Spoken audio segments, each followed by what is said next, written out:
For a specific card we also use the slide Holy, which can be learned by leveling up.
The days of praying to RNG Jesus are over, and no longer do we have to grind endless hours for enemy cards to achieve the coveted Platinum Trophy.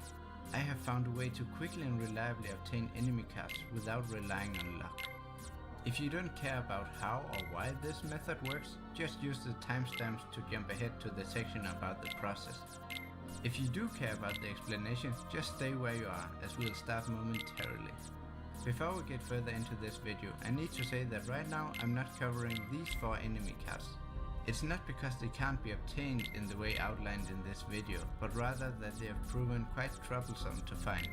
Don't worry though, I will eventually get around to finding these also, and then I'll make a follow-up video.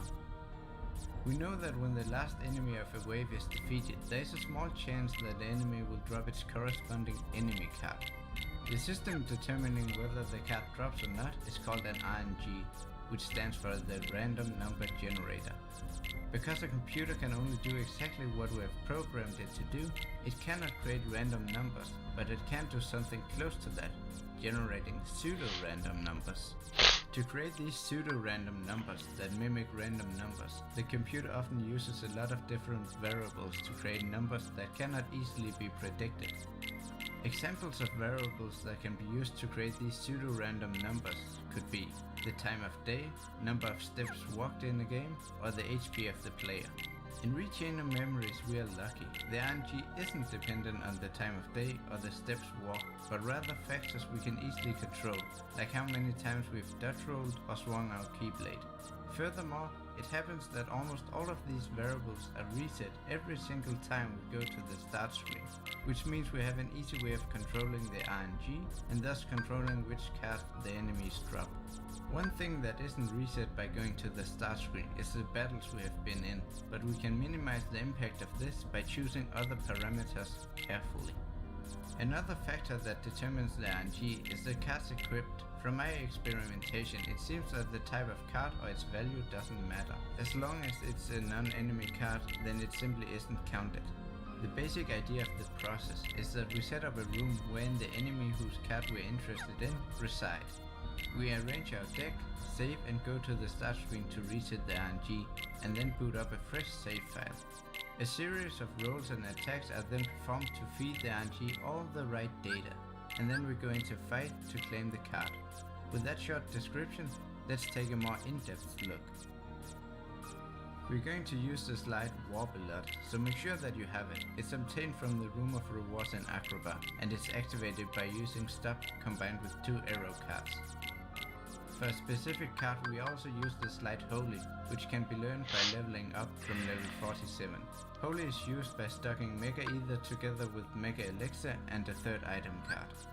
So how this is going to work is that for each card you'll see a clip, and in it you'll receive 6 important pieces of information.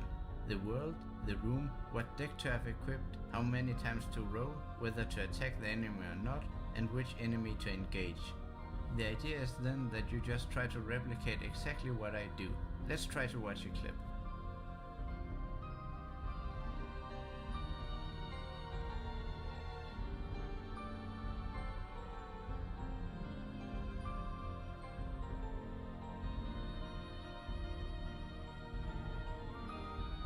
We can see that the world is Traverse Town. The room What? is sleeping darkness, and the deck is 2 warp slides and 6 attack. What?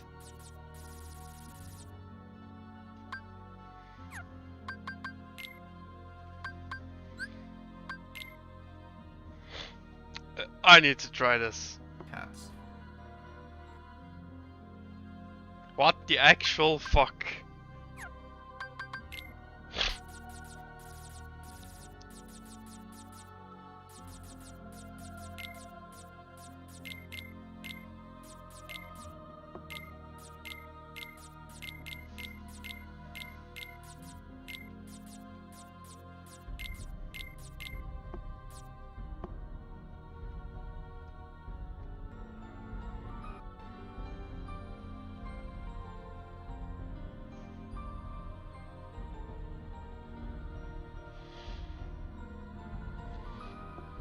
We can see that the world is Traverse Town. The room is sleeping darkness, and the deck is 2 warp slides and 6 attack cards. Before acquiring an enemy card, we always need to do a bit of preparation. Using the knowledge from the clip, we make our way to Traverse Town and open a moment's reprieve so that we can save.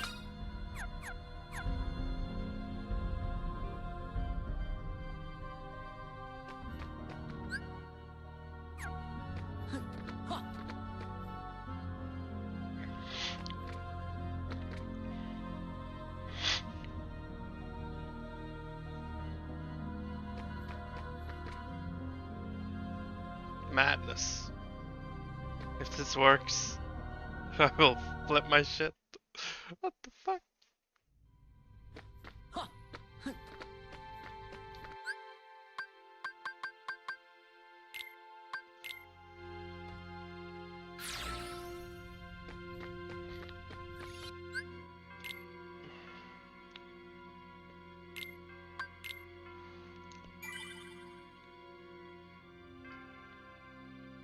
Using the knowledge from the clip, we make our way to Traverse Town and open a moment's reprieve so that we can save.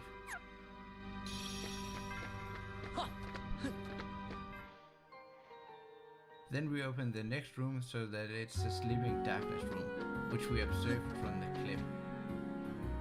We equip the deck we saw in the clip. Save and then go to the start screen.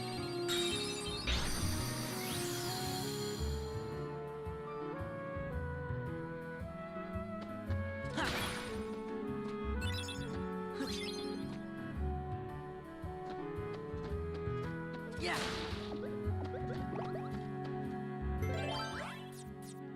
And I don't have the fucking card. Great. That's annoying.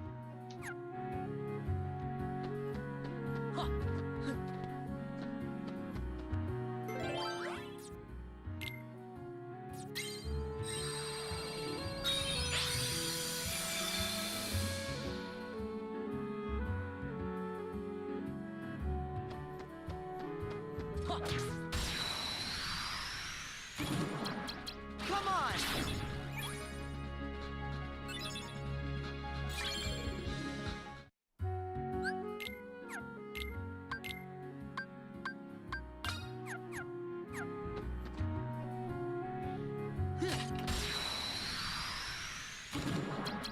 Take this!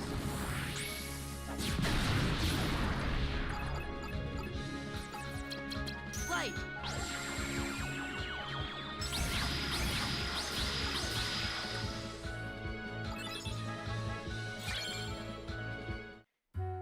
Yeah! Ha! Ha!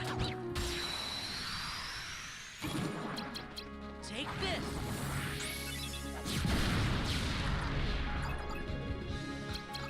Light!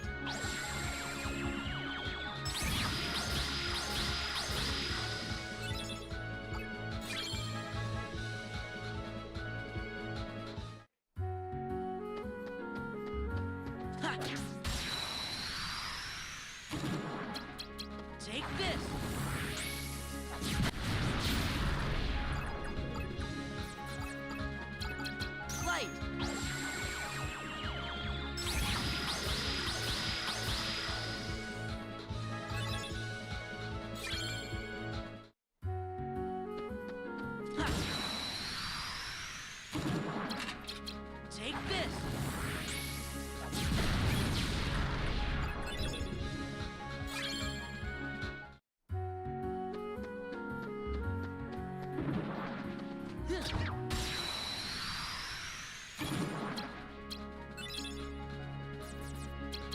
Light!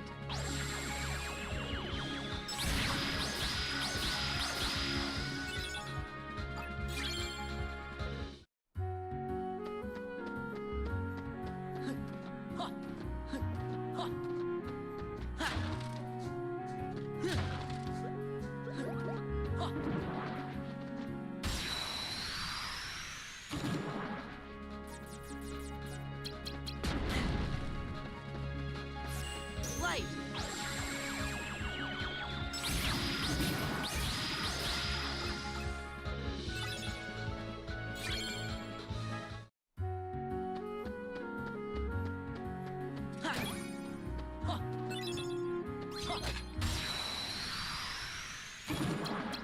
Take this!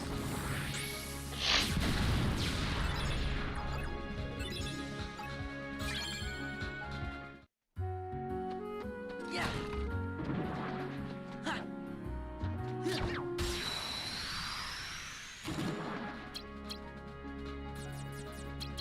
Light!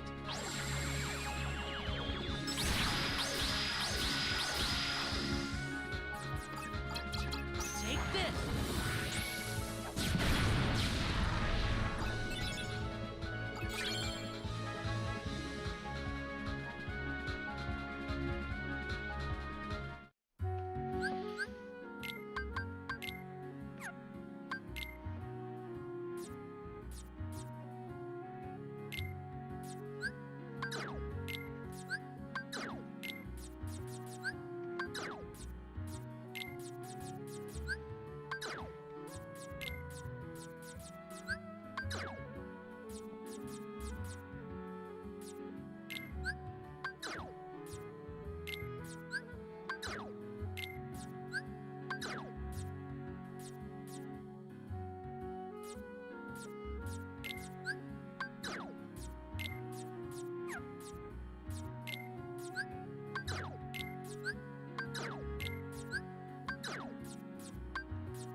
I'm just...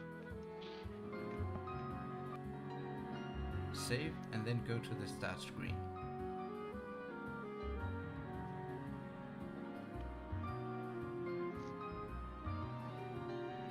The save is loaded, and we remember that we need to do 4 dodge rolls before we engage the soldier heartless enemy by just running into it. In the battle, we just spam triangle as if our life depended on it. Because of how the RNG works, it's highly likely that you don't get the card in the first try, and you then just repeat the last step again. A quick way to get to the start screen is by holding L1 and R1 and then press the options button. While you might not get the card in the first try, you should have it by your second or third try, or at least before the fifth.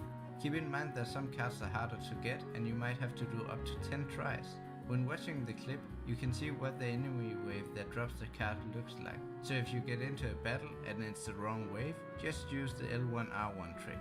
Generally, the decks are made so you just need to press triangle as fast as you can. With that said, there is an exception, but I'll mention it when the time comes. In the preparation part, you don't have to recreate the room between every enemy card you get, but you do need to save and reload every time. While you aren't allowed to dodge roll or attack more than shown in the clips, you are free to jump, glide and move between rooms without interfering with the RNG. One thing that does interfere with the RNG though, is if the enemies get to move in battle. If the enemies move beside their spawning animation, you can wave goodbye to the enemy cards. Now that we know the process, here comes the method to acquiring 26 out of the 30 available enemy cards.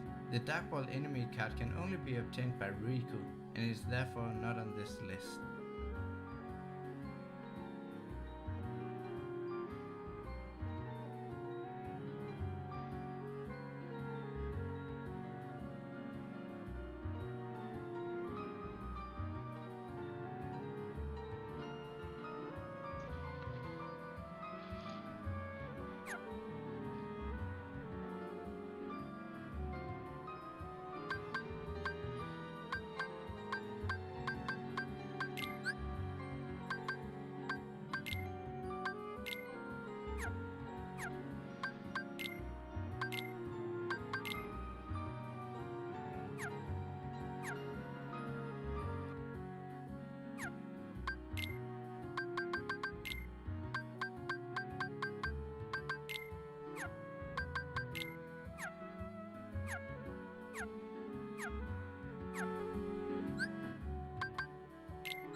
This is one of the cards that might take up to 10 tries to get.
This is a special one. Inside the room, first destroy the single barrel without hitting anything else, and then destroy the 2 adjacent barrels with a single swing.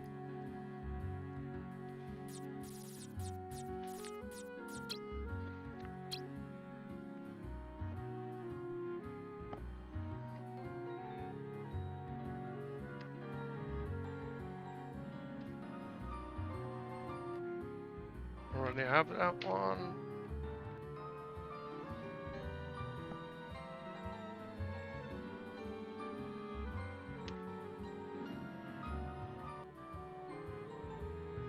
That one I still need, right? I think so. Yes.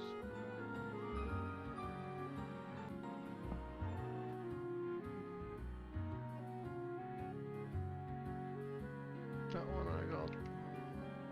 That one I got. I got.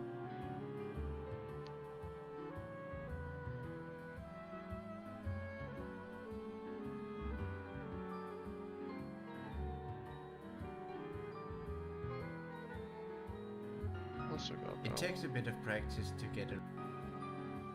White mushroom, got it. Black mushroom, got it.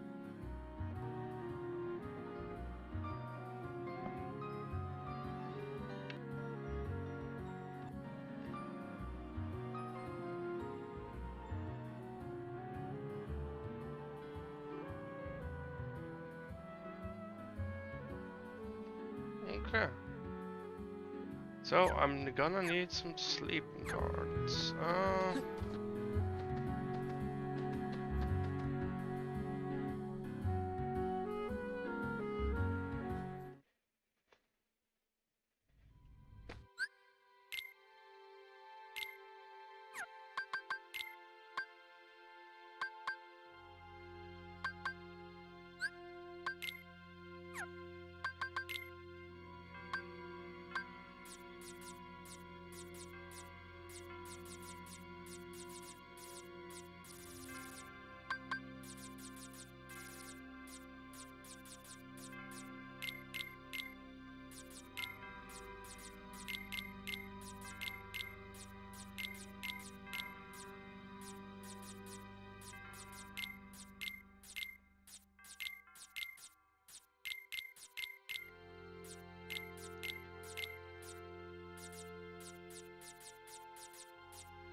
Aladdin! Yeah!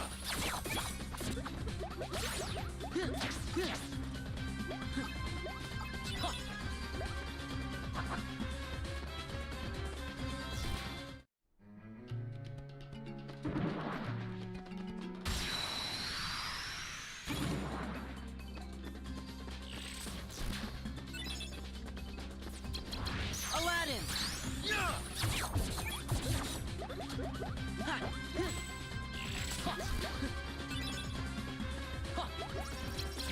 Aladdin! Yeah! Yeah!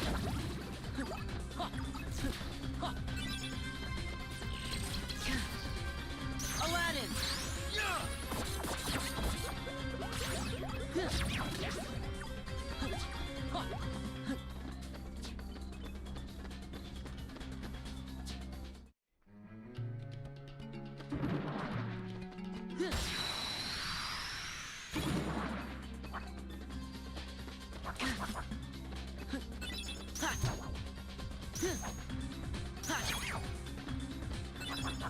Yeah! Yeah!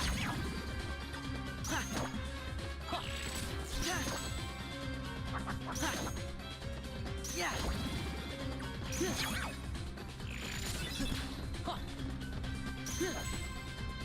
Yeah!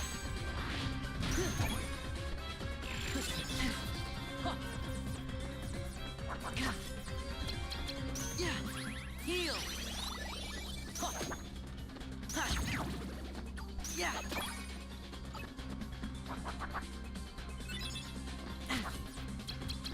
Aladdin! Yeah!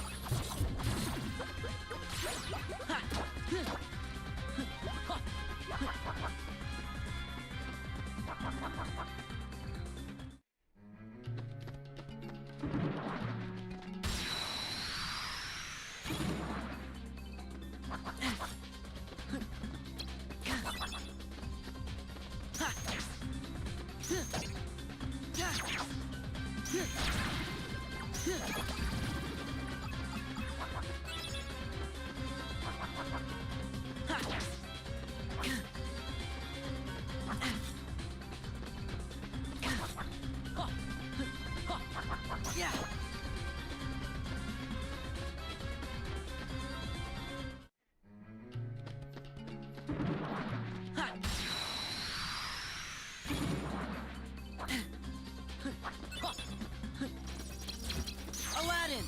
Yeah!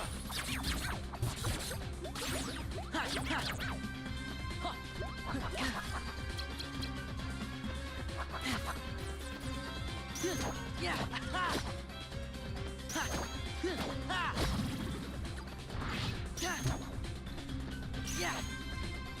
Yeah!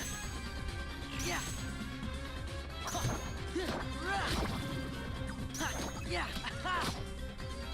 Yeah!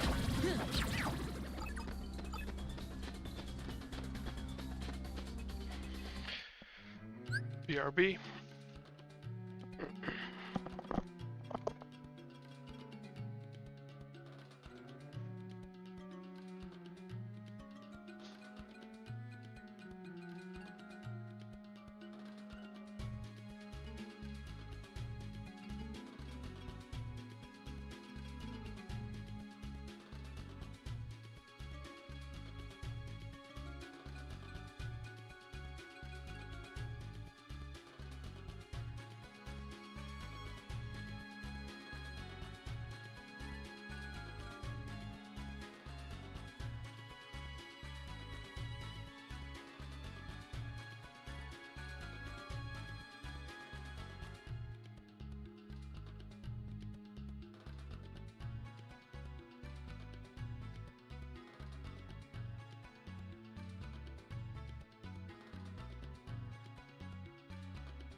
Ha!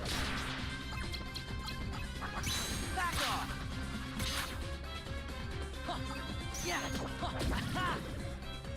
Ha! Rah! Yeah! Ha!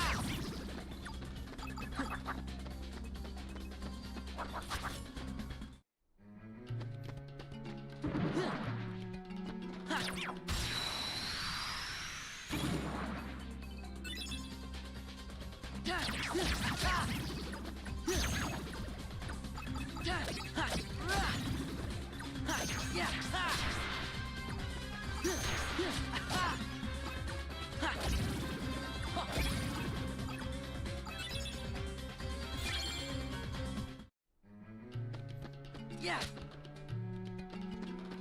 Huh.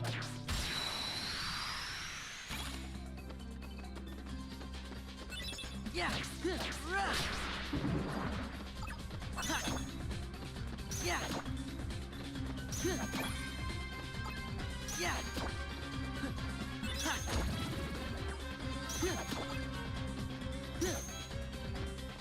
Ha.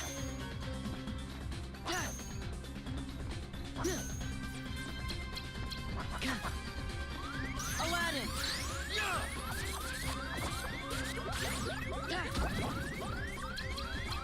Yeah! Heal!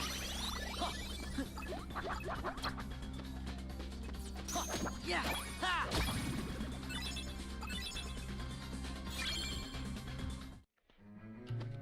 Ha! Yeah!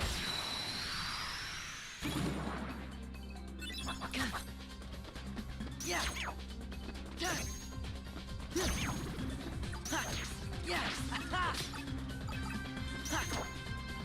Yeah! Ha!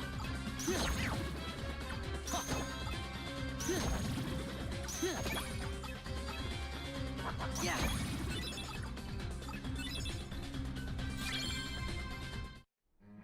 Yeah!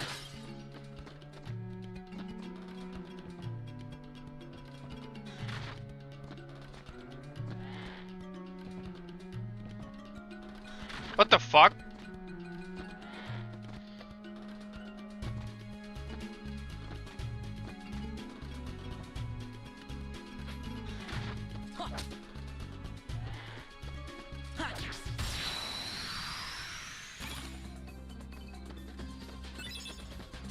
Yeah!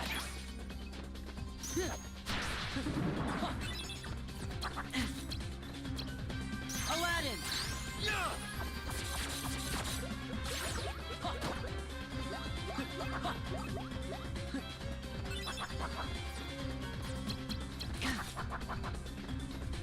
Aladdin! Yeah! Ha! Ha! Ha! Aladdin!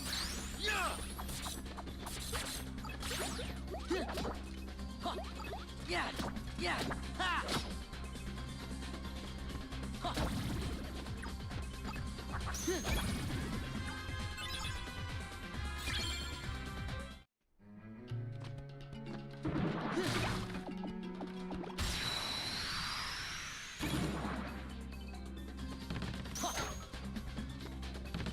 Yeah! Ha! Ha! Yeah! Yeah! Ha! Yeah! Yeah! Ha! Ha! Yeah! Yeah! Ha!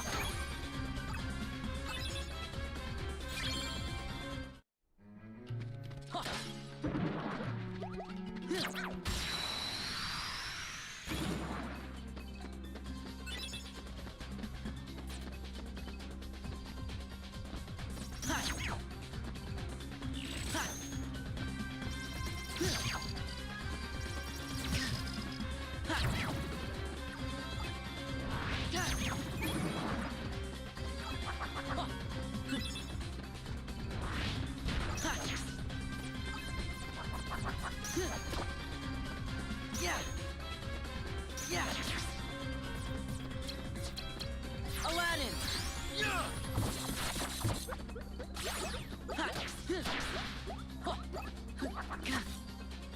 Yeah.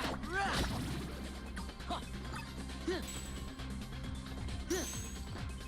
Yeah. Huh. Ha. Huh.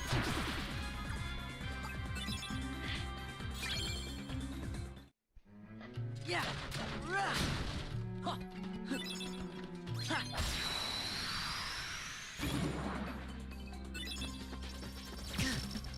Ha. Ha. Ha. Yeah. Ha.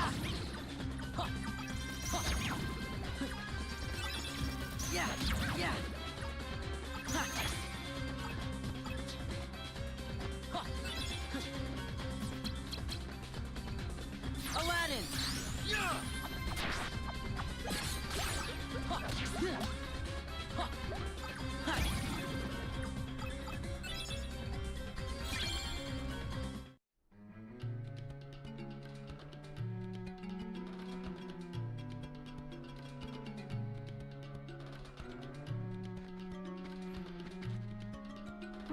Yeah. Ha. Ha. Ha. Yeah. Yeah. Ha. Ha. Yeah. Ha. Yeah. Aladdin. Yeah. Yeah. Yeah. Ha.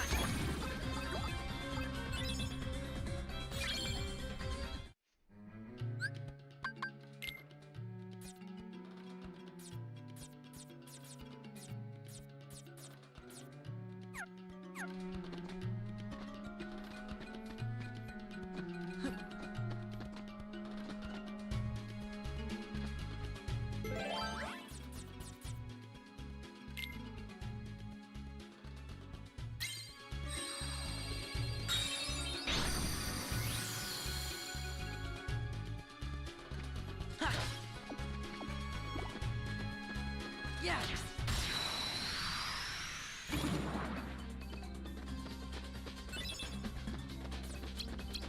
Aladdin. Yeah. Yeah.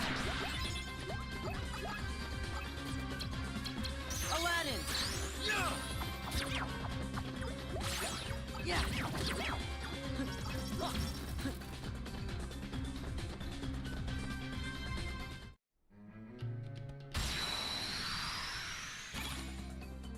Ha.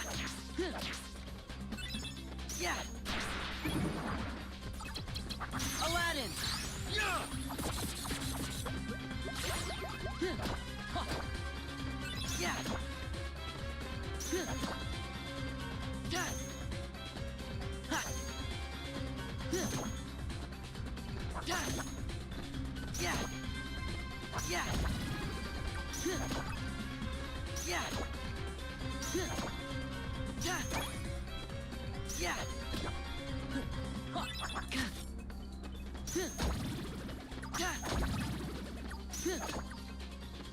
Yeah.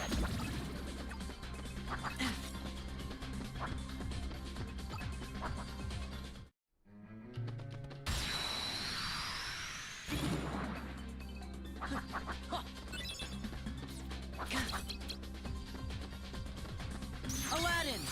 Yeah. Yeah. Yeah. Ha. Yeah.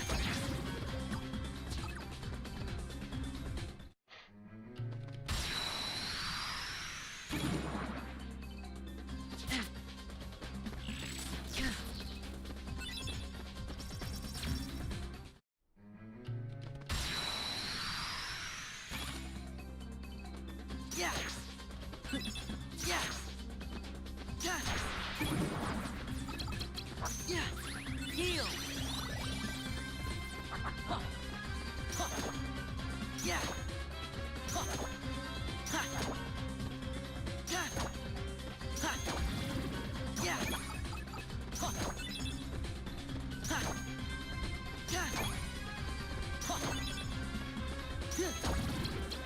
Aladdin! Yeah! Yeah!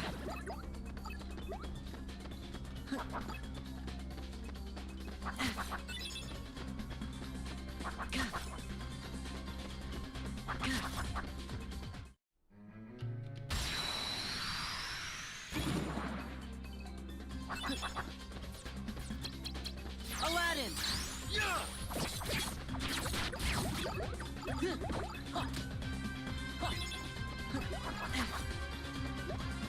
Yeah!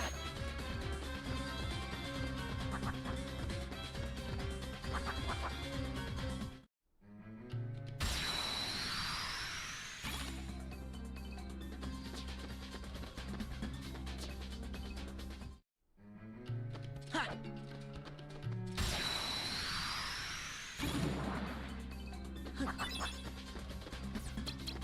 Aladdin! Yeah!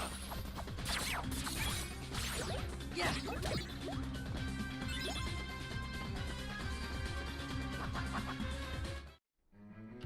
Huh.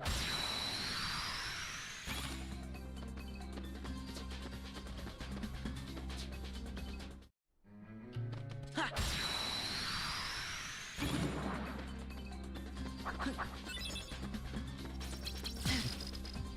Aladdin!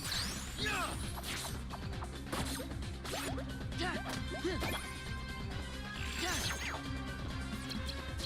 Aladdin! Yeah! Ha! Yeah! Huh.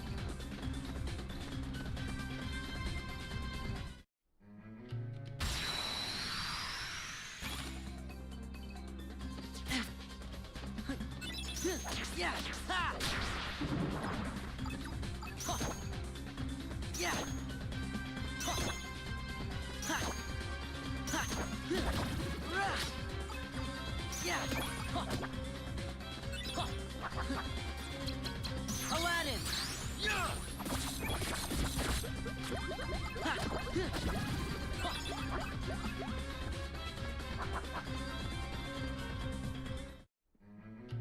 Yeah!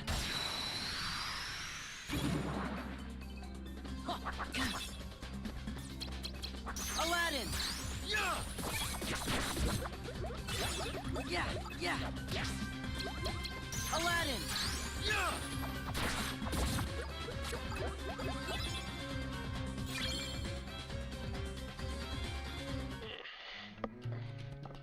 Ha!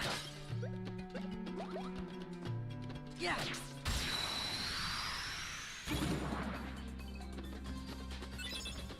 Ha! Aha! Yeah! Rah!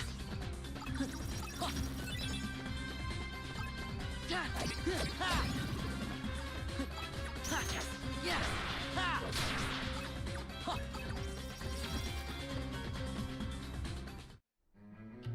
Huh. Huh. Ha! Rah!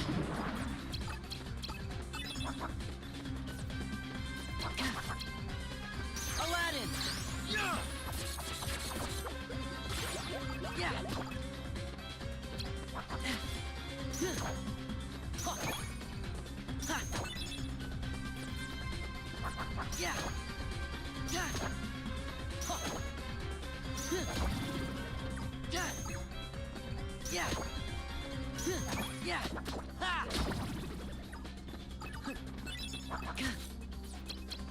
Aladdin! Yeah! Ha! Huh.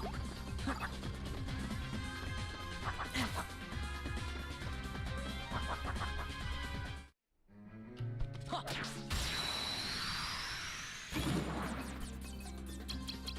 Yeah! Heal! Huh. Yeah! Rah! Huh. Yeah!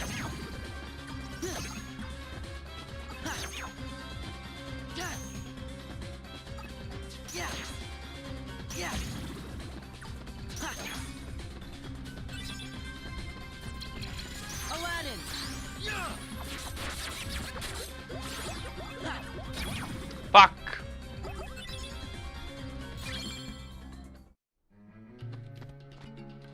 Yeah. Yeah.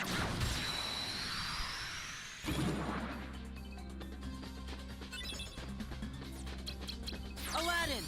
Yeah. Yeah. Ha. Ha. Ha.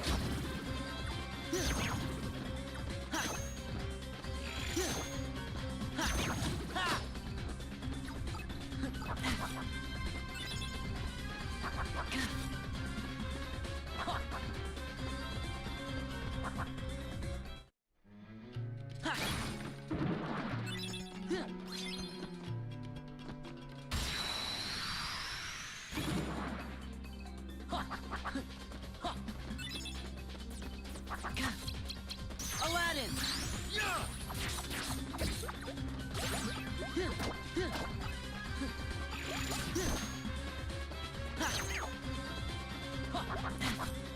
Yeah. Yeah. Ha. Ha. Yeah. Rah. Ha.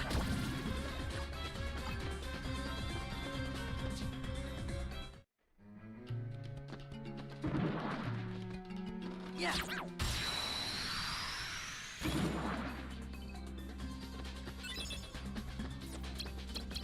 Aladdin. Yeah. Ha. Yeah. Ha. Ha.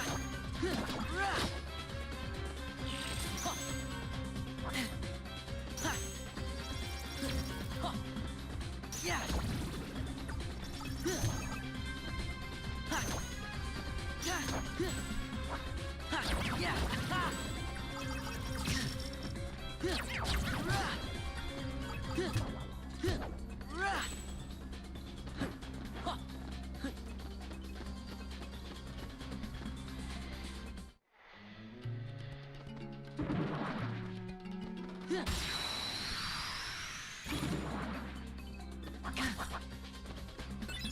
Ha. Yeah. Rah. Yeah. Rah. Ha. Yeah. Ha. Yeah.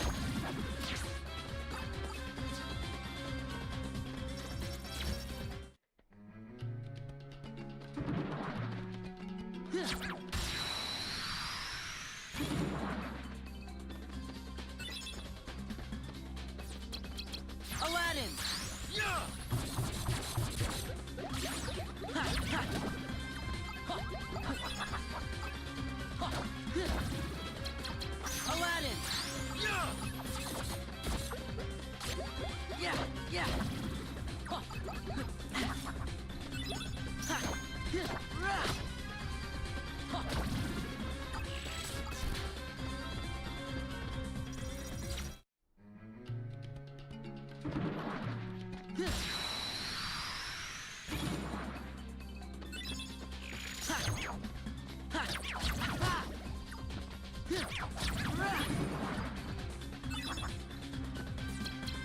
Aladdin. Yeah. Yeah. Aladdin. Yeah. Yeah.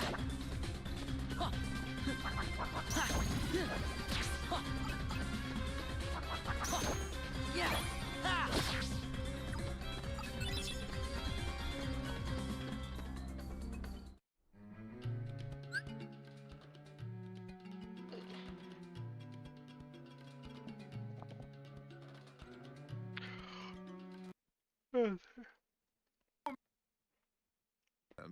Huh? How quick did you do that in? I beat the demo in 2.5 hours.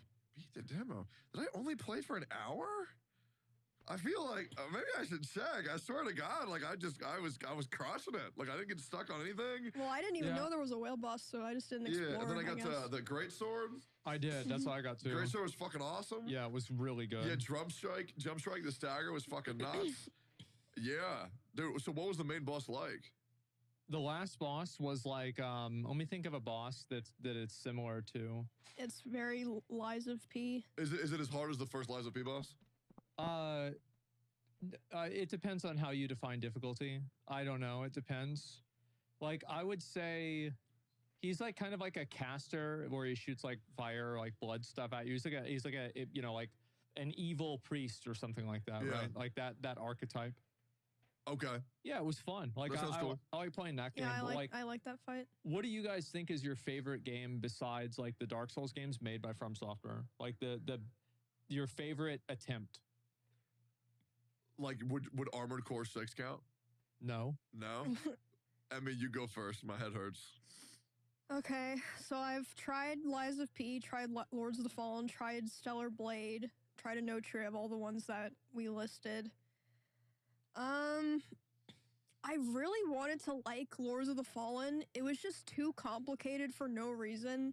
Like, if there wasn't that like fucking second lantern. Yeah, if there wasn't that Fuck, second yep. dimension lantern thing, I would probably say Lords of the Fallen, but I would have to pick between Lies of P and Anotria, I think. And I kind of want to say Lies of P. If I could pick, like, assuming Stellar Blade is like it's kind of like a distant like comparison, I would say actually I think Another Crab's Treasure was my favorite. Oh, I forgot about I played that one too. Yeah. So I Googled this for what games like are that one, Souls likes. So we trust that Google knows what a Souls like is, right? So it is telling me that one of my favorite games counts as that. So Hollow What is it? Knight. Hollow Knight is a Souls like? That's what it says. Yeah.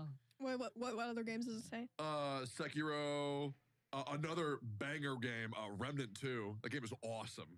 Remnant is so good. The Surge, Nioh, Ashen, The Star Wars Surge, Jedi yeah. Survivor, Neo. Hollow Knight, Silk Song, Mortal Shell, Code Vein, Steel Rising, Code Vein Blasphemous. was very good. I forgot about that game. That's Weeb Dark Souls, right? It is absolutely the most shameless weeb Dark Souls that you can possibly imagine. I need to play it. You can have the characters get in a hot tub with you. I have to play it. Oh, there's a game I also really want to try called Tunic. Apparently, Oh, Tunic's Tunic also is- Souls-like. Yes, which I I wanna try. still need That's the I still Legend of need to Zelda try Fox that. game. Yeah. Yep. But yeah, Yeah. Hollow Knight. Hollow Knight, good. I never finished that game actually. I have, Really? but I didn't get the. Okay, well, I got an ending, Uh-huh. and then Chad said, "Well, that's not the true ending, so doesn't really count." And I'm like, "All right, well, I don't give a fuck. I'm just not doing it." You got to go around and collect all these little bits, then you get the true fight, which apparently is very cool. Yeah, Blasphemous has the same But feature. like, if I get the credit screen, I beat the fucking game. I don't Yeah. give a fuck what you Yeah. said. It's the same thing for Funger, Fear and Hunger. Fear and Hunger. You played that shit? No. You both need to play Fear and Hunger on stream. What is it? Oh my god, that game will chew you up and it'll spit you the fuck out. What the fuck is it? Yeah, dude, Jay, pull up an image of Fear and Hunger. Okay. And if you guys play Fear and Hunger, then I'll play Fear and Hunger 2. All right. Because my chat's, because I already beat Fear and Hunger 1. Yeah. So it's Berserk, the game. Oh, Yes. that sounds It cool. is I fucked want to up. see it. I want to see. I don't believe this shit. No, it is one of the most Yeah. brutal, unforgiving games you will ever play, and it will piss you off. Okay. This game is awesome. I don't think it's allowed on Twitch, but I played it anyways. Why would it not be allowed on Twitch? Well, but it's got crazy shit in it. That's not a big deal. Yeah. It's got crazy shit. But like, you know Casca? Yeah. Yeah, what happened to her happens in this game. Yeah. That's Oh. not. That's still Yeah. like not Yeah, that but crazy. it's dark as fuck. It is so good. I cannot believe I haven't recommended this shit to you already. Oh, so it's like a Yeah, turn-based yeah, it's- game. Yeah, turn-based Okay. RPG, Berserk the game. It is. Maybe I would try something like that. Yeah. I sure. think, dude, I think it actually might become one of your favorite games. Really, you think so? Yeah, I feel ashamed that I did not recommend this to you earlier. Damn. Fear and Hunger. Yeah, or Funger. But Funger. That sounds Funger. stupid. Yeah. But yeah, good. Oh, I'm stoked because I know it's gonna happen. I know y'all gonna play that shit. Oh man. Yeah, I might try this out. Yeah, sure. Why not? Fuck yeah. Asmon and turn-based? games where No. Looks like a game made by Tim Burton. It's like And the lore It's not goes his style. Really Yeah. dark. Okay, yeah, I would try this game out for sure. There are so many, dude. I feel like I don't have enough time. to play be fair, he games. So played you don't. Undertale. Like I'm playing so many games now. It's overwhelming. It is. I pretty much like kind of capped out on Wuthering Waves. I 100%ed every single zone, and I figured I'll do the hologram, the end game fights whenever I stream it again. Maybe. Yeah, I'm capped out too. Really? You finished Yeah, it? I'm good until the new patch comes out. That's it. Yeah. I got way too much shit to do, but now I'll log in, I'll do my dailies, and I'll dump my wave plates in the first like 15 minutes of a stream, Yeah. and then I'll just chill in the category just because I just like being in there. Farm viewers. Yeah, that's Yeah, pretty exactly. much it. Yeah, it's good. But yeah, I got everything I wanted. Then I got Honkai Star Rail, Genshin, and then I want to do Funger, but now I got to watch you play Funger Ooh. before I do Funger too. How long is the game? For me, I think it was pretty short. I think it was actually pretty short. Okay, so it's not like a, like fucking 80-hour endeavor. Yeah, I think there's like 27 different endings. So if you just want That's a lot. if you just want an ending, Yeah. you can probably knock it out in a stream. Okay. But if you want to get the true ending, I mean, I didn't do that. I said fuck Yeah, this. I literally said I'm not good enough. I don't want to. I mean, how can you be good? It's a turn-based game. Oh yeah, well because it's so hard to explain and how fucking frustrating it is. And it's one of those games where it's like if you lose a coin flip, you're losing 4 hours of progress. Ooh. And that's just something where it's like, oh man, I really don't want to do that. That Yeah, sounds fuck that. fucking miserable. Oh, Why would you, it is why would fucking you do miserable. that? That sounds like playing hardcore WoW again. Yeah, no, it is Oh, the God, most hardcore unforgiving WoW. game. I think that is the most unforgiving game I've ever played. Besides maybe So You Want to Be the Boshi? The Boshi. The yeah. Boshi, Oh, yeah. that game is. I remember seeing people play that years ago. Yeah. I also need to go back and play that shit again. Because I never done that shit on stream either. Fuck. Oh, side note, England is a bunch of pussies. I also still want to go back to Elden Ring, but side note. The fact that they're freaking out over, I think it was like 28 degrees Celsius. It was 78 Fahrenheit, something like that. Yeah, 76, 78. How is that considered a heat wave? Is it because of the humidity or something? I don't know. I think, well, I have no idea, but I think it's because they're too stupid and they don't have AC. Yeah, I think that's basically it. Mm. How And are that- you, a first world country? You don't have fucking Well, AC, they're not bro. strong and powerful enough, right? That's why they needed us to save them in the world wars, and they lost the Revolutionary War. So it makes sense that they could be stopped by something so easy and simple and weak. The sun. Yeah, Yeah, bro can't beat the sun. yeah, exactly. In So what do you 2024. expect? Raise the I sun. don't know anybody takes that shit seriously, but I'm so glad people shit on them for that. And then they're saying like, oh, well, it gets really humid. Yeah, it does. It's humid over here too, bro. Just turn on the AC. Oh, I'm sure it's worse than Florida. Yeah, there's just no way. Yeah, exactly. Even no, there's no way. Texas, bro. It's been gross Mhm. some days here recently. It's nasty. not even Yeah. like as bad as it's gonna get.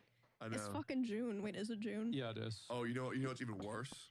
So I decided to get my car cleaned for the first time in a couple months. And That's a good idea. I remember I was in your car. yeah, the car wash I need to do that hit my too. bumper, which I got hit. No. I hit a fucking a tractor trailer's wheel came off and fucked up my bumper. Took it to a car wash, smacked it, knocked out my sensor. So now Was it like $2,000 to replace it? I haven't replaced it yet. Okay, problem solved. Yeah, so no, the problem has not been solved. Oh, okay. because now, because the sensor is knocked out, it thinks that there's a car in front of me at all times. Mm. So whenever it's I just a drive, beep, beep, beep, beep. the whole Yeah. drive, Aslan. Holy shit, man. And I thought I fixed it because I didn't have any tape in my house. Because why do I need tape? So I bought a whole box of Band-Aids, or I had a whole box of Band-Aids. So you put Band-Aids. I Oh taped, my I fucking taped, I God. taped it up to the front of the bumper, but then the adhesive fell off, and so now it's beeping again. Jesus. And I'm losing my mind, bro, because they won't take my fucking car in. I can't do it, bro. I remember I was ready. I had all my friends in a car. We were gonna go out and get some sushi, but the car just wouldn't stop beeping. I've never turned my car around before, and I said, "Fuck this, we're going home." And everybody was so It was too disappointed. much? It was too much. It was too fucking much, man. I couldn't deal with it. So maybe that's how UK feels. But yeah, so can Jeez. somebody break it down? Why the fuck can't they just get AC? I don't know. I mean, it's probably because, like, a lot of people up north don't have AC, and a lot of people probably in, I would say, like Central America, like on the equator where it's the hottest, they probably don't have heating either because it's just always hot or it's always cold. So there's probably people in Europe that are in the middle of that where it's like they're almost never are like really, really hot days. Yeah. So they just don't even have money. Because like you think about it, right? Having an AC unit and like doing maintenance on it amortize the value. It's like $200, you know, maybe more than that a year that you're having to spend on it. We'll just order one offline for cheap. Well, no, because like that's not how it works. That's how it worked for me in Canada. Well, Because I I lived mean, in Canada, I didn't have AC, so I just ordered one. oh, you mean like the window Yeah, units? just put it in the window. Yeah, I Cools guess down the so. whole house. Boom. Yeah, Fixed. Those things are better than, honestly, they're better than modern AC. I don't know about that. Mine was Yeah. amazing. It would fill up my whole fucking house. I had two of them though, to Jesus. be fair. But yeah, well, my house was also like It was like 600 square feet as well. It was very small. Okay, so it's a shed. It was a fucking shed, Yeah. bro. That shit had nothing. Got it. Oh man, yeah. I just feel like it's such a skill issue. Then they try to make the comparison. Well, it's like, well, yeah. I mean, we didn't shit on you when you got the snow wave in Texas. Well, you should have. It's also fucking pathetic. by that the Also, way- people were dying from that. By the way, right? So we- how is that even comparable? People did die from last year's heat wave from the UK, I think. Maybe it was the year before then. I don't remember exactly. Imagine dying to 76 degrees. Well, I think it was hot at that time, to be fair. Oh, okay. But no, well, here, like, you know who was shitting on us here? Oh. We were. We were like, Yep. what the fuck is the government doing? I agree. Like, we said that this was going to happen. Why didn't you guys do any precautions? So, yeah, we don't need the UK to shit on us because we were doing it to ourselves. Yeah, That no, was awful. I cannot stand when people in Texas don't know how to drive during the snow and rain. It is Yeah. so you just drive 5 under, and everything's fine. I thought that too, and then I spun out and I almost got in a wreck. Okay, so when you hydroplane, you steer into the direction that you're hydroplaning. I swear to God, it was like Jesus took the wheel. It was. I said, all right, well, whatever happens, happens. Yeah, I've never had an issue because I hydroplane quite often. Yeah. Is what it is, and just go, oh, no, there goes the car. You can feel it. Turn a little bit, and Yeah. we're back. Also, someone on this graphic wrote 90 to 100% humidity. No, there wasn't. How is it 100% humidity? Wouldn't that mean that it's like a water The bottle air outside? is water. Yeah, that's the air's water. There's no way that's real. I don't know. I'm pretty sure that's a thing. And How do you be 100% humidity? you're walking in the water. Yeah. Well, I don't think that's It's what like it the was. ocean is 100% humidity. Ask the British. Yeah, they know. Oi, condits fucking walking in bottles of water. Like, just, no, you're wrong, bro. No, you're wrong. Yeah, no, I feel like they're just bitches, to be honest. They should get over it. I don't know. I bet it probably like, I mean, for me, I like it whenever my house is like cool, like very cold, Yeah. because I will have it be cold and then I'll put on a bunch of blankets, like a burrito, basically.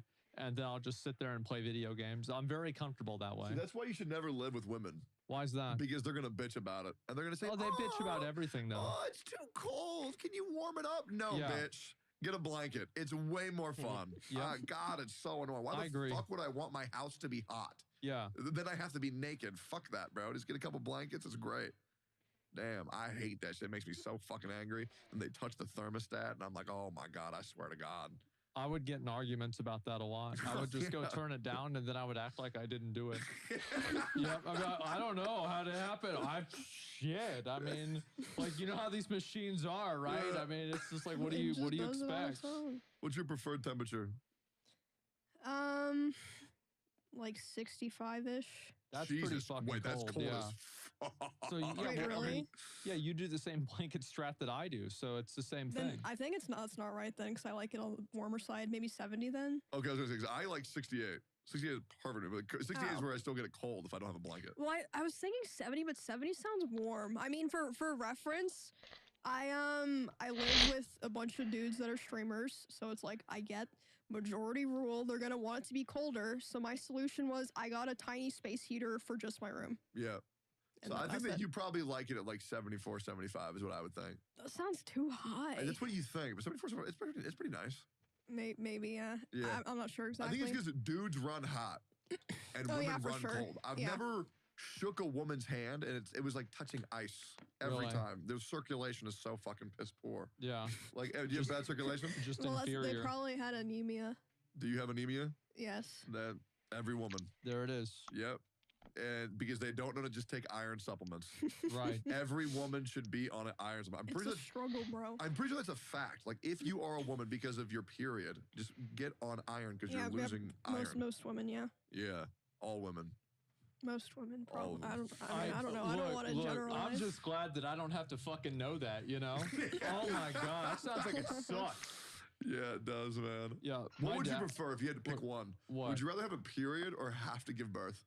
Oh, that's really bad. Yeah. I would say probably having to give birth because then it's like a one and done and it's over. You'd only have one kid? Well, okay, now we're getting it more complicated. Yeah. Now things are getting more complicated. Yeah. Yeah. Okay. I That's think the I, best You thing could about. get a C-section. It's like you don't even know what's happening, you know? yeah, There's I like a think curtain there. I think having a period would be way better Yeah. because as long as people knew I could have periods. Because if they didn't know, there's no point. Yeah. So that way I can just fucking lie. Oh, I do some dumb shit. Oh, I mean, it was the it period. depends because some girls like their periods like they'll have like 2 days. They're like they're upset, they're in pain. Like it sucks. But some people it's like it ruins like a week of their life every month. Like nonstop pain. They become a different fucking person. Other shit happens to them. Like so, it's like you could be one of those. Or Here's my you theory. could be someone that like it's not even bad. I think they're liars. You Oh, think they're man. using it as an excuse to act the way they really are? Why wouldn't they? Yeah. Straight up. True. Why would you not? If I had to be like, oh yeah, I get a get out of jail free pass every month, fucking every day. How the So fuck you've would I got know? like a rain check every month to act like a crazy bitch for a week. I mean, there are Absolutely. I'm sure there are people like that, but Oh, when yes, when I'm there- saying like it ruins their life for a week, there's people that like they want to kill themselves every week for every month. That's awesome. Well, I'm they just like, take birth control. man. Doesn't that make it go away? I think that it can definitely like alleviate a lot of it, but I don't know if it's like 100%. I mean, Yeah, yeah. everyone's different. So I have had multiple female friends that become psychotic freaks when they're on their period, and then they got a hormonal IUD. Mm-hmm. It's like they become The a different person, implant man. thing? It's like they see sunshine and rainbows for the first fucking time. Yeah. Get your life back. Get a hormonal IUD, man. That shit can turn your period off. That's awesome. I have no idea how that shit works. I'm gonna be honest. I'm so glad I'm a dude. Jesus, that's so annoying. Like as a guy, I feel like you don't have to worry about any of that stuff. You mean you It's don't gotta like, worry about? what? You gotta worry about dealing with women. That is. Jeez. That is Tectone, brutal. you're becoming more and more incel lately. What's He's going been, on? he's been watching too many Asmongold clips. Yeah, you're starting to become kind of like Asmon. What's going Yeah. on? It's weird. Yeah, it's bad. It is what it is. There it is. So Elden Ring. Right. How many bosses do we think the DLC has? I think it's probably gonna have like 20 bosses. Let's make a bet. Oh. Who beats it the quickest? Who dies the least? Well, I'll probably play it. I mean, I don't know because like I don't really do marathon gameplay, No, right? it's like hours played. Hours played. You just like how long's your playthrough for it? That's it. Oh, it'll be me. I'll win. You'll win the fastest and least deaths. If I don't mauled, yes. You're gonna maul though. But I feel like you're gonna explore a lot more than like he will. Well, then it's deaths, right? Yeah, but then I'm weaker when I go to fight the bosses. Nah, you're just trying to preemptively come up with an excuse. Yeah. Yeah. No, I'm That's what's not- going on. No excuse. I just feel like we should do a friendly wager. Yeah. I mean, Yeah. why not? Sure. Yeah, so let's do let's say Let's you- just do deaths. I feel like that's the most simple way to do it. Because if you do like time, then it's like, well, I found this thing or like whatever, how about this? Whoever takes the longest and dies the most, and we'll average it. We'll average it. Okay? What? Right? Hear me out. Okay. It's very simple. Either has to buy Asmon his mattress. No, that's too much money. That's Is just it? too, yeah, absolutely, bro. Okay, I'll just buy that shit myself. That's okay. way too much money. Has to buy Asmon his bed sheets and a pillow. That a pillow. Has to buy Asmon's pillow. I feel like a pillow's fair. yeah, A pillow is okay. Yeah, a pillow's like what, $300? What the yeah. fuck? No! I don't know about that. What the fuck? But you want a good ass pillow? Because you can get some crazy ass pillows for like good money. I don't know. Is this like? I mean, I feel like this is not like. You don't need all that. Yeah. Like, I mean, I feel like the mattress is like makes sense to invest in like pillows. I've had the same pillows and the same mattresses for my whole life. Yeah. Okay. Yep. Like, I think if I put on if I had a $300 pillow, I would like die. Yeah, I don't think that would work. Stay away from purple products, by the way. Purple? Why? They're miserable. I fucking hate them, dude. Because you go to the store Yeah. and you use them and they're so nice. But then what you don't realize is when you bring them home, a purple pillow weighs like 40 fucking pounds. And so you try to lift it. Because I flip at night and I have to bring my pillow with me. It's like lugging a fucking boulder, bro. It's Yeah. so bad. Oh damn! I also really like beating up my roommates with pillows, and that can cause injuries. Okay, that's You- fine. You, got to be careful of that. Me and my roommates, we got a bread stuffed animal the other day, and we were beating the fuck out of each other with it, bro. It was like a war zone in my house. I had me and 4 roommates all with this bread pillow, just knocking the fuck out of each other. It was good, but yeah, pillows. One of us would have died. I don't know. Like I'm just gonna get a normal bed with normal pillows. I don't need anything crazy. I'm just gonna make it very simple. Wait, whoever clears it the fastest with the least amount of deaths must be referred to as the Elden Lord. He's gonna skip everything, isn't he? Um, I'm not gonna skip anything. I'm gonna clear everything. I don't know about that. Oh, no, you just Like- gotta call me the Elden, or call someone the Elden Lord for No. just one episode. For one episode. No, maybe. What do you think, Emmy? I think I'm not doing that shit. You gotta think of something. There's gotta be something. It's our first time ever being able to play a Souls game coming out at the exact same time. And it's fair all across the board. It's fair. It's not really fair though, right? Because like I've It's played not the game fair. a lot more than you have, right? What do you mean? Okay. Yeah. So, do you want me to quiz you on the game? Do you Well, want me I'm to stupid ask though. you something Yeah, about? but I'm dumb. Oh, yeah, quiz. Test quiz my time, ability. Quiz Throw time. something at me, Uh-huh. and I'll dodge it. Okay. What does Godric do in his second phase? Is Godric the guy? No, Godric is that's the one where he chops off his arm and turns into a dragon. Okay, you got that one right. Bear witness. Bear witness. That's right. Mhm. Okay, let me think. What's the difference between Margit and Morgott? Margit is the first one you fight. Morgott's the one you fight at the end. Wow. Can you Yep. be more specific?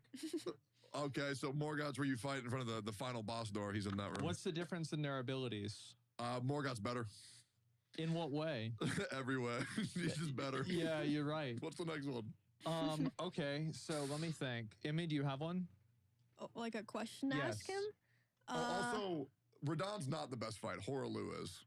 Okay. Wait, which one's Horaloo? That's Godfrey. Godfrey. Oh, Godfrey. That Yeah. fight's Oh. fucking awesome. However, Radahn's lore is better for that how fight. do you pronounce the name of that fucking dragon that you get there by going down all the floating rocks and laying? Blessed in the do thing? sex. How do you pronounce it? Spell it. PLASUDIAX. Yo, Jay, spell that shit out for me, bro. No, this is He's walking faster. Spell that shit out for me, bro. He literally started walking faster. Yeah, I'll be real. I got no idea what the fuck you're talking about, to be honest. Okay. What's the first phase name of the boss that you fight for Malekith? Malekith. That's when he's the depressed cat. Yes, what's And the he name? walks around with the bed sheet on him like he's a sad little guy. What's the name? I know this one. Malekith, the sad kitty. The Oh. Black Aw. Blade. This one, I think. He's just a little The guy. Black Blade. Yeah. What is it? This is the beast clergyman. True. Oh, Yes, you mean, exactly. Okay, that's See, pretty I good. didn't learn that because I killed it too quick. That's the problem. oh, I you. don't think that's happened. Dude, that fight is bullshit. It is so cool. Dude, when it's a really good fight. I love it. But his blade goes through the pillars, and that makes me so mad. If I'm behind a pillar and you're in front of the pillar, you should not be able to hit me through that pillar. And it makes me so irritated. If every you time I do it. are getting hit by the blade through the pillar, you're fucking up.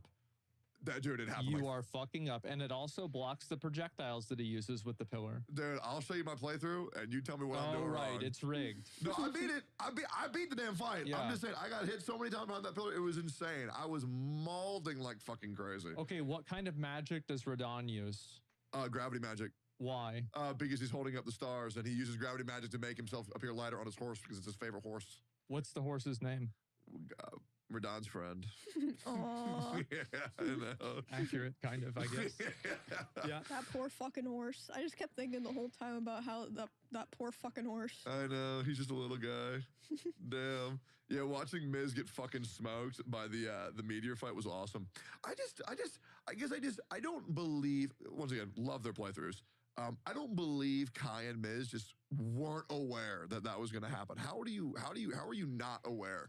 Well, I think they don't know how it happens, right? They probably see it happen, but they don't understand, oh, this is what it is, right? Oh, Yeah. the same thing happened to me. People kept being like, "Bro, at that part, look at the sky," and I'd be like, "The fuck are you talking Yeah, about?" yeah, Like, I yeah. kept missing it, so that happened to me too. I love it, man. That's such a good fucking. I'm so glad everybody's back on. I remember I saw you on it. S Fandom was on. I think you were on it too. I think you were on the ring. Miz was on it. I was Oh on it. no, that was us doing the DLC sneak peek thing. Oh yeah, that's Yeah. right. You cosplayed Ronnie, right? Mhm. Oh god, seeing Miz get the normal ending of Elden Ring, I've never seen that.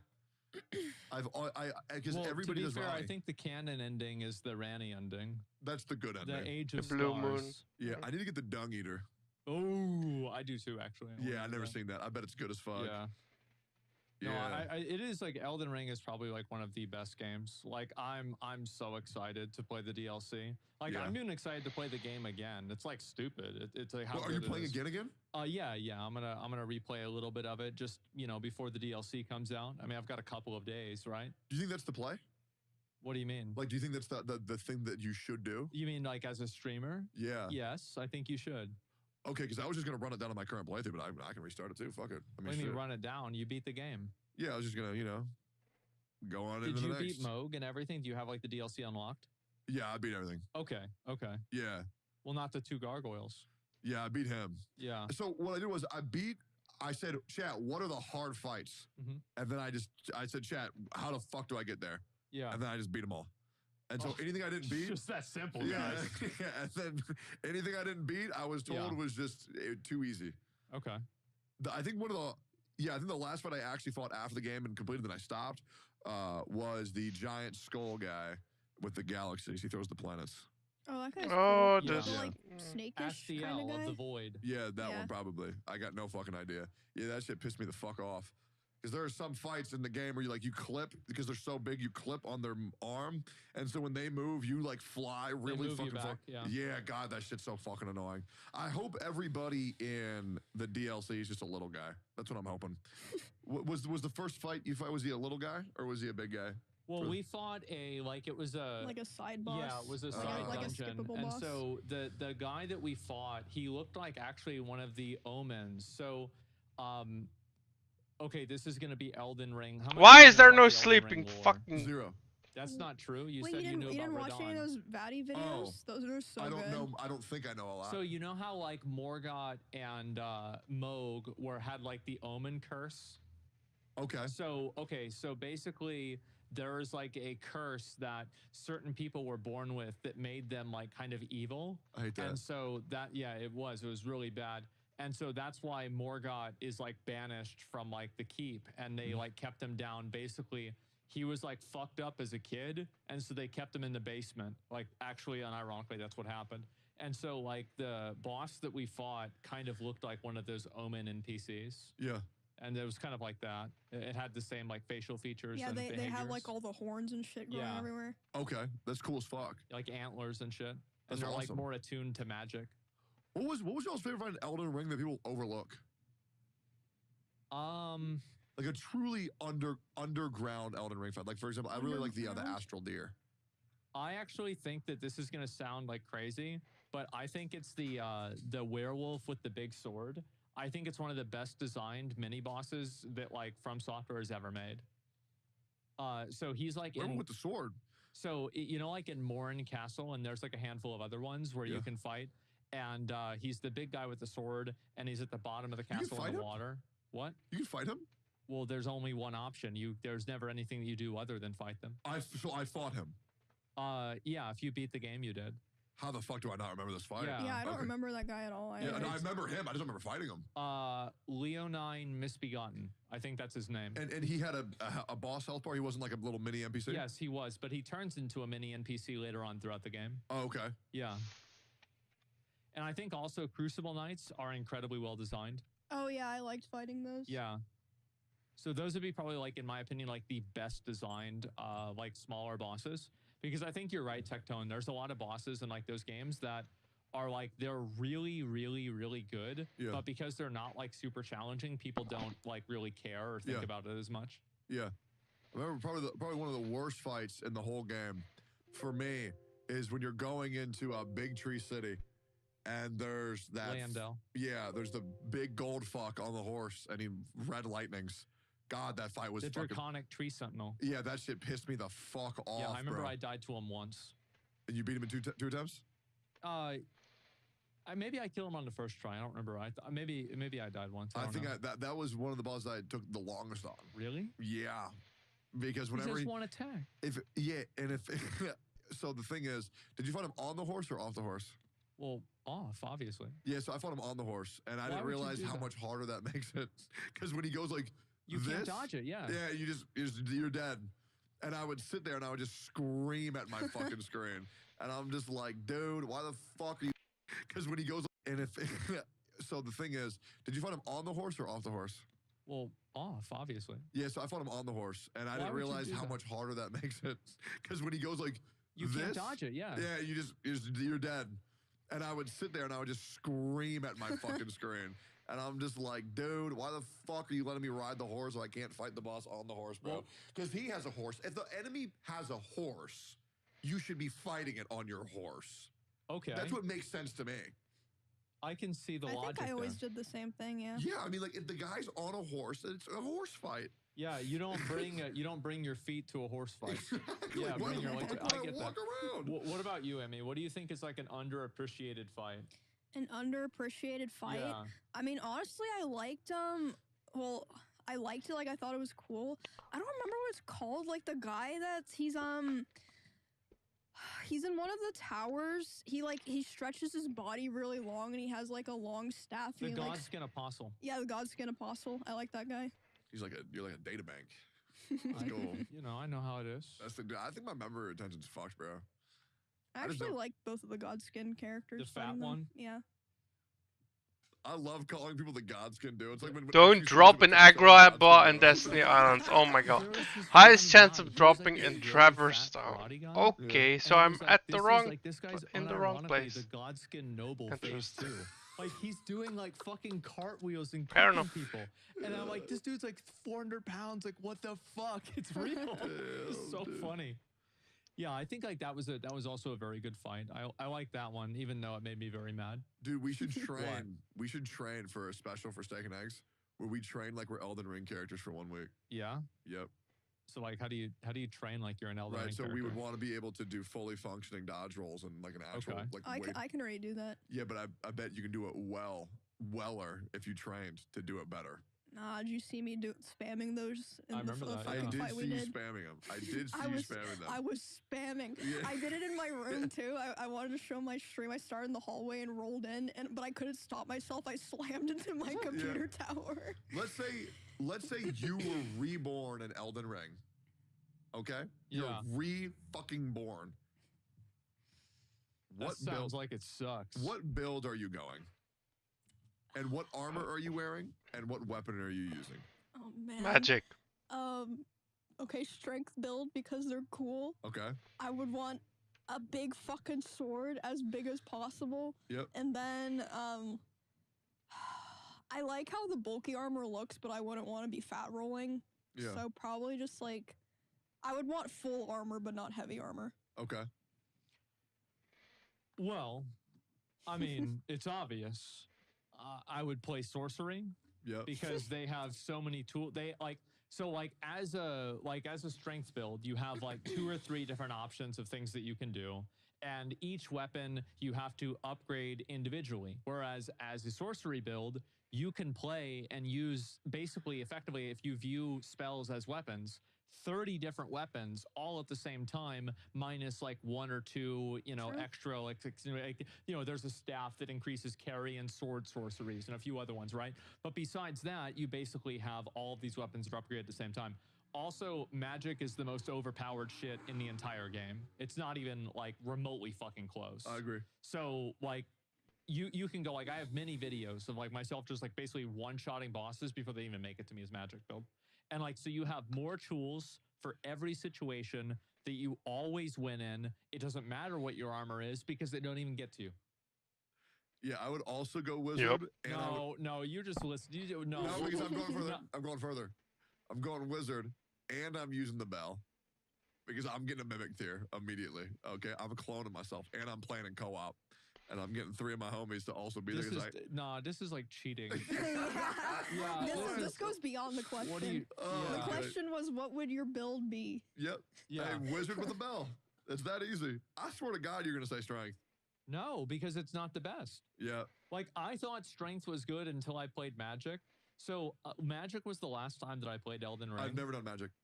It made me worse at the game because I no longer had to do or know anything. Mm-hmm. All I would do is I would just get up to a high point and just hit them until they're dead.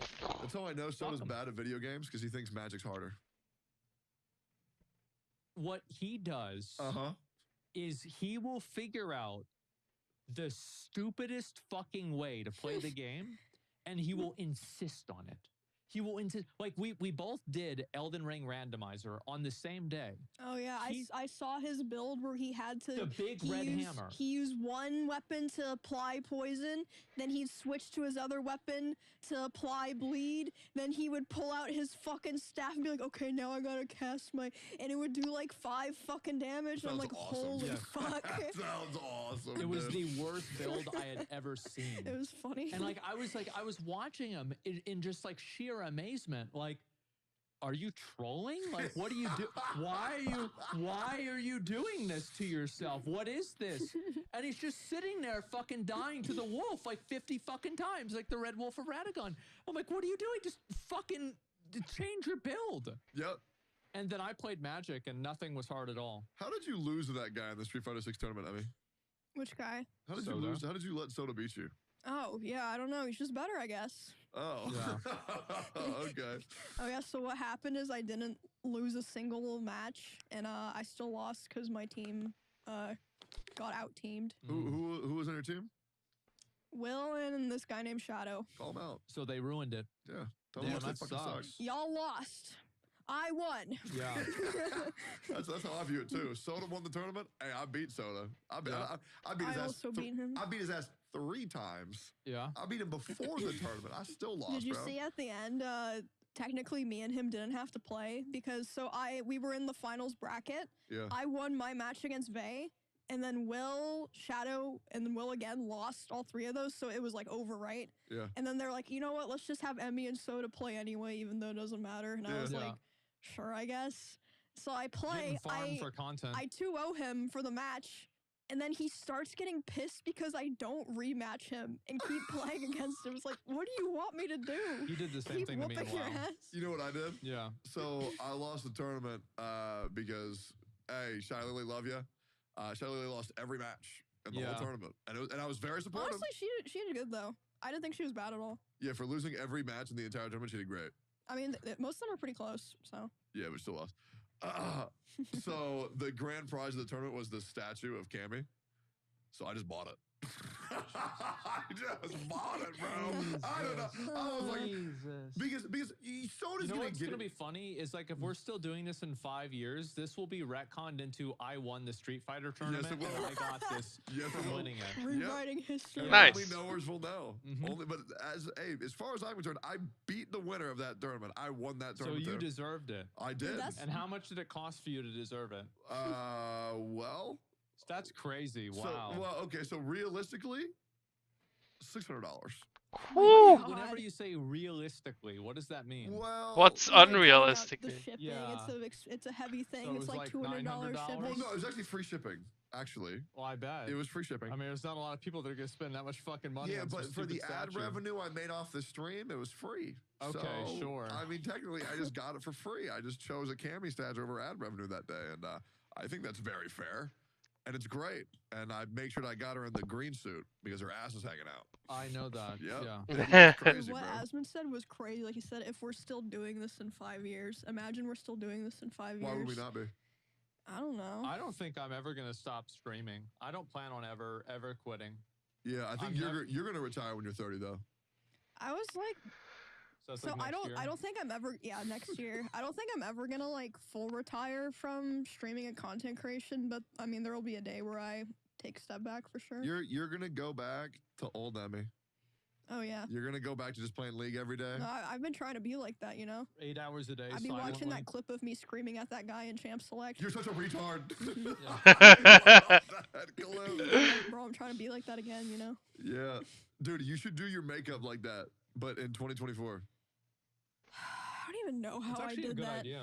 right? I know. Come here and look like you're fucking 48 when you put your makeup on Oh, like yeah, that, bro. that'd That be shit sick. was weird as shit, bro. And then the next week they'll be like, "Oh my god, you look so much younger. What happened?" Yeah.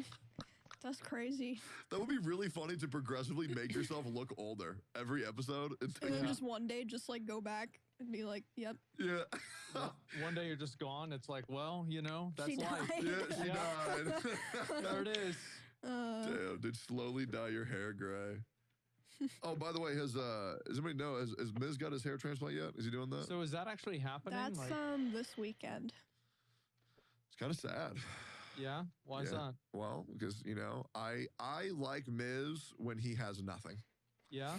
Yeah, he's much You think nicer his to me. ego's going to get too big? Whenever Miz is on top, he's very mean to me. I really want to see what happens. I want to see how it's going to go. I think this is a great situation for me to be in Mhm. because whenever Miz gets his hair transplant, if it looks fucking stupid, I'm just going to be like, oh man, I'm not going to do that. Yeah. Well, it'll look stupid for the first like month or two, regardless, right? Oh yeah, no, I know that. It'll But have you, to grow. you can tell. But like if he looks like a chia pet, then I'll know that it's the wrong decision. Yeah. I need to see some pictures of like bad hair transplants because I've heard that like they're so bad and so obvious, but I feel like I haven't seen a bad one. I've only seen ones that like they told me and I was like, oh, I didn't know. Yeah. You Who know? has a bad hair transplant that I know? There's got to be like celebrities that have bad ones, right? I'd have to think about it. I don't know. Who has a bad hair? I'm sure I know someone. Oh yeah, Cinna. Ooh, Yeah, Cinna's hair transplant looks. Look at her the fucking forehead. forehead, yeah. Yeah, because it used to be even higher, and she got it cut off by like an inch. Oh. So speaking of something completely actually unrelated, why did you have like a YouTube video that everybody was mad? Oh, Because you had so this is like was this your first video where people were mad? oh no, I've had many, but it just hasn't happened in a very long So what time. happened? So there's tons of theories on what actually happened, and then I'll give Yeah. you what actually happened. Okay. Okay, so people said What I was the video about? Firefly from Honkai Star Rail. Oh no, now I understand. Yep. So the Honkai Star Rail's #1 internet waifu, and people really don't like when I talk about this Yeah. because they're like, "No, it's not because of that. That's not what happened." So what happened is that they say I was rage baiting, which is a term that people on the internet use when you have different What opinions. were you doing? Oh, What okay. did you say? So I was just pointing out the error in logic of the trailer. That's all I was doing. What was it? Okay, so first of all, a bunch of fighting. Okay, so if you were to imitate running, what looks more realistic? Or which one looks more realistic to you for running? Think. So Yeah. I don't think that makes sense entirely because the mech suits that they were using could have a different type of aerodynamic function. Okay. Sure. Because and I think I'm right, by the way. Okay. Okay. I know go you ahead. do. That's Yes. your whole career. Uh-huh. Okay, go ahead. What's the second thing Yeah, you said? okay. So the other thing is that so Sam is supposed to have a translator in their voice to where when Firefly talks, it sounds like Sam. But Firefly very frequently moans when she's in the mech suit. But Sam doesn't moan. Because when Firefly takes damage, she goes, ah! And then when Sam takes damage, she goes, Argh! And it's like, well, then you're not translating. Like, why would they translate a moan into a grunt? That just makes no fucking sense, right? So there's the inconsistency in the fucking groaning. So I was pointing out. I was like, hey, guys, they are not the same. There's just no fucking way. And the next thing is, there is a bug the size of the fucking planet that one of the troopers, for some reason, has to die to get in melee range to rip off the front of their helmet, to throw it on the bug, to show the ship where the bug is. But on the ship, they already have a big old target of the bug. And then they send the missile on it. And I'm just like, why the fuck wouldn't you just like be like, it's there, or like take a gun, shoot it? Why in the fuck would you ever have to rip off your face to put a targeting beacon on a big bug? Makes no sense to me. Do you want me to? Yep, let's hear it, Asmund. So the way that it would work is you're talking about like like this is like an interplanetary ion cannon, right? And so the way Sure. that works is that the cannon would probably be programmed to geolocate based off of coordinates. Of course, absolutely. I agree And with the you. coordinates would probably be determined by the different people that are there. So of course it could geolocate better to that individual person. Also, But it was only the face. yeah, I know that because Yeah. that's where it would be. Because if you lose the face, the person would die. But if you lose the arm, they wouldn't. So it would make sense. Right, so here's why it doesn't make sense. So why would they intentionally make a system to drop a bomb of nuclear scale, but that bomb can only be summoned by someone who's in melee range? Well, so let's go back to Pearl Harbor. Okay. We are way past Pearl Harbor, Aspen. We're like in year 3000. They have spaceships that people just chill on. Well, but it's the same thing though, right? But just get And- a tracker gun. Well, no, because at that point the big the bug was moving around. It was completely still. According to the image that was shown. Yes. Because it's all 2.5D art. So like it's not full 3D, it's all drawn. So like you're not seeing movement made. But like that thing can move around because it's in the game. But it's very slow. The Well, big bug is very slow. well, yeah, but you could still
to watch a clip.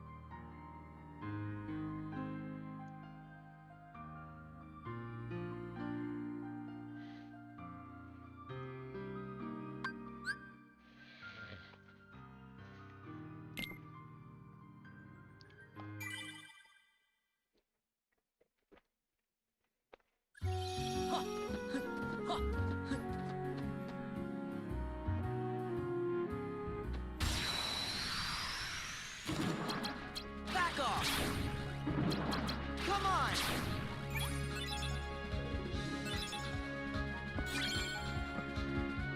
Fuck yeah! It works! It works!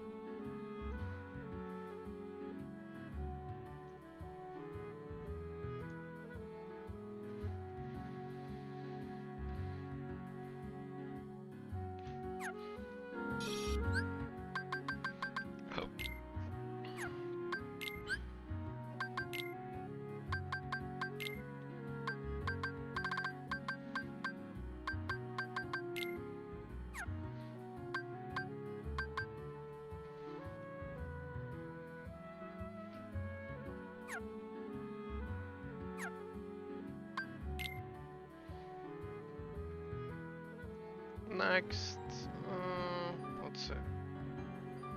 Hold that one.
Almost got 10k, not bad.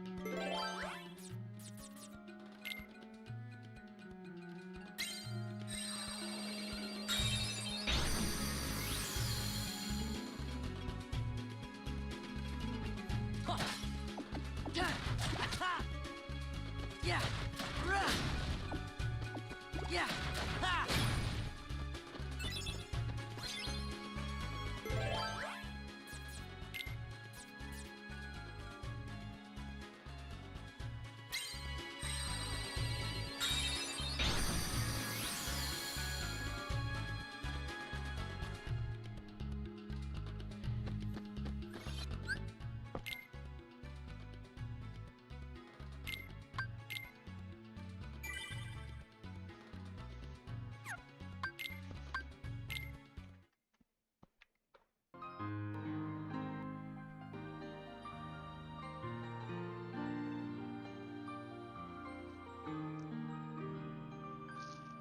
I'll attack that one.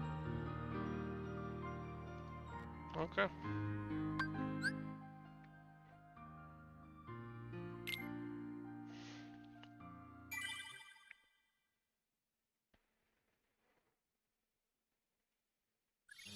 One, 2, 3, 4, 5, 6, 7, 8, 9, 10. Yeah. Back off. Nope.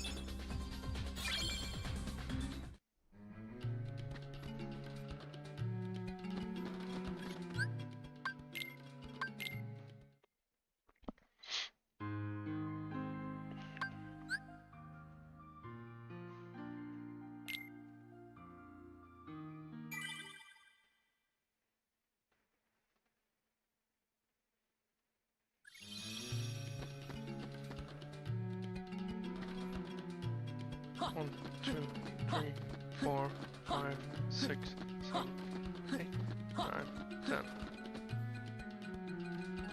Yeah. Back off.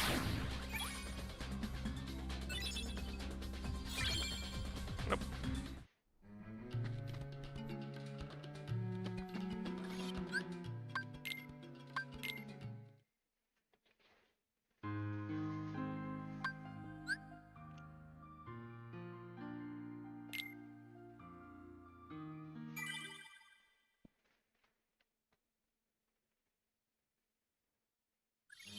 One, 2, 3, 4, 5, 6, 7, 8, 9, 10. Yeah. Back off.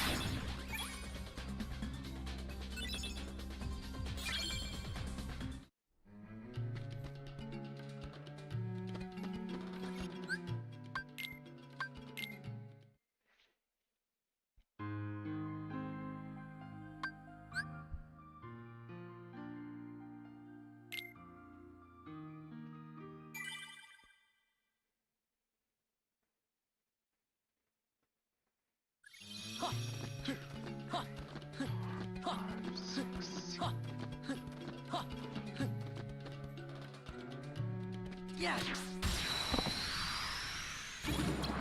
Back off.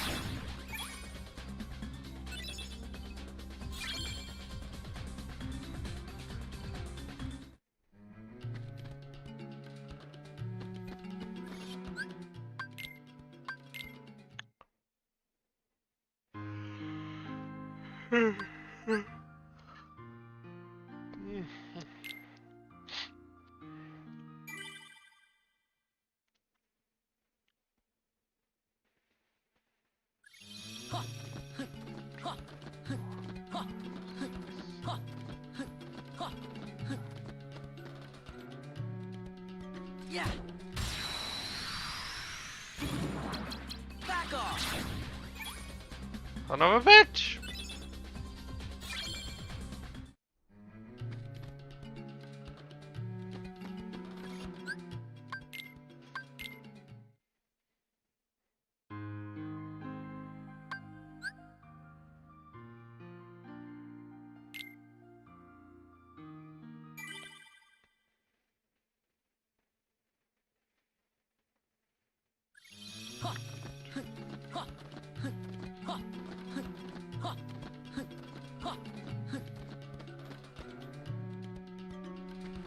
Yeah. Come on. That's more like it. Beautiful.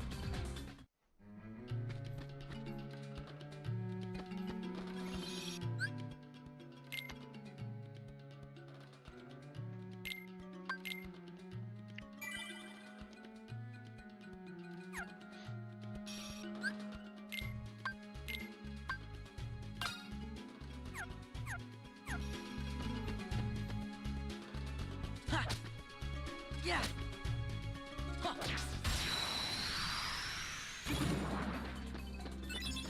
Yeah. Yeah. Rah. Yeah. Rah. Ha. Ha. Ha. Yeah. Yeah. Ha, ha. Ha, yeah.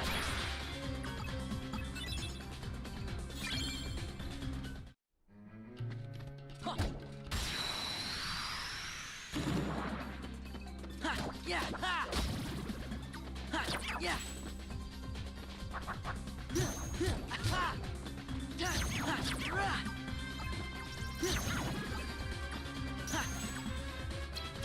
Yeah.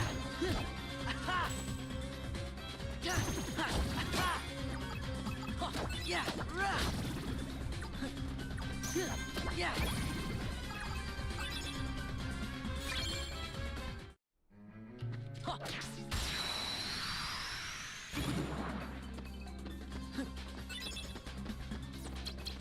Aladdin. Yeah. Yeah. Yeah. Aladdin. Yeah.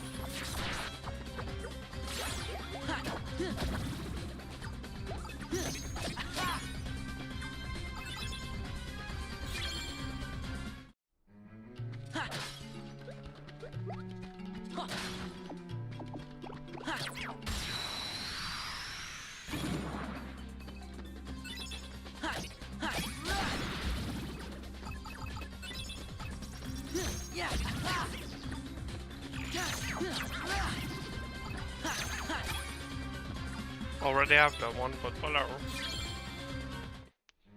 Yeah. Yeah.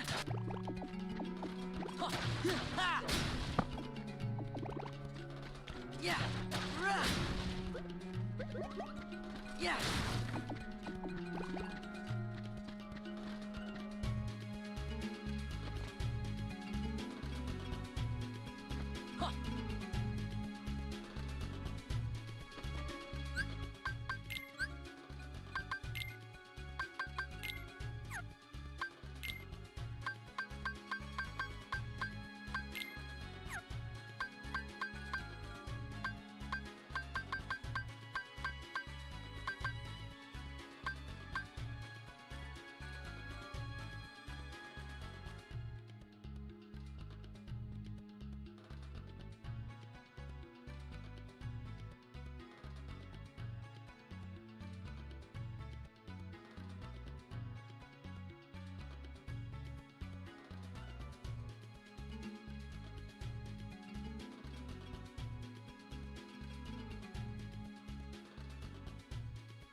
Okay, let's call Bounty.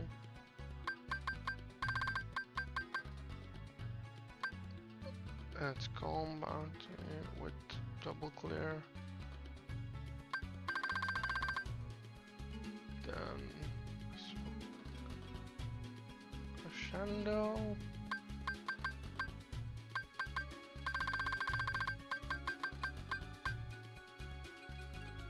Bandit and Pirate.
This is a follow-up video to the one I made about enemy cars. In that video we explored a way to pretty fast and reliably abuse the RNG to get enemy cars. The video covered all but 4 of the enemy cars available to Soren. In the next couple of minutes we will cover the remaining 4 as well as 3 cars that people apparently had some trouble acquiring.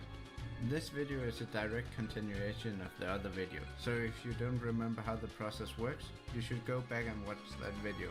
If some of the cats don't work for you, try to go to another world and then come back. That sometimes helps. Now without further ado, let's get into it.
Aha.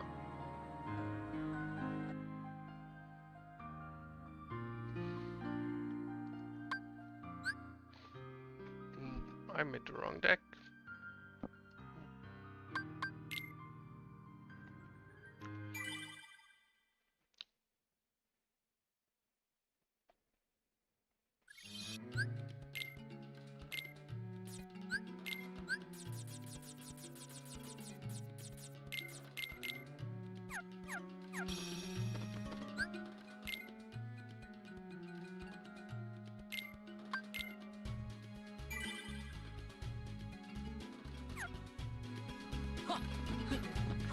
Four, 5.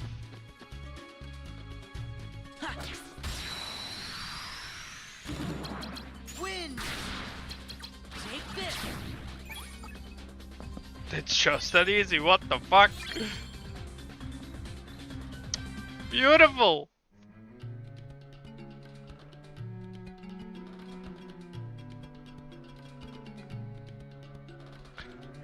Bar Wild and Bouncy Wild. I also need these.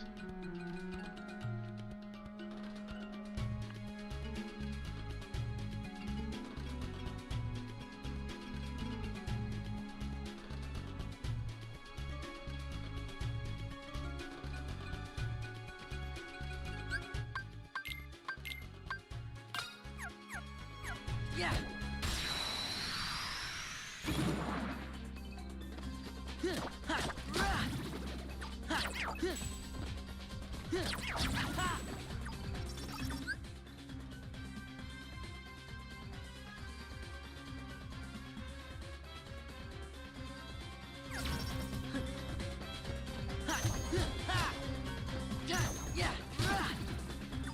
Yeah! Yeah!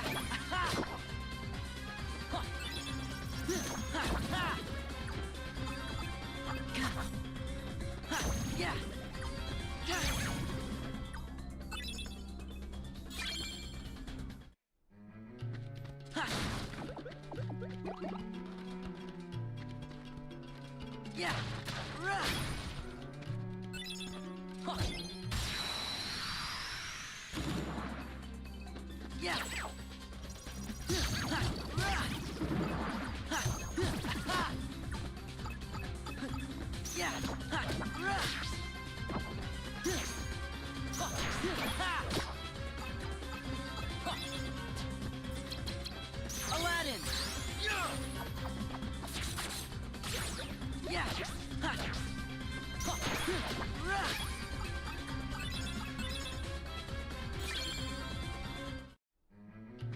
Ha! Ha! Ha! Ha! Yeah! Rah! Ha! Ha! Ha! Ha! Yeah! Rah! Yeah! Ha! Rah! Yeah! Ha!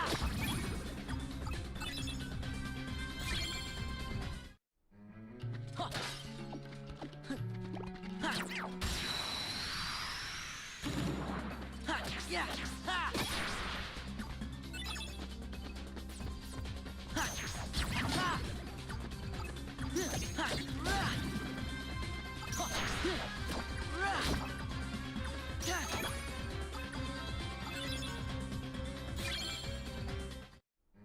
Ha! Yeah! Rah! Ha! Ha!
Yeah! Ha!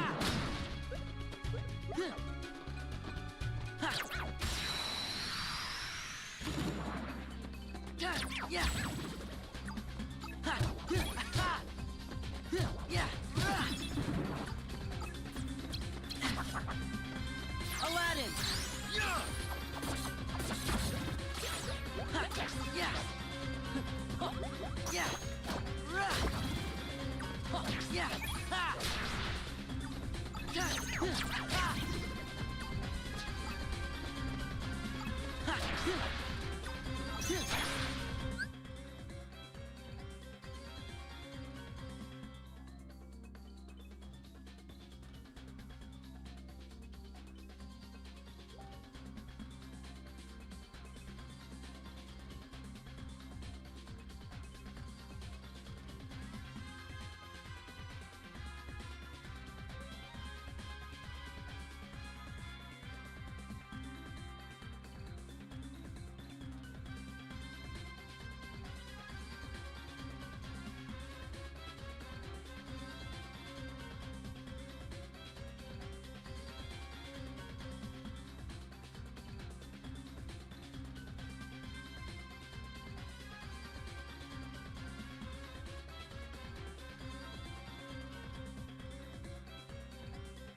Ha! Ha! Yeah, yeah, rah. Ha. Ha, ha, ha.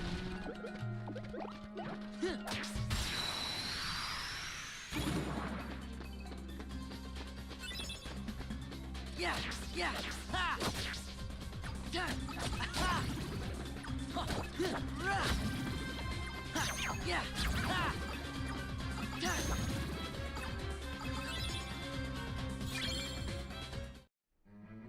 Ha, yeah, ha, ha.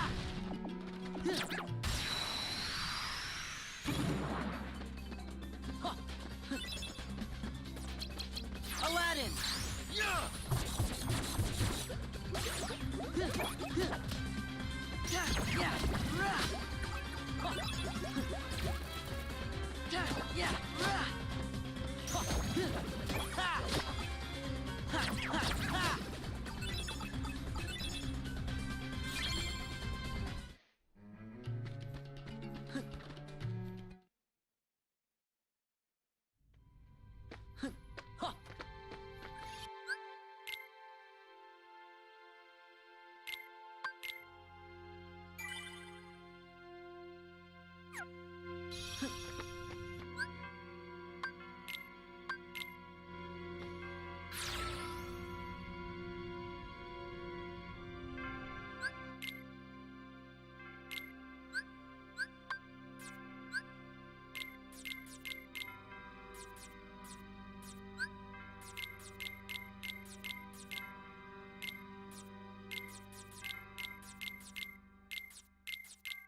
How many? 1, 2, 3, 4. 4 rows. 1, 2, 3, 4.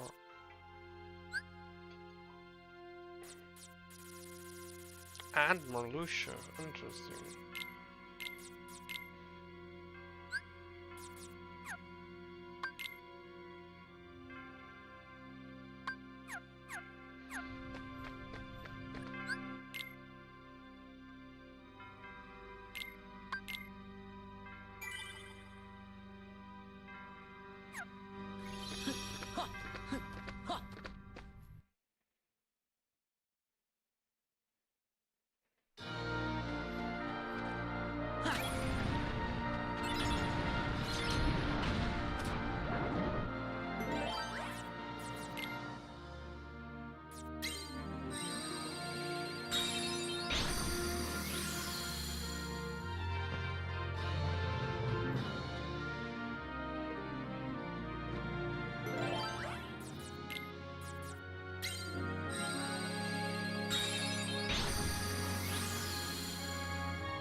fucking amazing.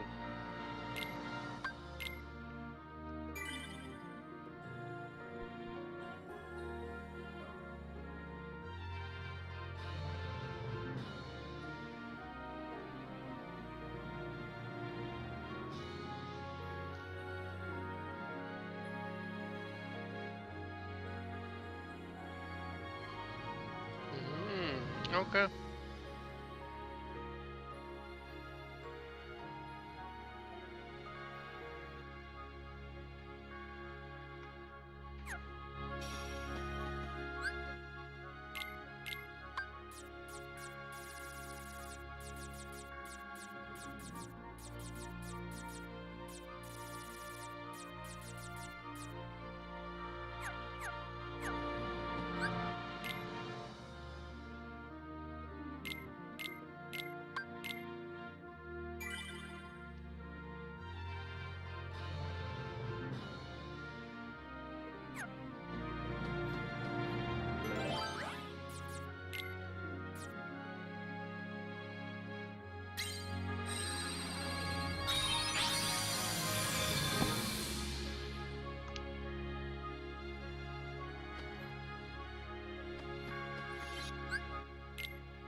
Come on!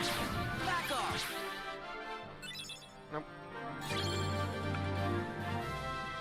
It has to be too heartless.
Like 1, 2, 3, 4, 5.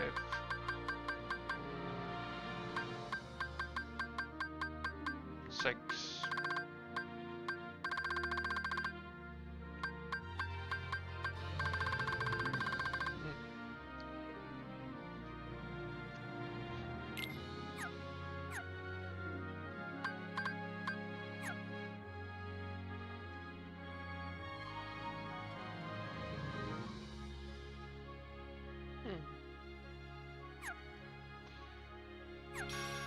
One, 2, 3, 4, 5, 6, 7, 8, 9, 10.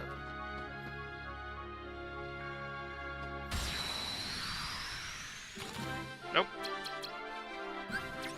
Back off! Take this!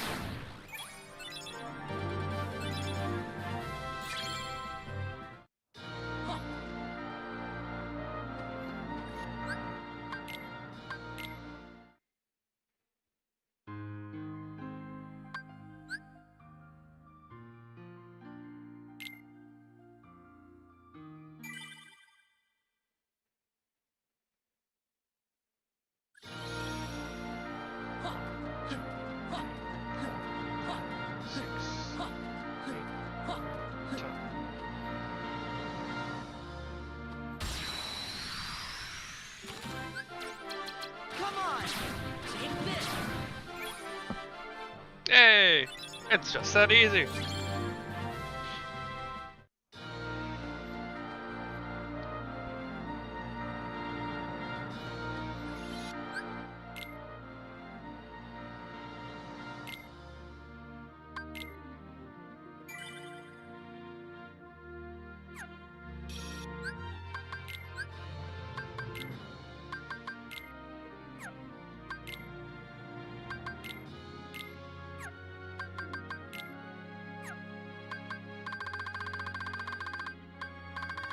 Now this one and this one. That's the pirate.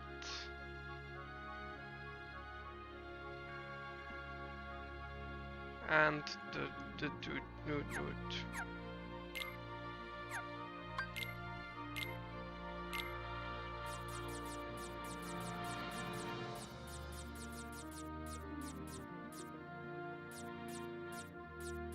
The part that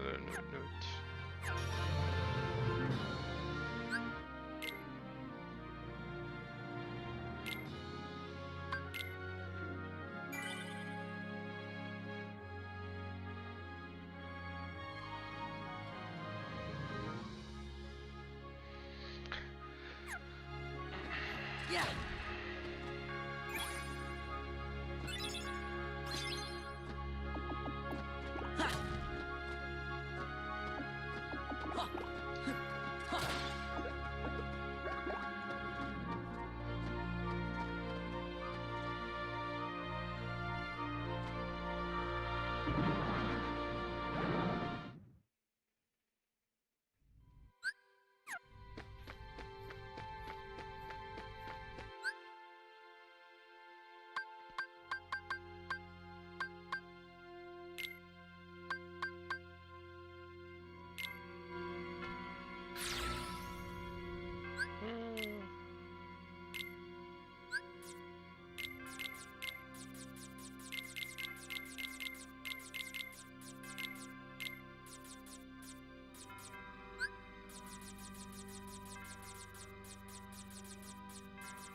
Ha. Ha.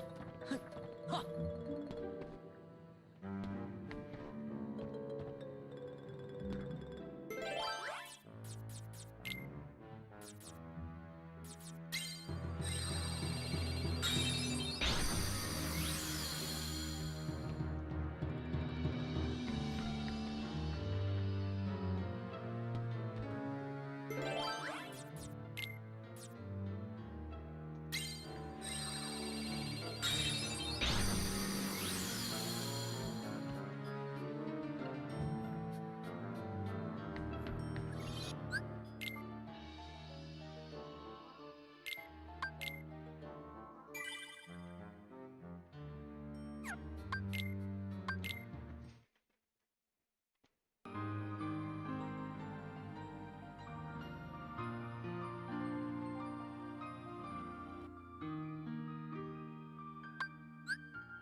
Take this. Back off.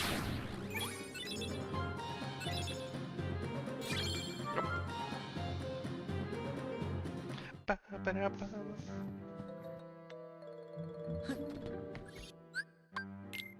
Might take a few tries.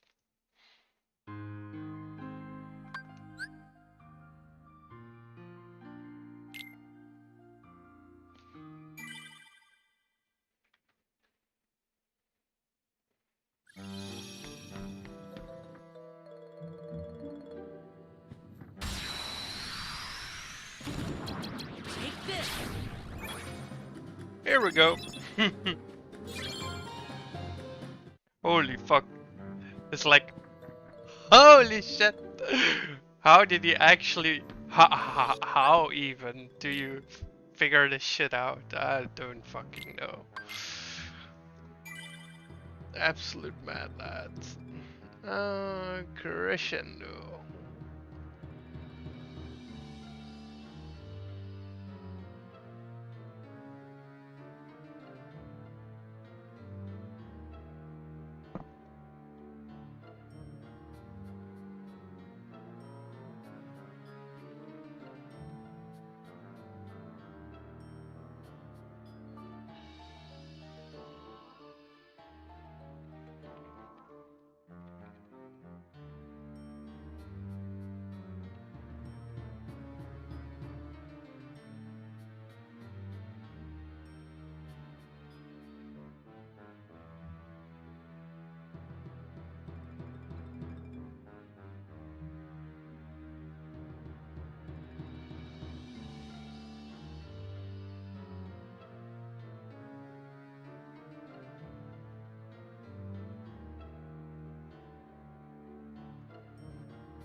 Heyo!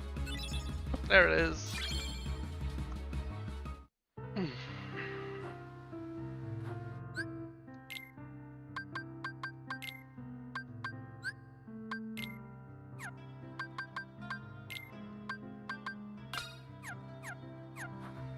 Yeah.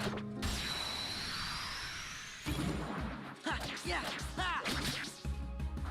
Huh. Yeah. Huh. Rah. Ha. Huh. Yeah.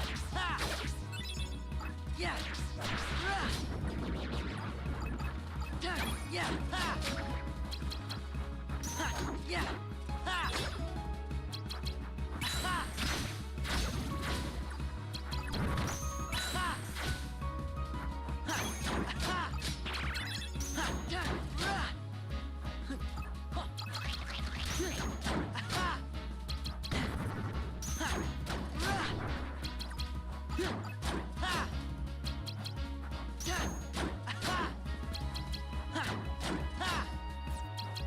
Take this.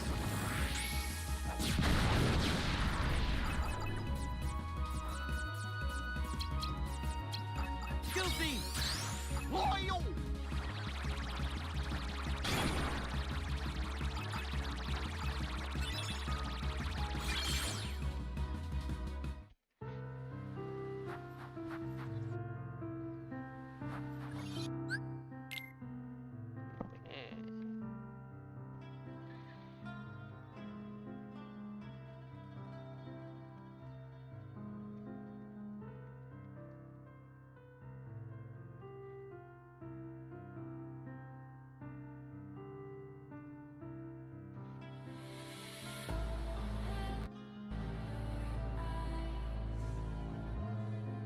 Hello and welcome to the second part of my level up guide for Re Chain of Memories.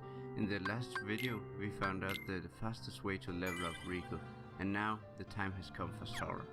Unlike Riku, there seems to be more of a consensus as to what the best method is, but once again, nobody seems to have checked if it actually is the fastest way.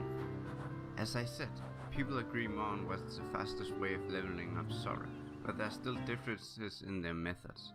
One thing all of the methods have in common though is using the slide Mecha Flare.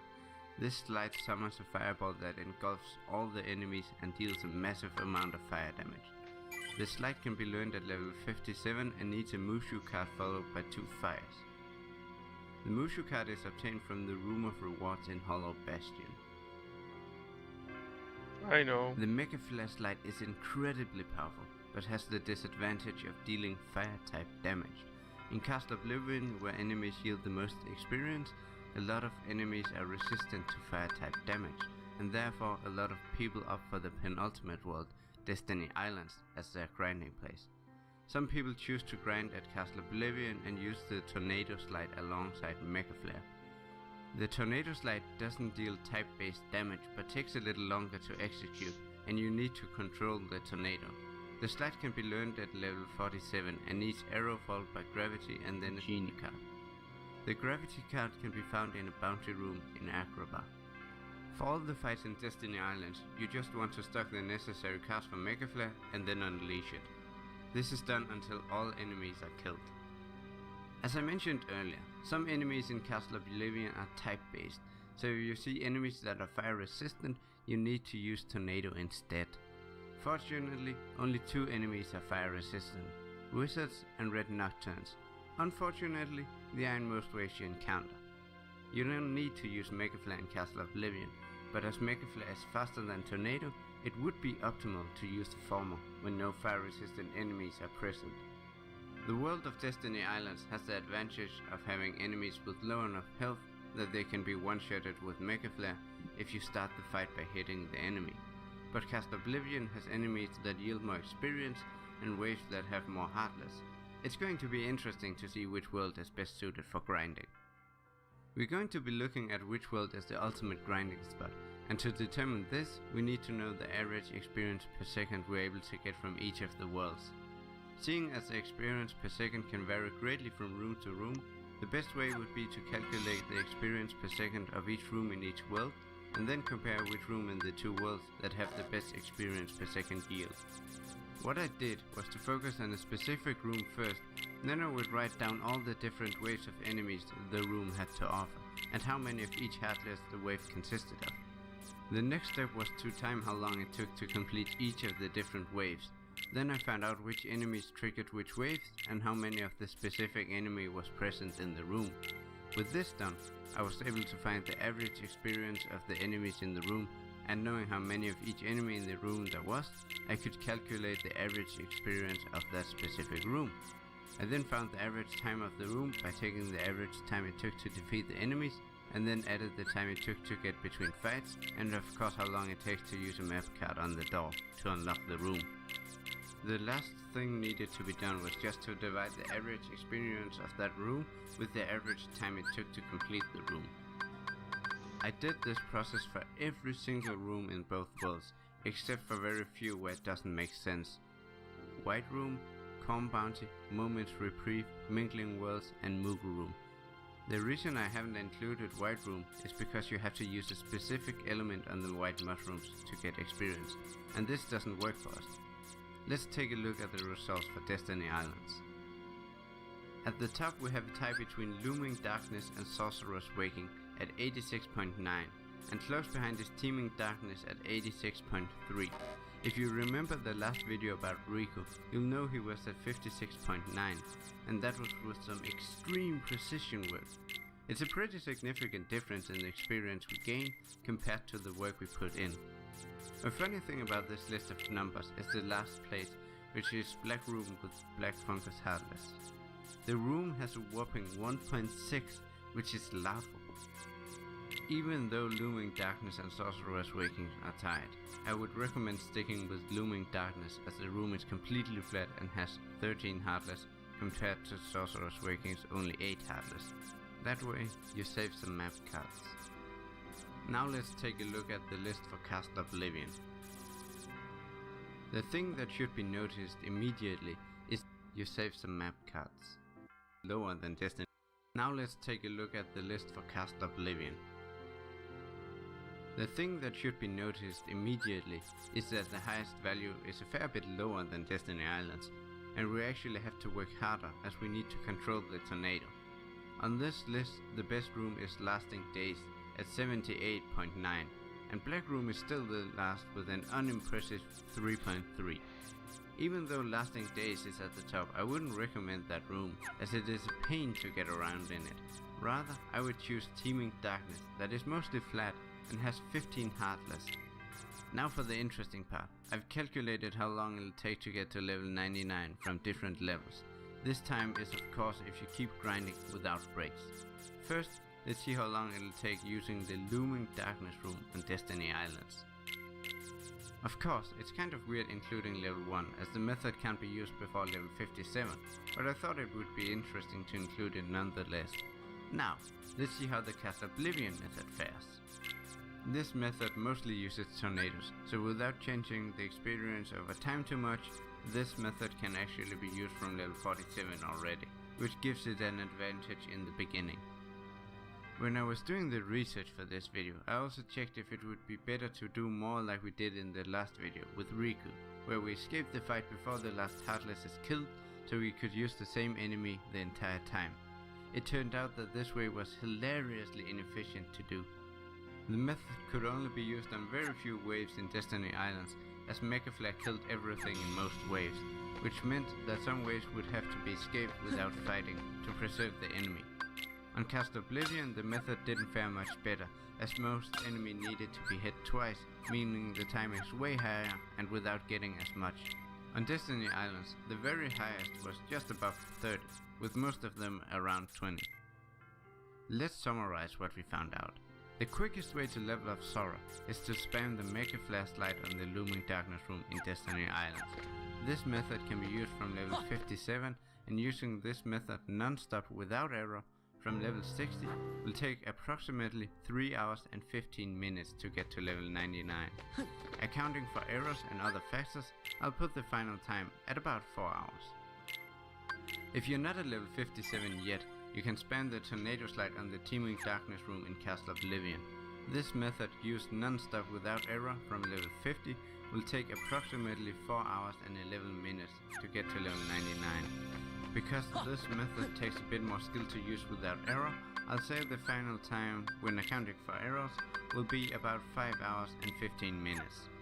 That's all I've got for this time. Hopefully it cleared up some confusion on this topic. I'll see you in the next video. Cool. Miss the cannon attack. So if you put the helmet on it, then the helmet would be able to, in real time, track the location. No, I get it. So I think that you're wrong. No, I get that the helmet could work. What I'm saying is, I mean, who makes more sense? what I'm here? saying is, why wouldn't you just make? Why wouldn't you just make Yeah, it no, that shoots it? I think that you're both kind of right. Like Tectone's like, there's definitely ways to avoid this, but it's also like, I mean, I don't know. And there's also this, we're in the same universe as rocket-propelled suits. So why could we not have rocket-propelled tractor beacons like they have in Helldivers?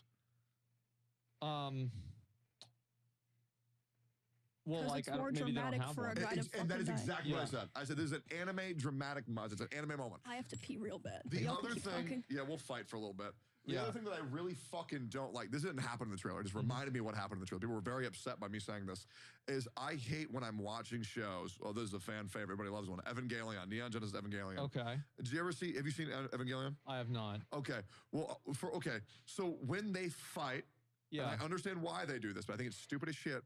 When the robot takes damage, the pilot also takes that damage. Yeah. And I think that is one of the dumbest tropes I have ever fucking seen. Well, they did that in Pacific Rim too, I think, right? Too? They did do that in Pacific Rim. They didn't? They did. Yeah, I thought so. They And did like not do it in Iron Man. Yeah, well, that's because Iron Man isn't a mech, and so it's not as big. So when he's in the Hulkbuster, Well, it's still not a mech.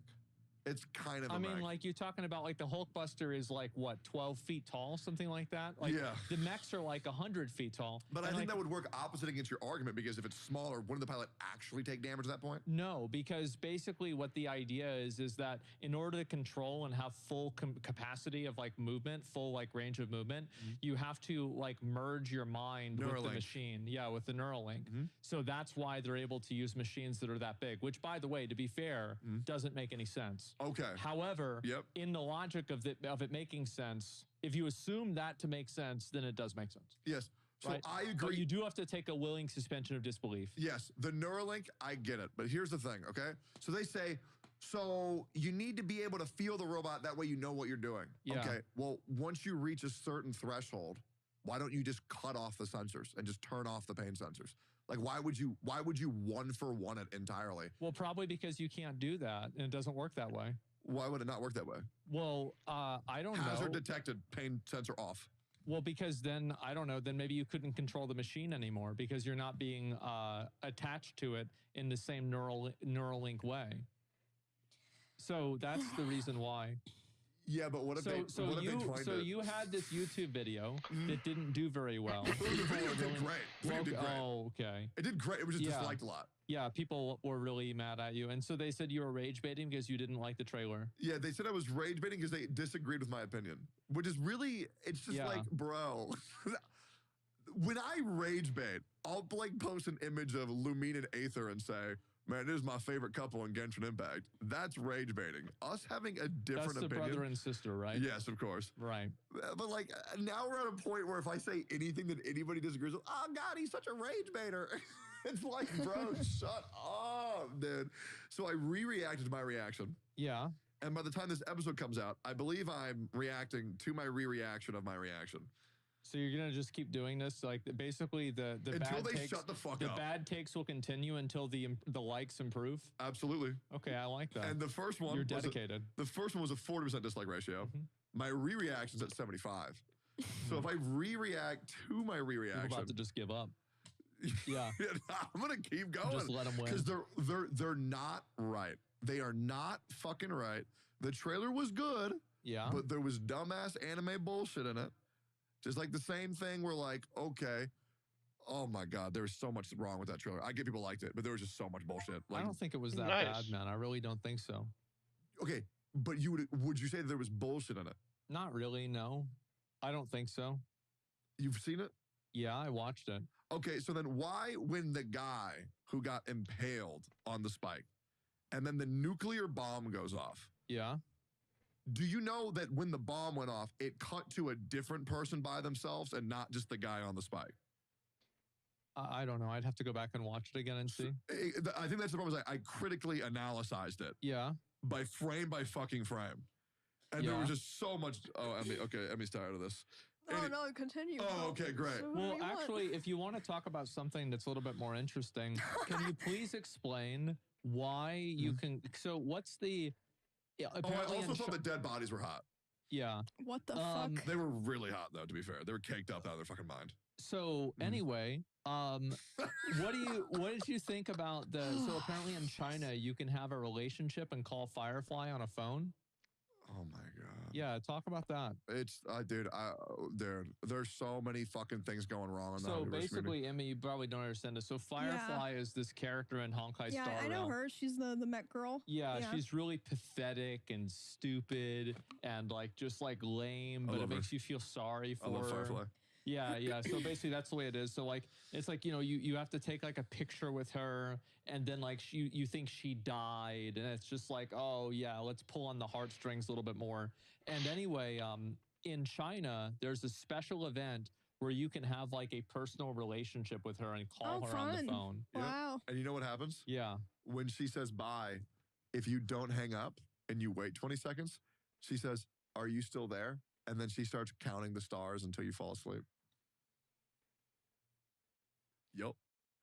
People are so parasocial, it's ridiculous. I want to see how much money this character is gonna make. Who's gonna break records? You think so? I know so for a fact. It's like I don't even think she's that hot. It's just like She's not. it farms these like just fucking simps. yes, yes, they are. Yes. And I'll be real, the voice actors of the community make it even worse because what they do is, so every Hoyo creator, once again, I like the voice. I like the majority of the voice actors. Obviously, I have. But There are some that are just fucking stupid. Okay. And I've already made that known on my stream for these motherfuckers who want to call me out on Twitter because I'm not pandering to these fucking retard insults on the internet. It's fucking insane. so what do they do? Oh, there was one of them that was like, oh, I don't really approve of Tectone's behavior and he deserves everything that's coming to him. And it's like, Whoa. yes. And I'm like, bro, I'm getting death threats on the internet because I didn't like an anime character. Okay. Yeah. Great take, you dumb fuck. Regardless, and that sucks. I actually swapped to JP because I don't want to hear that stupid fucker's voice anymore.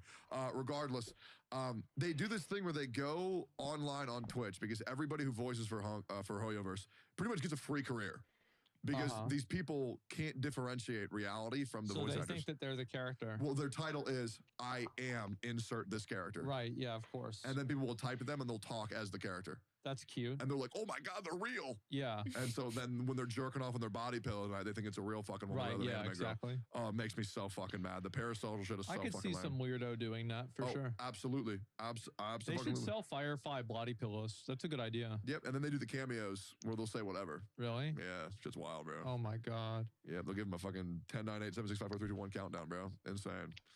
That's so fucking weird. Oh my god. I know. It's weird as shit. So okay, so that's why they were mad at you, basically. Yeah. Okay. Essentially, I was mean to their girlfriend. Oh, well now it makes perfect sense. Yeah, that's what I think it is. So what have you been doing, Emmy?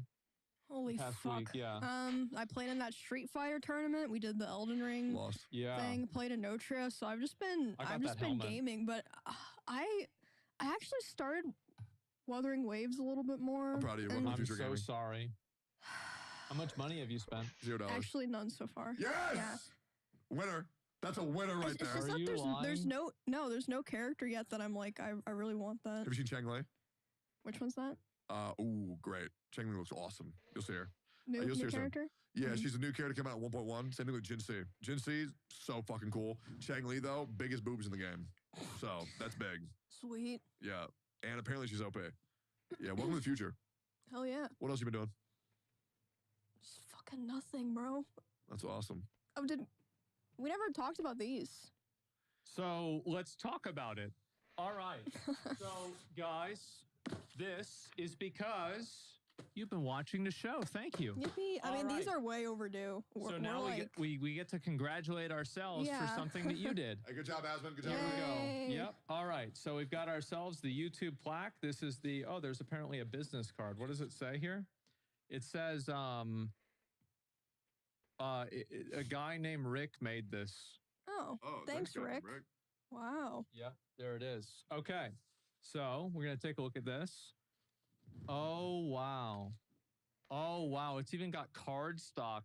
Look at this. That's the nice paper. Oh, it's Rick. my god. I Yeah. got Rick too. Rick. We're proud to honor your impressive milestone of reaching 100,000. We're at like 250K or something now. Are we really? Yeah. That's a I mean, lot. better I late haven't than checked never. it forever. Yeah, I have no idea. I'll go look. I'll see what we're at right now as of recording this. Do you know we have many more stories to share with your community? Your fans can't wait for you to amaze them even more with your commitment and creativity. We have 259,000 subscribers. That's nuts. I had no idea it was that many. Yeah, I don't look that much. Yeah, that's crazy. And so we've got right here, this is the box. And then it has, oh yeah, this is the forbidden fruit. Do you want it? It tastes pretty good. Yummy. Okay. Let's see here. And we have Steak and Eggs Podcast for passing 100,000 subscribers. Thank you guys. Yippee. Look at that. Oh my God. Look at me. Dude, I'm glad I get one too. Yeah. This is fun. I'm gonna hang this up. Here you go. Hooray. Are we getting a third one? Or did you not want one? I said that I already have too many of these. Too All many right, of bro. these. Holy based. But yeah, I mean, I could take if there's another one, I could take it. Sure, or we could put it up on here or something like that. Yeah, recognize Oh, your that would team. be nice. We can put it right next to the TV right there. Yeah, we should put one there. Yeah. I'm taking mine home, just letting y'all know. Okay. I'm taking mine too. Yeah, I like this. I'll put Sweet. it next to my gold one that I'm getting soon. Yes, sir. I'm getting my gold one soon too. Mine's on the way already. Yours is coming very soon. Yeah, surely. I'm Like a almost couple at like months, right? Yeah, gotta be. I'll get it this year for sure. I'm almost at like 3 million now, and I don't even think I have my 1 million. I never even got it. Jesus, bro. Yeah. That could be like a free food tray that you eat on your bed. Flip it over. Yeah, let's turn it over. Eat Yeah, the food that's off free. it. That's a good idea, actually. Yeah, you should get yours. I don't think it's too late. No, I just talked to them. They'll just send me one. Because I'm feeling nostalgic right now because we've done this for so long. What is y'all's like? Do y'all have a favorite episode? A favorite episode? Yeah. Like one that's, yeah, you have like a favorite episode? Because I want to ask another question after that too. I don't know. I don't really have one that I could think of. I'm not sure. Really? Mm. No one episode you thought, man, that was a fucking great episode. I mean, I feel like, you know what? I think the episode with S-Fan was really good. I like that one a lot. Oh yeah, I was saying recently I think that we should talk to him again because I feel like he's kind of going through a period of Well, he just maybe got fired change in his from being a life. police Yeah. officer. I mean, he's been working in a, you know. Oh god, I actually got really worried. I thought he actually got fired. from Yeah. the- In GTA. He got fired from being a streamer. I know my number one. I don't want to skip yet. Don't want to skip. My favorite episode is probably what's the one that I had the most fun on? I think it was actually the recent one with Amelie. Yeah. That was a lot of fun. That was a good Just episode. talking Yeah. about Viva Pinata. Anytime I yeah. can talk about that game, it's just a good fucking time, bro. I love that game. Yeah, y'all like a lot of the same games and all that shit. Yeah, exactly. There it is, right there. Yeah. Holy fuck! It's been a long done a time we've lot. been making It these has. videos. Oh my A god. random one that I liked was I really liked the episode we did with Neanders. That was such a fun Yeah, one. that was our first Dude, TV episode, I think. I've been trying to get Neanders and Aethel out here to do a real. Oh wait, me letting. Oh dude, you petting Bongo was such a happy moment for me, man. Man, it's so crazy how stupid that cat looks. I know, dude. It's He's so, the- like, I don't know what the hell is wrong Oh, with look him. at him. Oh, Bongo. Jesus. He's a little guy. That was such a Cute. fun. Dude, y'all have to see my new house when it's done. Yeah. We Yeah, need to do. for We sure. need to do a new house tour, and I'll make sure not to leak it at all. That way, the first people who see it will be That'd Oh, be really dang. fun. I'd be down to do that. Yeah. What an honor. What's the time frame on that now? very soon. In the next 2 to 3 weeks. Oh wow. Okay. Yeah, Holy I fucking shit. cannot wait. Yeah. It's gonna blow your fucking. Oh, dude, the Aspen House house tour. tour. That's my Yeah. mattress. Yeah. Awesome, dude. That was such a great Jay's mattress. just highlighting the views. Yeah. Yeah. That- yeah, a 3 lot of million views on that? 3 million people No, watched it's it. crazy. I had a That's ton a of lot. people who I know that they have nothing to do with content creation. Really, that they told me that they watched this. Yeah. Yeah, you went to this fucking loser's house and there was shit everywhere. That's crazy. Wow. Yeah. Ugh. That was awesome. Favorite moment? Your number one favorite moment or thing that you talked about? Anything that happened in a special? Oh my god, I have no idea. Mine was definitely trying your $2 steak Yeah, and realizing that it was good as fuck. I know. I don't know if it's actually my favorite, but what popped in my head is fucking race time. Race yeah. time! Oh, I love that episode. I forgot all about that. Yeah. Yeah, there was that, and I'm trying to think what else besides that. Oh, Seer was such a good episode too. Seer was a good episode.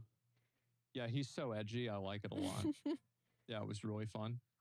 And Triax too. Triax and I had a lot in common because like we both pretty much played the same games growing up. Dude, a there lot. are some times when we bring a guest on, you just absolutely lock the fuck in, Yeah, and then I can just clock out. you just go AFK. And I'm like, yeah, it was like when you talk to Ghost Ghost Crawler. Crawler. oh my god, I remember the one time, you know, the only reason people knew Emmy was there, she left halfway through the episode.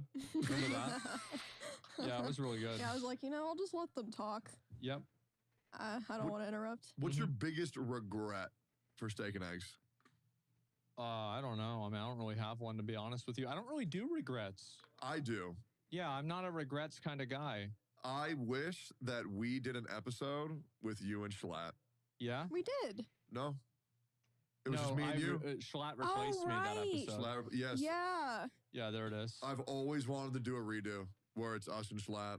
Did We Schlatt go could- to New York? I heard Oh that yeah, did. he was moving. he did. huh? Yeah. I remember he was in New York for a while. Whenever before he joined OTK and everything, and so that makes sense. Yeah. He's wearing a New York hat there too. It was insane, the dynamic of the podcast whenever like one of us isn't on it. It's Yeah. cool. It's like when I dipped and the Soda Poppin came on to replace me. Mm-hmm. Dark times, man. Yeah, it was a great episode. I guess we've all missed at least one episode, huh? If you were to Yeah, I missed die, one. Yeah. if you were to die tomorrow, Okay. Who would you want to replace you on the yep, you have to pick your Um, replacement. soda? Oh fuck, I would quit. Yeah. I'm good. I just think dude. it'd be funny. I would just get yelled at the whole time, man. I Well, just what couldn't about do what it. about you? Who would replace you? For me, Lord Athelstan. You think so? Yep. Why is that? I just think he's one of the funniest, nicest people on the fucking planet. Okay. Yeah, just a good dude. I don't know who would replace me. I'd have to really think about it. Cause like, yeah, I spend a lot of time, like, I mean, I feel like you're probably the closest thing. Cause like you follow the same stupid internet drama stuff and everything like that. Yeah. So unless it's like another commentary person or something else. I feel like literally only Charlie could truly replace yeah, like Asmund. a moist critical. Yeah. It's the same general stuff. Yeah. I can't believe we haven't done an episode with Charlie yet. I keep meaning to ask him, but we keep getting busier having other. We've had other other, guests. yeah, we've had a lot of people on. I think that'd be really good to have Yeah, Charlie I mean on. he won't fly out, but he would definitely do like the TV. He's a thing smart at guy. least. Yeah. Yeah. I know I'm flying out to do Destiny's podcast soon. Bro, like I Oh could my. not imagine flying like that much. I really think it's going to be easy. You think so? Yeah, wake up, take an hour and a half flight, record a pod. Is it really only an hour and a half over Should- to? Yeah, it should be short. I can't No imagine. way, it's only an hour and a half. How long could it possibly To be? go over to Florida, it's probably like 2.5 hours, I'd say. Yeah, that's not a big deal. Yeah. Yeah, I'll just read some manga. There's Yeah, so you much just good shit sleep, to read. read, Steam Deck. Yeah, I ain't gonna do that shit. I can't do the portable consoles anymore. Really? Really? Yeah, I just can't. Why Why? not? I don't know. They just feel weird as fuck. I just like keyboard and mouse. I don't like using controllers. I just Yeah. can't. And something about like my hands being over here on the control, like on the Steam Deck I or the feel Switch. like it only feels good for like low gameplay games. I don't know how to describe like visual novels Yeah. or like Vampire Games that aren't Survivors type games. games Yeah. or like really simple games. Yep. But like I would never want to play like a Souls like or a shooter on a handheld. I Yeah. couldn't even imagine that. I know people playing like Call of Duty on mobile. It's like, what the fuck Oh are yeah, you doing? Yeah. people play like Overwatch and Fortnite and all those games on the Switch. Yeah, By that's people I mean kids, so but silly. still. Kids still. aren't people. Yeah. I wish there was a new good farming game out, man. I do. That's like my favorite genre. But they just when a farming game is nailed, like Stardew Valley or Viva Pinata, it's the best game. Well, you on might earth. have a little bit of that with the Azure Promilia game, like that one gotcha I'm really game. hoping. Yeah. Same. They're also making a Hoyoverse Animal Crossing. So you said it's like an MMO. Like what? Well, there's what two is different this? games. So like what is happening? Because So like Hoyoverse is not making a game anymore. They're making a universe. oh fuck Yeah. So for what they want is for Genshin Impact. yeah. If you want a story, you play that. Who's gonna tell them their story sucks dick? If you want turn-based RPG, play Honkai Star Rail. Honkai Star Rail's story is so much better than Genshin's. It's fucking ridiculous. If you want, bless you. Sorry. If you want Animal Crossing, you play the Hoyo Animal Crossing. If you want an MMO, you play the Hoyo MMO. If you want, I don't know why the fuck you would play Honkai Impact Third, but the story's okay, I guess. I could not get into it, man. I Yeah. tried to play it. I just couldn't do it. I actually really liked it, but that was before I was mentally broken, and I still gave a fuck back then. Right. And so when people said that you weren't allowed to like our characters because they're lesbian, I actually got annoyed enough to be like, all right, I'll just stop playing the fucking game then. Yeah. Because I was tired of being guilt tripped for thinking that an anime lesbian girl was hot. Okay. She was just fucking insane. I'm just like, I'm fucking good. That was before I let the dumb fucks win, before I just became a shattered, broken man like I am today. That's whenever you still had hair and you would wear the beanie. I should show you what my hair actually looked like. You don't have to. I know what it actually looked like. You want to see me at my worst? Okay. I'm gonna let the whole podcast see this. This is a very private photo of me, man. But this shit is fucked up. Do I have this still? I don't have any version of that. I took a picture of my teeth before I got them fixed. Oh That's my about god. it. This is me at my literal worst. Okay, let's see it. Oh, that's not so bad. Dude, my beard was like 2 feet fucking long. My Yeah. hair was oh my nasty god, you as were fuck, a bro. wizard. Yeah, I Crazy. was. That doesn't. Yeah, that really. It's really not that bad, guys. For me, I think it's bad. I look fucked up. Yeah, you do, but it's like, I mean, there's plenty of like people like that like go to the community college, you know? Yeah. Yeah, they smoke weed all the time and they live at their mom's house. Yeah, I think that's a pretty common archetype even. It's just, I knew, because I was also 330 pounds, Yeah, right? yeah, Like, exactly. So were they. yeah, I just don't know how to live like that, man. Yeah. It's just fucking so gross. Smoking cigarettes, just fucking Ugh. slamming energy drinks. Why would I be drinking energy drinks when I could just be drinking gamer subs? That's nasty. Like, yeah, I couldn't get into that. Like any of those things that like increase your heart rate or like freaks me out. I don't like that at all. Usually, like I have full energy all the time, every day. It's never a problem. That sounds awesome. I walked around the streets around my house the other day in just pants because I thought I was dying. Oh yeah, were you? No, Why'd you think you were dying? because I have this issue where I think that I have a brain tumor, and I think that I have cancer, and I think I have heart issues when I have none of them. Yeah, I've been to the emergency room for that 3 times. Yep, Yeah, it's the worst. yeah, it is. Yeah, Yeah, it's like you'll be walking, and then all of a sudden you'll feel like something's wrong, and then right. your brain's like, yo, what the fuck is What going the on? fuck? Yeah, exactly. Yeah, but cardio always makes me feel better, Mhm. and a hot bath.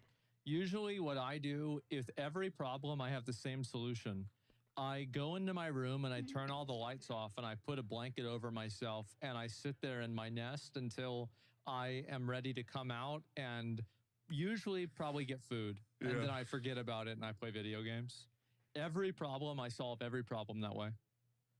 That's a good ass time. Yeah, it is. It's a great solution. Well, how do you deal with stress, Emmy? Like if things are like really bad, like what is your coping mechanism? Baths, just bed rotting. That's the same thing, basically. Like, I mean, everyone I think like will like play games or read, but there's Yeah. times where like it's so bad I can't even do that. Then I'll just like try to sleep. I don't know. I recommend everybody to get out and go for a walk. Yeah, that too. Yeah. I feel like when you stay, for me, if you want a bed max, if you want a rot max, go for it. But getting a change of your environment always fucking helps. Yeah. For a lot of people. I think a lot of people sit and they stagnate in their rooms and they get upset, but like getting a change of a perspective, change of environment always helps me and a lot of people as well. So whenever somebody's sad, I'll like offer to come over and like go for a walk or take them on a drive or some shit because I know that fucking helps me. But sometimes people just don't remember that they can do that. Oh, by the way, speaking of going for a drive, I had one of the best nights of my life last night. What'd you do? So I went over to Sears House after we did Call of Dragons. What a great sponsor. Wow. Awesome. Changed my life. And afterwards, we did the sponsor. I was going to go over to Sears House just to get a ludicrously expensive meal for no particular reason. And right as we're about to go, Sears says, you know what? I don't think I want to stream this. And I'm like, okay, great. So he ends the stream and we go offline. We go to this place called Uchiko. Have you heard of that place? Is that a place downtown? Yeah. Yeah, I've heard of it. I haven't Yeah. eaten there though. We need to go. You should go as well. This sounds like a place that has sushi. Oh, yeah. Uh-oh. And dude, me, Sear, and his new, oh my God, his new car is crazy. Yeah. Dude, he was like, I'm not even going to say what he did because it's, you know, it Yeah. probably shouldn't say.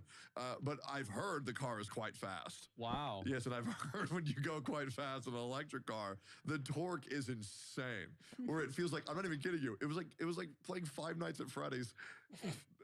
In theory, because if Sear was going very fast, then Yeah. it felt like I was getting punched in the fucking chest each time. Nice. Every time he gunned, it was like, bah! Oh man, it was so fucking good. Electric cars, bro. I need to get one. It was the funnest drive I ever Really? had. But then we went to this place called Uchiko, and I'm not even kidding you, bro. We dropped $700. We dropped $700. You want me to go there? That Just sounds the like two, a- just the two of you, or just the two of us, damn. Jesus Seven Christ. That's a lot of money. bro. There are things. What did you buy? Okay, well, first of all, the sea urchin, which I Yeah. know you I love. sea urchin. Was fucking ridiculous. Had the best bluefin fatty tuna I've ever had in my whole fucking life. And you got to understand, in sushi, people Did don't they have get any real food there? it. Yes, they had a really cool one that I think you'll like at the end. People don't understand what food can do until you get, it's like fashion. People don't get fashion. They don't get fashion at all. They don't understand it. And they don't get food. Food, when prepared by people who like have been training for it for 20 fucking years, who have dedicated their whole life to it, can give you experiences you've never had in your body, I don't in your know, mind. Man. Like there's been people work Okay. at Taco Bell 20 years. It's the same thing. Okay, I'm Yeah. gonna say something. It's about to sound gay as fuck. Yeah. Okay. So I put this sea urchin in my mouth, and when I put it in, it was pretty small. But then when you took a bite, it like exploded cream, Yeah. right? And it fills your whole mouth. And it starts off like pretty sweet. And then all of a sudden, you get punched with a little bit of salt. And then the wasabi takes his fucking katana blade, slices through all that shit, resets your taste buds. And then you get the cream, you get the sweet, you get the salt all at the same fucking time. You swallow it, and then you get the nice little, I think the word is umami. I could be wrong. Yeah, of, it is. Yeah, of the seaweed at the end. And then the rice just absorbs all of it. And holy fuck. It was $8 for one bite. But it was fucking ridiculous, Asmon. And we had like 20 or 22 of those bites. And at the very end, they made us a Captain Crunch dessert. I could maybe go for that. Yeah. So what they did What was in it? okay, I shit you not. So they deep fried milk. And What they made the these little milk deep fried Fuck. This sounds disgusting. Yeah. It gets better, right?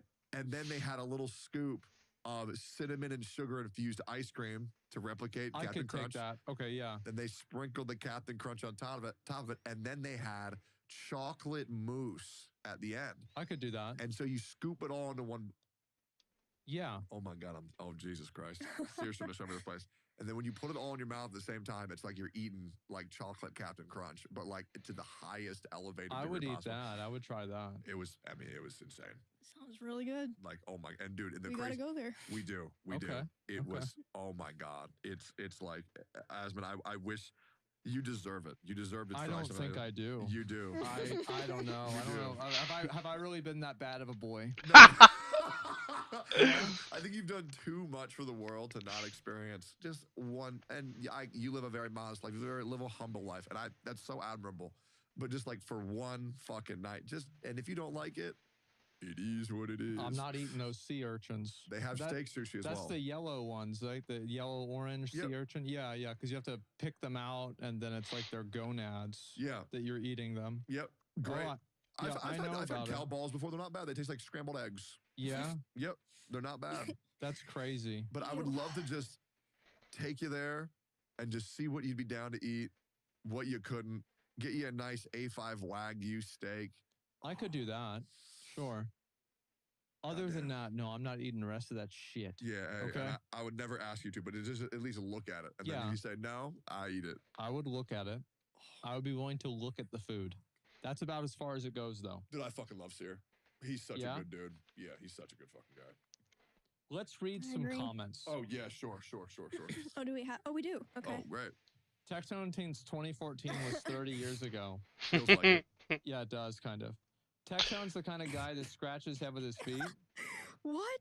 I don't know if you could do that. That's what a monkey does. Hard to focus on the episode when Techie's got his grippers on full display. Everyone forgot that Tectone thought World War II was in the 1800s. And Not one that more guy. from Bruce Wayne.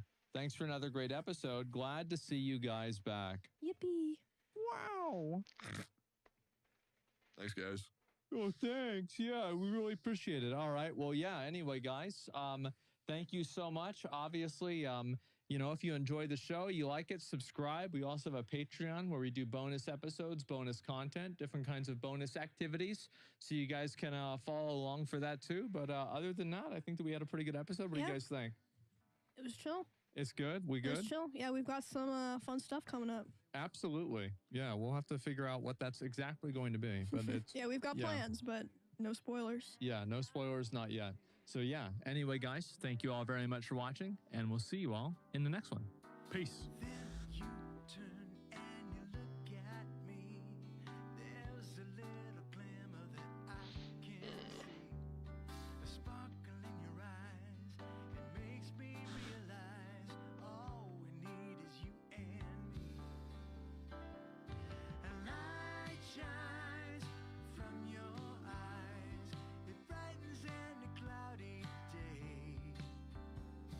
And I find your light shine bright away. Shine your light my way. What are your guys' favorite things to goon to?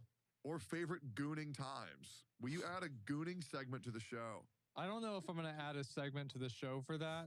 I feel like that's usually my Reddit. Like, people Okay. post so many weird fucking things on my Reddit. It's actually like, it got so bad, we actually had to start banning people for just basically posting porn. It's insane. I like that. Yeah. What's your favorite thing to goon to? I'm not a man. You Yeah. can goon That's as a chick? that's mainly a Plus, dude you're thing. bisexual. What does that have to do with anything? Well, it means like that's kind of like it's like a lot of options. I'm a woman of God. Oh, No, I'm not. I'm not. That means what she's trying to say is furries. yeah, hootie pop. Yep, that's right. Absolutely not. Hey. My favorite is AI porn.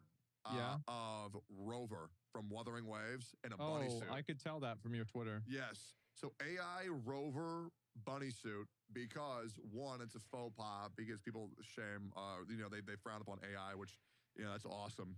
And then if Rover ever gets a bunny suit, it's spitting in the face of Hoyoverse because Dewey almost got assassinated for putting bunny suits on the girls.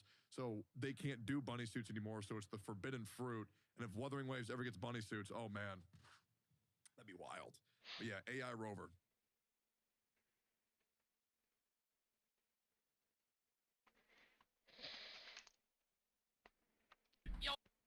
Oh, everybody, welcome to New. Let's see.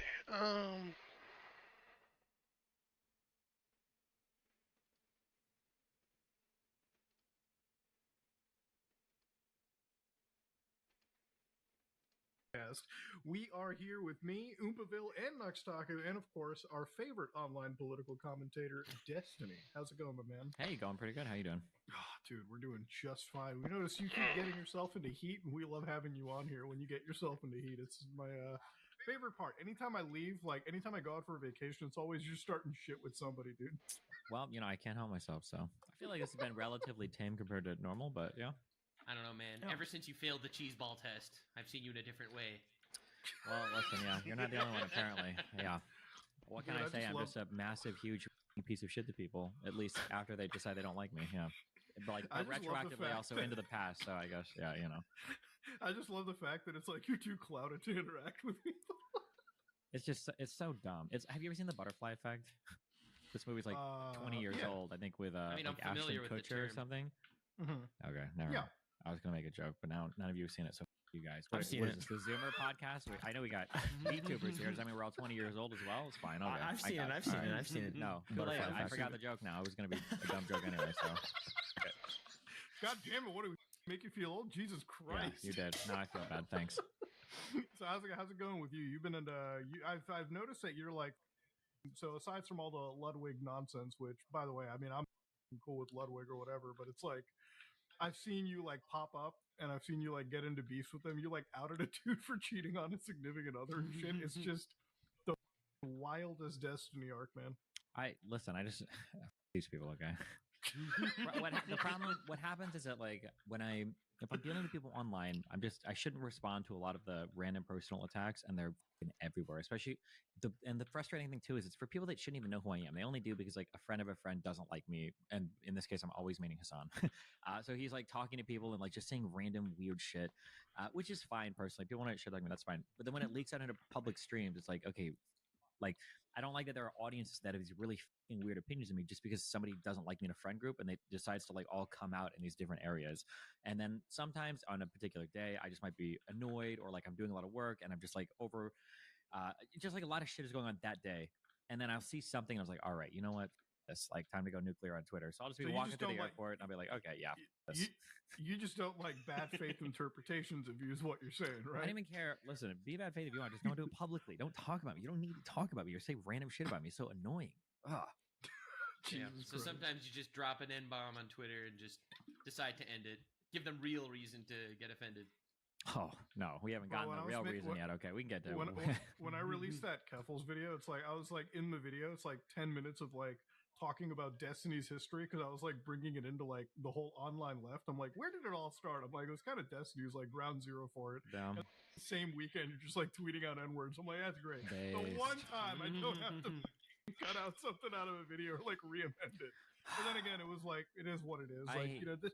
I just Go want you to know personally for that video you did, I hate you. Okay, I hate you because Why do you hate me? now all these slimy loser motherfuckers can be like, oh my god, like look at Keffels, this person is a bad person, and now you've got all these people. You've got Anna from the Young Turks, like you know, squirming away, and all these other people like, oh yeah, well I saw this blah blah blah. It's like, here's this shit. A lot of this shit has been publicly known, okay, for years. How are you just now? It's because it's convenient now to do it. The thing that I hate the most is this like phenomenon where people they side with something because it's super popular socialist. They get a lot of credit for it. And then like in a year or two, when the credit's all gone from that, then they're like, oh guys, by the way, that thing's actually really bad. And then they get credit for recognizing their mistakes. And it's like, are you serious? What the you can't collect credit on both ends of things over and over and over and over and over and over and over again. What the Oh, sounds How like can a you good hate move me to for that? I literally was offering my own opinion, dude. God damn Well, it. because of you, now a lot of people can squirm away from it, and they think that they're getting credit for it. So basically, just you, okay? Just in general, okay? You are the inspiration for all of my N-words on Twitter. That's what I'm trying to say. Yeah. That's Dude, how mad you make me. This is what I love about like Destiny. Like he'll be on here and he'll say this. Like usually you'll have like people come up and be like, you know, I think you're a really great dude, but Destiny will just you. I mean, your inspiration for the N words. What the fuck, dude? Yeah. Oh, What's Jesus next on the Christ. agenda? Well, the agenda actually, what's next is something that was a little unsurprising. So have you guys been up with like this guy Nick Recato lately? Oh no. Bro, so okay, I normally would not like fall like this stuff wouldn't fall into like the research docket, like the human dartboard. You guys all familiar with like Recato Law, right? I've been on his show. I feel it's horrible. It's like you know the You've guy. been on Recato Law? Yeah, I was talking to him You're a about. legend. Okay, thank you. Not all at once. Sit down, everybody. But no, you asked me about like copyright and contractual shit in the VTuber world.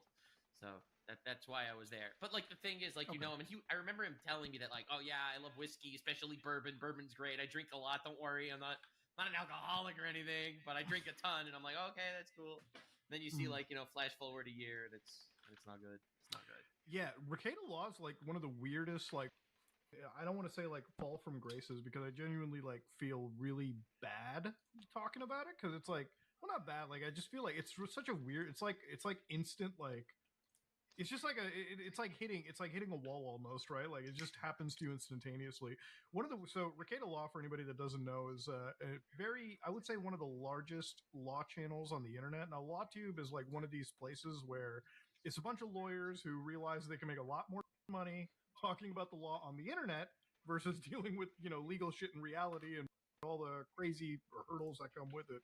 So he got really popular about a year ago, basically covering the Amber Heard Johnny Depp trial, and there were like The Rittenhouse I think trial. was the other trial. Yeah. I don't know. I think there was a third one. I'm not so sure, but he got really popular covering it. Like he would watch the Law and Order stuff, and it was just like he would give his actual viewpoints as a lawyer.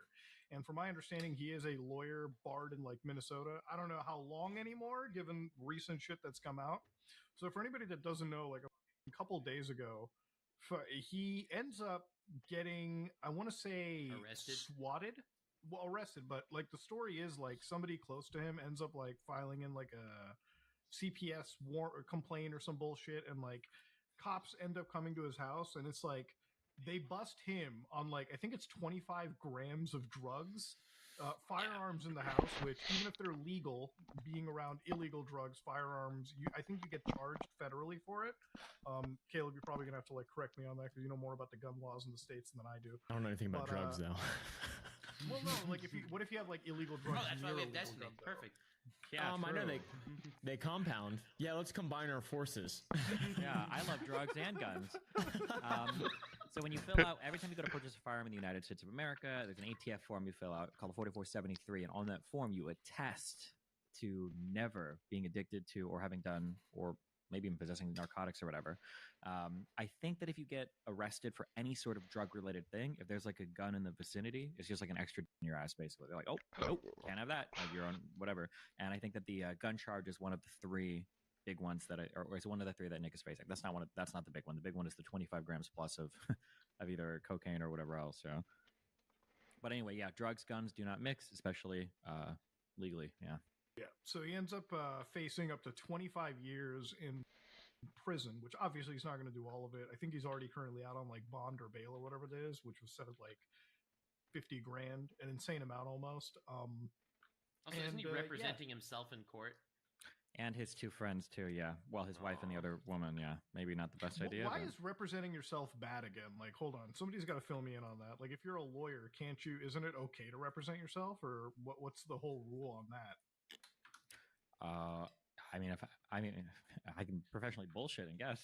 my guess would be probably because you want some level of separation for somebody making decisions about you, to have some kind of like dispassionate defense that's able to look at your case, give you a good breakdown of the facts, and then present them, in court. Whereas you might be a little bit more emotionally attached, you might be a little bit closer to it, so it might be harder for you to imagine how somebody else might interpret it. That'd be my guess. I don't know if there's another better actual reason. I thought it was it. more like just a stigma. The judge won't treat you as favorably if you're. Well, his judge apparently already hates him. He badmouthed the judge that is currently overseeing his case. So well, because he apparently has another defamation case against somebody, and the judge is over. Yeah, the same judge is looking over that case. He's kind of shit on stream before, so yeah, it's not his situation is all like the worst possible things, like sort of converging into one, just for him. Which look, I always feel bad for everybody in any of these situations. I don't know if he's done anything exceptionally terrible. The only thing that I think is terrible for him is like he has like kids in this situation, and like they're the ones that have like no choice in like what their dipshit parents do. So I really do hope like at least one of the if not both parents get their shit together, at least for their kids or whatever, just to make sure all that is set aside. But I don't know much about like his history in terms of controversy. Like he covered law stuff, but I don't know why like there's a growing contingent of people on the internet that just like absolutely despise this guy for whatever reason. He is he's very, very, very like I think aggressive and shit talky, and he just had maybe like in demeanor I would say maybe similar to me, but even like more aggressive. So like the kind of person you love to hate if they're wrong on something or if they f something up.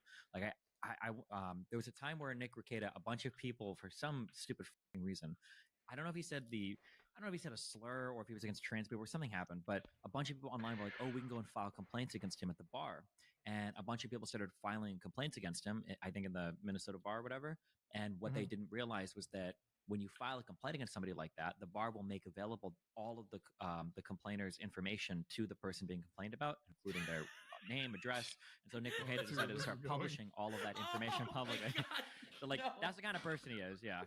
Yeah. I understand why people like if I did something crazy or I got arrested, there'd be a lot of people celebrating for the same reason. Yeah. I understand it. Yeah. There's gonna be a lot of videos. Is this the reason why you play like extra carefully in the court of public opinion and what you do, just because you don't want to give any hater, aka Hassan, any ammunition against you? You think I play carefully in the court of public opinion? Jesus. Oh my God, he's burnt every bridge he's made. I gotta tweet more N-words now. Jesus. Hold on. No, my God. Listen, I think you tactfully like take care. Okay, I think you're like me, where it's like in the sense that if you know you can't convince somebody, then it. What is the point, right? Like, why even bother?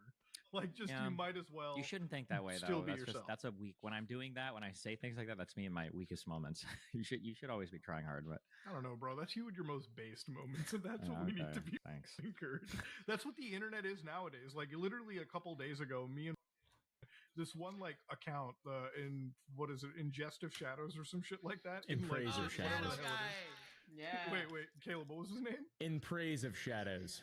Yeah, That's so pretty this basic. like horror YouTube guy, I don't know if you've seen this on the internet, but like, so this guy's whole history is like covering like online horror videos and shit like that. And maybe in like an alternate universe, I probably would have watched these videos if they showed up in my recommended more. Mhm. But like, anyways, he makes this video where he's like shitting on like Wendigo, like 3-hour Donut long Operator, video. brand.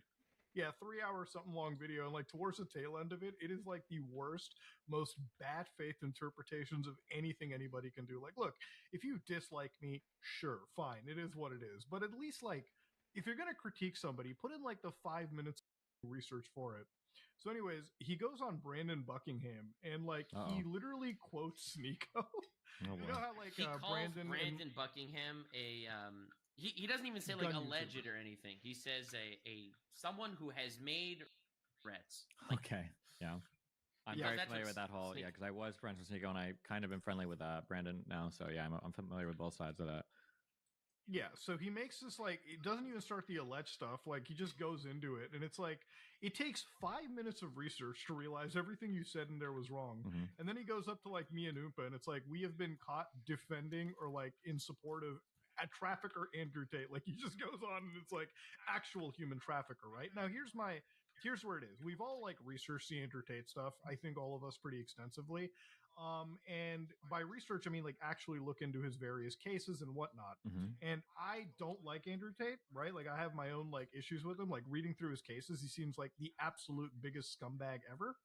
But that's still, it's still like you can't just say somebody is an actual trafficker unless there's a proper actual conviction of it, right? You know, like that's just like court of law in general. It's just like actual like practices. Like even if you're like the most wannabe journalist in the world, it's a standard I think everyone should hold everyone should hold, right? Like is there Yeah, you should anybody be in careful disagreement? about how you present like the strength of evidence against people or what the current like where the current like investigation is at or whatever. Sure, yeah, that's fair. Yeah, and it's like if no like, and this is one of the things where it's like I've watched you discuss it in regards to the H3 podcast, Hassan, like many of the political commentators that talk about Andrew Tate, where it's like you're making very heavy actual claims, but nothing's actually been set in stone. Because my thing is, it could always be egg in my face. There could be a very good chance, Mhm. that a month from now or like a year from now, when these cases are all settled, maybe the guy is innocent, right? Maybe things come out where he might actually be innocent, right? Like that could be a case.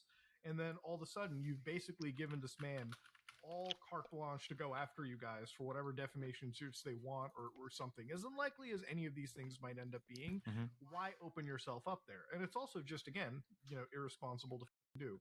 So this guy goes on at us, and it's funny because like he'll mention that we've defended him. Like my whole take with Andrew is like, instead of deplatforming somebody, I think it's better to challenge opinion, right, or debate somebody in public and shame them, right? It's what we did with like Sneeko, even, right? Like Sneeko starts Well, bringing he up was the also stupidest banned, shit. so Well, he's banned, but for the time that he wasn't, we decided to shame him.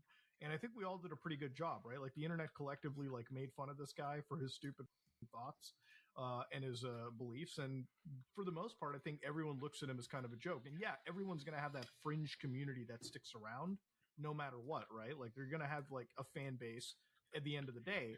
But all the information that makes fun of you is still easily accessible. That's what your name is in like SEO and every form of search. And I think ultimately that does more actual damage to these people's brands in the long term rather than just shutting them up and pretending they don't exist, because they just go to like other platforms like Rumble, Kick, and then just restart and then pretend that they're in this bullshit matrix and they're getting attacked. Mhm. They play victim Did you when in see- reality it's not even the case. Yeah. Sneeko did a stream Yeah. last week where he would go on these Omegle dates or whatever, where he'd boot up the Omegle thing and some random Mhm. girl would pop up on the other side and he would try his best to hit on her in the creepiest way possible. And What? he's like, his first question is always, "Hey, how old are you?" And she's like, 16, and he's like, "Oh, almost there." Anyway, you ever heard of Zionism? It's like it's crazy, man. King Rose. Hell yeah. Dude, 100% perfect shit right there. And then I can't believe it's actually doing that. Is it that stupid app? Where I think I It's know the what new app you're talking Omegle. about. Yeah. I think I know exactly what you're talking about. I cannot believe that's what Sneako's up to now. I thought he was like out there doing his 1 minute podcast or whatever with like random people on the street, Steven Crowder style. Did not know that's what he was up to. Yeah, I think he still does that too, but yeah, I mean, he's pretty hungry to try to find content to do. Yeah.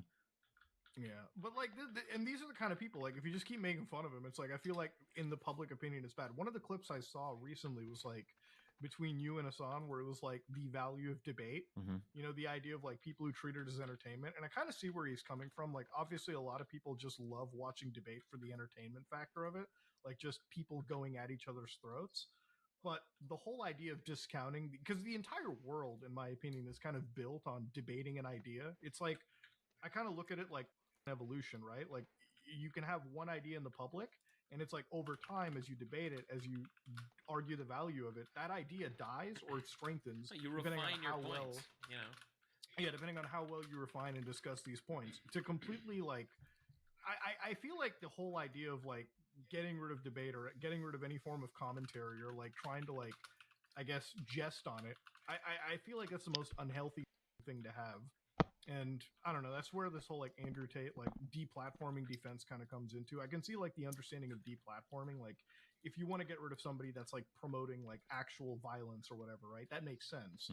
But like somebody that just has a shitty idea should be countered in the public, and that's just what it should stick Yeah, to. but also, like, if you want to look at this from a productive perspective, I imagine, look, debating is probably not going to change a huge amount of people's minds. But you know what will change less people's minds?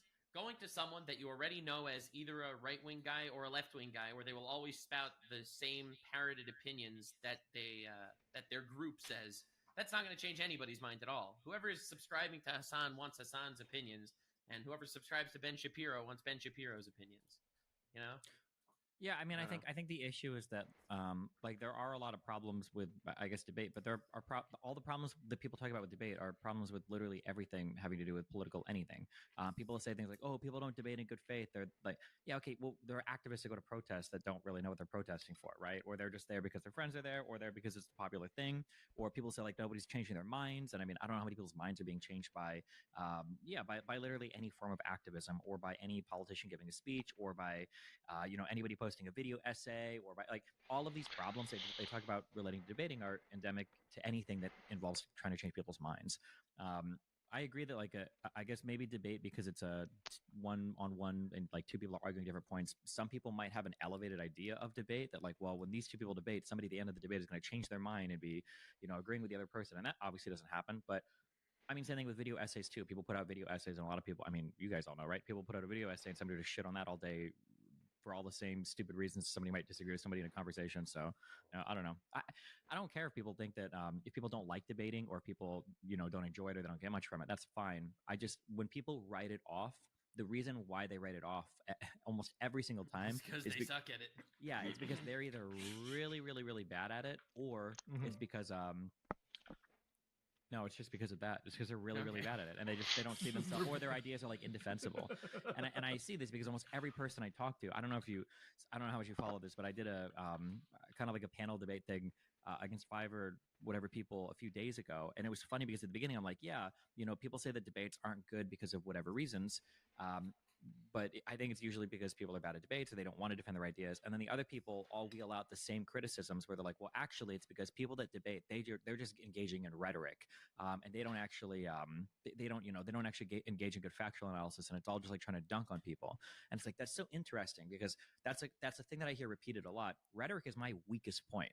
Okay, I'm like, when I do debates, in my perfect world, we would all sit around with train sets, being the most autistic people ever. Like, oh, you think that COVID vaccines do this? Like, well, what did this study say? Well, what did this study say? Oh, and that's how I like to think. Okay, I just like to think in like discrete little autistic things, because that's how my brain works. For a lot of people like stories and narratives, things that tie together collections of facts. There's a way more human approach to things, and that's my weakest point. So people will say things like, oh yeah, you just do rhetoric, and it's like, no, that's the thing that I'm working on the most. I have to put so much effort in that. And then whenever these people debate me or argue against me about debate, I guess they are the ones that always engage in the craziest ad homing, like rhetorical tricks or whatever, where they're like calling you names, they're looking for dunks, and then they're just like, like saying like random things to try to rhetorically posture. Like, look at Hassan is a great example of this. He'll say things like, debate are bad, Destiny's just good at rhetoric. But if you watch Hassan, all he does is grandstand and soapbox. Like, what the? Yeah. So it was a big ol'. I mean, the thing, and okay, like, here's my thing with like Hassan or whatever. It's like watching his like content, or really, and this goes to like anybody that covers it. I don't think that these people are intellectually weak. I think they understand what they're talking about. I do, however, get really weirded out. Like, I don't know if you guys watched the Willie Mack video on like Hassan or whatever, right? Yep.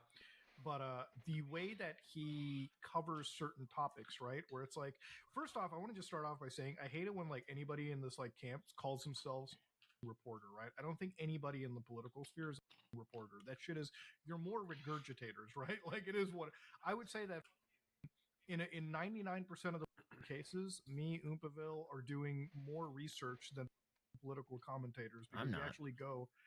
I do.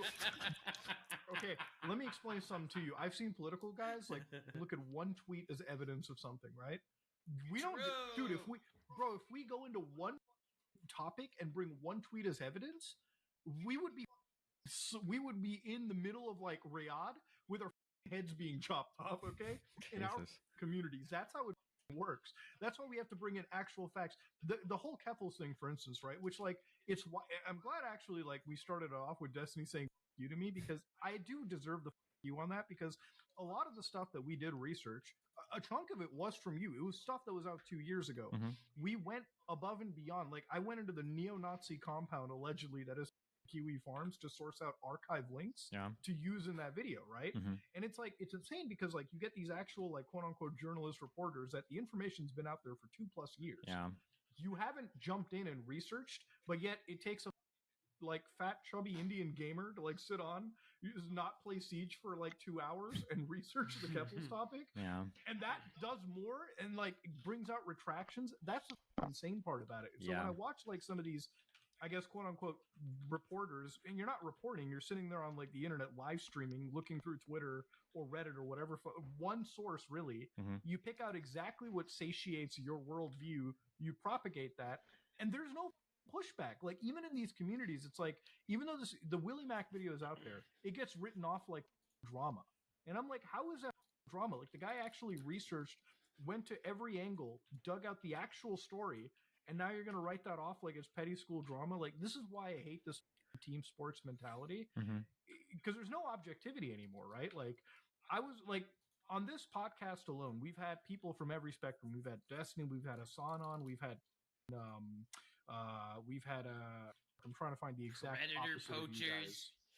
Well, Alex Rosen, it's so insane how even with Alex Rosen, like before, that's a separate point. I'm going to remember that. But we've had Count Dankula, right? Like Oh, exact opposite ends. Mhm. We've had like actual solid discussions. We had solid, like it's never been an argumentative thing, right? Like we, in a real world scenario, if we sat down, we could probably find a million things we disagree with each other on. But it's like trying to be objective, trying to be realistic, trying to be like normal level headed is just so far out of scope for a lot of these people because they look at their entire worldview, and for them, it's all a team sport. For them, it's all about trying to be right and getting a dunk on somebody. So that's, I Yeah. don't know, it's a long time I don't know, coming. it was Yeah, like I'll that, see people. Or go ahead. Yeah, go for it. I was gonna say real quick on that. I'll see people like they do their research or they do whatever, and I'll look and it'll be like a 10-minute video based on 2 tweets. And I don't know if you looked through my manifesto or whatever. And there are people that do more research than I do, but like, and every paragraph I'm writing, there's like 6 different like links to source and verify every single thing I'm saying. Like if I'm saying that like Keffels tweeted, 3 days ago, there's going to be a link to like Keffels' birth certificate, like the founding of Twitter as a company, and then a link and an archive to the Mhm. Twitter itself. And then other people will be like, oh, Destiny, by the way, he's a file Nazi. And like their source on that is like 12 years ago in StarCraft 2, I built buildings that might have taken on the shape of a swastika or whatever. It was just like the most random shit. And people build an entire story up that. It's like, you guys don't do any homework or research or anything. Because like you said, people don't actually care about the actual truth of the story at the end of the day. They're just trying to like further their own, their political or social beliefs, basically. Yeah. Yeah, and like the thing about it too is like what aggravates me is like I always openly, brazenly say like I'm a idiot, I'm a stupid individual. Like I really am. Like I'm not a smart guy. Like my background is engineering, furthest thing away from like anything in politics or any of the situations. So when I'm like doing any work in this, it always drives me insane because it's like why am I putting in more effort than like an actual journalist or like somebody whose field of expertise this is, Yeah. especially on like the online as like content creation. It's like I think the thing that wilds me out is like covering this. It's like getting labeled like, oh, you're into like the drama side of things. I'm like, in what world is a financial like kerfuffle like actually a drama at that point, right? In what world is like lying for 2 years and painting a false narrative and like, promoting illegal DDoS attacks, like piece of drama? Like this is being objective and factual is like frowned upon in today's day and age, I guess you could say, at least on the internet, right? But I don't know. That's just it's a aggravating point. Even with like the Alex Rosen shit, like this one BreadTube guy, right, that we were talking about was like shitting on Alex Rosen. So he's the you know who Alex Rosen is? The Predator Poachers? I feel like I've seen the name. The tall guy. The tall guy. Fat dude, big beard. He was the EDP guy, the guy who like stung EDP, remember? Okay. Yeah, but now he actually has like hundreds of arrests. As opposed to that one botched one that he's known for, he has actually hundreds of arrested files because of his direct contributions. Yeah, so he's like a guy that's very obviously edgy. Like if I had to describe him, it's like, yeah, he's a 4chaner at heart, Yeah. Like let's not f around. But he's actually stopped real predators and shit, right? Like actually worked with the Him law. and I'm not Vitali, talking about, bro. Bro, okay, no, big difference from Vitali. I mean, hey, Vitali has probably stopped predators from actually acting, because I would imagine getting flashbanged would probably like prevent you from doing shit in the future. I don't know, but like he's out there, and like these kind of like weird BreadTuber guys are like on the side of the predators. Like, see how these guys laugh at predators being taken down, or like, like Donut Operator made like a shooting breakdown on the predator, and it's like the shadow guy. How am I supposed Shadow to feel Dick Sucker bad? Face. He just goes up there and he said the reason why Donut Operator is bad because, as you can see, he's smiling in the thumbnail where was ruthlessly executed by a brutal, malicious cop, and it's like he was a. It's one of those things where it's like, even with like a predator, it's like I don't understand what, like, it's so hard for anybody to sit down and sympathize with you, and like that's the guy on the end, you know? Like, dude, what is going on? I mean, it's kids, and it's like, it's probably part of the worst things you can ever do in society. So that makes sense. Yeah, up there like killing puppies. Yeah. It's always just like, it always just comes down to, at least in these, I feel like a lot of it is just contrarians. Like I don't even want to say like these are like political guys, because I had like I mean, everyone I think has a bit of a contrarian phase at some point in their life. Whether you're like a teenager or something, you always want to be right. You always feel like the world or whatever. So it's like contrarian point hits. And then it's like, I feel like for a lot of these people, debating or like making these video essays in contrast is derived from that. Not necessarily a belief. It's just like, I need to be combative. I need to win. Because I've always had this thing. I'm like, there are just some things we should probably all be in agreement of in society, right? Like, yeah, I don't know. There's just some things that I feel like debating them is such a pointless endeavor, where it's like, should we really be in disagreement against like, predators or something of that nature? I disagree with part of your thesis. And I do think it has to do with politics that they would go so crazy. I don't think it's any specific. BRB.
politics, but I think that Mhm. politics specifically is so divisive that if you're on one side and they're on the other side, you would rather be, it's like enemy of my enemy is my friend, and you will ally yourself with like actual predators to go up against this one guy who doesn't share your political beliefs.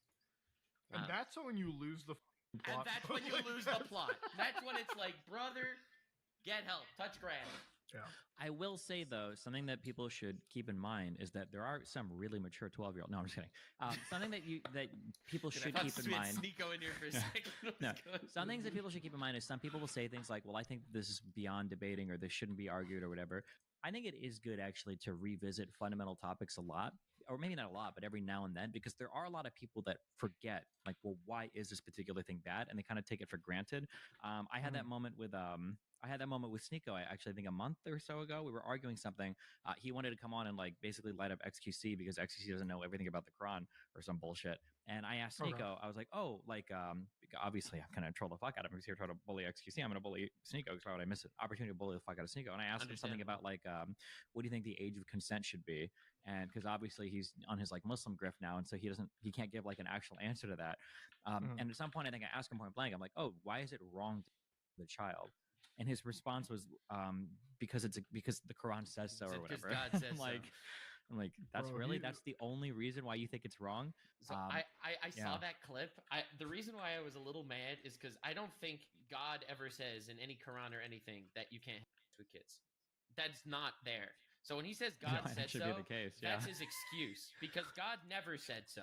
Well, that's the thing with like anybody in that grift camp, right? It's like, especially like the Islamic grift stuff. It's just like these new guys that jump in. Mhm. I feel like it's just like they're picking like the Muslim art because it's probably like historically the one religion that's like kind of a little more like traditional in the sense, or at least they've kept most of their traditional beliefs. But it's like they stick their heads in that, and it's being intellectually like dishonest. You know, like I feel like every single person that we cover here or we talk about in that camp, Mhm. no matter who, Tate or even Sneeko, it's like they're smart enough to know what they say is bullshit, but like that's just part of the grift, right? It's Yeah. like, you know. Yeah, but it's good for normal people too, because a lot of people have just really bad understandings of everything. I think because we took it off for granted so long. Another really good example is that Caitlin or whatever. What the fuck was the name of that girl and the one YouTuber guy on the couch? Dream's friend. You guys know who I'm talking about. Katie Buzz and George Katie Not Buzz, Fan. yeah, whatever. Yeah.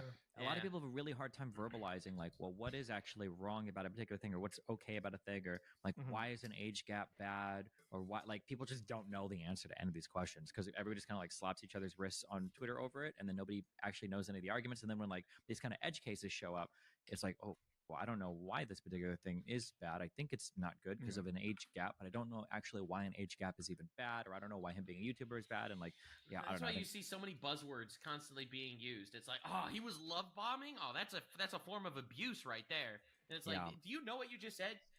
Like, yeah. Dude, I've had a recent one where it's like Jen was considered like I mean, I guess she's like slandered as like a neo-Nazi these days for like being in an interracial relationship. Bro, I've had the most insane levels of shit tossed at me. I found out like the other week, as soon as I released the Keffel stuff, Mhm. that it was like I'm actually Aryan. Like Indian people are actually like the OG Aryans, boys. Based. Like Destiny, you may The not be amount of- aware of this, but I am actually the token Jewish friend to protect Mudahar from getting canceled.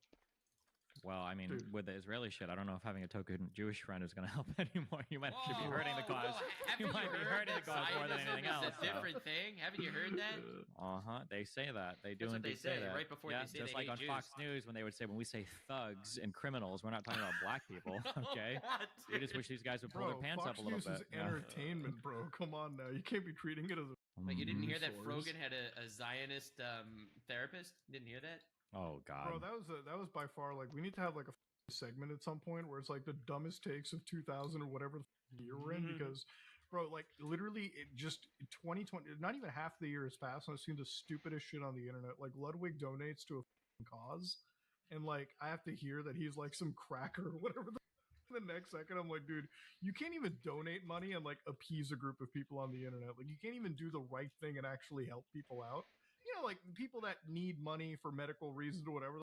It's like you still have to find a way to dunk money. Like I remember donating to like any like a specific charity. I'm not even gonna go into it. And it's like, well, Moody, you still don't care. You're still not tweeting out about it. I'm like, dude, again, I'm like a fat Indian guy on the internet. Me tweeting about a cause isn't gonna change shit. Mhm. I will, however, donate money if I feel the cause is just, and that's pretty much where the extent of it goes into. Yeah. But yeah, no, I don't know. With that Frogan chick specifically, though, man, she is like a actual like.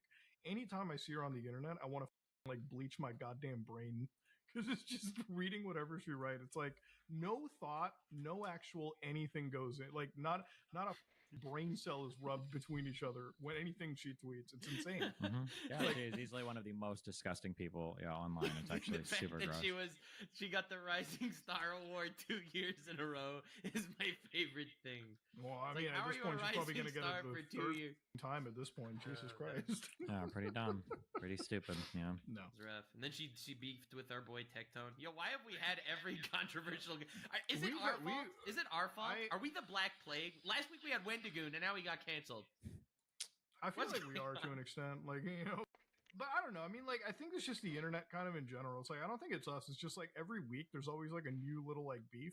There's always like just some new thing that pisses somebody off, and then it gets replaced in like 20 minutes with some other bullshit. It's like, you know, it's part of the internet. It's like, you know, you'll have like cycles of actual like stupidity. And then you know, Mr. Borelli tweeted the N-word, and all was safe and balanced once again. Bro, how many times did that guy fuck up your name in that goddamn debate, dude? I must have I feel like I want to watch that Norm Finkelstein debate and just have like a notepad and pen and paper and just write down every new permutation of your name that gets tossed in. Mr. Borelli. That was actually the one debate that's a perfect example of why debate never changes anybody's mind, because I feel like when I looked at the comments to that debate, I'm like, oh wow, I'm like the only one that watched it, because apparently everyone else here just has like their team already picked Yeah, out. but it's like it's perfect. It's perfect for another reason too, because it shows you that like all the people that complain about how debate pervertry and how bad debate is are all the ones cheering on Norm for his like completely childish behavior the entire time. Like It's like you would everyone. imagine. He'll cheer on Trump when he gives people funny nicknames. Yeah, right? yeah, He called yeah. him Sleepy Joe, and everyone was like, "Oh, destroyed! It's over. The left wing is annihilated." Well, pretty dumb. Bro, Trump is just funny as Dude, he is. He is funny, Nope. but yeah. He is funny. I mean, hey, he's funny, but the other guy we have on our side is just passed the out most of them, so Yeah. there's no winning there. What do you mean? No, man? but You live in Canada, well, bro. bro, Oh, you're one of okay, those. Oh, you're one of those. listen, I have people I'm who gonna are tell you guys British right calling now. in saying like, "Yeah, this is why we need to do blah blah blah." I'm like, we? No, okay. I actually have like this is my takeover here. I think I should have more voting than 10 Americans. I think You I should have more voting rights. You than get more 10 votes Native depending on how much Americans. education you have. What do you think? No, not just education.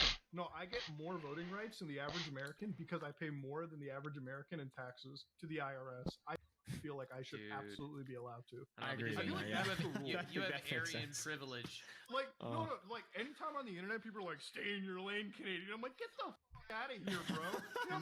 You know the check that I had to write to the Internal Revenue Service.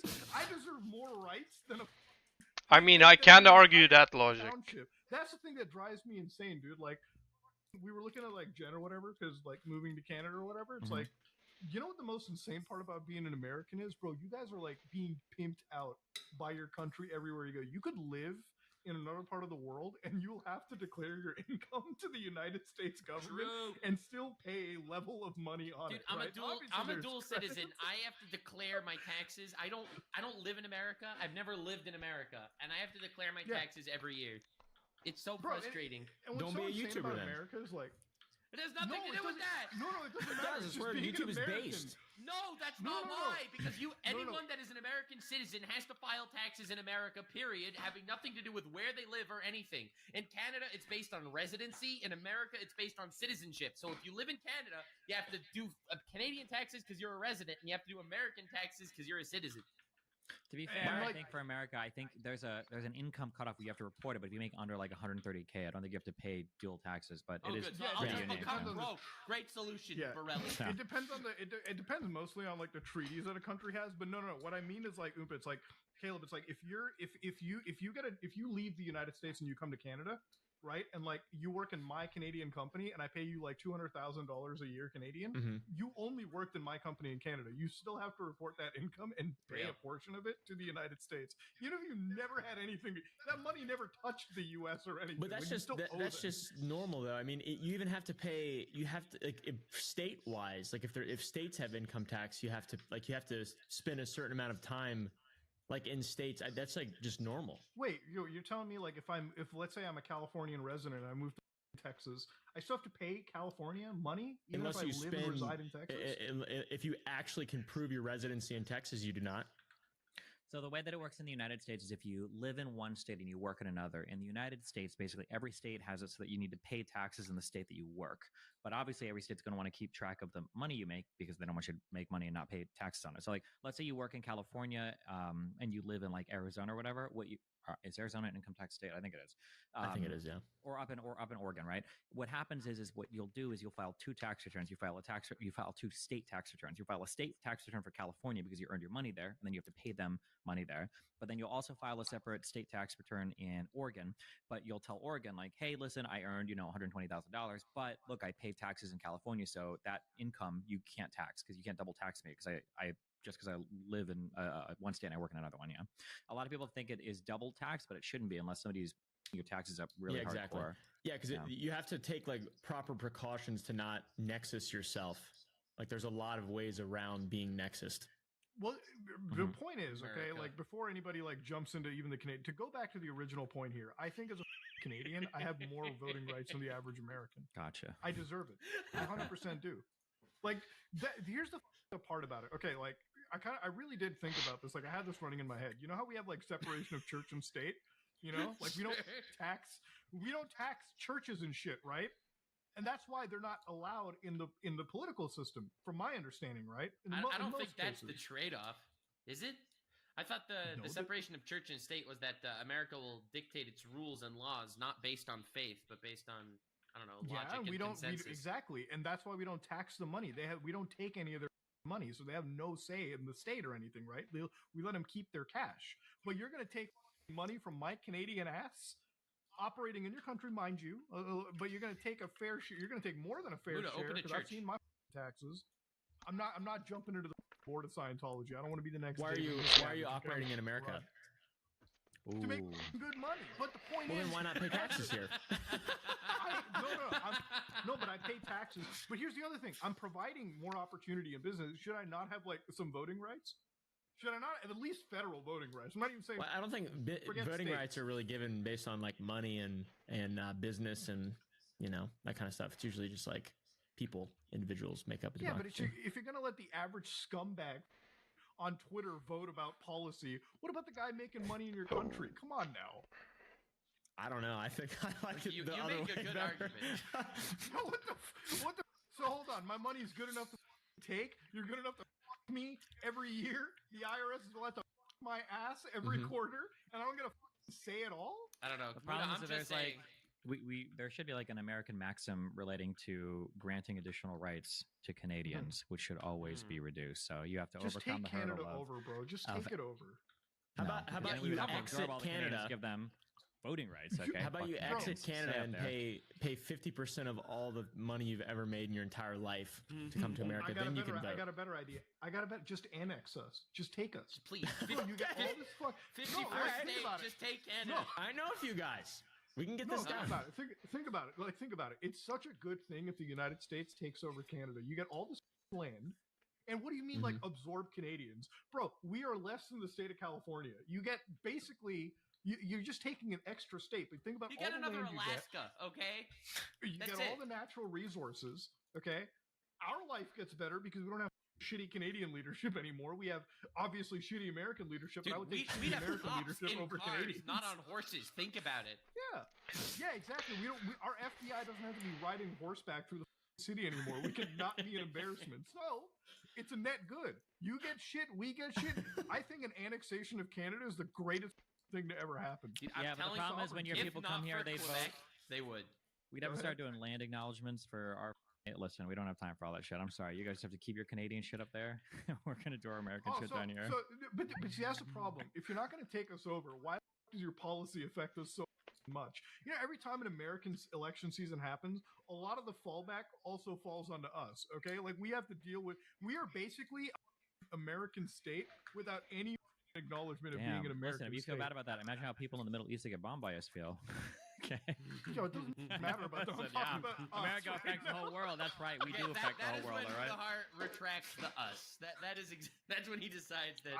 Dude, no, I just think an annexation of Canada is better because like I was looking into the whole exit taxes with like Texas, right? And it's like, yeah, Caleb's not around. Okay, 50% of the money just goes to the Canadians for no reason other than a fuck you for leaving the country. It's just like, a fuck you. Yeah, pretty much.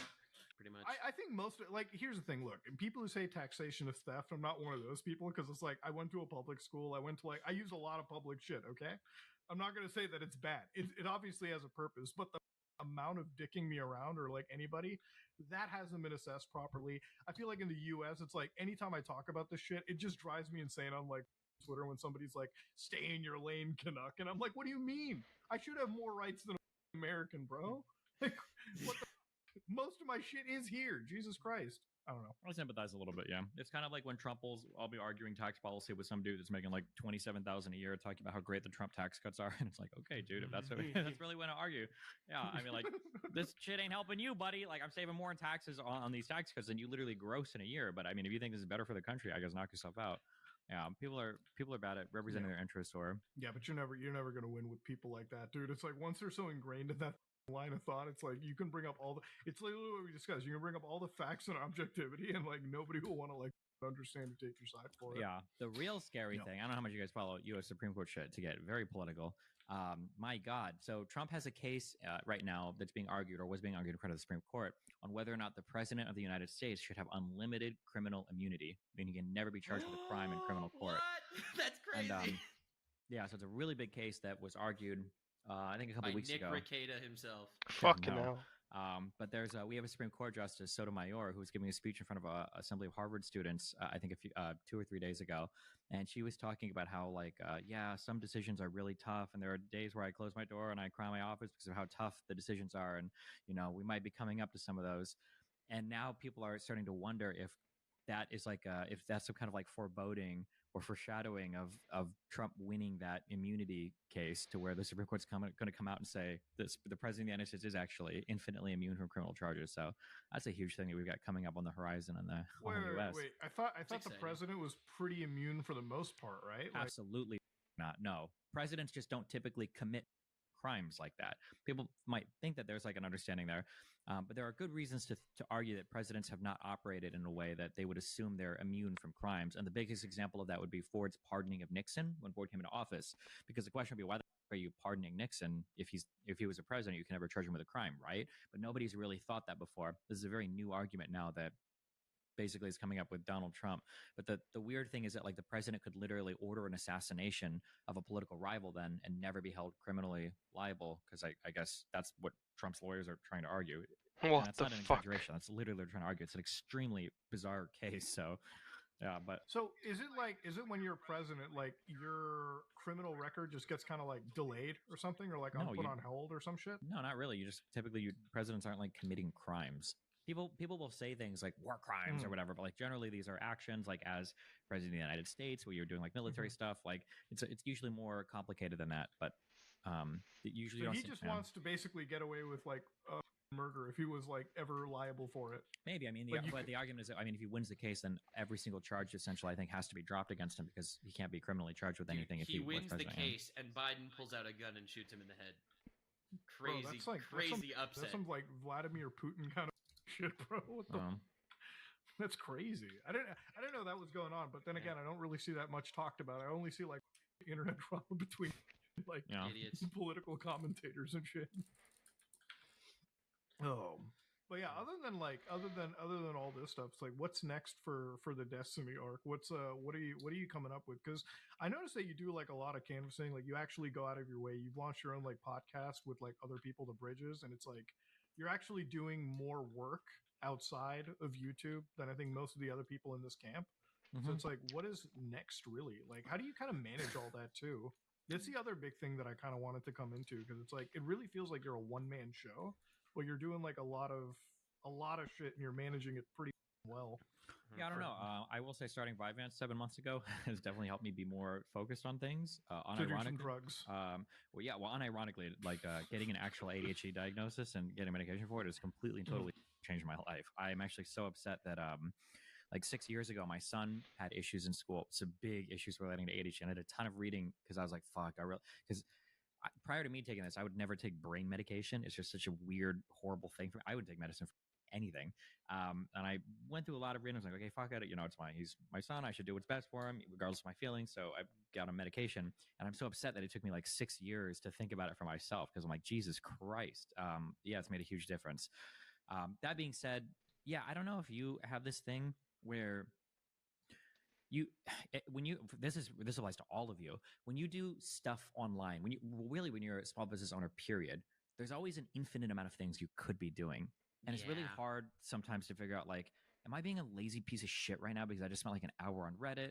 And then I'll think like, okay, well, I kind of worked like 15 hours every single day this week, but like, am I really working? I'm doing emails. I'm like playing around on stream. I'm like having fun with it.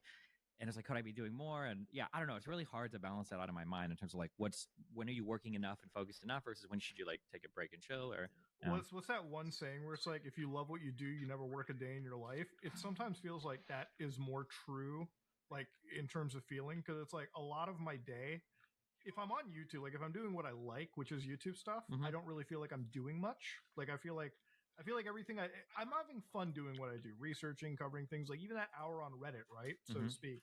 If it's spent researching, like it doesn't really feel like work. It just feels like, something that I enjoy doing and it is what it is. Versus like working, in my office, like going there, that genuinely, I wouldn't say like soul crushing. It feels more like work because I'm in a new place. I'm doing something that I'm like, it's not like, in my mind, I always wish I could be doing more YouTube stuff, more like streaming or something. Yeah. Because that's what I enjoy more. But it's like, that is work. That is my primary source of income. It feels like more productive there. So I don't know. It's like a mix of everything. If all I was doing was YouTube full time, I would probably feel like a lazy piece of shit because it would genuinely feel like I'm at home all day. BRB. Doing things that I enjoy. And even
I'm back. Even if I am like making money out of it, I don't think that there's like, I don't know. It's like when you enjoy something, it always feels like your mind is on vacation. It's like infinite summer vacation in your head. You know what I mean? Versus, and maybe it's because like I've ever since I was like 16, doing traditional like a job, like a 9 to 5, has been like a sort of regimented thing in my head, and it's kind of like the one thing I never want to take granted or lose in my life, because I really think that structure keeps me more sane and keeps I don't me, like you it. know. You don't like the 9 to 5? No, No, I'd rather run free in the woods naked. I feel like. Yeah, I mean, I was with but you until until a point. The thing about like, I mean, I would love to run through the woods naked right now and be fucking, the weather is perfect. But like the thing about it is, like, if I did YouTube, like if I was doing YouTube like 24/7, like full time, you know, like that whole thing when you take like a day off of like streaming, you feel like absolute shit. Yeah. You know? That's Like, what I if- think Destiny's talking about, though. Like the Yeah, idea like, that if when you're self-employed, you could do infinite things, and at some point, if you just waste time, you're like, I could have done another thing at that point. But for Destiny, especially, because you're caught into that whole rut of like doing things, because for you it's like, if you work a 9 to 5, you know that you work 40 hours a week and your money, like, it's tied to that location, right? Like, that's what it is. It doesn't, everything after that is like your free time. When you are self-employed, it's like, yeah, everything that you're doing, like if you don't work 24 hours a day, you're just losing money, right? Like, that's a very real thing, and it's not like that is just real. Like, you do just lose money, like, if you don't work, you know. 100%. Any hour spent not doing YouTube work or Twitch work or researching is money, is time wasted. But aside from money, You know? like I've rated Destiny a couple times on Kick. All right, he calls me Nuxanor every time, but whatever, I'll forgive him. Anyway, so he's just reading shit. Okay, he's gaining knowledge and information. Okay, that's not just about the making money, because his streams are Wikipedia, bro. Wikipedia is not a research source. yeah, right, whatever. Anyway, so but the streams are half the size, you know, of the big money making debate epic Gotham streams. But to be the person that he is and how he presents himself, he needs to do that research and shit. So if you spend an hour on Reddit instead of an hour researching some obscure battle in some random country, you have literally you are a lower power level than you could have been. Maybe, And I think that's especially. I just bullshit around online. I don't do anything important. Yeah. Well, hey, as long as you market yourself as such, that's fine. As long as people market themselves as very serious and then they aren't, then I get triggered. Something that Mudahar said that a lot of people don't know, and I've seen this come up so many times, and a lot of people just won't believe it, but 9 to 5s are perfectly fine. There are a lot of people that work 9 to 5s like, God, I wish I could just be self-employed. It'd be so cool. Like, this is the dream. And for some people it is, because some people are really good at self-management. Most people are not. I just want to also say my 9 to 5 is also my own business, so it's also like I get more benefits out of it. Yeah, but like regardless, I'm just saying that there are a lot of people where like the 9 to 5 is nice because it gives you hardcore structure in your day. You've got like, that's your income. You've got your free time afterwards, and it's like Friends. boom, boom, boom. There are a lot of people that I've met. I know this is true for every single one of you. There are a lot of people that I've met where it's like, oh my God, this guy has so much talent and so much potential, and he's going nowhere in life because he doesn't have somebody managing him. This guy can't self-direct. There are so many people like that where it's like, I can think of even people like I don't know how much you guys follow like everything that has been running around in my life. Do you know John Zerka? Sure. Zerka is a really good example of a guy who, this guy could be a millionaire. He could be making 7 figures a year, but he needs a full-time manager babysitter. He needs somebody to tell him, you need to wake up, you need to get rid of the blow, okay? Stop talking to these girls, go on these shows. I'm going to book you flights for this, boom, boom, boom, boom, boom. And if somebody was like hardcore micromanaging his life, that dude would be a millionaire. Easy. And I know so many people like this, but I mean, on my their own, example, someone that I know like that, if you would have actually been posting videos on YouTube 5 years ago, you'd be double the size today. Are you talking to me? Or like Yeah. about me? Oh, yeah, I know. Me. Don't remind me. I'm just saying. Just saying. yeah. You would have had a manager or drugs. You could have made. You could have. No, starting YouTube late was Or a huge drugs. wonder for me. But hey, whatever. We all make our mistakes. Yeah. Who would we? Oh, Ricada. Nick Ricada is probably another example of that. If he had somebody more closely like micromanaging all of his shit, like you could be doing so much better. But on your own, His wife was his supplier instead. No. Yeah, temptations and stuff are so much harder when you're, because even if you work like a 9 to 5, like if you're gonna do drugs, like that's a Friday, Saturday thing. But when you're self-employed, I mean, drugs can be an on-the-job thing. Like True. Like nobody's gonna get mad at me if I'm wasted while I'm streaming. I mean, hey, some of my best videos is me lighting a fat blunt before and then getting Jesus. started. So I mean, hey. Yeah, but yeah, it's a hard one. Yeah. Yeah, I feel like when it comes to like any form of like self-employment or like YouTube stuff or anything, it's like I feel like Caleb, you can say the same with like Sour Boys too. It's like do you work like a 9 to 5 at that, or are you like is it a 24/7? You're connected to that as well all day every day. I'm a prisoner. Jesus I'm an Christ. indentured servant to my own mistakes. Absolutely. Yeah. Hell It's yeah. awesome though. I love it.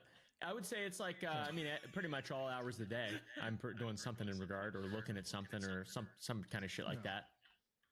I feel like that's also the thing that makes like a lot of YouTube like the people really successful on this platform is like the people that kind of act in that way too. Like all of us, I would say that every single one of us here is working 24/7. Like we all are stuck in that mind. And I'll say it like it is. Like even though that I work outside of YouTube and I still have this, if I spend a day not doing something like Jen can attest for this all the time when because every month we'll have like a weekend where we kind of get away and disconnect from stuff, or at least that's the plan. There's never really a disconnection. It's always like I got my email on. I'm always like on call for something, and it's hard to detach from that because the moment you do, it's like I feel like the biggest laziest piece of shit if I'm completely detached from everything, or I take like a day or a weekend off or something. And even if like sometimes it's like kind of into the head because like on YouTube and like on social media, it's always in any space you're always you have to be grinding, you know, like you probably shouldn't miss a day to stream. You like if something massive happens, it can completely change your Bro, day, right? don't Like, even you have to. start. The community meme on my shit is that every time I travel, like something happens in the world. You have no idea how frustrating it is. And then I feel bad for whoever I'm with. If it's a girlfriend or wife or whatever like I'll be just like looking at my phone. I remember when I went to Melina, my ex-wife was dealing with a bunch of shit relating to some court stuff. And I travel and I'm like, okay, I'll go fucking spend 2 weeks with you to figure your shit out. I fucking fly and the Twin out. Towers happen. Almost. Oh, God. I fly out of here. I fly out of the United States on like October 6th, okay? And I land in Sweden. I'm like, no, God, why couldn't Hamas have waited 2 weeks? These Jews are dying off my stream right now. And I'm like watching every person covering. Every time I leave, there's like some crazy breaking news shit. And I'm like watching on my phone, like every other's like 50,000 viewers, 7 million view video. And I'm watching these cards like Mudahar getting all these views. And I'm like, I can't stream. I'm stuck in some hotel. I did not cover October 7th. I'm stuck in some hotel watching these people, these undeserving getting all these views. I'm like, me, I can't even cover it. God damn it. Mr. Borelli, you come to Israel. I will give you a tour. Okay, I'll give you the craziest tour. No, it's coming to where? Wait, where are you at? Israel. Wait, do you really? Oh, I'm actually going in 3 days for 2 weeks. So you're going to Israel in 3 days? Hell yeah, I'm going to West Bank, interview people, hopefully not get assassinated. Okay. I am not going to the West Bank. Oh However, I'll definitely get a coffee with you or something. Where do you live? Oh, I know you definitely live in Tel Aviv. 100% you do. I do not. Good guess, you though. Don't? Nice really? try. No. Nice try. I thought that's where all the femboys were from, but okay. Yeah, I'm the only femboy out of Tel Aviv. I actually don't know anything about. I make a ton of assumptions about you just because you have a VTuber avatar, and I'm going to be honest. I do hate VTubers. I am incredibly. Like, yes. Hold on. It's like I feel like naming a city in Israel is like.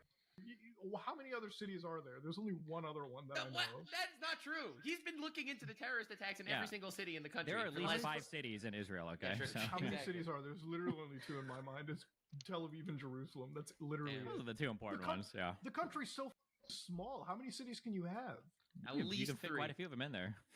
Jesus Christ. It's like the United States. Like the US is big. Like it's the only country that has like the most cities. Like if you ask Canada, it's like how many cities exist in Canada? I'm like, I don't know, Toronto, Vancouver, Montreal, Calgary. Other than that, what the else? You know, like middle of nowhere, like something. Come on.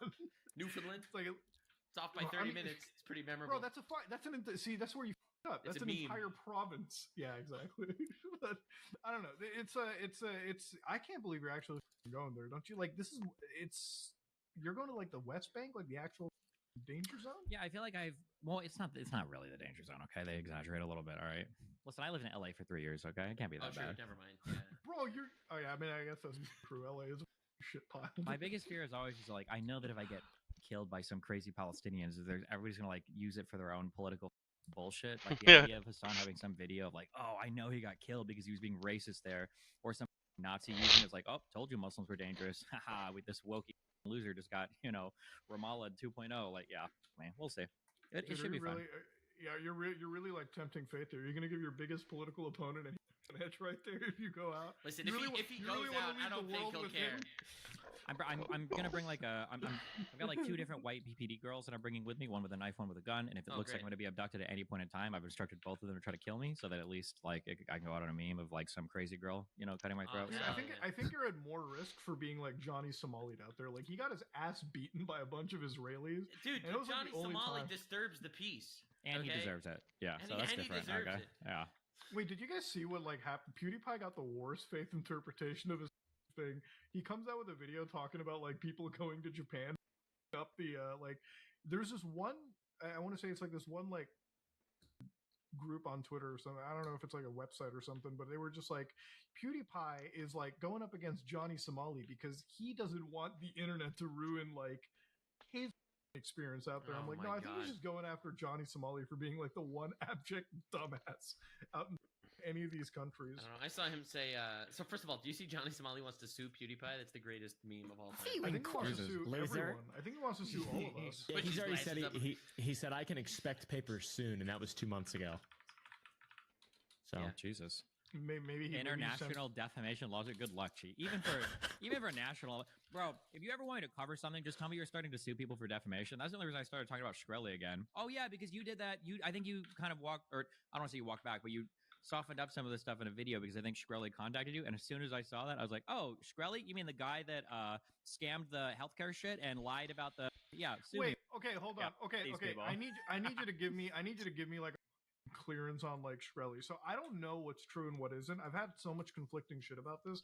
Apparently, was he scamming the average person or was he scamming insurance companies? Okay, if I'm being fair, it's complicated. But what it Okay. looked like was actually happening. Oh man, I would have to dive super deep into this, okay? But it looked like Okay. what was actually happening. The problem with what he was doing with this business, so they did up the cost on some drug or whatever, and his argument was that the cost is being passed on to insurance anyway, which is only ever half true because, well, at the end of the day, insurance premiums have to be paid by people too. Insurance companies choose what they cover and what they don't, so that's not really the best argument. The issue with Right. Shkreli is it looked like what he was doing was he was looting some of his companies to pay other companies to make sure that things were always running well. And you're not really supposed to do that without good reason. You can't have like 4 or 5 companies, especially if you're running funds for other people. You can't have like a fund and misrepresent like the portfolio gains or whatever by looting other parts of your businesses, especially ones that have other owners, and then putting that money into other accounts. And I think that's what he ultimately got for. For as far as the drug stuff where everybody was mad at him, I think it was just a time in U.S. history where people were looking to get mad, and Shkreli is like the most hateable person in the world and has no concept of managing, his PR. That's why when he was in jail, or was he out of jail, and he tweeted about like, give me a piece of Hillary Clinton's hair, it's like, bro, shut the fuck up. What are you doing? But What's he up to these days? Is he still like did he come out with like a whole bounty of cash? Because the last time I looked at him, he was like doing some healthcare crypto thing or whatever the fuck it was. yeah, I don't actually Huge. know where he's at. I don't know what he's really doing. I know he's working on some healthcare crypto thing, but I don't know where that is at the moment. Yeah. Yeah, he's I don't hear much about him. He got released to like that one halfway house where he was like streaming League and like talking about like crypto shit for a little bit. He But seems no, like, we- I cautiously say, Go ahead. he does seem like a coolish dude. Or maybe I'm just maybe I like autistic kind of people or whatever. I don't even mean that as an insult. Just like the type of mind he has. He seems like the kind of person that, like, I would be like, or I would be friends with this kind of person, like his demeanor. But it's hard to separate I don't even know.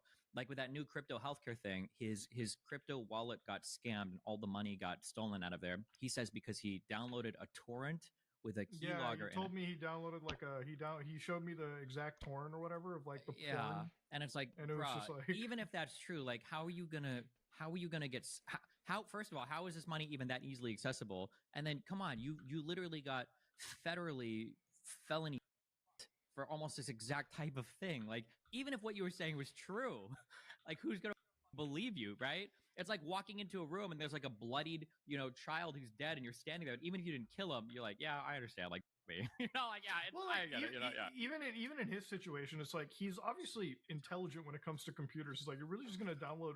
First off, like who downloads torrented porn? Like in today's day and age, it's like all of the websites are easily accessible. Like who does that? Mhm.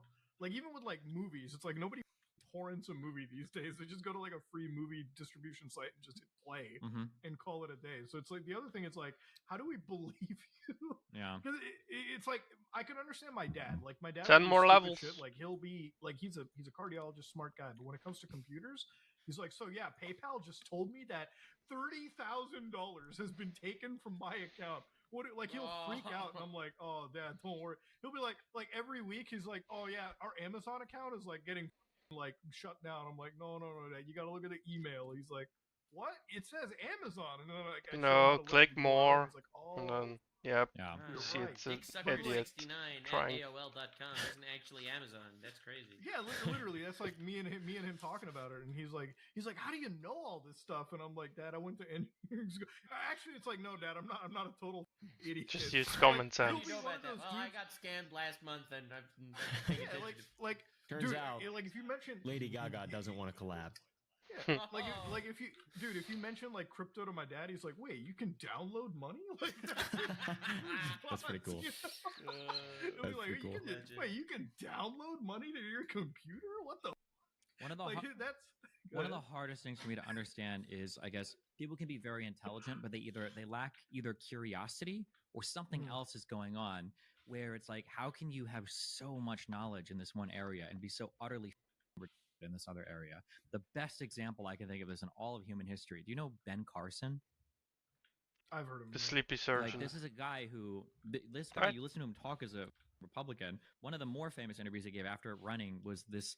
He was talking to somebody on some show about I'm gay just- people, and he's like, "Well, you know, people go into prison straight and they come out gay. And how do you explain that? You know, if they really think gay, like this is the type of stuff he's doing. This guy, okay, this guy is not just a surgeon, okay. This guy's not just a surgeon, meaning he's gone through. This guy is not just a neurosurgeon who works on brains, okay? This guy is a neurosurgeon who pioneered the surgery for separating conjoined twins at the head. okay? Right. That's Yeah, the yeah. level of insane medical knowledge that this guy's at. This is what he did medically. But then he steps out of that field. He says the most like, how is this possible? There's no shot. What are you doing? I think Yeah. it's just like it's. I think it's like, especially when it comes to technology or something. It's like I feel like if you don't keep on to it, there's like a falling off point, right? It's like, you know, you play like a video game of like Sam Fisher, Splinter Cell, like 60 years of age, and he like whips out. It's like, all right, I'm like hacking into the system for you and everything. I'm like, you're not doing that at 60, bro. Like, I don't give a how long you've worked in the NSA. Sure. You're not like, you know what I mean? Like, it's super unnatural. It's like my dad, for instance, like the last piece of phone technology that he was actively using. I mean, he has an iPhone now, but the last thing he truly understood was like the old BlackBerry like the old school like keypad in your hand. Mhm. That's the last thing he ever knew. After when he got his like iPhone or whatever, he was like, this thing calls, it sends messages, and I can watch YouTube on it. That's about it. You know, that's where his mind goes to. Like, if you sat down with him and you asked him, it's like, I hate texting. But then you'll ask him like, Dad, do you remember the days of pagers? He's like, bro, I love pagers, dude. Like that shit, you just sat down, one buzz, you look at the letters scroll by, easy peasy. Yeah. You talk about messages, he's like, I don't know what the a group chat is, an SMS. I mean, like, the is any of this nonsense? Have you ever heard of? Go ahead. Go ahead. Have you ever heard of the term weaponized incompetence? Yes. Yes. I That's a wonder whole sometimes thing with now. that. Yeah, it'll be like a girl asks her boyfriend, like, "Hey, can you like do the You do the dishes?" And the dishes, guy and will be like, he "I breaks don't all know how the to work the dishes. dishwasher. There's so many like buttons or whatever." And it's like, you just put together a computer like yesterday. You can't. Oh, dude, I've operate a done that with a dishwasher? laundry machine. I've done that with a laundry machine. I'm like, oh, dude, there's like 10 knobs and like, I don't know what load to Yeah. press. What I'm like, setting do I put it on? Do I put it on Dude. synthetic laundry or do I put it Yeah. on? How about Meanwhile, but on sweeping? your computer, you're like, so I use the H265 instead of H264 because of the VP7 encoder, blah, blah, blah. It's like, you can't work no shot. You understand this, and you can't work a washing machine. Yeah. I wonder sometimes it's for people in technology. They're just like, they're lazy. It's a lazy thing. It's a choice. It's not like I truly can't figure this out. It's more like, I know how to make my life work without these things, so I haven't bothered to learn it. Yeah. Have you guys figured out how to I sweep get yet? that. Look, me? No. Thank you. I don't know. still haven't Somehow learned it how to gets sweep. dustier every time I sweep. I don't know. Yeah, I know. It's a Dude, bigger mess. That's why I love. That's why I like the something. Actually, it's one of the things where it's like, even when it comes down to like, you know, in the time is money question we just had, it's like, I had my mom, like I showed her XQC stuff, and she's like, "Why doesn't he clean up around the house? You clean up your house." I'm like, "Ma, this guy makes millions a year shitting, watching videos on the internet. I'd be doing the same thing XQC is doing, hiring maids, bro. Time is money, dude. I'd be sitting on stream every single day of my life hiring the maid. Like, it's not. I feel like for some people, it's just like even in that case, it's not even like they can't do it. It's just like, bro, I don't have the 20 minutes to even learn or change this one aspect of my life. I can don't know. like I think pay you're somebody giving to him do too it. much credit, honestly. No, I think XQC is a very intelligent guy. I really do believe No, that. I'm think not shitting on XQC. I just mean in general. I don't think it comes from a case of calculating. Yes, if I did this, I would technically make more money if I devoted my time to something different, as opposed to something menial labor like this. So that's why I became incompetent in a certain field. I think that's giving them credit, man. I wish I could find this paper. I bring it up so much. I need to look for it to make sure this is real. But I remember reading a long time ago, this must have been like 8 or 9 years ago, that people who are older can learn languages faster than people who are younger because of your capacity for learning and studying and all of this. You can actually do it faster than people that are younger. The reason why kids who are younger learn languages faster than people that are older has nothing to do with like neuroplasticity or any of this bullshit. Because as we've studied more and more, like we find that brains are plastic for way longer in our life, for way more than we ever thought, as long as you keep using it. But what happens is if you're a kid, you're in a high chair and you're looking around and people are talking, the only thing you can do is learn the language. Okay, there are no context clues, there is no like cognitive process to figure out what's going on. Like you have to learn the language, just do or die. But when you're an adult and you get dropped, even if you get dropped to some area and it's like, well, do you need to learn the language? Well, hold on, I can translate on my phone. Somebody says like hamburguesa and you look around, it's like, okay, well, I'm gonna Burger King. Okay, all right, it's a hamburger. I see what this guy. Okay, I understand what's going on here. Right? You can use so many other cognitive like things to get around actually learning the language, that what you end up doing is you have all these other shortcuts and things, so you don't have to learn the language because you have other ways of reasoning about what's going on, basically. And I think for things like technology, it's the same, where it's like, if you gave an old person a cell phone, you're like, listen, you need to learn this shit or I'm going to kill you, okay? They'll learn it. They can. But they've already like developed a routine and a rhythm in their life so much that they don't really need it, so they don't actually force themselves to learn it. And like, fuck it, yeah. I feel like that's what's happening more often than not. What? Learning at gunpoint, just being like, I'm gonna fucking kill you if you don't learn this. 'Cause I have so many people in my family, especially, who just don't learn shit about computers, and it's exactly what you're saying. 100%. I used to have the same issue. Anytime I would like date a girl or whatever, she'd call me over and ask me questions like so many times until eventually, I bought the shotgun back there, and I'm like, listen, if you call me in for the same problem 3 times, I'm gonna kill you. 2 times is all it ever took for anybody to learn what the fuck they needed to do.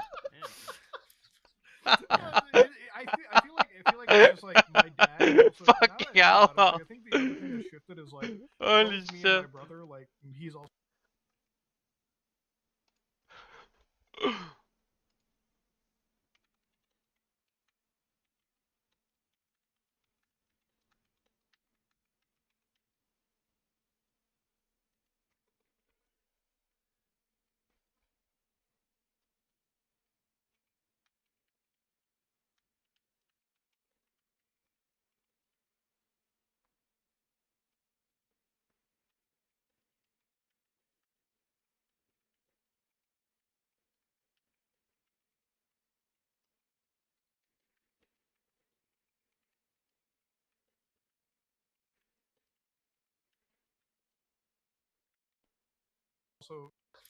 I bought the.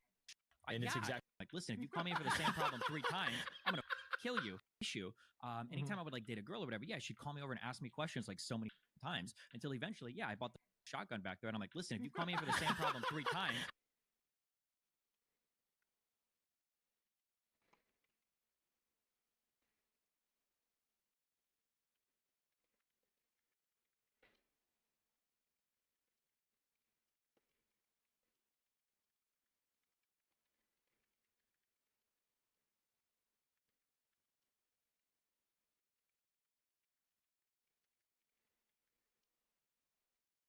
I'm gonna kill you.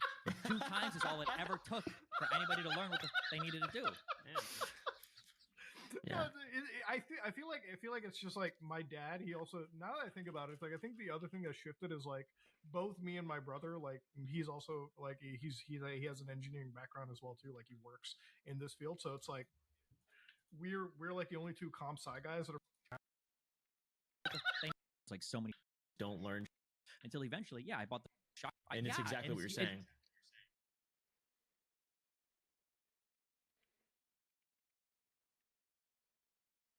100%. I used to have the same issue. Anytime I would like date a girl or whatever, she'd call me over and ask me questions There's like so many. No, Yeah. I feel like it's just like my dad. He also, now that I think about it, it's like I think the other thing that shifted is like both me and my brother. Like he's also like he has an engineering background as well too. Like he works in this field, so it's like we're like the only two comp sci guys that are in the house, and like ever since we went to school and like ever since we became like the, I guess you could say, the genius bar at home. Like my dad Oh, is like no. stopped giving a Aw. about learning anything, because I remember when I was a kid, like he would come home with like the Macintosh, the old school like blue Mac. He's like, bro, look at this Wait, thing. wait, the brand new. all-in-one, the big thing. The all-in-one. He came with the thing. he, Yeah.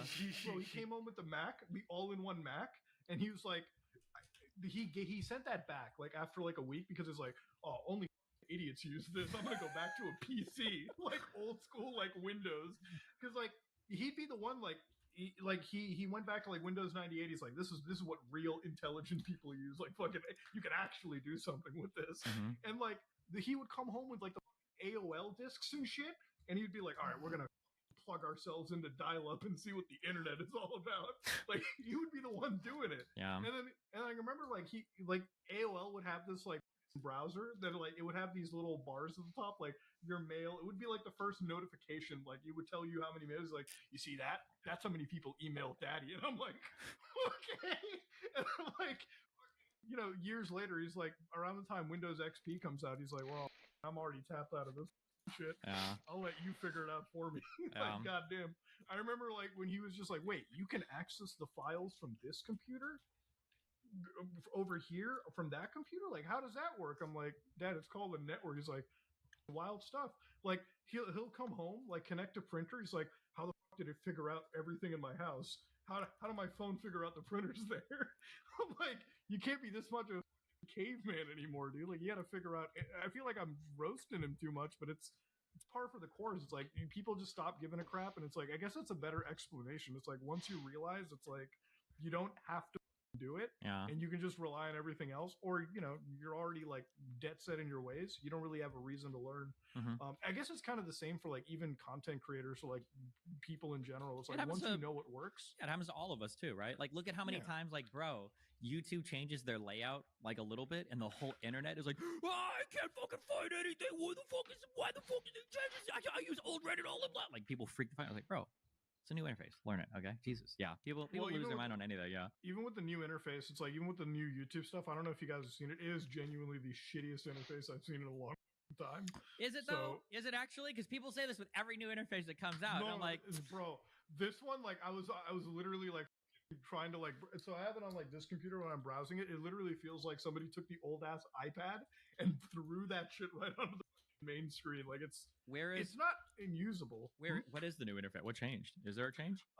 It is like, so basically your videos in like the top left where it used to be, the bottom section, it's not the comments anymore. It's just like recommended videos and shit, and like the comments are on the right side. It literally is like, if you have an iPad, watch YouTube on it for like a minute. It's literally that exact interface brought to like the Oh desktop shit! computer. I have an iPad. Yeah. I know what you're talking about. I guess I haven't seen that on my desktop yet, but Yeah, okay. it's it got introduced like a day ago to me, so they're like rolling it out really slowly. It's like I don't have an issue with the interface. It's like, why bring the iPad interface to the computer? It's like, it just doesn't make any. It's like a change that I feel somebody brought over at like the headquarters, and it's like, we need to refresh things. Okay, we'll just copy one interface from the other and call it a day. Man, it's as you not unusable. As you say that, I really wonder, and I worry now. I wonder if desktops are going to be phased out at some point, or it's going to be like a desktop PC is going to be seen as kind of like an enthusiast or like a worker thing. I mean, It already kind of probably. is. Like laptops are shifting to a whole different processor style now. Like they're Sure. getting Yeah, I ditched my laptop after I bought. Dude, I'm a Apple whore now. Oh my God, I bought an iPad. This is the most magical device in the world. Holy Dude, shit! I this is the ditched my best. laptop. What is that? Bro, this is the best MacBook. It's like this. It's the new processor. Like it's their iPad processor in this. Oh, the M. I 26 just got the M4 Bro, yesterday, this by is the a- way. So 26-hour battery life. Yo, I take this shit out.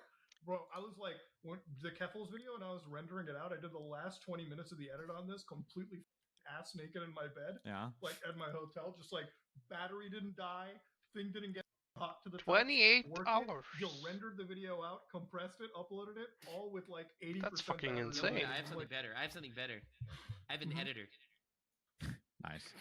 Okay, but see, here's the thing. If I hire an editor, I can't I don't want to micromanage their ass. Okay, like that's my problem. Like I don't know. I probably have to end up getting it at some point. Like everyone just gets like a benefit out of it. I'm too much of a control freak, so it's I respect still it. me on that grind. But I'm just doing it to provide jobs. What can I say? What can I say? And I pay taxes. you're just doing it to be lazy, bro. 100%. No, dude, it's because you don't understand. It's my time management, okay? I realize that if I could record 2 videos in the span that it would take to just record one and edit it, I would technically be more effective in my workflow. True. I feel like you just need to start doing methamphetamine or cloning yourself. But anyways, if you ladies and gentlemen, this has been another episode of the Somewhere Near podcast. We've been keeping it going for 1 hour and 20 minutes. Jesus Christ, it's been a long episode, but a good one. Yeah. Destiny always is a great guest. We actually had a really good conversation this week. Sometimes we have episodes where it's like a guest comes on and it's like deer in headlights. Dude, I So- hate a guest that won't burn any bridges. You know what I mean? Dude, I love You can have a guest on and they'll just happen to love everybody. All right, dude. You need to require when guests come on. I need to throw one public content creator out of the bus right now. Okay. Yes. Absolutely. One It's like, I need person you to be a real online you person. just can't stand. They'll be like, Sneeko. Like, okay, dude, that doesn't Bro, count. that's the one thing that I love is like anytime somebody comes on, it's like they have like an actual public personal spat, and it's like I really wish the best for this person. Look at the you don't mean that. Yeah, Like, don't lie to me. Don't lie to me about that, Dude, the I think it Shadow makes- Lord guy, you know the Shadow Lord guy that made the video on Wendigoon, that guy? Yeah. So, my favorite thing was he said that he criticized Wendigoon publicly, and he got hate for criticizing Wendigoon publicly, and Wendigoon never publicly asked the hate to stop. And he was like I'm like, criticizing okay. him for that. Damn. It's like when somebody like hits at me and it's like, bro, why are you hitting back? They're like a fraction of your size. I'm like, I don't give You're a punching down. You're who punching gives down. a shit.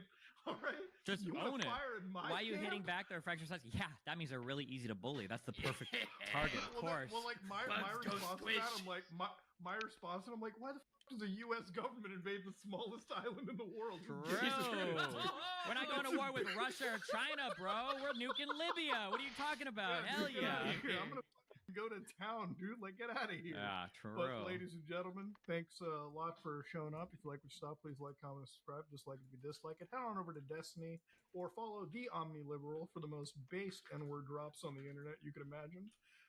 Not really. Destiny is not a racist individual. Are you? Are you not?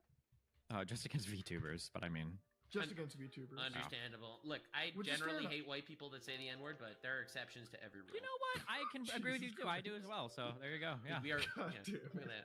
And if you want to follow some safe for work content, Oompaville and me are great alternatives to these two degenerates. Ladies and gentlemen, we are out.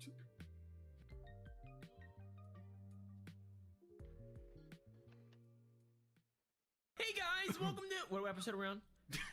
Dude, 100 we something, asked it's this gonna be all the awesome. time. It's the count. Welcome to another episode of the Some Ordinary Podcast. I am Caleb. I'm here sometimes. I feel like I'm not even really a host at this point. I suck. I'm the worst host. Oh, we love No, you, bro. you're like the guy that works 24/7 without using methamphetamines. Real. That's I keep true. telling Yeah. you all the time, dude. You got to start doing drugs. We got man. It Mudahar, helps. my favorite Aryan person, and we also have Nux, a Jewish man. We're the Diversity, Holy baby. Trinity. We're the Literally. Holy Yeah, dude. Trinity. Literally. You have no idea Aryan what you paid a DAI consulting firm to get this whole God damn thing it. ready to go. dude. Sweet baby Yes, sir. already gave Yeah, us we the gotta- okay on this yeah. podcast. So We got Absolutely. you're a Muslim, right, Muda? Yeah. So we have a Muslim, we have a Jew, and we have a Lebanese Christian. let's go, dude. It's By like the the- way, You're the most Caleb, diverse. this is how I started the Wendigoon episode. And I said, you know, a Jew, a Muslim, and a Christian walk into. Oh, a is it bar. actually? Like that is actually how I started. That's awesome. But you came I came in late. I came in late. That's actually really funny. Yeah, damn. That's pretty funny. We're sharing a Well, brain cell, I guess. It's funny because this is like literally how the Unsub podcast started when I was on there before the camera started hitting record. Yeah, but we were, do like, it kinda after discussing, we like, hit you know what? record. Let's go. I remember it was like at the time, yeah, dude. I remember it was a time when like I was asking Brandon because I didn't even know that Brandon was in like the politics at the time when I was down there. I knew like briefly about it, but I didn't know the extent of his Congress career. And he's like sitting over there, like he's showing me this poster that Tony Gonzalez puts out. It's just like pure slander, like actual pure political slander. Crazy. And he's like, Brandon Herrera is just like white supremacist. I'm like, hold on a minute. Now my understanding of your last name shows that you are not. You know, like I'm listening to the name, I'm like, I don't know, this is weird. I mean, so to we be have like fair, the whole he wears Hawaiian shirts, so like you never know. dude, I'll be real, man. Like that, I feel so bad for that League of Shadows guy or whatever the hell it is. Did he delete like, his not channel? In Praise of Shadows? No, he deleted the video actually. Like shortly after, I don't know if it was me and you like tandem. We made the video on him, just like dogging on it, and then it's like, you know, he gets out of it, and I'm like, you know, at this point I'm just like, man, I really do wish the best for that guy. It really feels like somebody that just, you know, like what he's talking about, like not being able to pay like rent or something every month dude. properly, and everyone was like laughing at him. And I was like, I told, like I get said in that. my video, I think he would be awesome to have, like, if he offered his services as a scriptwriter and opinion guy for like, if just to, I mean, he would make a lot of money. He could make a lot of money. Mm-hmm. He can make long ass, succinct videos sometimes. yeah, like if some like you gotta understand. Okay, people that make like 4-hour videos, like, and I'm gonna use myself as an example. It's like that one video I made about Metal Gear Solid, right? Like I talked about with like other YouTubers and like people in like the retro space, and they're like they write these mega long scripts out. It's not even like scripts that me and Caleb write to this day. Like Caleb, you have a script obviously for commentaries and stuff with like actual information and then, Yeah, like, research. you know, liner notes. Yeah, like I do that with every video that I do. Like I'll have like, you know, the points of research that I can just click on and like show in the videos, but then Right. usually it's like go with the flow, do what you got to do, chat, bring your experiences. But like some people, they write like full dissertations out. And I'm like, you know, I could kind of do that. And I did that with like the Keffel stuff, for an instance. Like we had a script like full on to the note for it just because of how sensitive it was. But it's just like, dude, you either find the people that write scripts or you find people that just know how to go on these 4-hour tangents and Yeah. then somehow edit that shit together. Yeah. That guy, I genuinely think like he was like, man, I can't wait to see how these like Nazi types respond to my video. And I'm like, with what? Logic and facts and reasoning? Like I Yeah. hate to be a Ben Shapiro here. It was bad faith. It was bad faith, definitely. But I definitely can't help but feel bad. I really do feel bad. It just felt like very easy and mean and like punching down and like just to respond to things that are not true. So it shouldn't have felt like that. But it just felt almost sad. But he's a very artistic, creative guy, and I definitely feel like he will absolutely come out of this. I Yeah, hope, like he'll come at out of least. this, and honestly, like if he sticks to like the horror stuff, and like the problem that I always find about it too is like I feel a lot of it was just like, you know, everybody else is making all this internet money, but it's not me, and I'm like, I feel like you can't look at the internet that way, right? Because it's just like everybody, like my rule is always there's always going to be somebody that makes more money than you. Like obviously in the internet, Logan Paul kills all of us, right? Like no matter what, and Right. always will. Of course. But it's like, should we feel bad about where we're at because like Yeah, the Prime's should. biggest defender? Yeah, should. I don't sure. know. hyper competitive. Maybe I'm in a different boat because he did not directly call me out. He just called out every single one of my friends. Yeah. But maybe that's why I don't feel bad for him at all. Like at all. I feel bad for him. I, as an empath, do not feel bad for a guy that slandered like 10 people for no reason. All right. You guys got the short end of the stick, right? Calling you transphobic because of a tweet, that's like, okay, come on. That's not calling Brandon Buckingham someone that threatens. Okay, that's insane. Yeah. Like, actually Yeah, that's insane. dumb. Like, that is Even though we've had unforgivable. Brandon on this show so many times, and even recently, and he's been like one of the coolest, most level-headed dudes we've Yeah, ever I literally like, Yeah, had on but the just show. So hung out with Wendigoon. him. Yeah. So is I just- Wendigoon. Yeah, there are such good people, like actually really good people, Like, the guy and they will may go be on- not, but That's true. I mean, I'm whatever. willing to overlook it. What happens this in the time. Wendigoon gas chamber stays in the Wendigoon gas Oh chamber. my god. But anyways, so no, but like when he'll go out there and he'll say Wendigoon has conservative ties, which is a reason why he should not be allowed in public at all, and also all Appalachian people are racist until proven otherwise. It's like I don't know why. is a disease. Dude, the guy he was a hero. Like, it was insane. It was weird. Rocks hurt my feet, and Dude, the wind hurts like, my face. The best response I always find on the internet from like anybody that calls people out for like just beliefs, it's like, yeah, so what? Like, you just lost. Well, right it's so there. stupid. Like, It's mind-boggling. So yeah, so that's why I don't feel bad for the guy. Man made his bed, now he's gonna honestly. yeah. Honestly, it's just like it's weird because like ever since I want to say like.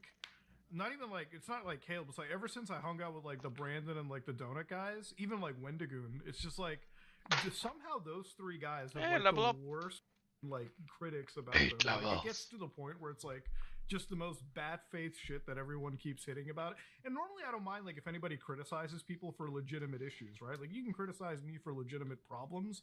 I remember a while back like Scott Schaefer, like he hit me up for the established title shit. And I was like, no, that's a seriously legitimate thing to hit me up on. Like, how the was I not like looking too deep into it, right? Or like, how did nobody on the team really get in? Yeah. But then you get like somebody who's like, well, you're using like transphobic thumbnails and everything. I'm like, bro, we are never.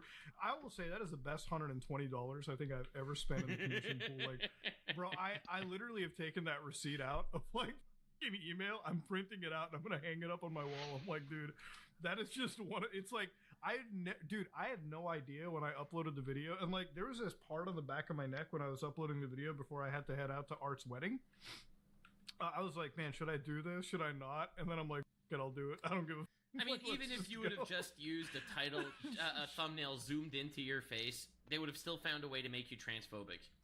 So you Yeah. want to know what the other thumbnail was that wasn't the art though? That would have really gotten me. Oh god. So have you ever seen the image of Keffels who's like hunched over? She's got a little bit of a tummy. I've seen that It was image. literally my face Oh halfway my- split in that. So when I was looking, I'm like, actually, somehow the caricature looks better than the Oh, other God. one. Like it would have been a situation where you just don't win. Because what I find so weird about it too is like it's like okay, you're allowed to criticize people. Why are you making them look bad? I'm like, have you ever seen any YouTube video where you shit on people? We always grab the worst stills of anybody we talk about, dude. Yeah, obviously. Like, that's just part of the game. Everyone does that to me, vice versa, whatever. It's just literally what the whole situation is about. Today's episode of the podcast is brought to you by our friends over at Aura, ladies and gentlemen. Have you ever Googled yourself and wondered, well, there's a lot of private information out there, names, possibly addresses, my information on my friends and family even? Yeah, ladies and gentlemen, that's because data brokers are a scummy group of people that are allowed to basically scrape your information from tons of data leaks, like AT&T, where over 70 million users had their information just leaked out on the dark web. They pick through that like actual vultures, and then they amass that information and sell it, by the way, sell it to scammers, a bunch of spammers, and even people that are in the nefarious world of computer intrusion, hackers, so to speak. Well, that's where our sponsor Aura comes in, because they are individuals, Jedis, masters, ninjas at navigating through the opt-out requests on your behalf, so you can rest, live with peace of mind, enjoy time with your friends and family, knowing full well that these guys are out there opting out your personal information from as many places as they can. And of course, Aura doesn't just go out of their way to prevent your information from being used by these data brokers. They also provide other situations, other products, other features like VPN services, identity monitoring, and antiviruses, all within one convenient application for one very affordable, convenient price. If you value your privacy like we do here on the podcast, then go check out aura.com/someordinarypodcast to start your 2-week free trial today. That is aura.com/someordinarypodcast. Yeah, no, And- but so yeah, just Yep. closing thoughts on the Praise and Shadows guy. It's not that I don't want him to come back and be better, but unless he is better, I'm not gonna feel bad for him. Yeah. I just like for me this type of stuff, like with you, Muda, you're getting criticized for being transphobic when you're just not, right?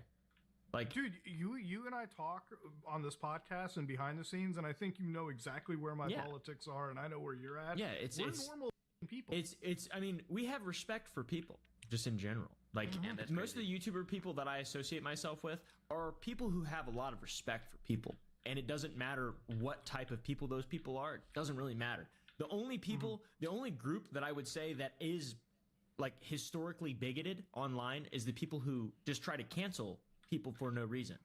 Like that's seriously what it is. It's crazy. But do you think being called transphobic does it make you feel like you want to be more red pilled and right wing? Does it make you feel like you hate not trans people specifically or anything like that, but like the people who are just always going out of their way to find something you're doing that isn't true and then propagating it? Does it make you hate those people? Like it's actually really good. Like I've been thinking about that for like ever since this whole thing dropped. Like so here's my mentality on it too, right? Like initially in the moment, I'm like, you get kind of pissed off at people for no reason. You know, you have your natural energy kick in, but then part of me is like, and this is how I rationalize it. I'm like, I grew up post 9/11 when like for a long time people looked at the Muslim community as like, all right, they're going to start high. These guys are really good at piloting 747s. Okay, not good at taking them off, not good at landing them, but just really piloting them. So I could be like, I could sit there and I could like shit on the entire community mentally in my head and be like, they're all like this, or it's like it's one fringe group, can't be so bad about them, and I can't let one experience ruin what is an ingrained worldview that I have. So see, but I think it's just shake it off. You're just a good guy, okay? You're a good ass dude that respects people and doesn't always. You're not gonna look at one person from a certain group and be like, oh, they're all like this person, right? No. Like, but I could see how 19-year-old bozo, disabled guy like Aiden Ross is gonna stand there and he'll get hate for being bigoted in some way, and it will make him more bigoted. Yeah, I can understand that easily with Aiden Ross. Yeah, 100%. Like, it's the same. Like, it made me really understand like even Sneeko to an extent too. It's like he's also. I'm gonna get some food.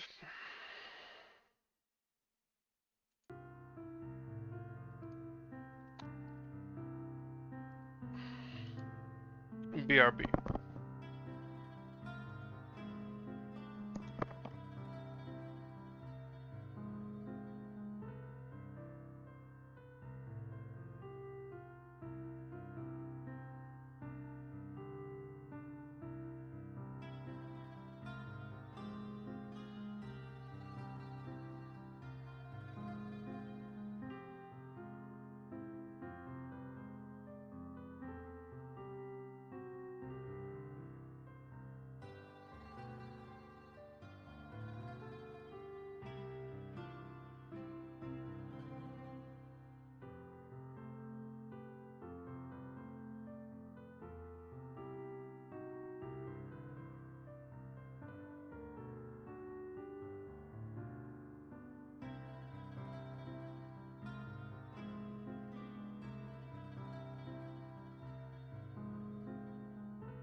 Okay, let's see.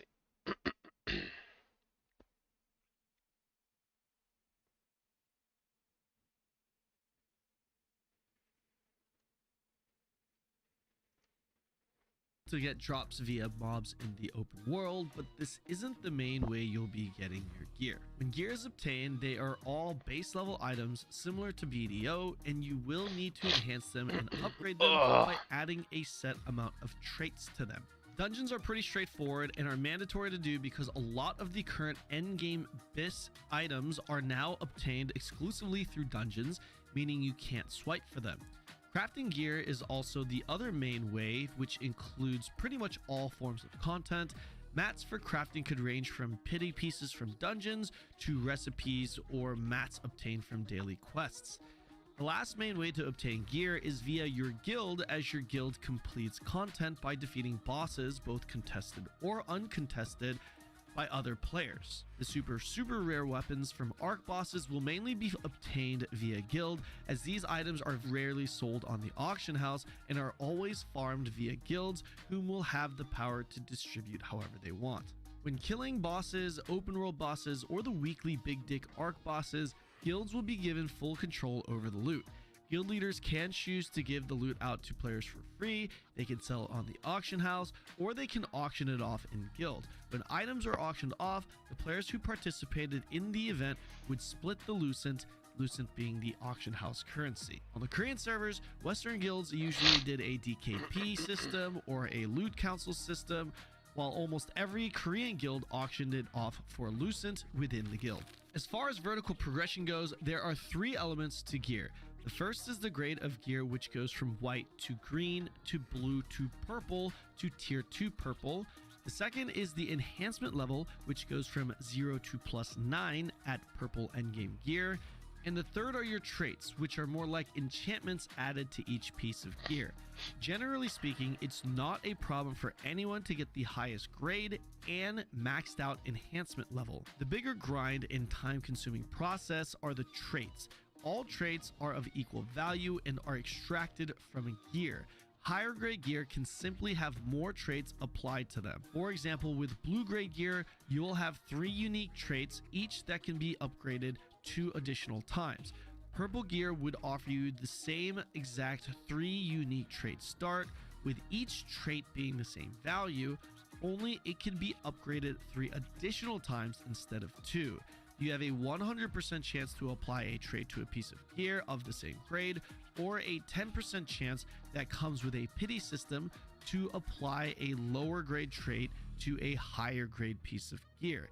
If this is confusing or you'd like to know more, don't worry about it for now. I'll have a separate gearing guide video to explain the full process in depth. Throne and Liberty is a 1-character game for the most part. There are incentives to having additional alts, which is limited to 2, but you really only need 1 character, and the vast majority of players will be running 1. Throne uses a system similar to Final Fantasy XIV's job system, but with weapons. Rather than having an actual class, in Throne you have weapons. Weapons that can be equipped and changed at any time, each coming with its own set of abilities and masteries that will have to be increased individually. Hitting level cap on your character will give you access to every skill for every weapon, so long as you simply equip said weapon, but you will have to level skills in mastery for that respective weapon. You'll be able to select 2 weapons to wield at a time, and there is no active weapon swapping system like you would find in Guild Wars 2. If you're running a greatsword and dagger, you'll be able to select any greatsword and dagger skill, both active and passive, you wish to use on your bar. When using skills, you'll automatically use the respective weapon in accordance to the skill. Currently, the following weapons are available. Sword and Shield, which is your general tanking selection, which is mandatory and sought out for both PvE and PvP. Greatsword, which is your melee DPS option, designed around slower but harder hitting bursts with a lockdown style play. Dagger, which does have some decent damage dealing abilities later on, but offers more in the utility department, giving a lot of crit and evasion synergy along with stealth. Crossbow, which plays similar to the mid to short range dual pistol DPS archetype, fast but with a lot of hits, constant pressure, bow being your high DPS range weapon that can even offer a little bit in the support department, staff being your ranged magic weapon that provides slower, hard-hitting attacks, and wand being the primary support weapon of choice, but also has DPS options in the form of dots and curses. Next, let's dive into the main content in the game. Starting with the dungeons, in Throne each day you'll get a certain amount of dungeon points. These dungeon points can be used to open a chest that drops when completing a dungeon which contains the main loot you'd be grinding for. At the current endgame, you get enough dungeon points to enter and loot 2 dungeons per day. If you have Silicium's Blessing, which is essentially Throne's paid membership similar to a value pack in BDO or Crystalline Aura in Lost Ark, you can enter and loot roughly 3 chests per day. There's no limitation to how many times you can enter and complete the dungeon, however. If you don't have the points, you just can't open the chest. Dungeons and Throne is the most important progression content in the game, seeing as they must be done in order to farm and craft most of the best in slot pieces in the game, while also providing you with Lucent and Solent, the 2 currencies of Throne. Think gold and silver in Lost Ark if you've played it. You'll have a number of dungeon options, each containing unique loot that you may or may not want to chase. Each dungeon will take roughly around 15 to 20 minutes on average, depending on your group, which does require a tank and healer, but you can of course blast through these extremely fast with a juice group, and you can also get jailed running with people who may not be as experienced or good. These dungeons aren't necessarily Lost Ark levels of difficulty, but they do have enough challenging mechanics to them that will require the entire party to learn and execute properly. I should also mention that NCSoft frequently gives out free dungeon points. These dungeon points can also be stacked to a certain amount, allowing you the freedom to not have to run these every single day. You get 900 points every day, and you can stack up to 4,500, 6,000 with the Blessing. This also goes for the next thing on your list, which are your daily quests, or contracts as they call them in Throne. Contracts are your typical daily quests that will have you kill X mobs, gather X things. You'll be able to complete 10 contract quests a day, and these can also be stacked up to 60. Well, 69 technically if you're at 59 out of 60 before the reset. Regardless, contracts mainly provide you with growth stones that are used to enhance your gear, along with other things such as crafting material or special goodie pouches that have random loot. Open world dungeons are next, and they are the closest thing to grinding mobs in Black Desert. There are open world dungeons that you can go to and simply grind mobs. The only kicker here is that during the evening time in game, all open world dungeon zones turn into PvP zones. These open world dungeons mainly provide you with good experience for your weapon masteries and Solent, one of the 2 currencies in Throne. Aside from that, these zones can provide you with some lucky rare drops, including tradable gear that can sell for some decent Lucent, the auction house currency. Along with this, there are also weekly kill quests for specific open world dungeons that give you additional RNG rewards.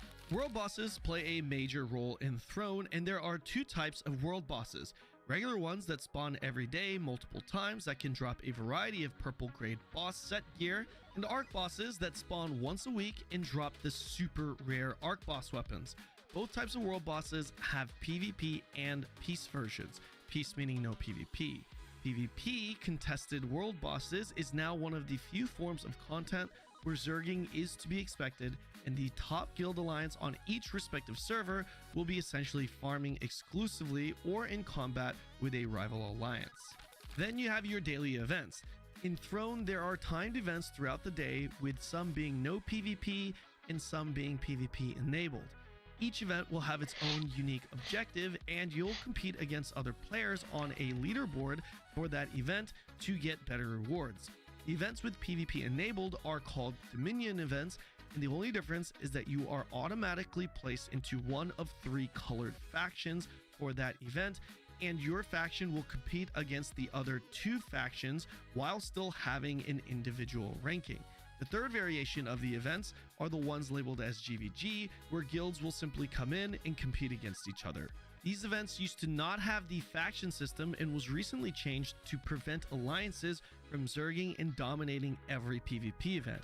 Node Wars or Territory Wars are called Riftstone and Boonstone Wars in Throne and Liberty. Winning any of these will provide resources for the guild along with sheet stats for every guild member. However, Riftstones specifically provide the occupying guild with an exclusive world boss kill every day that has a guaranteed chance to drop a piece of tradable boss gear. Originally, these rifts and boons were zergable and always were dominated by the top 1 or 2 alliances on the server. NCSoft has recently changed this to where rifts and boons are now an exclusive 1v1 between guilds to ensure fair fights and more inclusive to individual guilds outside of bigger alliances. These Rift and Boonstones are the main form of endgame competitive content, aside from the Siege, which is the next thing on the list. The pinnacle content of Throne would be the bi-weekly sieges. Which guild will occupy the throne? Large-scale PvP at its finest, sieges in Throne are completely open world and guilds fight to take over the major castles, which is currently just one, Stoneguard, from the time of this recording. During Siege, you'll have golems that spawn throughout the fight that can be controlled by an individual player. These golems are essentially siege weapons that can be used by anyone to attack or defend the castle. There are also pillage points throughout the castle, allowing guilds to steal funds from the total purse that gets distributed to the winning guild. These pillage points allow for smaller guilds to also compete for something, seeing as the throne itself will always go to the dominant alliance. The alliance that wins the castle will be rewarded a ton of Solent and Lucent, the gold and silver currencies of Throne. If split evenly, the Lucent amount isn't that significant, but the Solent is. When it comes to the pay to win in Throne and Liberty, the short answer is yes. Yes, it is absolutely pay to win. I'm not here to debate anyone on the definition of it. Most of you know I really don't care that much if there's some level of pay to win, and realistically there's pay to win in almost every single MMO today. Not that I'm justifying it. This section on its own could probably have its own video later, as I could expand on this more and give you the full detailed scope of it, but in order to keep this video from being 9 hours long, which I feel like it already is, Jesus. I'll try and get through this as quickly as I can. First of all, there are 2 currencies in Throne and Liberty, as I mentioned before, Solent and Lucent. These currencies act almost identical to Lost Ark's gold and silver currencies. Lucent is the currency that's used to purchase gear and upgrade mats on the auction house, and it's significantly harder to farm than Solent. Solent is used for just about everything you do. Literally everything, from teleporting to areas all the way to enhancing your gear. You can purchase both currencies within the game systems, making Throne systematically pay to win. In the early game, Solent is a bottleneck, so swiping will allow you to bypass that bottleneck, but later on, Solent doesn't really become that big of an issue, especially if you're in a top alliance. The biggest form of pay to win is actually the traits for your gear. Everyone will have purple grade gear, and max enhancing is really not an issue at all because there is a hard cap to the enhancing that's reachable in a very reasonable amount of time. To put things into perspective, even as a spender myself, it's a waste of money to swipe for enhancement mats unless I'm trying to play multiple weapons as fast as possible. It's not Lost Ark levels of enhancement is pretty much what I'm trying to say, not even close. So that leaves us with buying the actual gear pieces and traits for that gear when it comes to the swiping incentives. In the original build for Throne, there was a big incentive to swipe to purchase base level boss gear that was insanely expensive. That was removed by introducing tier 2 gear and locking it behind a play wall via dungeons. The crazy rare arc boss weapons, which would sell for anywhere from 1k to 3k roughly, should you swipe for it directly on the auction house, are very rarely sold, seeing as they are farmed and controlled by guilds who wish to use them to strengthen their own guild. To put things into perspective, 6 months in most of the arc boss weapons have only been sold maybe 5 or 6 times ever. There are significantly more free-to-play players that have received those items for free than there are players who have swiped thousands for them. Keep in mind, this is also just 6 months into the game. Maybe this becomes significantly pay to win way later with tons just sitting on the market. Traits, however, is probably the most pay to win system in Throne, and it's where you'll see most of the gaps in performance.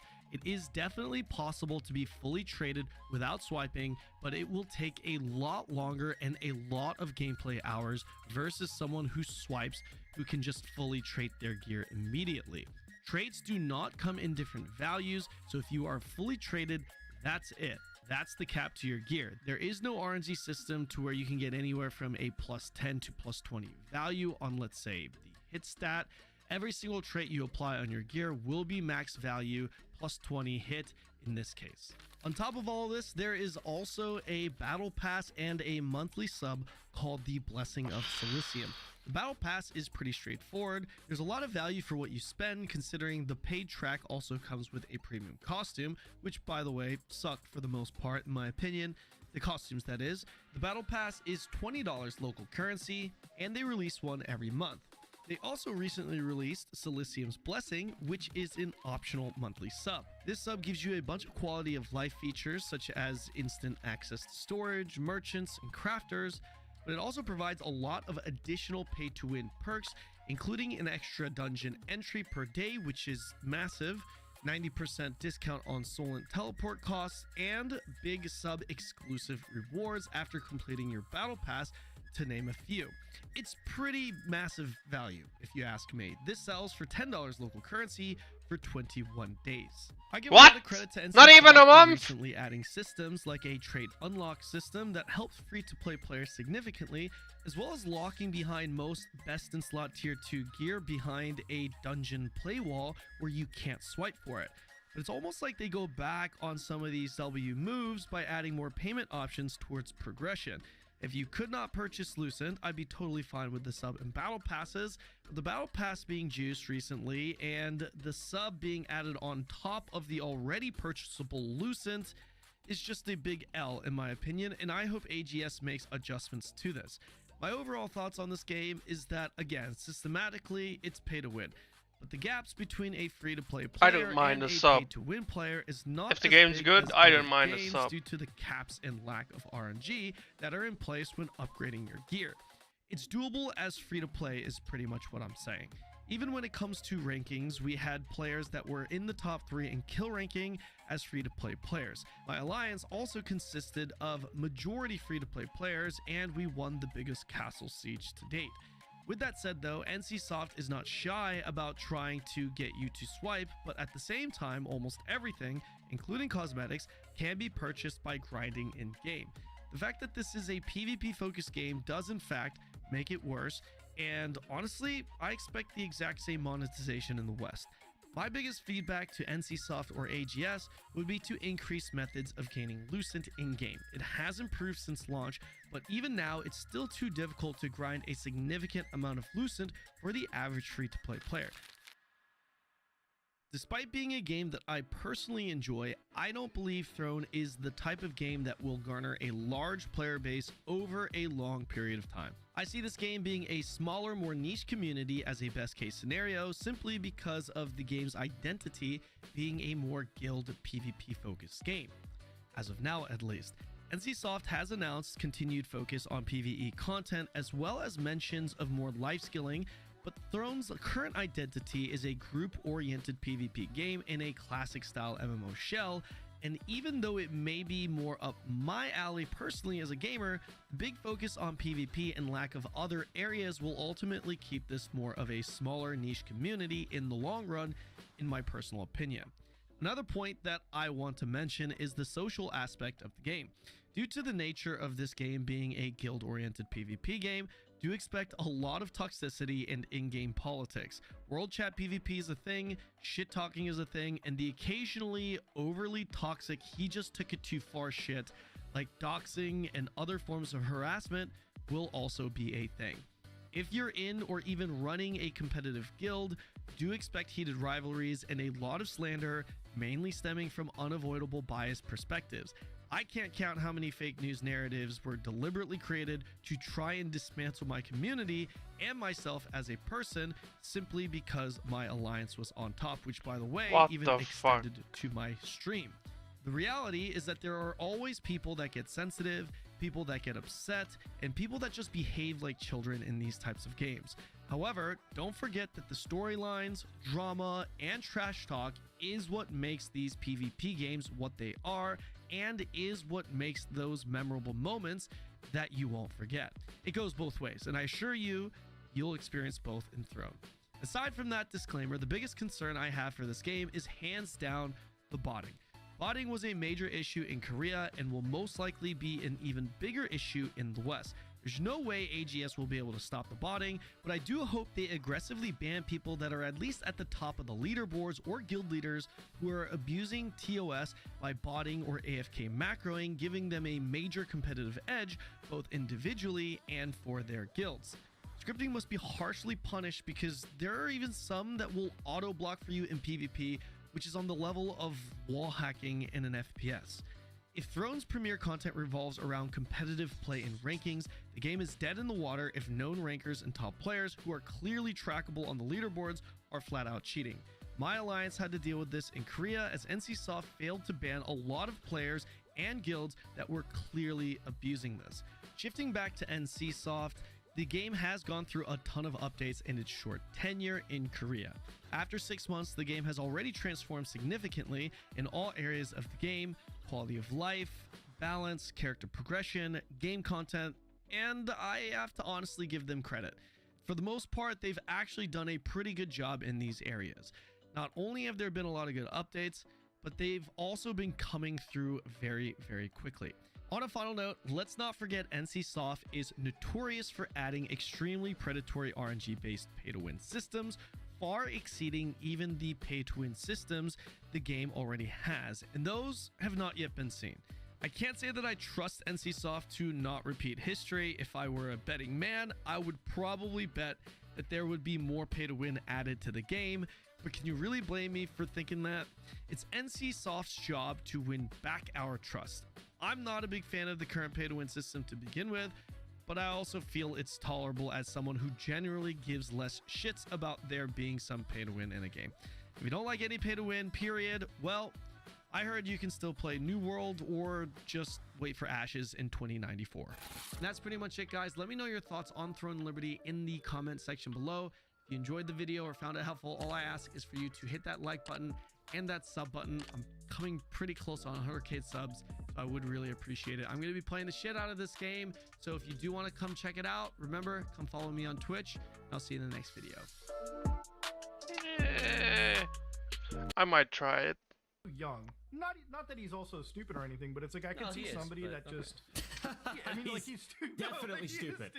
But that stupidity is what brings him over there. It's like I feel like the difference is it's like a lot of life experience has led me to not generalizing people.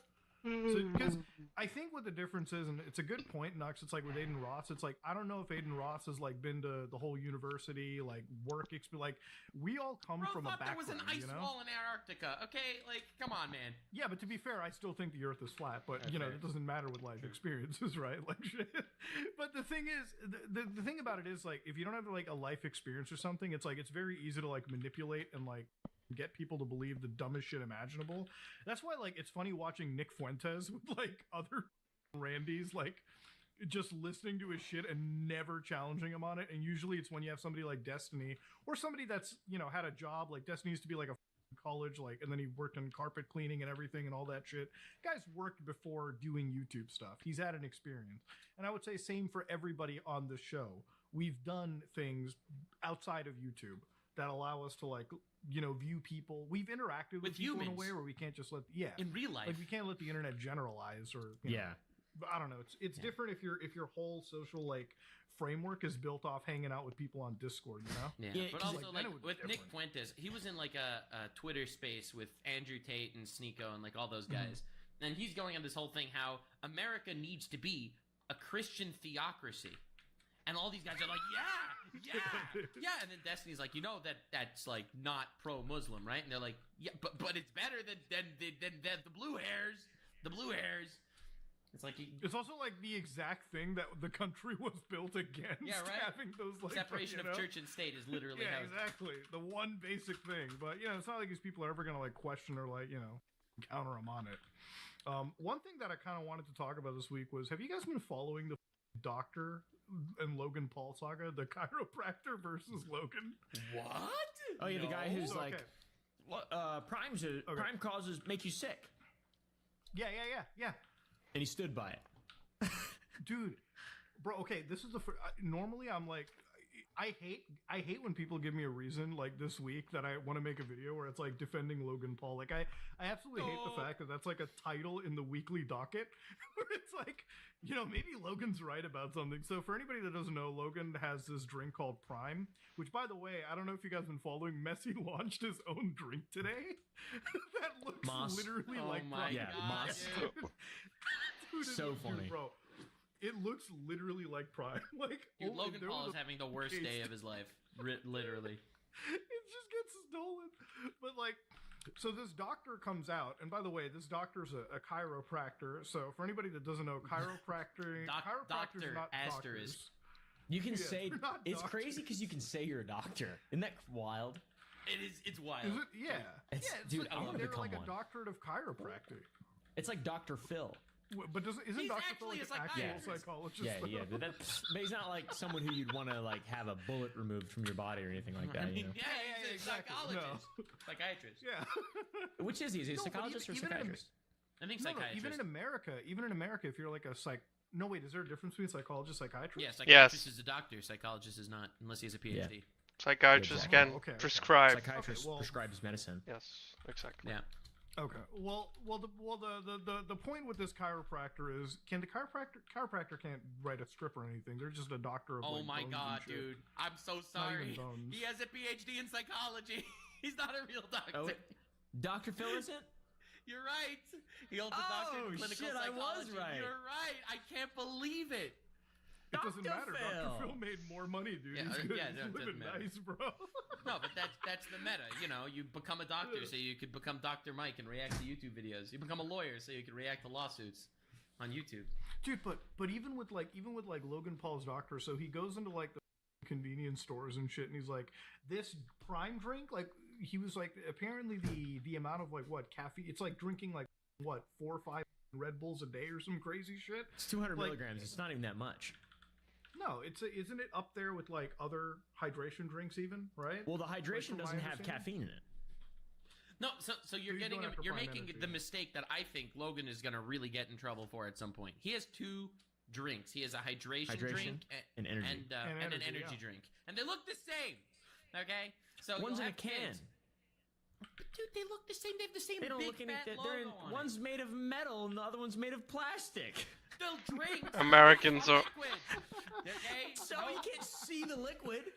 Bro, when the parents are gonna buy Prime for their kids, you think they're gonna know? They're gonna think it's like Coke. A can of Coke and a bottle of Coke are the same Coke. Well, that's the parents' fault. It's I'm the on Logan parents' Paul's fault. side. All right, okay, dude. You don't He's- wanna do he's this again. right. You don't want to do this again. No, but here's the thing. You have to kind of be on like the Logan Paul side of this, because the doctor in this situation is making claims that like sound bombastic on TikTok, but in reality they're not bad. Like it's not like what Logan is doing is wholly different. Now, me on a personal level, I think Prime is overpriced coconut water for the most part, right? But like that's kind of the influencer meta, right? Yeah. In most cases, it's Yeah. like you get a product, you mark it up like 20-30%. It's your mine of cookies, right? Like it is what it is. Oh my god, $26 for cookies? Yeah. $26 for cookies is. I don't care how many packs it is. It's an insane amount. I'm used to shopping at Costco, dude. So mine of cookies. But the point of the matter is, like, it's an upmarked product. Yep, okay? broke It's an upmarked by. thing, right? Cool. Fucking. Logan is doing Fuck it. you, man. But this God doctor damn it. comes out and just starts shit. And look, if Logan was actually poisoning the youth through his water, we can argue if he's poisoning their minds through the content. That's a different story. But from all intents and purposes, Logan isn't doing anything different in the situation that like what currently Messi or really anybody else is doing. He's just gotten to a point where Prime is the poster child for the most successful YouTuber product in the world, which is $1 billion energy drink, sugar or coconut water at this point, and it works. Also, I feel like Logan So- Paul's really easy to hate, you know?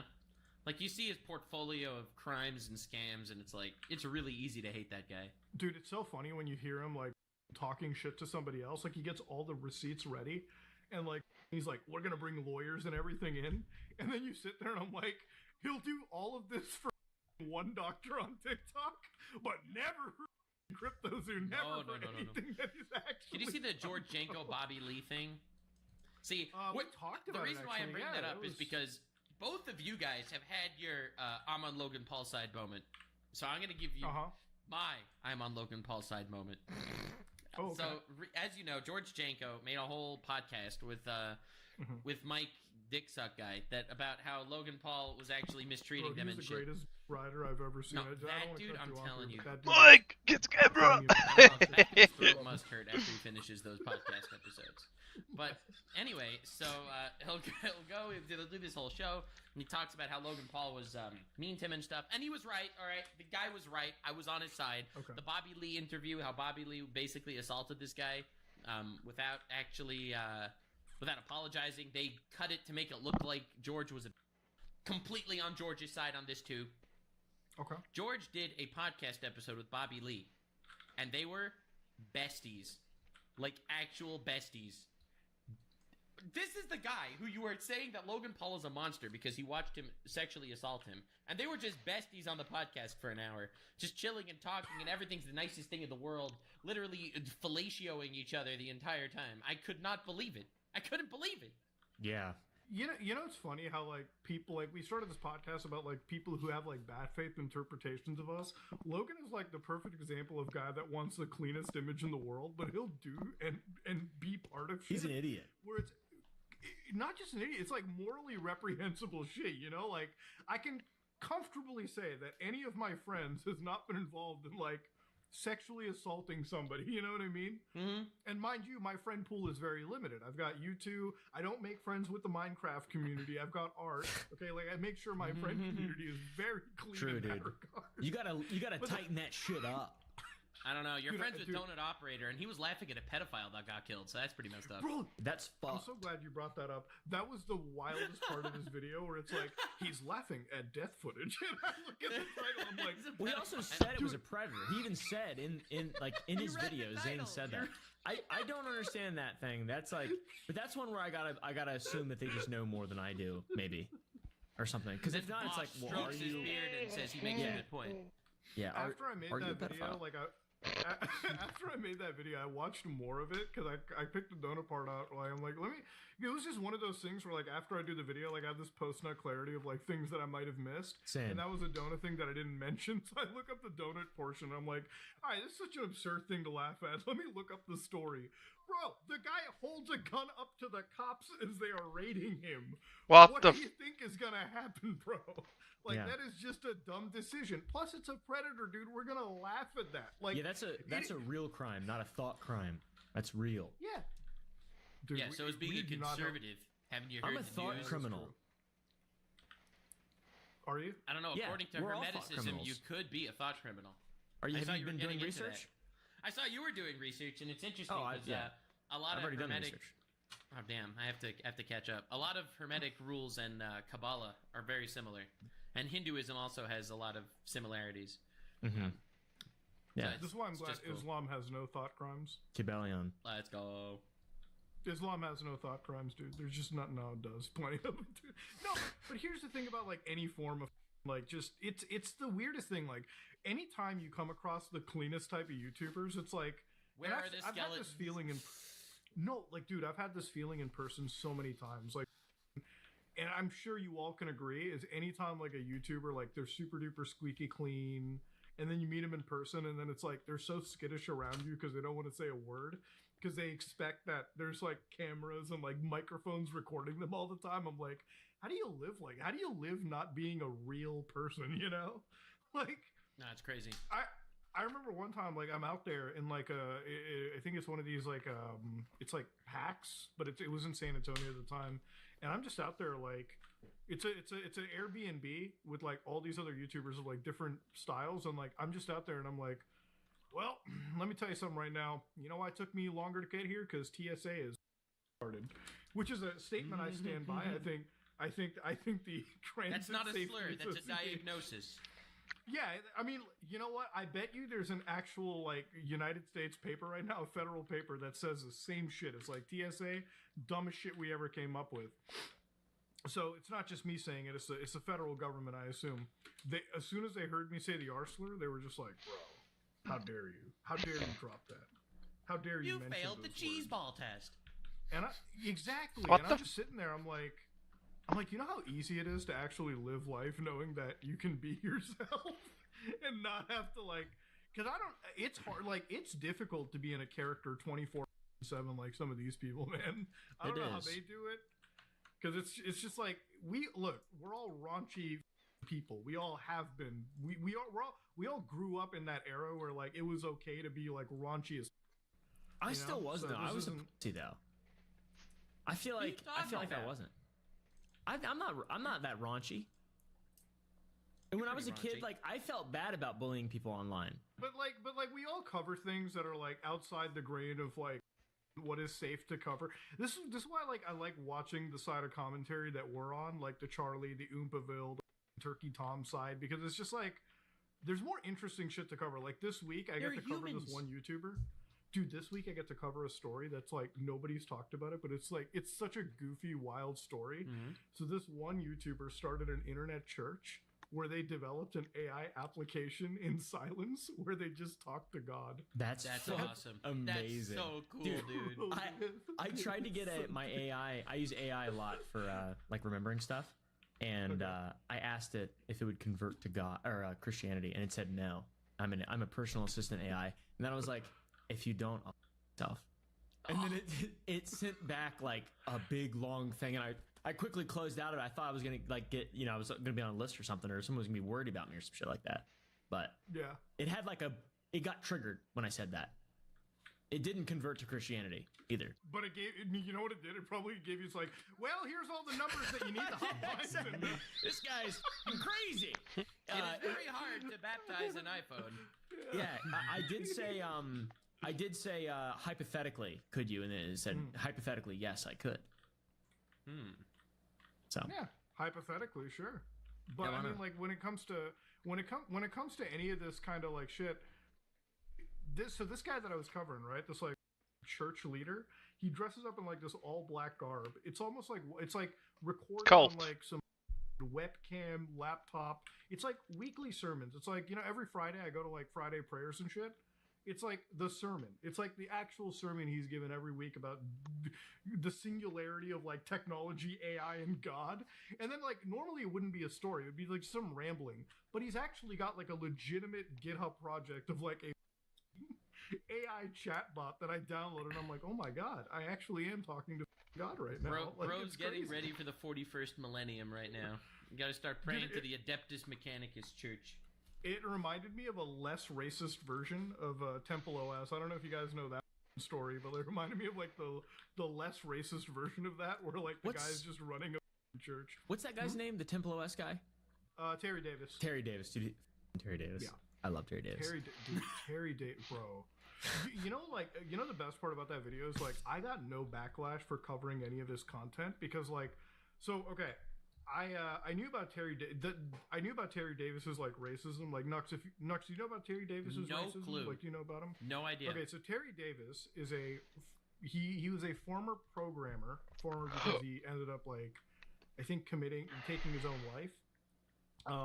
He was homeless the last 2 years. His mental state was not great. So this guy, throughout the course of his life, developed an entire operating system, an entire programming language, everything by himself, so he could communicate to God, right? Because God basically came in a vision and told him to create this, and he did. Like it wasn't like out of joke. He actually did it. Like it wasn't like some guy made like a half-ass program. He really did. So throughout the course of it, he would say wild shit. Okay, like I'm gonna cut the racism out of this diatribe here, but He's a bit of a racist guy. Okay, so this is one of his like most famous diatribes. Okay, what is good programming, right? Like what defines clean programming? What makes programming not N-word-licious is what he would say, right? Because What? he would be He like, would say that? Dude. Oh my he would God. say that on stream. He would be like, programming that is easy to understand is not N-word-licious, meaning it's not like overly confusing. It's just designed to be there.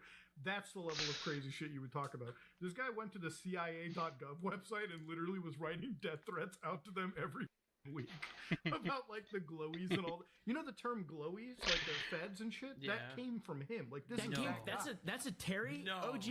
That's I didn't know that's a that. Terry Davis. Yeah, dude. His one I feel like a diatribe. fake fan. You can't find it on YouTube anymore. But like out of nowhere, unprompted, he's like sitting over there, like just talking. It's like the CIA N words. They glow in the dark.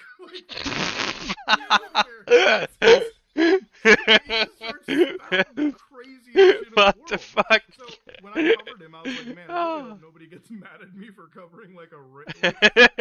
I don't want to say like Terry was racist in the same sense. Like I don't want to say that he was like a conscious like KKK neo-Nazi. Fuck because hell. Those people, they know what they're saying, right? Like consciously, this is a mentally ill person. You know, like very mentally ill. Listen, So obviously, people cover there are Lovecraft terms. stories and they don't get in trouble, okay? And Lovecraft was a whole ass character. You know what his cat was named? Yeah. Yes. N-word cat, Yeah, right. So like, I mean, you know, sure. You can get away with So, it. like, Just don't make well, I'm- transphobic art in the thumbnail. You'll be fine. That is true. Well, I'm covering him again because apparently there's the new thing is there's now sages, like independent programmers that are keeping his memory alive by developing his operating system further. It's like the most wholesome shit that I've ever seen out of any community. But yeah, you know, it's like you're covering like sensitive stuff like that, covering interesting topics is I think what I'm most into.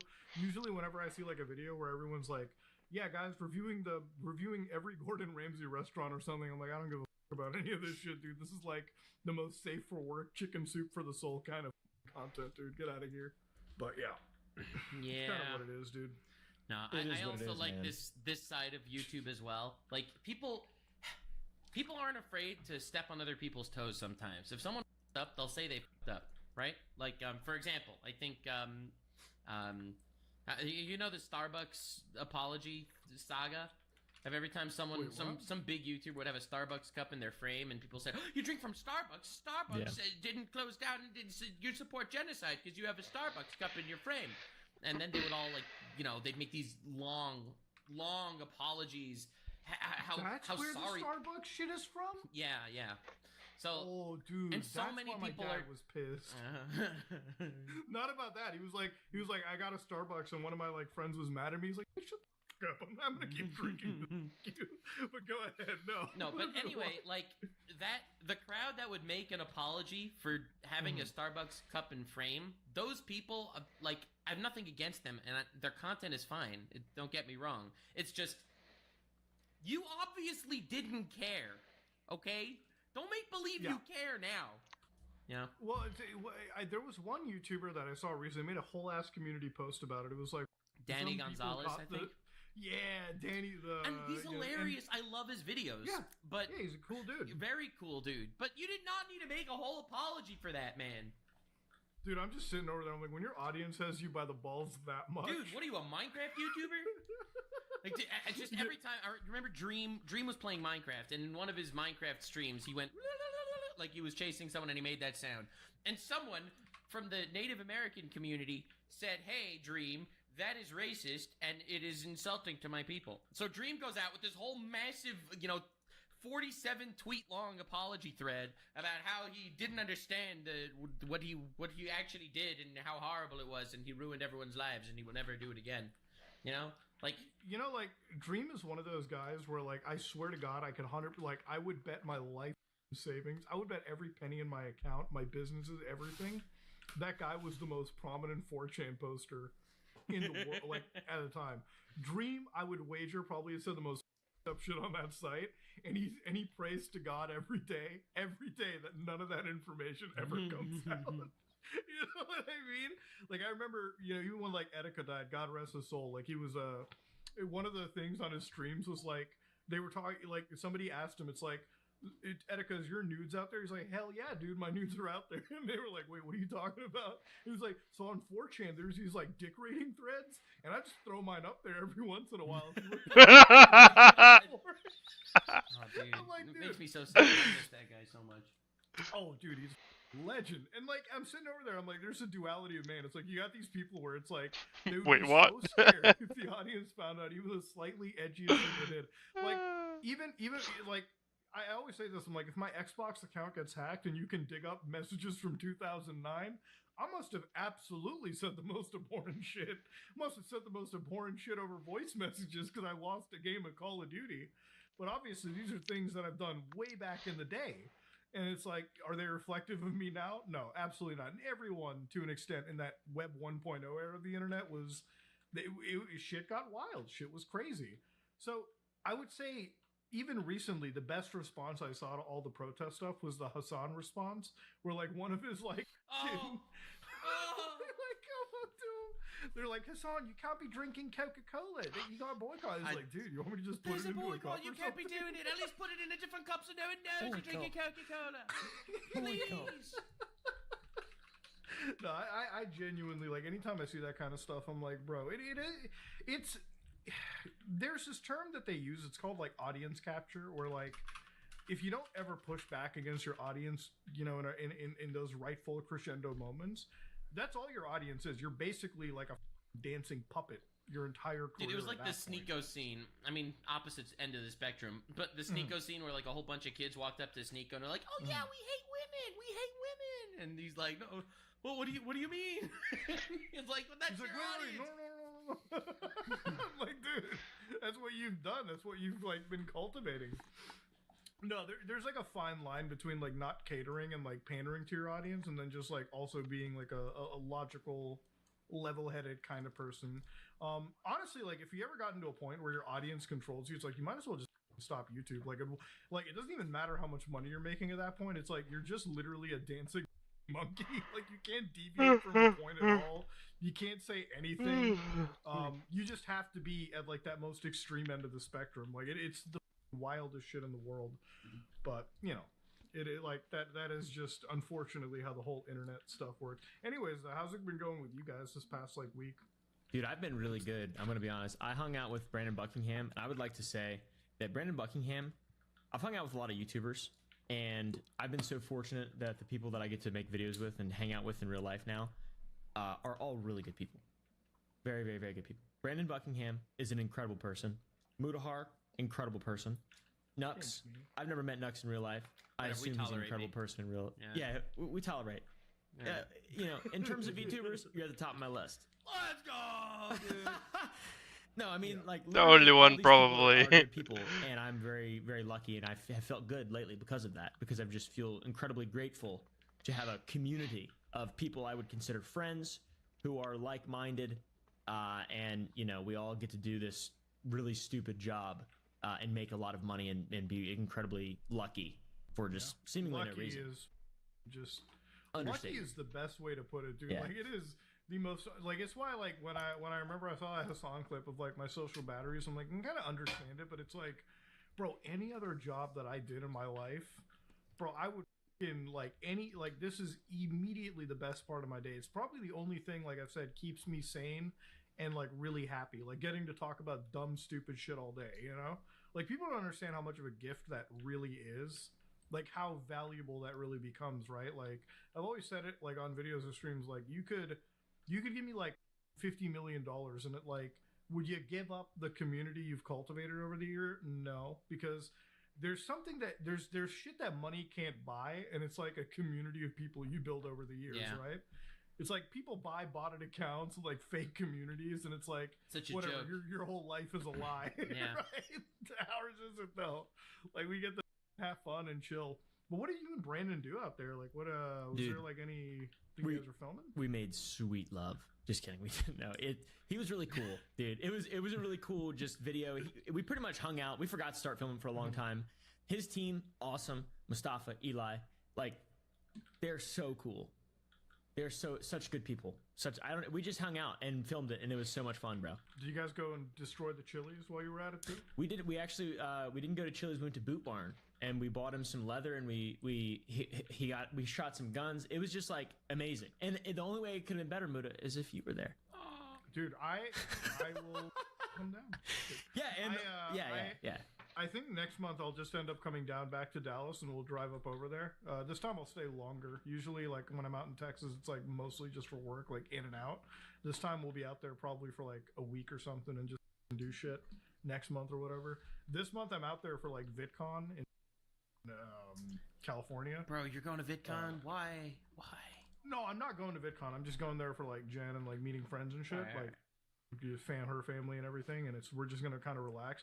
VidCon is one of those places where it's like you would have to pull teeth out of me for me to go there anymore because it is the most boring shit imaginable. It's just TikTok talk shit.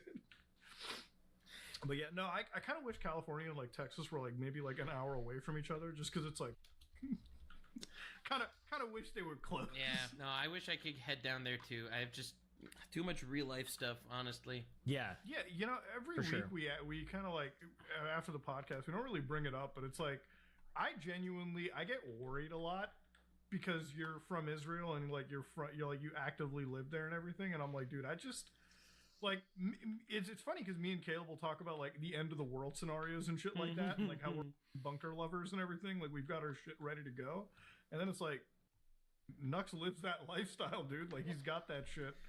So Well, you know, let's not go that far, okay? I'm not bunker busting anything, okay? I'm just doing my thing, okay? I'm living life out here. Know what I'm saying? And Yeah. it's spooky from time to time, but you know, we do what we can. Yeah. just doing the VTuber life over there. I'll give you a tour if you guys come visit. That's for I sure. will. I will never come visit. You coward! I'm not a Don't be coward. that guy. I have Coward! zero God. desire. Dude, there's a fucking Israel and Lebanon in Texas. I can go visit. Why would I Wait, go? what? That is not Yeah. the same thing, okay? I'm just kidding. I'm just triggering you. Don't go to the Utah. Mormon started New Jerusalem in Utah, okay? It's not the Yeah. same.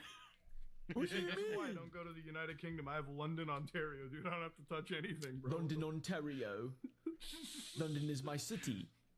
Dude, every time I hear England about is the my city. You ruined it, man. Fuck. You Dude, ruined it. every time I hear shit about the United Kingdom, it's like apparently the most dangerous city or like place to be in, dude. Like that place is just True. a hell pit to be around. True, dude. But yeah, no, when I'm out in like Texas, we'll definitely do shit like next month. I just wish like I kind of want to like organize it a little bit more too, or we kind of have like more IRL stuff going, just because we're so busy with our real world shit that we can't coordinate. Because contrary to popular belief, we've never discovered teleportation technology, so we still have to spend hours, days flying between and shit. True. Yeah. Yeah. One day It's it'll work unfortunate. out. Yeah. No, or unless we all like just move to the same exact location and build like a compound, you know, a little cult compound, if you will. Dude, I'm gonna build Just that. saying. I'm working on it right now. Dude, Like, we keep actually. saying that, but for real, Like actually, like I'm legitimately working on it. We have 1, 2, 3, 4, 5, 6 members, and if you join 7. God damn. and we have like our own little plot of land. I have 100 acres, 104 acres. So we build basically our own little city and shit. Yeah, and Call I have it a 104 thing. acres, and I have my candy warehouse is 2 minutes away. And yeah, we have favor from the Do you ever, local like, authorities. Do you ever wonder, like, think about it like this, like we have enough money to pull together. Do you think we could buy like a ghost town, like an old timey ghost town with a saloon and shit, That'd be so cool. like Red Dead 1 town? Probably. Why would you want to do that though? Why not? Bro, we could have, dude. You know how crazy it would be to have our own like old timey Wild West town. It'd probably we be could have- cheaper to just build one. No, but we gotta have the old doctor. I feel like it'd be so sick if we owned Valentine. tumbleweeds in the morning. Yeah, what is going on right now? I'm so surprised. No, but think about it. Like we could have our own. Like you could be the sheriff. Nux could be the doctor. Okay, I'm the why am I the Dr. sheriff? Beck. That's pretty racist, bro. I'm not Because gonna. you got That's the mustache for it. Oh, You've that's got true. the double. You've got the elongated gun with the barrel that's like several meters long. I mean, obviously, we need a Okay. gun tuber to be the sheriff. True. Gun obsessed freak tuber. Oomville. Yeah, exactly. We'll have the gun tubers be the sheriff. We'll have somebody be the general store manager. Somebody's the doctor. We could literally have our own Wild West operating town. I mean, That'd or be we could just sick. not do that and build a new one and actually have it usable with like hot water and stuff. Yeah, but then you take the fun out of a Wild West town. I mean, true. I guess. Yeah, the whole point is to have the classic YouTuber town, you know, a saloon and shit that you walk into and you pour lukewarm beer and like, you know, live like the old days. That'd be the kind of stuff that I feel like we could all pool our resources enough to buy a town, like buy a small ghost town. There's so many between in that southern U.S. like gold rush area. Let me see. Like- the Gold Rush area in Texas. Well, no, dude. Well, not just in Texas, but like all the way from like California, Nevada, Phoenix, and all those places. Because it's funny, because like me and Jen, when we're driving to like Vegas, bro, the moment you leave LA, like 20 minutes out, bro, the most just like ignored part of the country. Like every time I'm driving in the high desert, I'm like, I look around me and I'm like, you could literally be Osama bin Laden could have hidden here and never been caught. You know, like the most dead areas. And then like you see these like small trailer park towns, and it's like I don't even think these are like registered anywhere.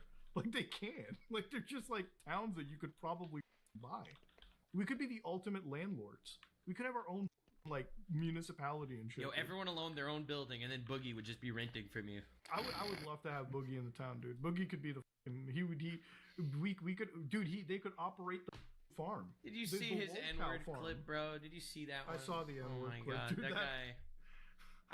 And when he was on our podcast, I literally told him, just say it, and then he just, just says it. But well, he like the thing about the LolCow podcast is like it's a cool podcast in like theory, but it's like I feel like a lot of it gets to the point where it's too structured. Like you gotta let these people be themselves, you know? It's like half the cool people, like if they had an episode of gambling streams with Bossman Jack, I would pay big money to watch that. You guys know Bossman Jack? I do not. I have no He's idea the who most- that is. Dude, Bossman Jack is the most degenerate gambler I've ever seen on the internet. Like, you know, usually when you watch like train wrecks, XQC, it's like, oh, it's like multimillionaires. Like, you don't feel so bad. It's like, it's part of their earn. This guy just straight up burns everything he's ever had. And it's like actually watching the most degen gambler in Vegas. I've seen this dude make thousands of dollars. He's like, wait, hold on. The win streak is hot. We got to keep playing until we lose. That like is an actual direct basic quote. And it's just like, dude, guys, you got to have people like that on your show and like put them in their natural element and people will just watch. But I don't know. The thing about that show is like you get like Boogie and Wings, and it always feels like they just keep protecting each other from the internet. I'm like, no, it's always best when you have like, you know, the snakes in the pit, and you know, Yeah, you need let- the let 'em go at it, I antagonist. guess. Now, without the antagonist, these guys are just like, I mean, they remind you why they've become lolcows. Yeah. No, but it's Yeah. I don't know. It's definitely that a is- funny production, honestly. Yeah, it's just one of those things where I feel like it could be like so much more cooler, but I don't know. They just it's just too much controlled chaos. Like chaos cannot be that controlled. It has to be like you got to let these people in their natural element and watch them do dumb stupid shit. Because half the people we cover just do dumb stupid shit without anybody ever prodding or poking them to do it, you know? True. The amount of times we've covered actual stupidity. Dude. Like some of the dumbest people on the internet. I don't know. I've been having fun with seeing idiots on the internet lately. I mean, did you see Illuminati actually lying to the judge in her What? lawsuit? So it was a Wait, what? So Illuminati, crazy Yeah, triangle the head lady suing everybody. Content Mill farm on YouTube. Yeah. So she's suing like her ex-boyfriend for all sorts of things, and she's actually just lying to the judge like about the timeline of events. Like in her manuscript of how it all went down, she's just actually lied. You know how her channel was destroyed? She blames it. Right. Her lawsuit is based on the idea that her entire channel got destroyed because of one tweet that was made by her ex-boyfriend because he is a jealous ex. Not the because whole she was calling out doing legal, dumb shit. Yeah. not because she was plagiarizing with 30 million views worth of videos calling her out on it on Bomber Guy's channel. No. None of that. No. It was because of one tweet No, that no, he made, no. her entire career died. So What she am I is gonna blaming a 95% decrease in value in her company on a jealous ex. That's her Wow. lawsuit. What? That is the foundation of her lawsuit right now. Bro, Was I mentioned? That is like the I don't think so. Not that I know of. Unfortunately. You're just like you just Sorry, want to bro. collect the Dragon Balls. It's not easy out here. Poor, Wait, poor you know, speaking of people that should actually have lawsuits, have you guys seen what Caitlyn Jenner's been up to? I saw you covered that. I've been getting my investing. Oh my God, Mudahar, news. CEO in transphobia. What is going on? Dude, okay. Bro, I don't even try. Don't even bring that up, dude. Come on. This guy's not a transphobe. I know, I was joking. If he was, I wouldn't make that joke. Dude, okay, so for anybody that doesn't know, crypto, we all know about influence. Oh, yeah. Hopefully the people watching our show know that if an influencer, and that includes us, if we shill a crypto coin, don't buy it, okay? Yeah. Just don't do Unless it. it's really bad good. thing. Yeah, which 99.9999% of times it is not. None of it. Like, I will never make a Muda coin. Caleb will never make an Oompa coin. Yeah. Nux will never make a Nux coin. There already is a Nux We're coin. good. They tried to get me Like- under their wing, but no, I didn't. And you're like, no, Yeah. never again. So, for Again? anybody that hasn't been Never following, again. for anybody that hasn't been following, Caitlyn Jenner, who was one To of the moon, yeah. like she's like what Women of the Year 2013, 2012 Glamour. Famous killed a person. guy, Famous person. Olympic killed, sprinter. Did you say that legally? Did she killed a guy, right? Like, Is that real? South Park wasn't around. She ran over somebody. Yeah, Oh my yeah. God, I did not know that. Yeah. Mm-hmm. Yeah, so And just got away Caitlyn with it. Jenner, yeah, famous person gets away with wild things. Also, I probably shouldn't say that point. Actually, would be pretty bad out there. But anyways, Caitlyn Jenner, she ends up basically pushing this Jenner coin, Jenner token, out of nowhere. At the same time, another influencer or celebrity or whatever, Rich the Kid, starts pushing out runner. their own coin. And Iggy Azalea somehow gets thrown into this mix too. So a lot of prominent, celebrities. Celebrities. So they're launching coins that have no actual value. So immediately, they launch the multiple coin, stuff. I and see. Jenner coin and all these coins, they crater 99% losses as they're expected to, right? No way. That's crazy. So, yeah, surprise! I know, shocking thing. So people thought that maybe Caitlyn Jenner's account was hacked because, like, who the fuck is promoting this? Well, No, her manager and her came out and they were like, "No, we're not hacked. Jenner coin's gonna go to the moon." Okay, do you understand how that, like, crazy stuff? So basically, the funny thing is, people started looking into crypto wallets. And they found out that it was potentially, allegedly connected to an Indian national by the name of Sahil Arora. Oh my God. Now, I don't have to explain to anybody watching this. India has had the worst public relations in the last year on the social media, okay? Like, I'm not gonna lie, I think I might want to get like a nationality transplant or something, okay? I might want to get rid of my Indian heritage, okay? It gets kind of scary being related to some of these nut jobs on the internet. So, allegedly, this guy's accounts bought Jenner token and Rich the Kid token an hour before it launched, right? For like $200. And then an hour after it launched and people were buying in after her tweets, he sold it for like $16K. Oh my So God. not a crazy amount of money, but he sold it for $16-something thousand. Like, he ends up selling this amount of cash. And, everyone, like, all these influencers are like, "Oh my God, I was lied to. Everyone, this guy's a scammer." I'm like, now hold on a minute, okay? You might have gotten scammed, but, like, how dare you? How dare you go out and, like, because in my opinion, I think the biggest responsible people are the influencer, right? Like, scams are bad, and I think if you're somebody buying coins, you're stupid yourself. But my rationality is, like, if a scam is, like, if there is a scam by the imagination, the scam wouldn't have existed if the influencer or celebrity hadn't have promoted it. So ultimately, the responsibility lies on them. These people just basically throw another dude under the bus who, let's be real, probably might have been involved in a shady manner. It's hard to prove it, unless we've got, like, the exact documentation, which, Yeah. maybe it'll never come out. So yeah, Caitlyn Jenner back. All these influencers are back doing crypto scams. It's crazy though, because like, so there was this South Park special, the Streaming Wars special from like 2022, where they made like this whole idea. Obviously, the majority of it was shitting on like different streaming services, like Netflix and Disney and Paramount and HBO and all these other guys. Put that a are chick in getting it their and make dicks a in their mouth game. for no reason. And they had like a whole idea of how they're just gonna dilute all the content and turn it all into piss. And then they had these guys license piss, and they were actually just trying to sell piss to the people. And they said, but how are people gonna buy piss? It's not actually good. They're like, don't worry, we'll just get all the celebrities that have promoted crypto coins to promote it now. They'll do anything.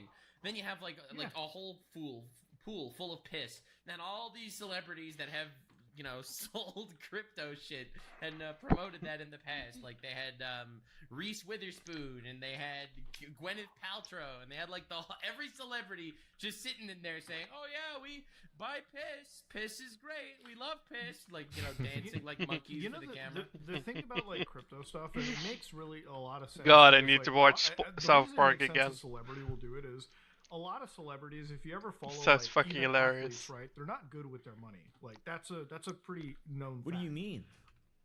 Because it's like well, they make a shit ton of money one year, and then they spend it on stupid shit like Ferraris and the biggest mansions they can't Two afford, more and levels. property tax year after year, and they lose cash. Nah, that doesn't happen. Bro, that doesn't happen. That's true. Come on, Once you're dude. rich, you're always rich forever. Yeah. You have a rich card that lasts. That's true. Come 100%. on. Come on, Muda. So these celebrities, they're making good money one year, and then they're not putting money into businesses, right? It's like what I've always said. I don't expect my channel to ever last, you know, forever. Nobody's a Simpsons. That's why we have money and like everything else. So when we do end up falling off, right, like whatever that is, we're good. You know, we don't have to do crypto scams. We're I'm not not. Dylan Dennis, where I will. Sour Boys, you're gonna do it. Oh, dude, if I fall off soon, I'm. To be honest, I've got a little ways to go before I can fall off. You got another 6 months in you, man. Don't worry. At least. Yeah, but I mean, like, listen, you're not Dylan Dennis, where like, you know, somebody comes up to you and it's like, here's how much did you give Dylan Dennis for the Sour Boys? 1,500. 15,000. 1,500? No, it's $1,500 bucks. Oh, 1,500. 1,500? Mm-hmm. Bro, yeah, that's how much You thought did it was for. 15,000? Dude, 1,500 is nothing. For Dylan Dennis, it's a lot. Yeah, dude. Dude, see how out of touch you 1,500. are? $1,500. Also, we paid him, I think, $500. And the other 1,000 was to come after. Dude, Well, did you he still own the promoted a Instagram? scam. He scammed people. He literally for bupkis. $1,500. $1,500. $1,500. That's crazy. $1,500. Yeah, Dude, one I grand. I love He's how out awesome. of touch you are. That these poor celebrities, 1,500 is a lot for them, dude. Like, Not everyone, Steve won't do it. Steve won't do it. dude, I love Steve recently. Have you seen him go after dudes? He's been like Yeah. shitting on Mr. Beast and Yeah. everyone now. Just my opinion. Not a big deal. Just my He's not a opinion. nice guy. In my opinion, He's a piece horrible of shit. guy. He didn't help me. He doesn't actually love people. Just my opinion. Could be wrong. Dude, It's true. That's what he says. I love how Steve, I'm gonna just promote offshore gambling to people. Yeah. I just Do promote it. offshore gambling. I'm a good guy. Just my opinion. Could be wrong. Like, also, Mr. Beast literally can't do anything. He couldn't get him back onto YouTube. Yeah, Dude it's not like broke he's every policy in the CEO world. of YouTube. Yeah. Yeah, he's a fucking idiot. Well, it's like it's Well, that it's too, I interesting guess. because like he's an idiot. Like he's not just Steve is a complete idiot too. You can Poor hear guy. that whenever he talks. Oh, No, like- come on. Let's not make fun of the way he talks, Muda. No, he's like That wouldn't he's be very sl- polite. he's very slow. All right, you know I'm gonna be nice. He's heavy, dude. When he speaks, okay, listen. I'll say this much about Steve. I think he's an idiot, like full on. Does that make him evil? I think he might. I think he probably doesn't understand the extent of the kind of shit that he does, or the stuff that he promotes. But like Steve, I'll be right back. he's like Didn't Steve?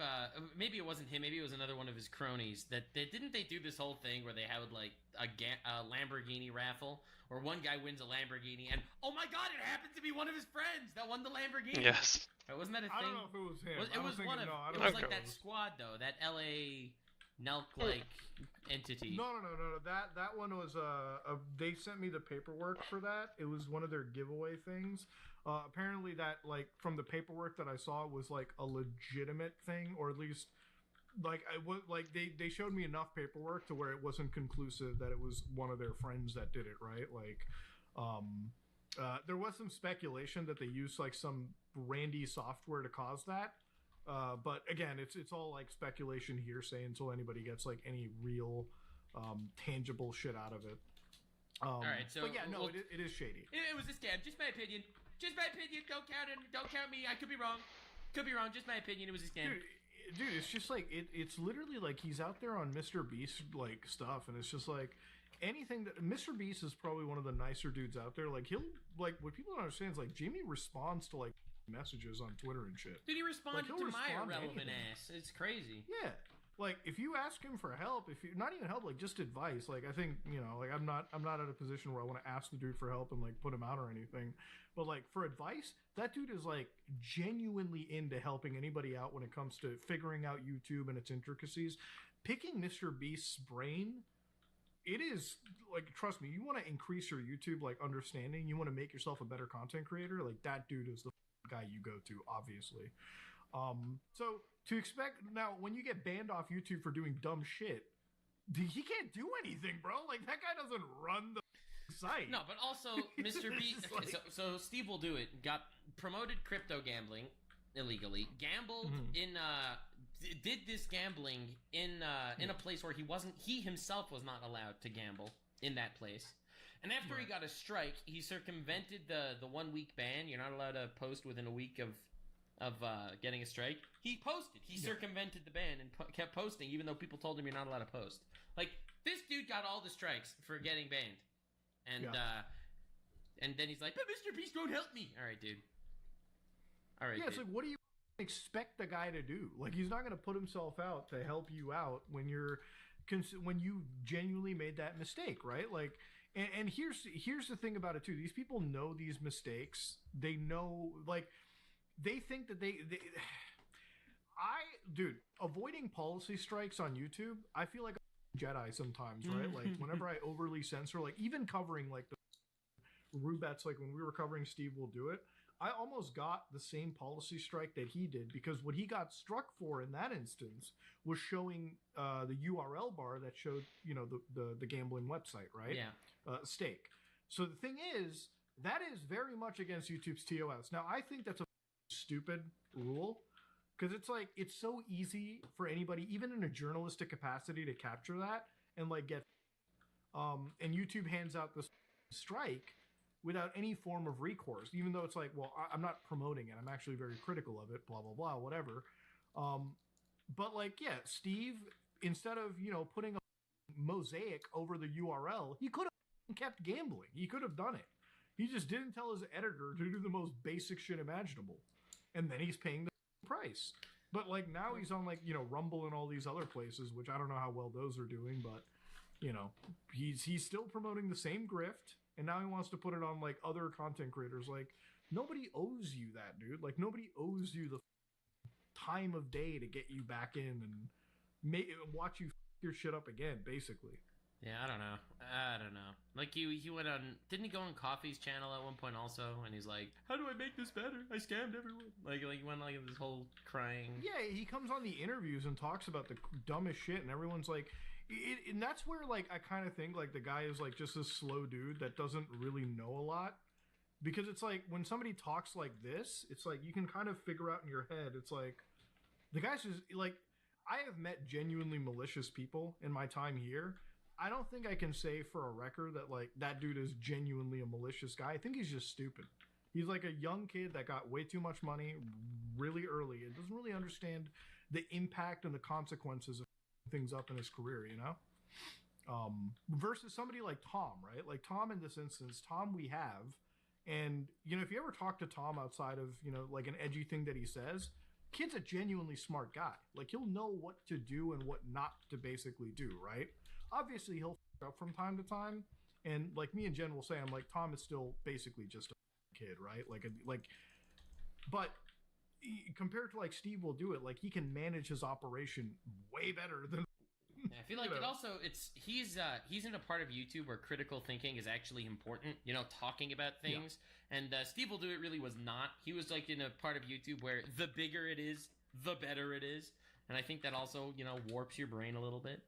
Dude, isn't it crazy how like the new like YouTube slur to discount anything is like, oh, this guy's a drama tuber, and I'm like, every drama tuber that I have ever met in the history of my career does way more critical thinking than like any journalist, anyone that I True. come across on the platform. But like journalists, their name isn't on their product.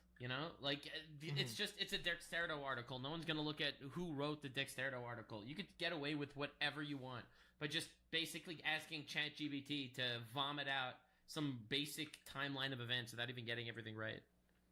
When I was covering the Caitlyn Jenner shit, like when I was making the video, I've gotten so good at figuring out ChatGPT that I'm like reading an article and like third paragraph in, I'm like, yeah, that's a bot.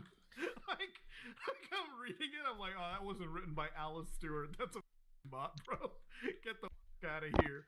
No, but it's just like anybody that I've covered. It's like, Caleb stepped out for a little bit, so I don't want to like gas him up while he's off, just because he's a friend of ours, but he'll like research, you'll research, I'll research, everyone researches into shit. So I'm like, I'll take the slur if it means that we are the critical thinkers, not even like the skeptics. It's like, is it so hard to get the facts right on a story?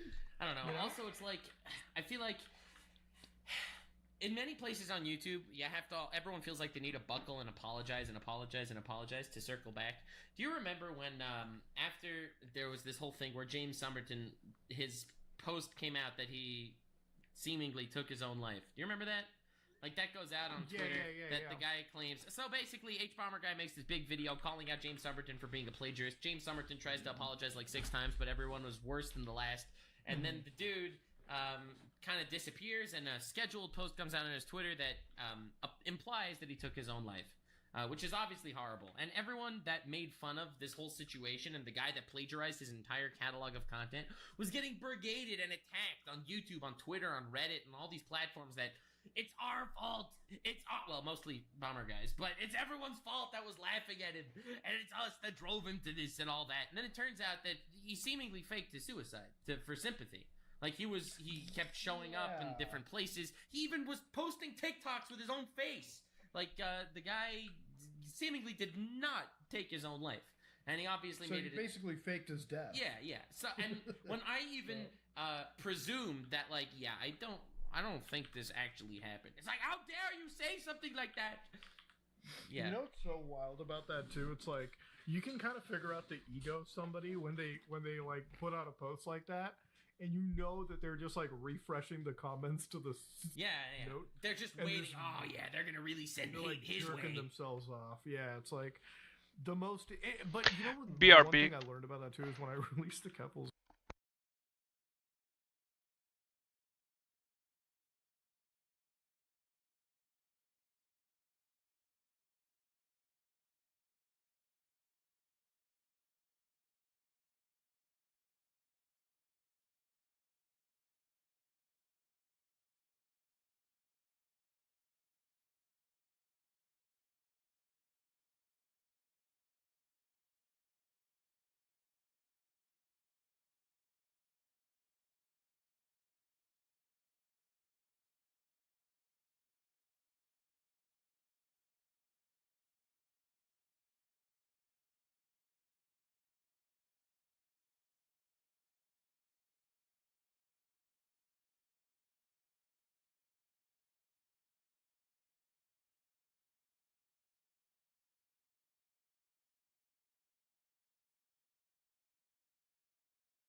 video. It's like everyone in that one like YouTube drama board was like, you got to be really mindful about this person's mental health. Yeah. You could do something stupid. Not Kevel, sorry, it was in League of Shadows guy. And I'm like, wait a minute. When the same shit happens to them, they're always like, you're not responsible for what somebody else does. But like when I respond or do something, suddenly I'm responsible for that shit. I don't care about their fun. Yeah. Like, yeah.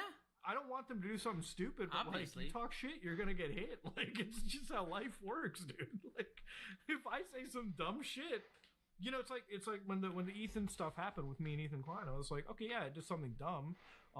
You know, was it like a pretty shitty moment that happened? Like, people say some up stuff? Yeah. I wouldn't blame that on Ethan, though. I'd be like, whatever, the guy responded, and, you know, it is what it is. Time to roll with some punches, call it a day. It's like, how is it that anybody should feel like it's such a weird No, especially because he started the whole thing. Like, it's not like people just went after him. Yeah. You know? Yeah, it's funny. Like, I saw him in, like, the recommendeds. I'm like, I probably would have watched this guy's video, but when I found out that he couldn't critically think, I'm like, well, there's just no reason to engage with it. Because it's like Caleb will say, it's like the guy's a good scriptwriter, and I'm sure that he can give a good, like, analytical assessment, but it's like... Agree to when disagree, you're so I guess. Yeah, when you're so bad faith in somebody, like the shit that he said about Brandon, I'm like, that just shows me you're not doing the most basic fact checking. Yeah. How can I trust anything you say? Nothing. Right? Like, I am with you. When I f up something in a story, right? Like, it's usually a really tiny inconsequential thing, where it's like, you know, in the grand scheme, it's like it's not going to like change the story or hurt it in any other way. It's not like it's going to break the video, you know, completely invalidate it. But like this guy, you know, he says like dumb shit, and you go to these boards, and it's like they do the least amount of fact checking. Like, I've had enough people who are like, they were talking about like where I was a transphobe again recently because they dug like a 5-year-old clip out where I'm actually siding with transgender individuals, and I'm like, okay.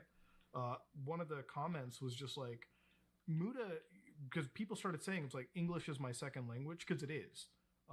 For people who don't know, I speak Hindi. That's my primary language. That's what I came here.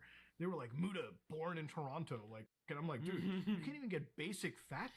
White Like, you trash, can't Muda hard. understand. It's like I'm sitting over there. I'm like, what happened to actually researching the target of your criticisms? You know, like, here's the thing. I may not like Andrew Tate, right? But I'm not going to sit there and give him any ammunition to go against me. Like, people get this weird thing of like, why can't you call him like a sex trafficker? And I'm like, because it's not he wasn't proven. convicted yet. Yeah. I'm like, and the thing is, what people don't understand, and I have to explain it, I'm like, the last thing I ever do is give ammunition to people that I'm going up against, because the moment you do, their response video holds validity and it just muddies everything No, it's up. true. And like, if you are an anonymous guy with no following on Twitter that decides to call Andrew Tate a trafficker, he is not going to come after you. But Mudahar has a video with over 1 million views covering this. He might be in the line of fire. Yeah, and the thing is, like, when I see, like, people don't understand, it's like when you're a YouTuber of a certain size, what you do is you start an LLC or a company, right? That is your YouTube channel. What happens is, like, now you're a verifiable business entity. So when you say shit like that, bro, a lawsuit can be served whether you want it or not. It's like, even with the completionist stuff, right? Like, even if you're 100% right on something, you can still be sued. Your life can still be turned into hell. But at least, you know, if you're right about your facts in the story, you'll know you win in the end. If you're blatantly saying something that, let's say tomorrow, that guy is walking away innocent, you know, whatever low chance that may be, anybody that's out there, whether you're Hassan, whether you're like Ethan, those guys where it's like, guys, trafficker, like blatantly just making that claim, you're yourself, you know? And it's just one of those things where it's Hope like, when not, but you might be. That's the point. Yeah. And here's the thing. Andrew Tate's just the one of the arch nemesises of Mudahar, okay? Dude covers, let's say, 50 people. And if, let's say he's right 49 out of the 50 times he's calling them a trafficker, there's still that one guy that could ruin his life. And then even if I'm wrong on one story, everyone just will start invalidating the other 49 ones that were actually right. So it's So like, you be careful. you know, you got to be the most careful person in the world of internet stories and like covering controversial figures, dude. It's like, you can't afford to give anybody any ammunition, and if you do, you're only writing your own death warrant. It's like, you know why I think Illuminati failed, like, personally? And it's not because like she went after legal and everyone. I think she failed specifically because people looked into her content and realized it was filled with inaccuracies and inconsistencies. And plagiarism. It doesn't exist. Yeah. She has no content. Anybody who makes critical content can get away with maybe a fuck up or two, but like multiple critical fuck ups enough to the point where people like actually start looking into, that's when these guys fall like dominoes. That's when they completely fall into the cracks. And also the idea that her whole channel is built on, it's like the evil corporations just silence their critics with lawsuits. And here she is, an evil corporation silencing her critics with a lawsuit. She's like everything she swore to destroy. Misrepresenting why. Yeah. It's like, dude. Yeah, Illuminati is like just her entire arc, and it goes to like Creepshow Art as well too, like all these other like I want to say sassy tea sipping. We do a little. This is where I think the drama tube slur kind of got thrown into, because it's like I always hated being compared to like an Illuminati, because it's like bro, the Save the Kid videos were like an hour long, bro. Like, you know how much and they're also your own research. Dude, me and Steven are sitting there with like, bro, we have so many tabs open on Chrome, like so many documents piled up. I have 128 gigabyte like computer, like RAM. This shit was filling up. Chrome was. It got to the point where it was like, goddamn. That was my point every night on research stopping, is when the computer started to crash. Damn. So it was like, so anybody who's like, yeah, well, Creepshow Art, Illuminati, Somewhere Near Gamers, like Oompaville, like, you can't be comparing us. Like, we're sitting over there putting together an entire piece, and this is watching a Netflix documentary. She watches, what was one of her stories? She watched Fire the Fire Fest. Festival Netflix doc. And she basically re-scripted it and didn't even re-script it, but it used all their footage too. Like, I don't know. Insane. Yeah, she uses that stuff, and then it's like you got to sit there and be like, "This is this," and didn't this even is credited like, it, if this I is what she's remember doing. correctly. And it's insulting, because it's like I might be she wrong about not that. only plagiarizes the other work, but she also doesn't she also fucks up their research somehow.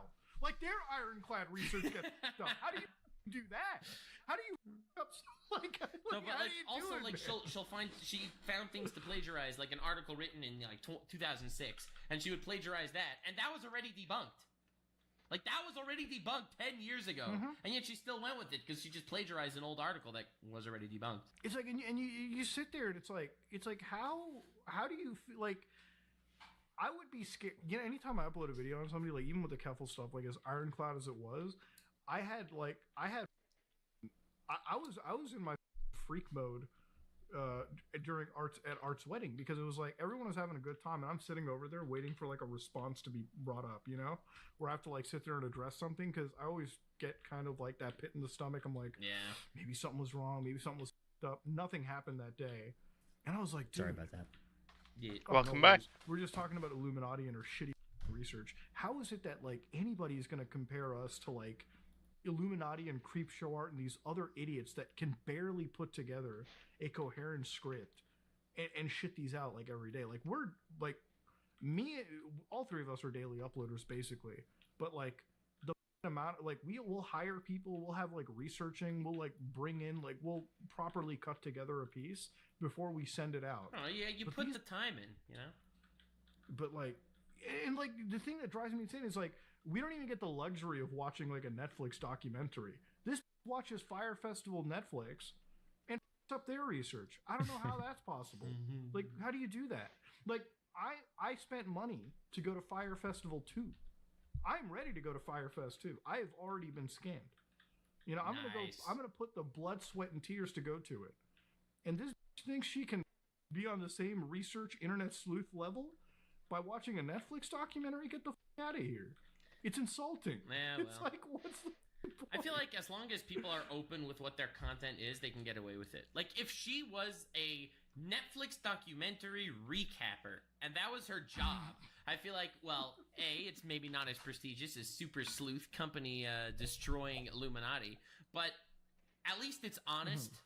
At least you're not going to end up getting annihilated for, plagiarizing your whole life. Like when on my second channel, where I upload 2 videos a day on my second channel, it's stream highlights. I'm never going to make believe it's not stream highlights. I'm never gonna sit there and make believe that each one is like some massive think piece. Yeah. Think piece. Bro, I'm That's not funny. sitting there talking about That's what I call my dick. hermeticism. All right, dude. Put your think piece. Yeah. Jesus Christ, dude. Take a look at my think piece. It's very small. Yeah. Sorry about that. But you know what? No worries. Wait, No, was dude. anything like super serious or something? Moderately. Oh, okay. Cool. The usual. The day in the life of a candy man. Dude, this is you are the only person I don't know that can actually like. I told my dad, I'm like, my best friend here on the internet is Willy Wonka. Just what are you talking about? I'm like, he literally sells candy. It's like, he's like, wait, is he the? And his next thing was like, is he the guy that made those awesome sour strips? He's referencing the candy that I gave him because I like love that. He's like that. Yeah, all my It's like, patients are bro. getting heart attacks, and they just love it. They just love it. Dude, my dad, when he ate into one of the sour strips, he's like, you know what I love? Like, he said this, you know what I love about this candy? How unhealthy it is. Like, just the sugary nature just of it. sugar, It's like, it dude. actually is just candy. It's not, and it's not even Dude. that. It's not pretending to not be candy. It's also like old style candy, which is even less healthy. All right, Oh, dude, because that's it's like, amazing. Yeah, like, there's more flavor in it. It's better. It just tastes better. You are literally saying the right stuff. People are selling things now, and they're all making believe that it's something else. Whether it's Illuminati plagiarizing content or For sure. Pokemon Or healthy making believe cookies, cookies are yeah. going to make you lose weight. Okay, come on, guys. Yeah. They're freaking cookies. Yeah. Okay.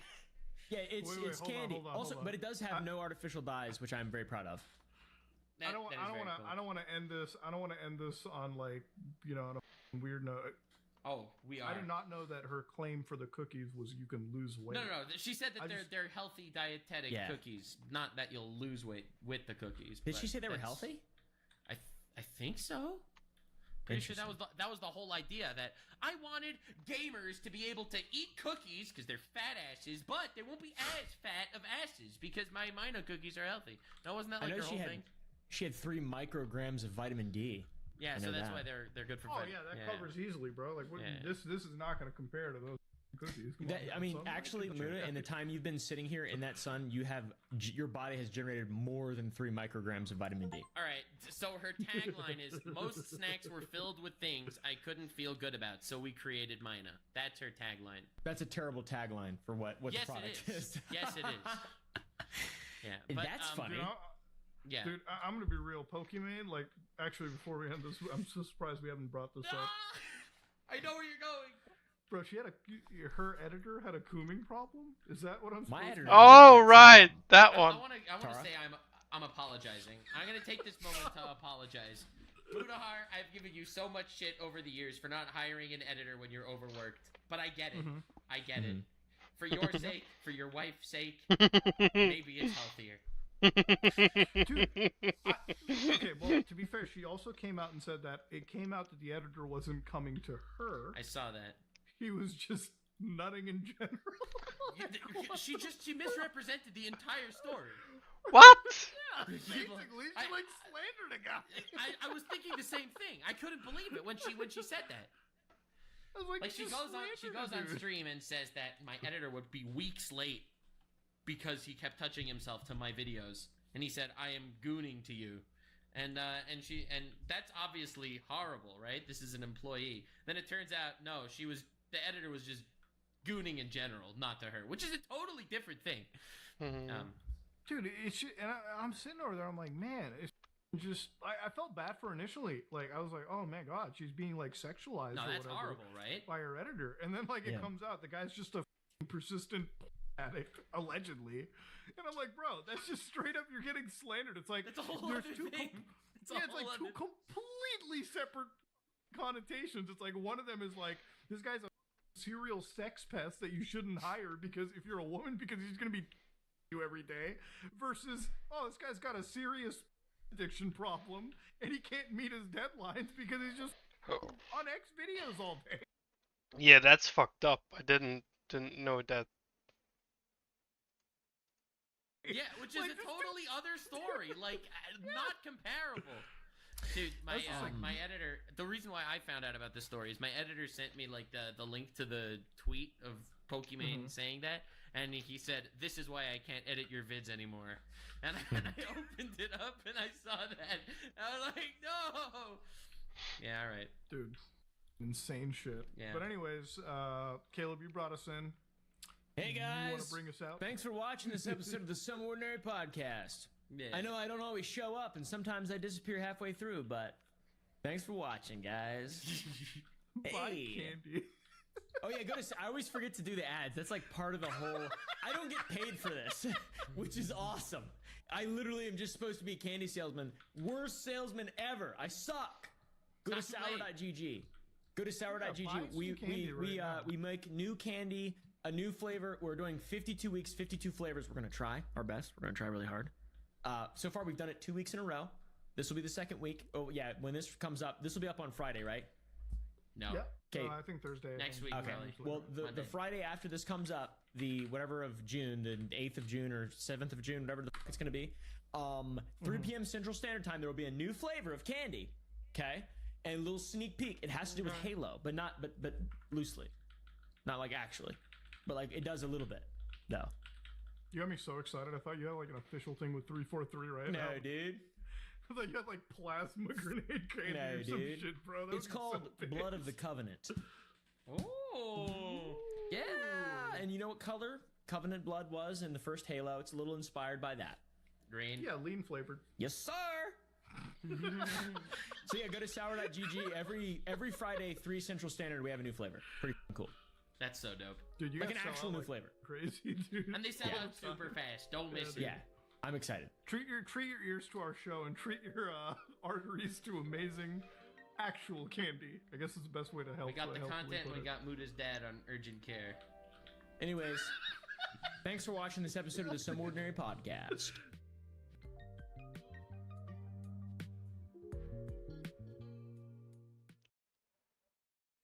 Yo, everybody, welcome to the newest episode of Some Ordinary Podcast.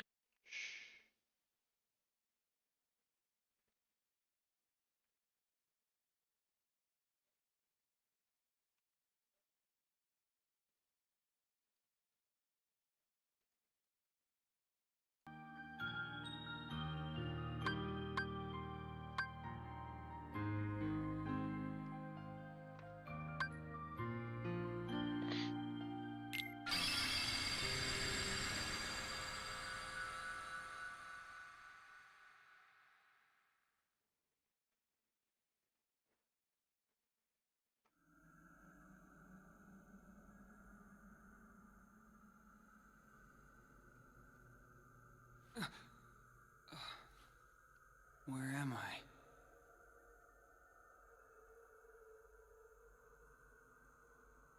Stay asleep. Who's there? You should remain asleep. Here, between light and dark. Between.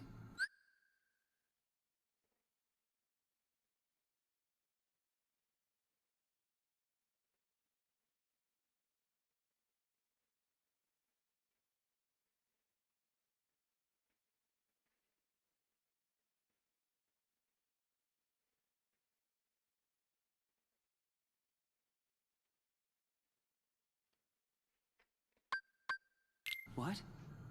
Oh. Huh? The king! Where's the king? Together we close the door to darkness. After that? You came drifting here by yourself.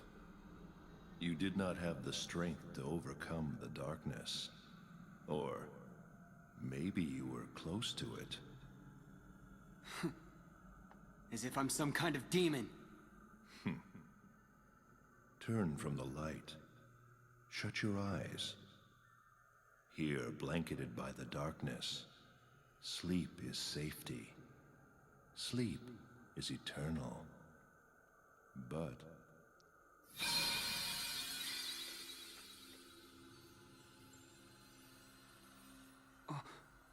What's this?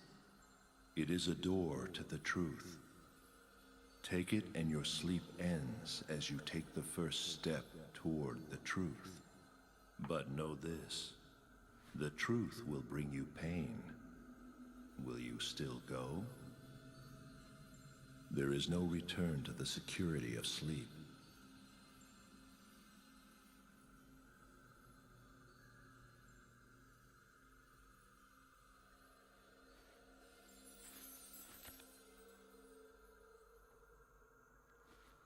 This seemed like a boring place to take a nap anyway.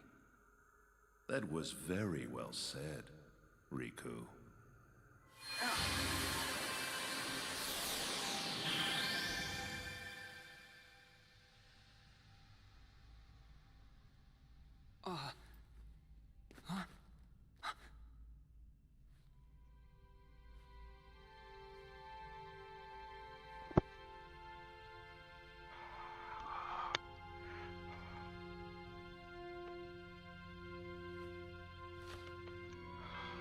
A door to the truth, huh?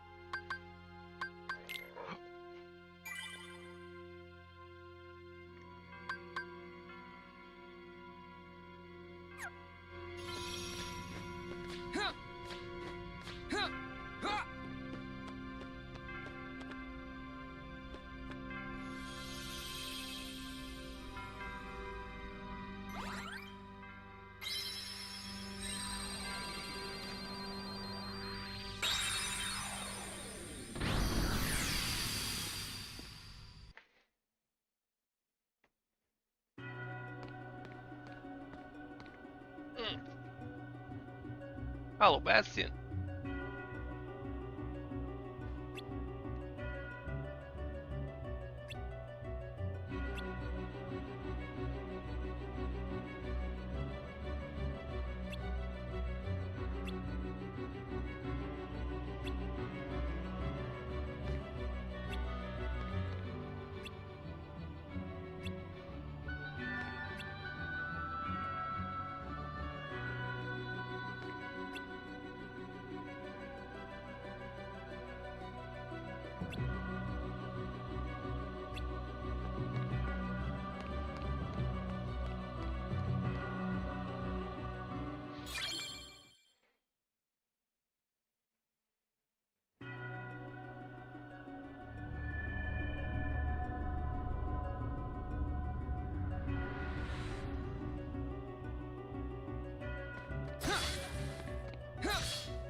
Like it! Take this! Like it!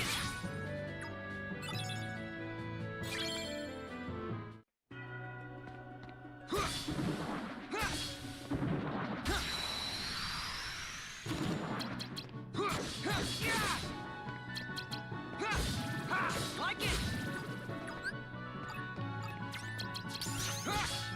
Take this! Like it! Take this! Like it! Take this!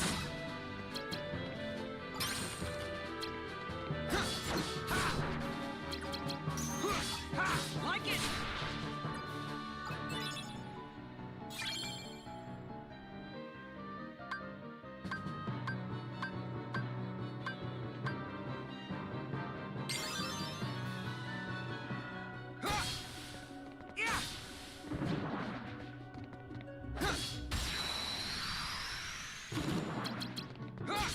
Take this!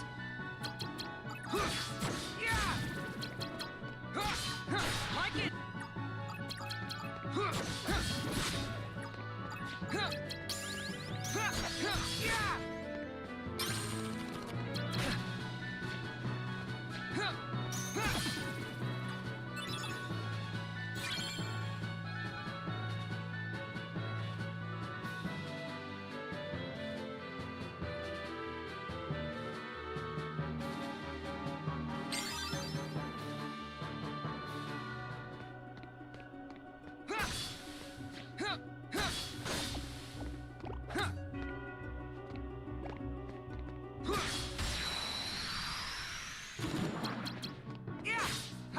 Like it! Take this! Yeah! Like it!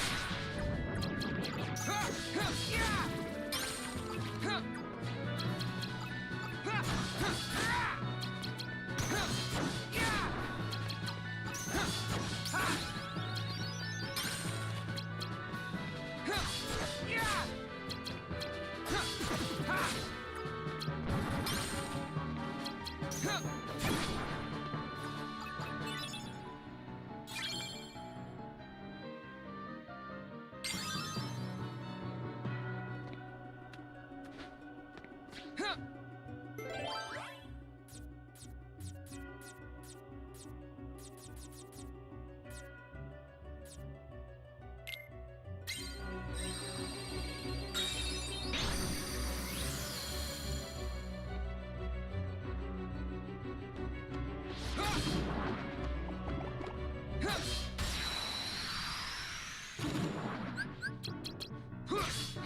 Take this! Like it!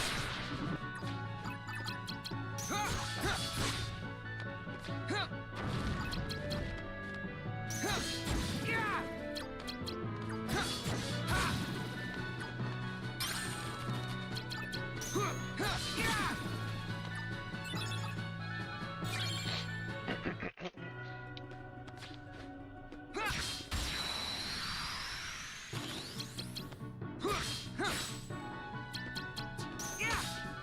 Take this! Like it! Yeah! Take this! Like it! Take this! Yeah!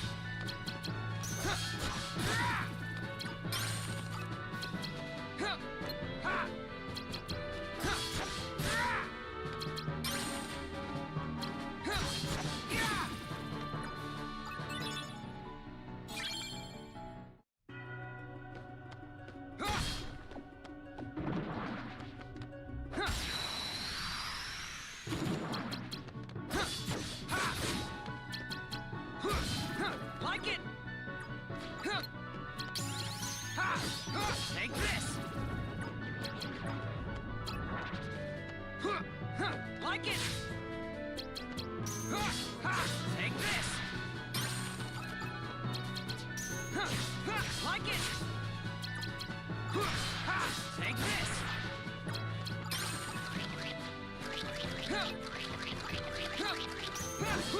Yeah!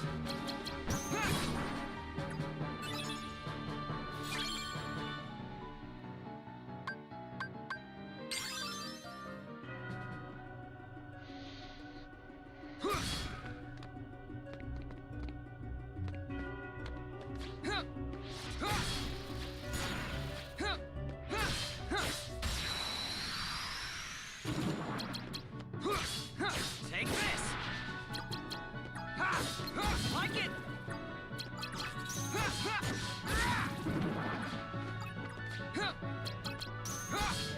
Take this! Yeah! Like it!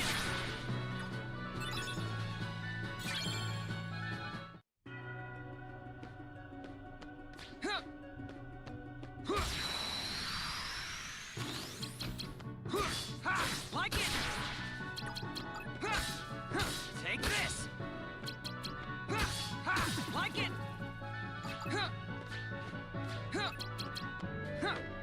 Take this!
Take this!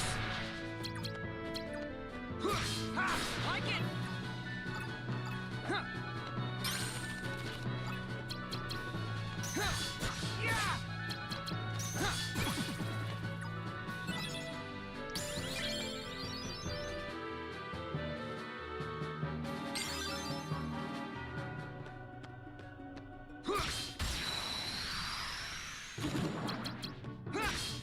Like it!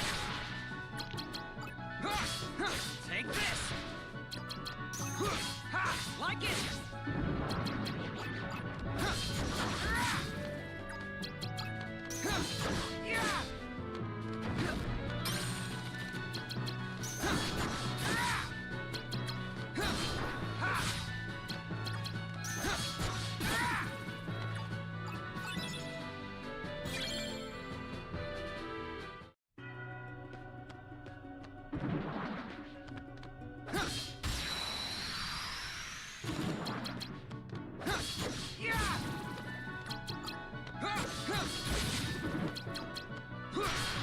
Take this!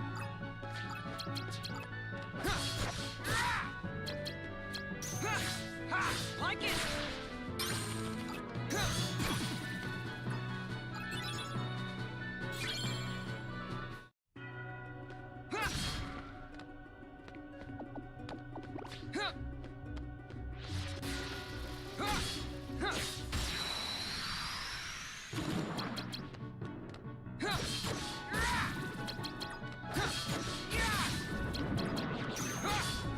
Like it!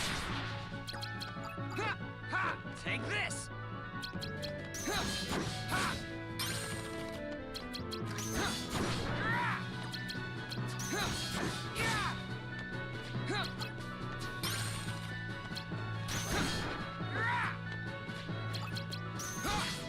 Like it!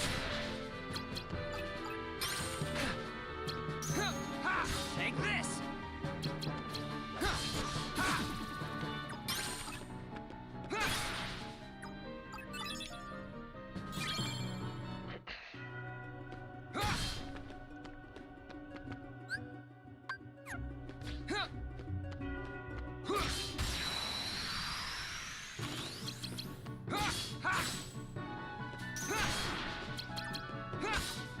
Like it!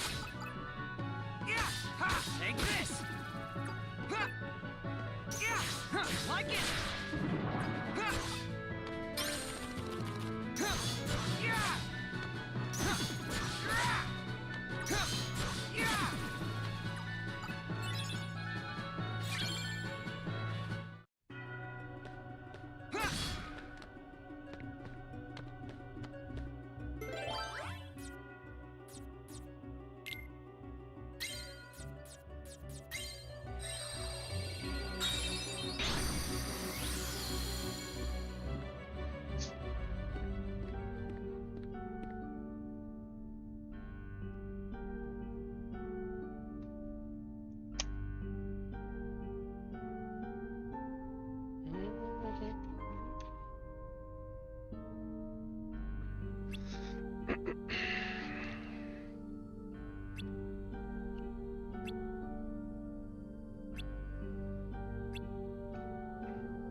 Like it!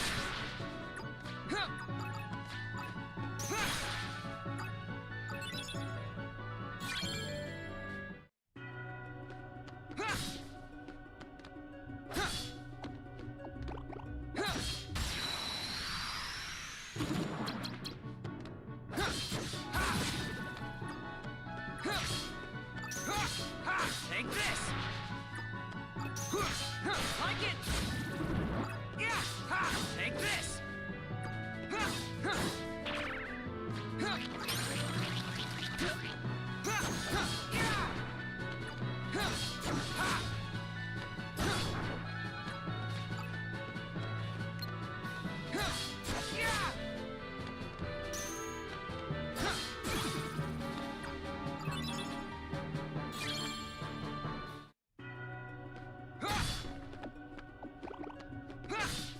Take this!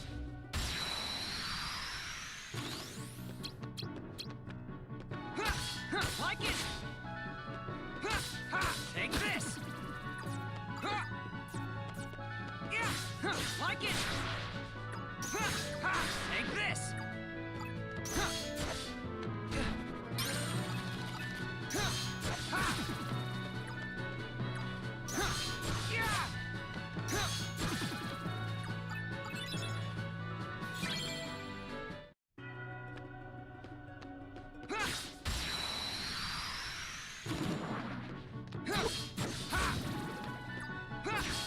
Like it!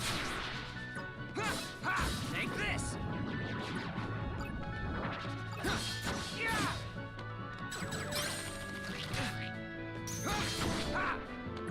Yeah! Like it!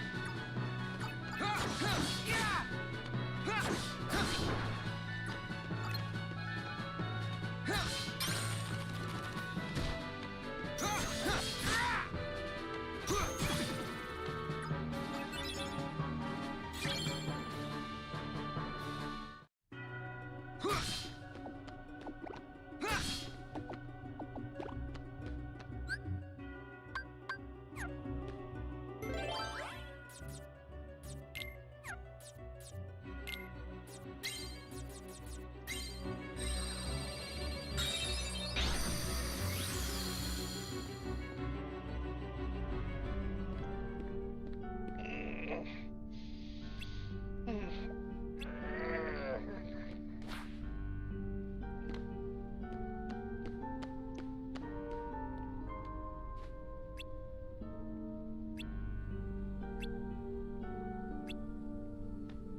Like it!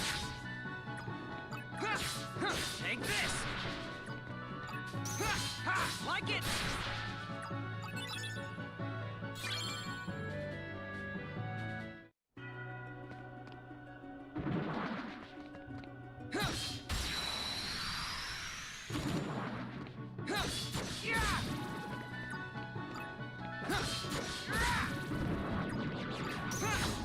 Like it!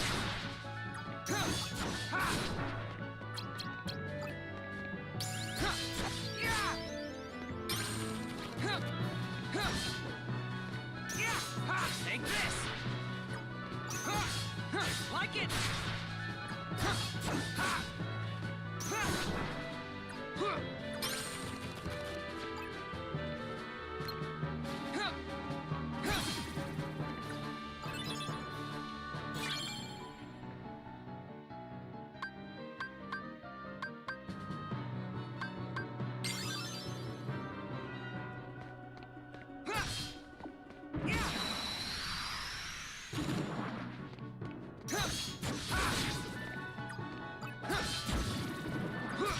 Like it!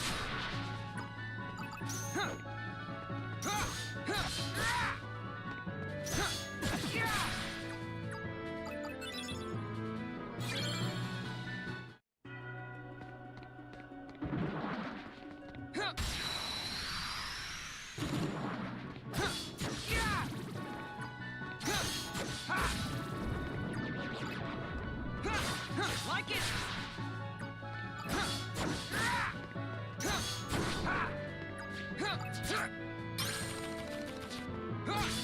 Take this! Like it!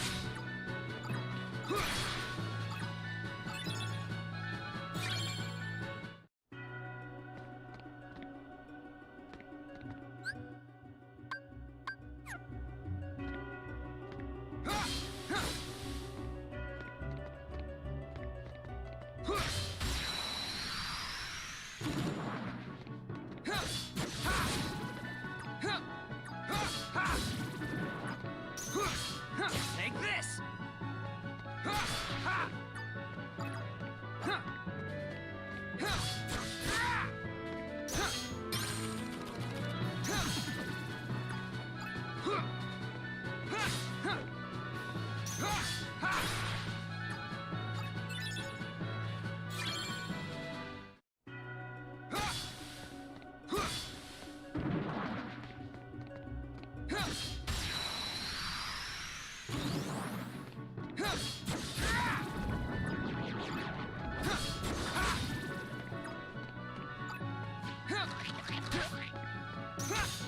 Take this! Like it!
Like it! Take this! Like it!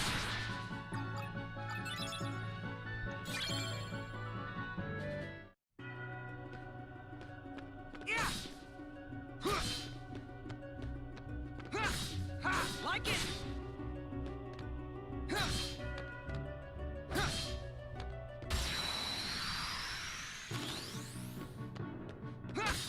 Take this! Like it!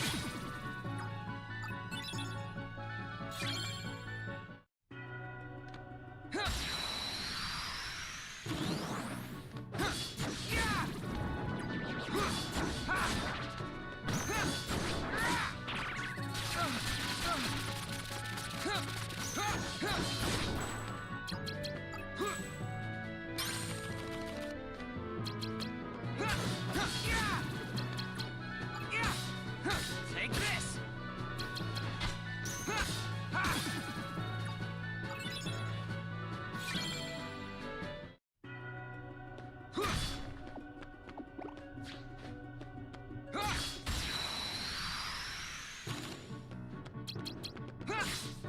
Take this! Like it!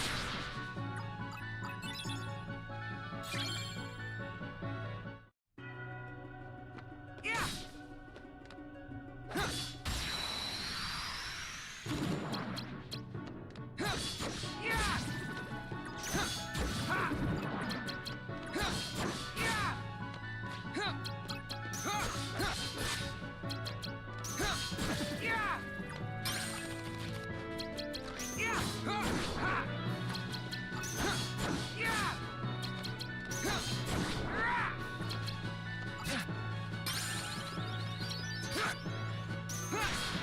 Like it! Ha! Take this!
Why do you shun the darkness?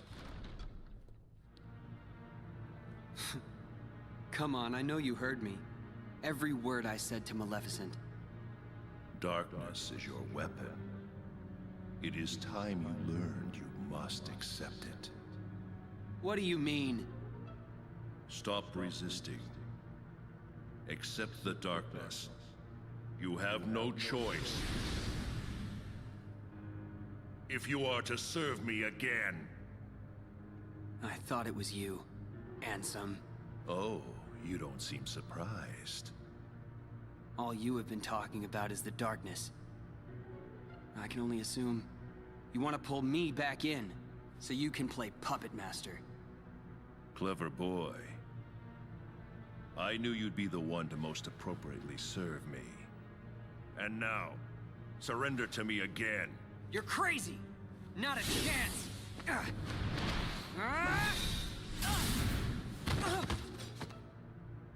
Did you really think you could do me harm?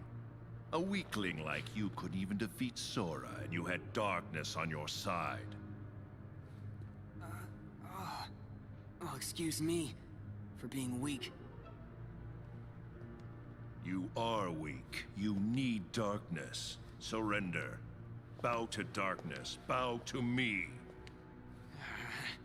That's not gonna happen. Only the darkness can offer to you all of the strength that you will need. You're wrong. That voice. The king. Your Majesty? That's right. Remember, Riku, you're not alone.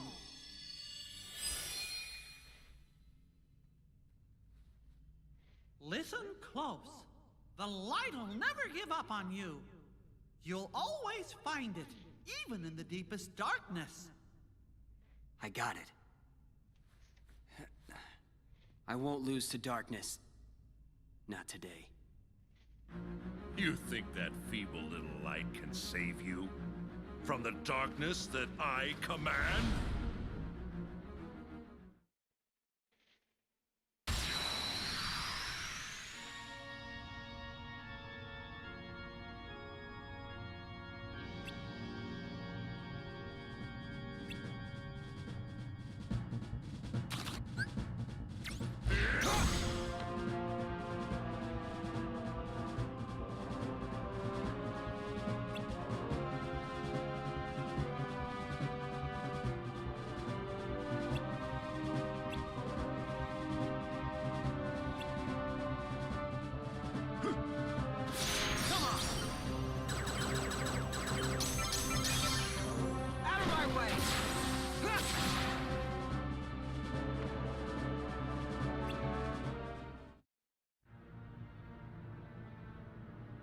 What?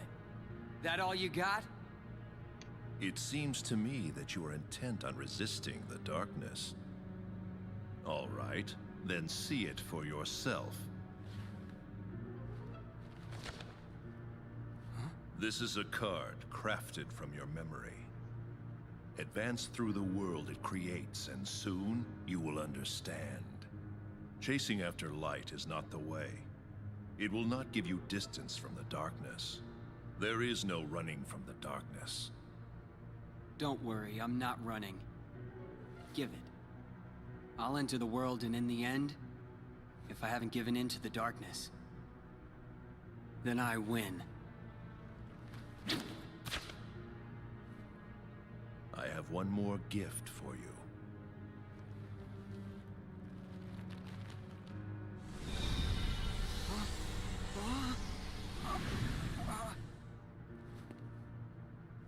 What'd you do? I simply tempered the darkness that yet remains in your heart. You still think that I'd rely on darkness? To use it or not is your choice. I'll be waiting, Riku, for you to sense it and yield to the darkness in your heart.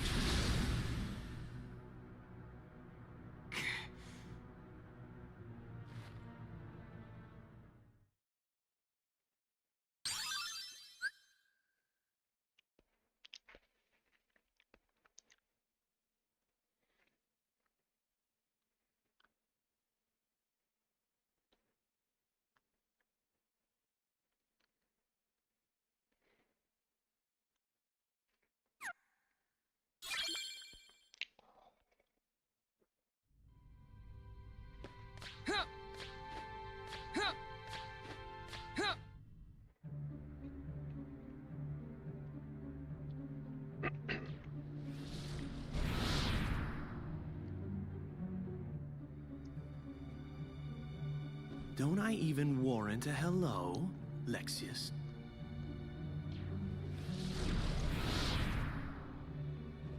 What is going on here, Zaxian? I want an explanation. Nice to see you too, Vexen. It's such a shame. The organization used to be the rope that bound us together. You're only number 6. How dare you? Let it go, Vexen.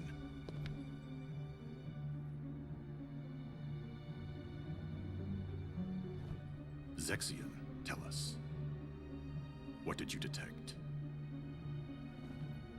Visitors. I picked up 2 scents in the castle's lowest basement. One of them was Maleficent. Don't be absurd. The witch is gone.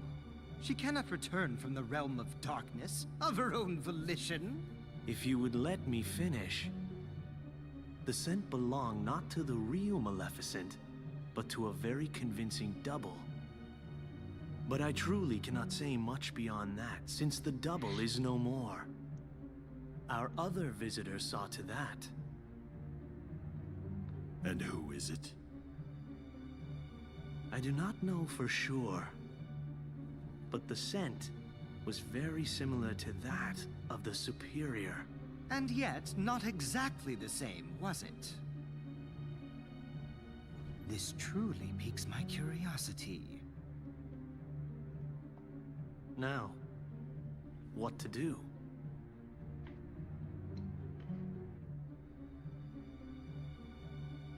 We wait. See what develops.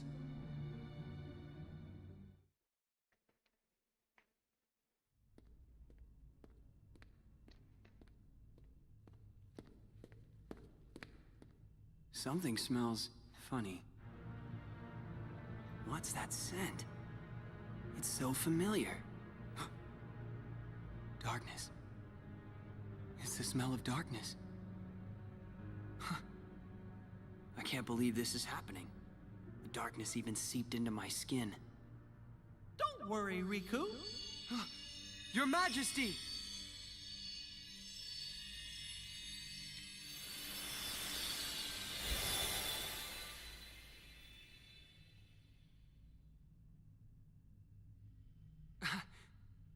Oh, what happened? I can see right through you. Funny, huh? I can only send a bit of my power to this place. That's why I've got a request for you. Request? Listen, Riku. Just because darkness holds you, don't let go of who you are. You've got to fight the darkness inside you. It won't be easy to do, I know. But please don't forget, even in the darkest darkness, there's always a little bit of light.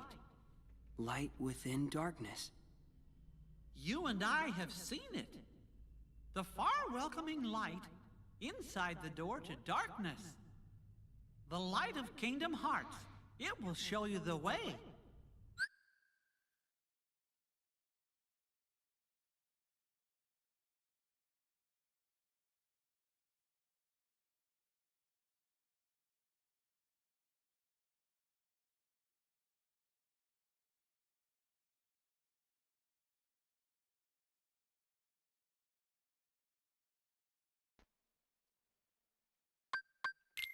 Please don't give up. Believe in the light. That's a request from my heart. Okay. I'll do my best. Trust me, I'll try to find a way to reach you. I'll get there. I promise.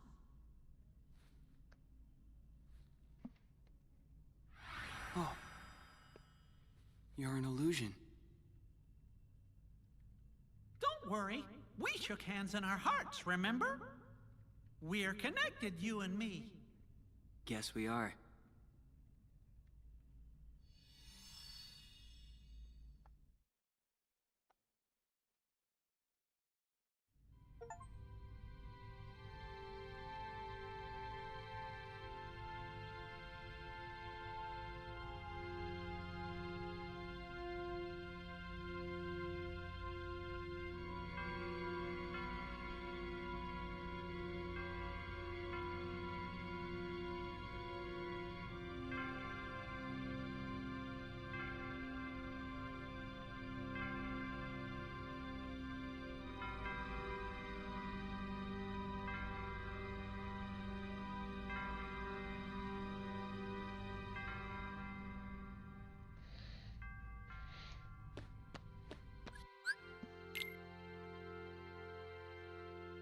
Interesting.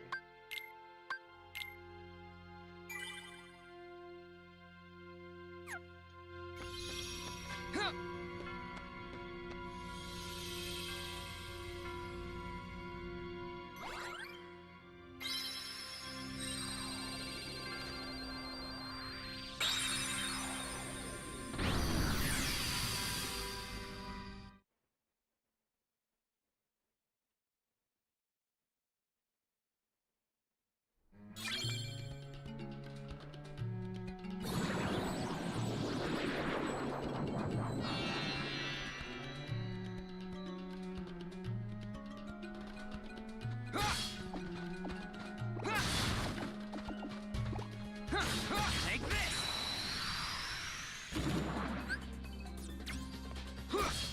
Take this! Like it!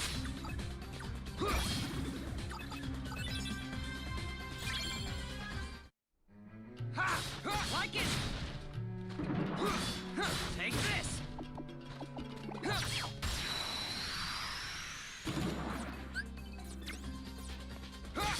Like it! Come on! Out of my way!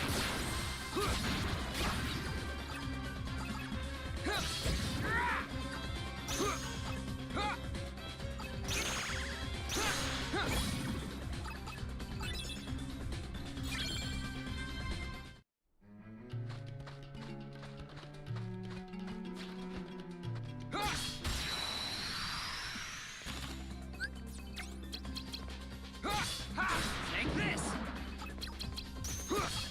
Like it!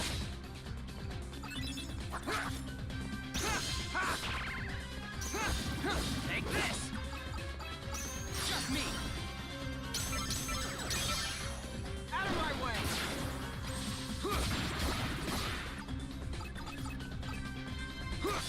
Like it!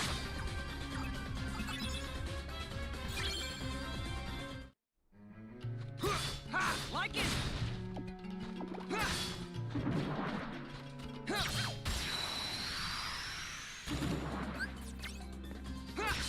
Like it! Yeah! Just me! Get a load of this!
it!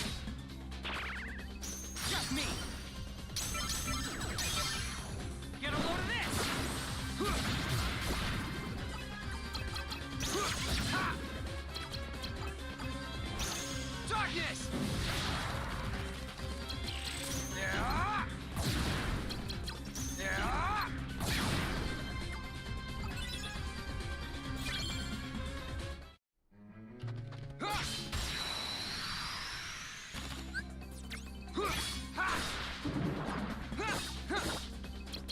Yeah! Like it! Take this! Like it! Darkness! Just me!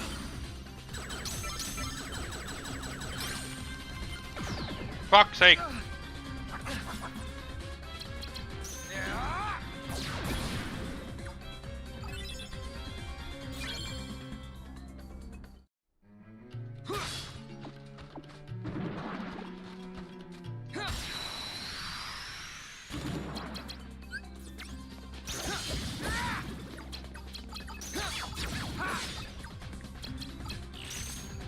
Darkness!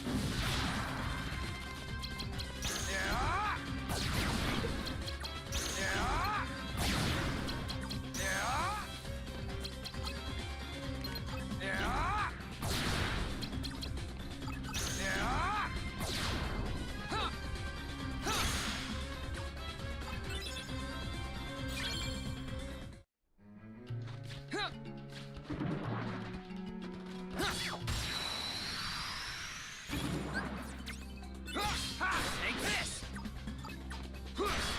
Like it! Take this! Like it!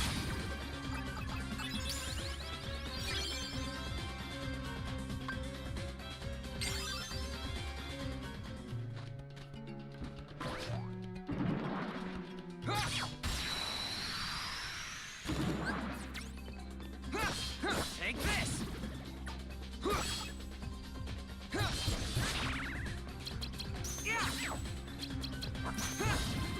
Like it!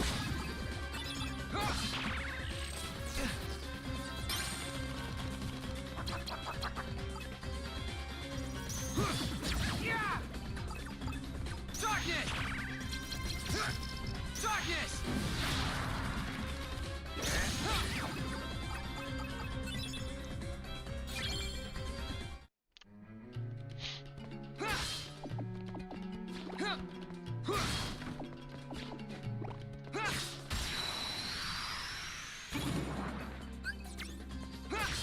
Like it! Take this! Like it!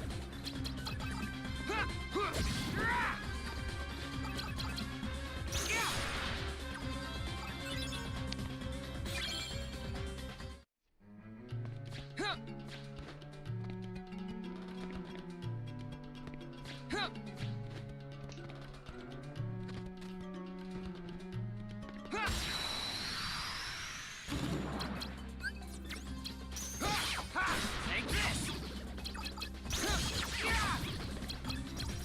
Darkness!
Take this! Darkness!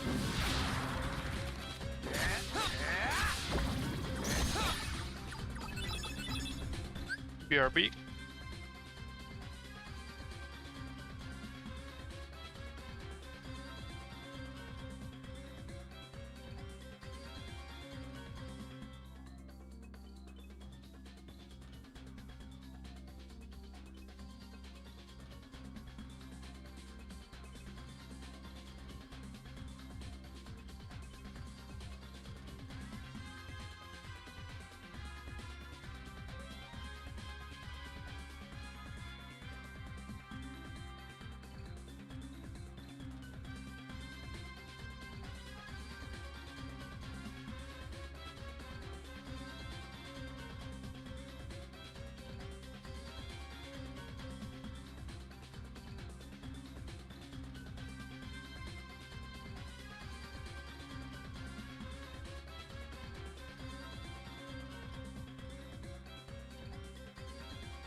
Take this!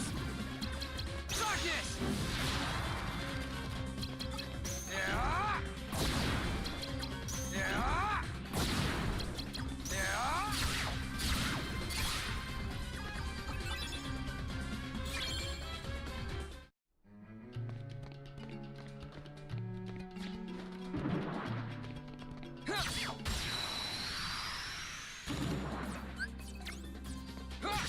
Like it!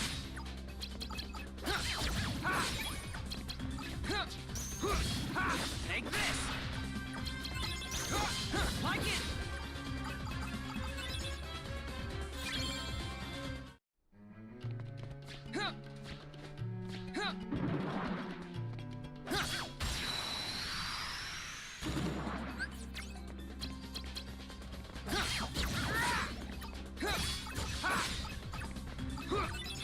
Take this! Yeah! Like it!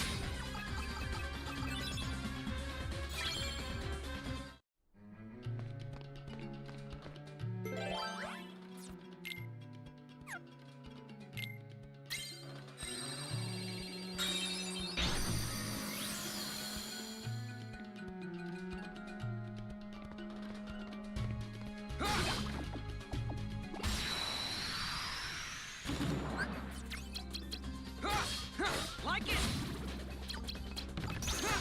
Take this!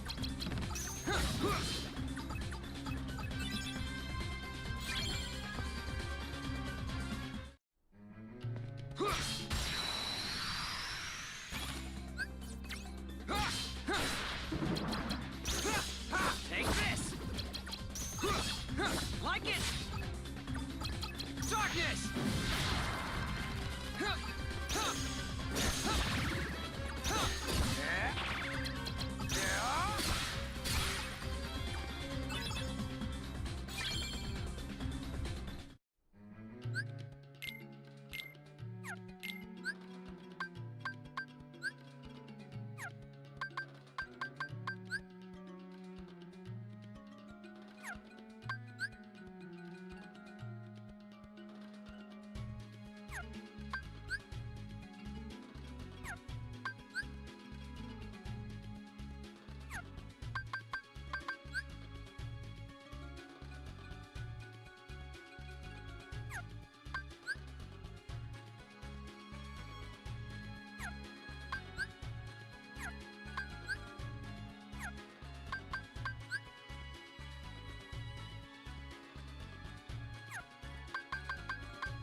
Yeah!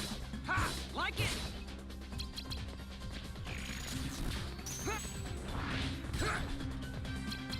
Yeah! Take this! Darkness!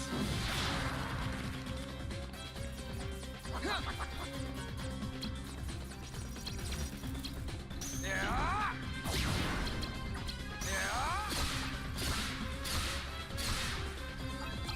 Yeah!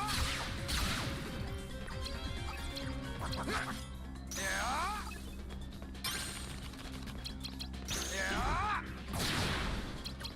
Yeah!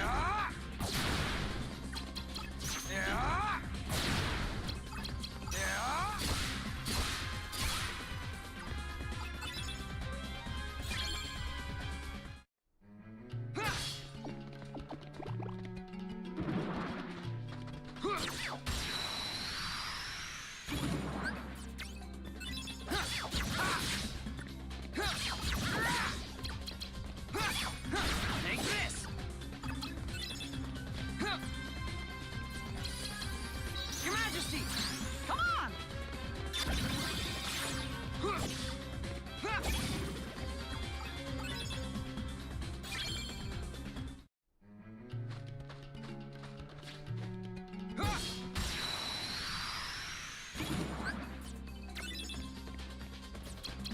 Your Majesty!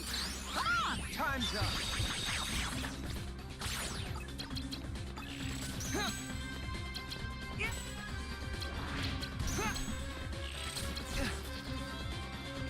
Darkness! Yeah! Yeah!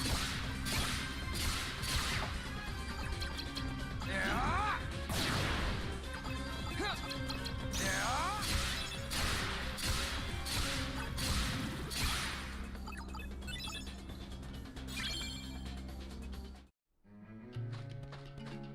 Yeah!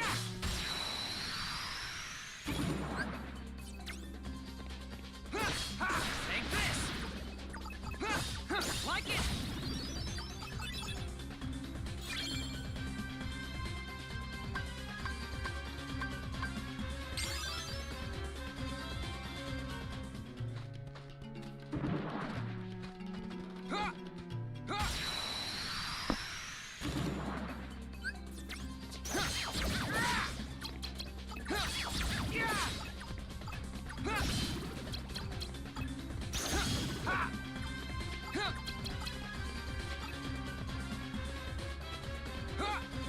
Like it! Take this!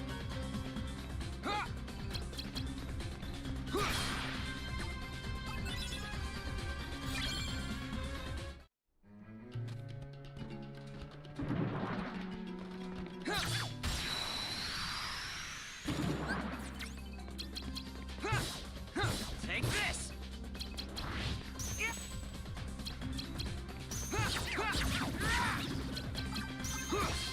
Like it! Darkness! Yeah! Yeah!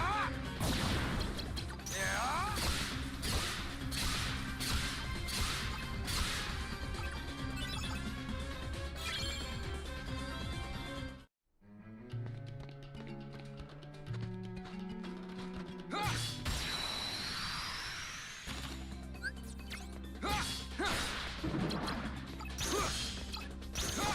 Take this! Darkness! Yeah! Yeah! Yeah! Yeah! Yeah!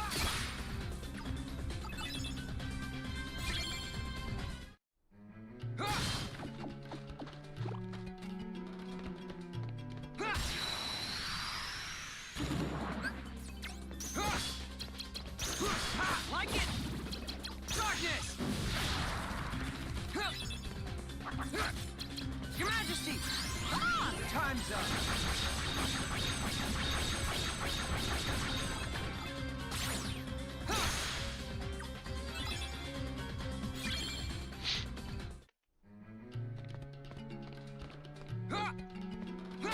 Oh, come on. Take this!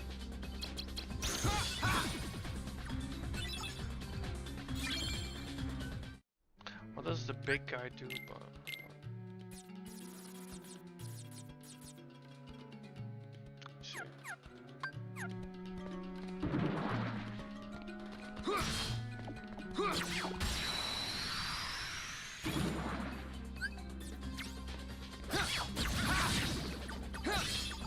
Take this!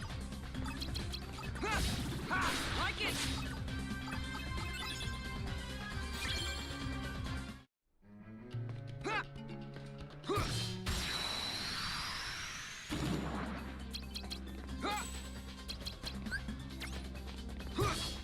Like it!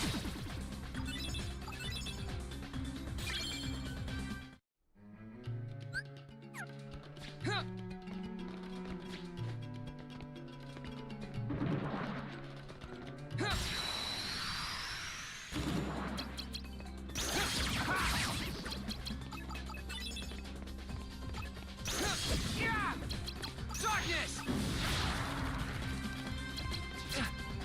Yeah!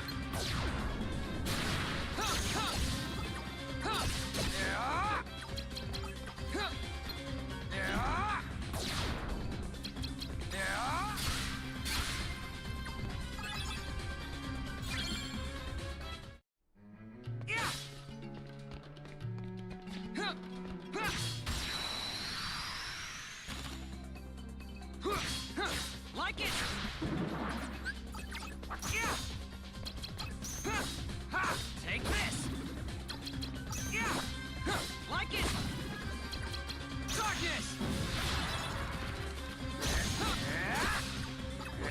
Huh.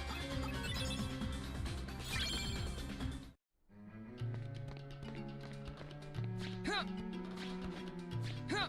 Huh. Huh. Huh. Take this! Like it!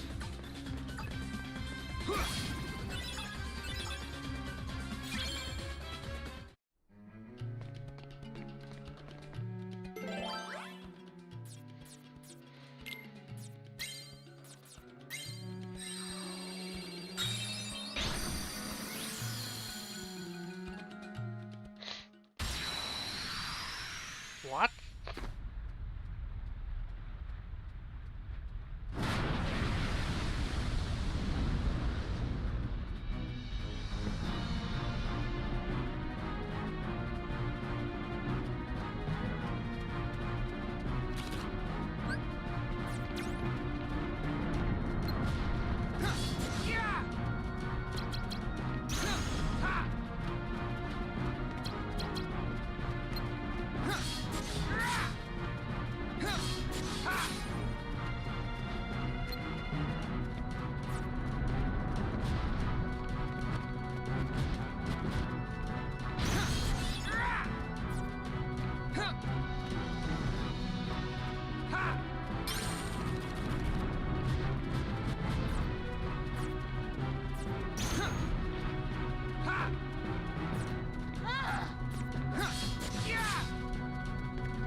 Darkness!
Like it!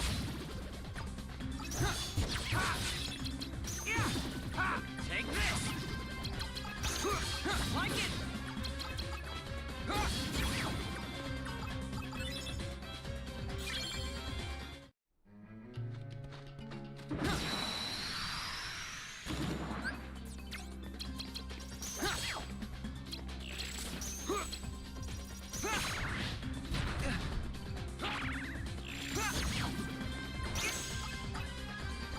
Darkness!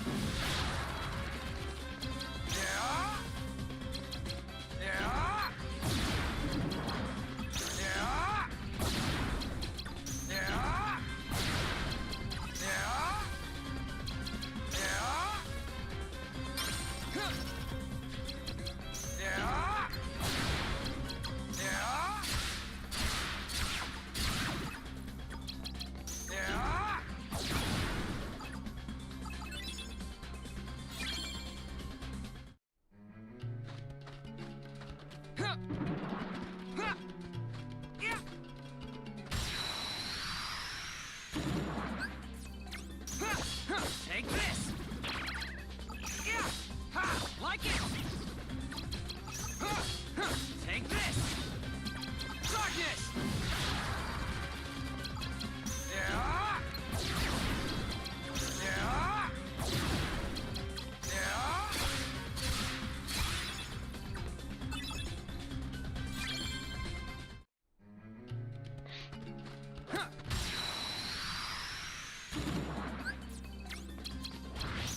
Your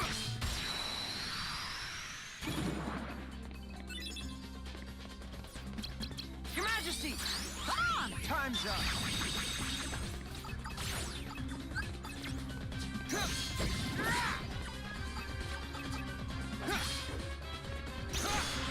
Take this!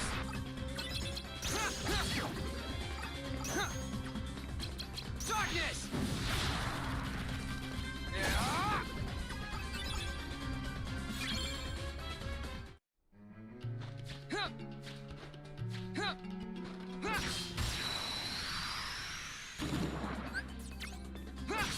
Like it! Take this! Like it!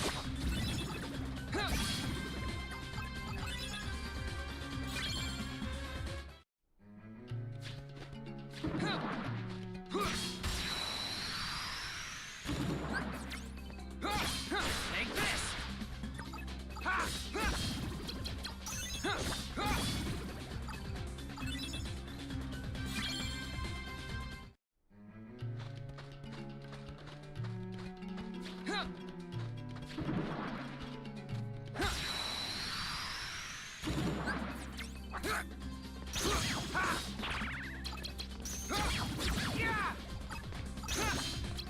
Darkness!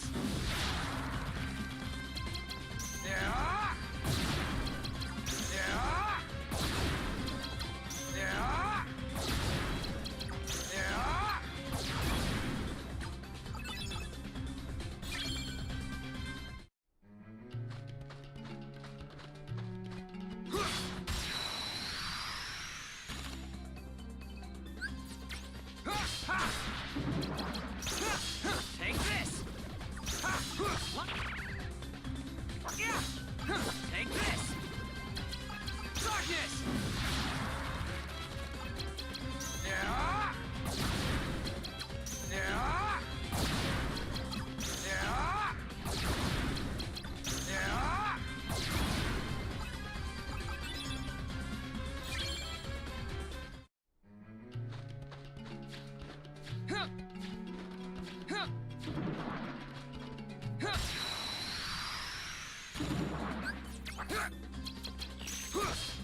Take this!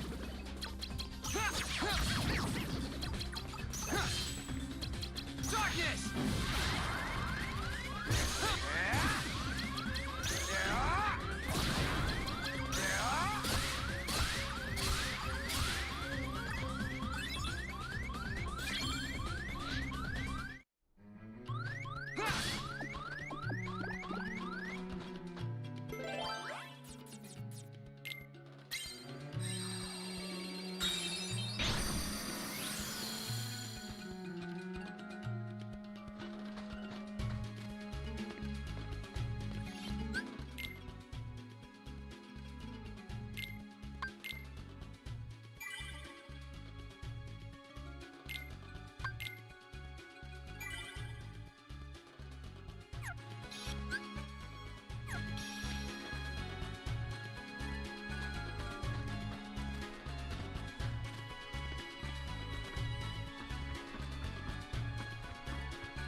I have identified the scent. It is Riku. Riku, you say? Has he emerged from the realm of darkness? His existence, it was once doubled in the darkness. Fascinating. That's why you mistook him for the Superior. The dark power given to Riku facilitated his escape from its realm. What I want to know is why he appeared here in Castle Oblivion. That's really quite simple. His existence resonates with that of another hero. Sora is in the castle? He arrived earlier. Marluxia is already using Naminé's unique powers to meddle with Sora's heart. Without even bothering to consult us. It seems he desperately wants the Keyblade Master for himself. What a foolish plan indeed. Sora's is not such an interesting existence. The entity that holds true value is Riku, the hero of darkness.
God damn it. Always the same fucking grunt.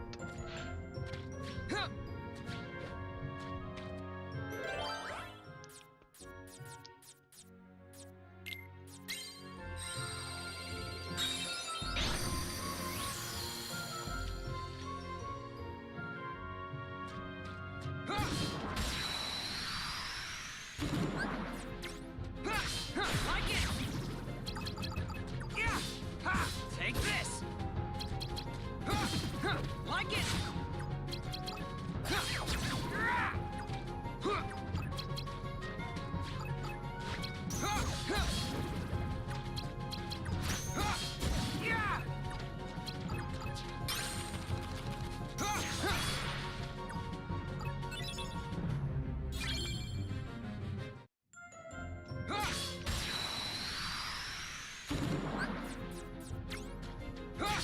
Take this! Like it!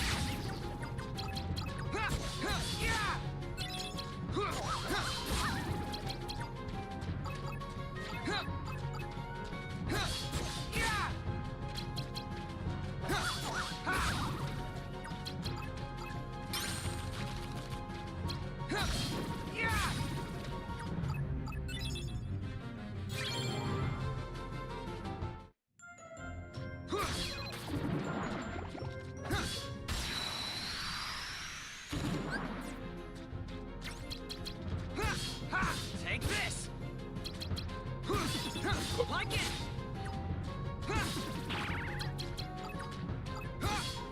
Take this!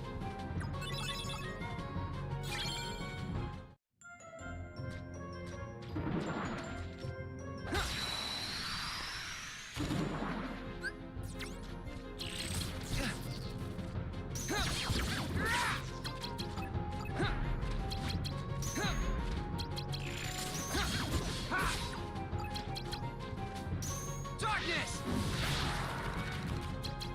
Yeah! Yeah! Yeah!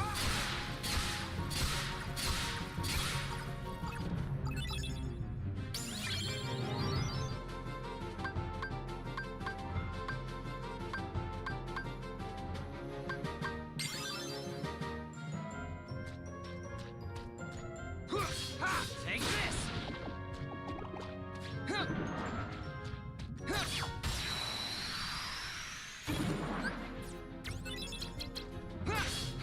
Take this! Like it! Yeah!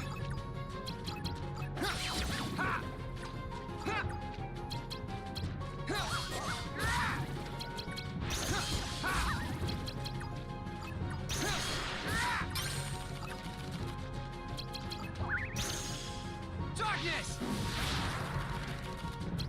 Yeah!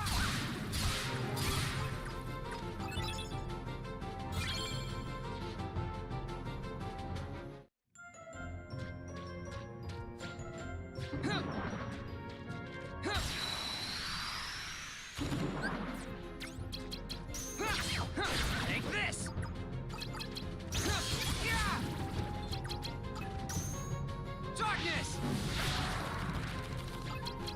Yeah! Yeah!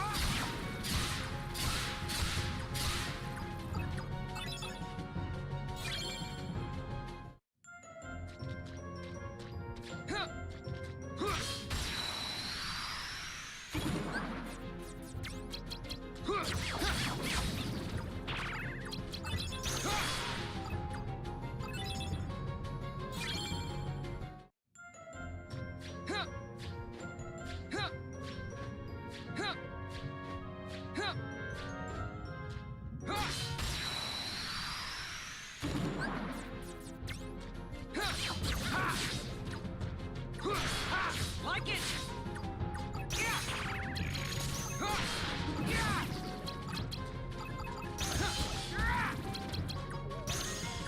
Darkness!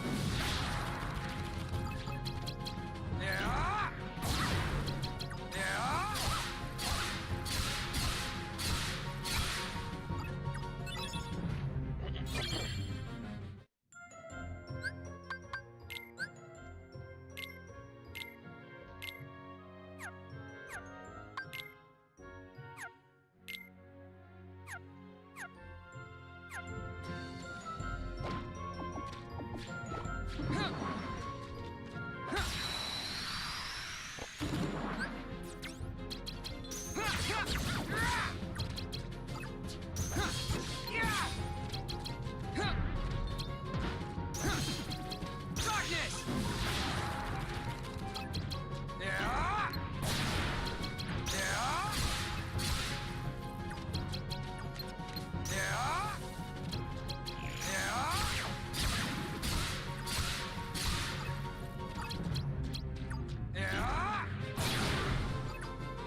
Take this!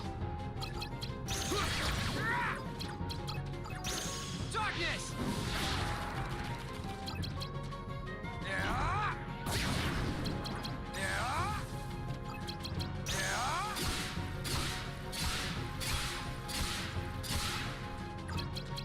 Yeah! Yeah!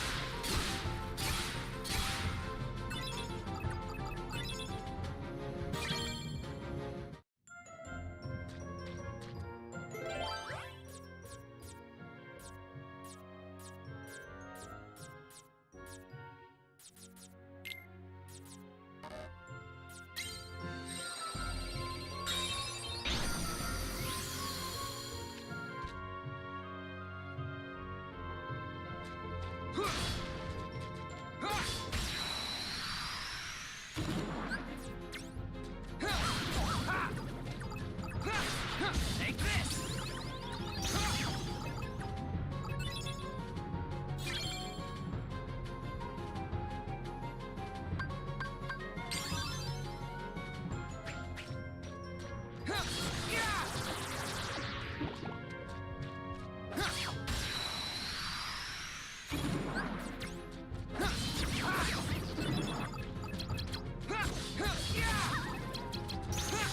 Like it!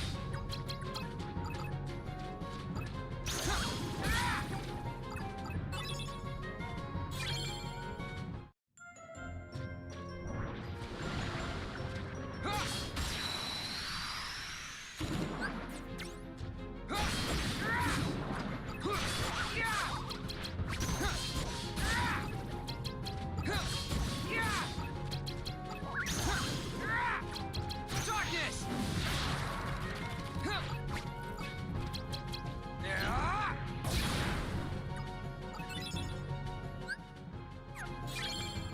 Like it!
Like it! Darkness! Yeah!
BRB.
Okie doke.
Take this!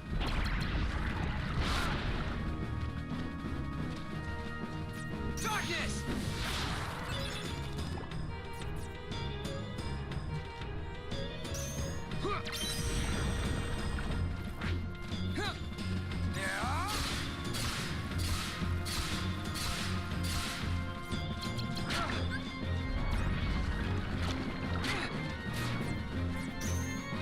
Come on!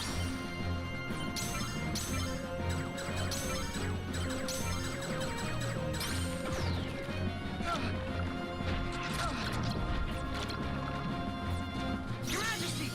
Come on!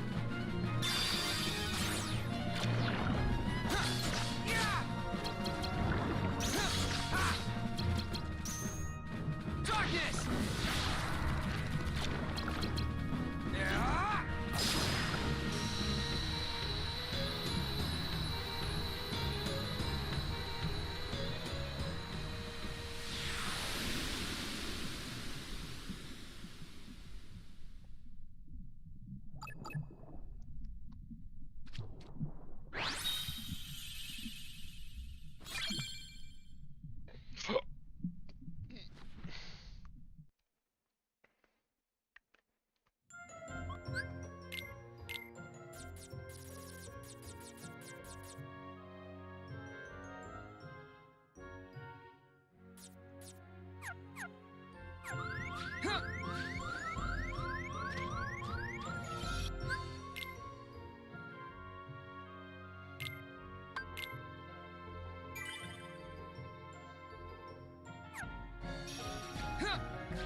darkness!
I take it you're Riku.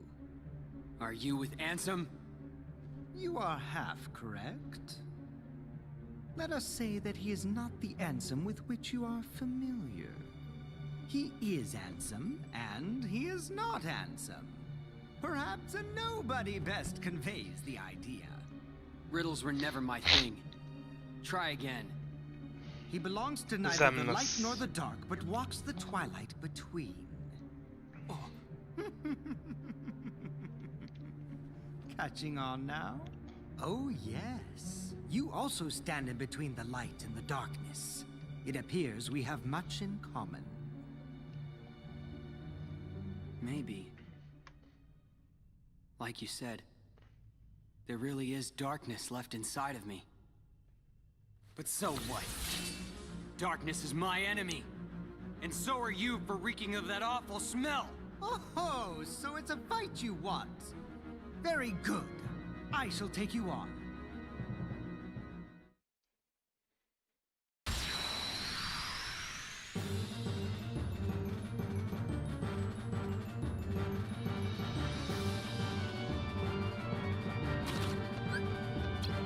Here you go. Taste this!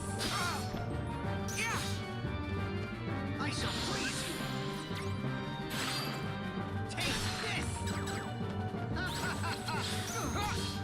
Like it? Taste darkness! Here you go.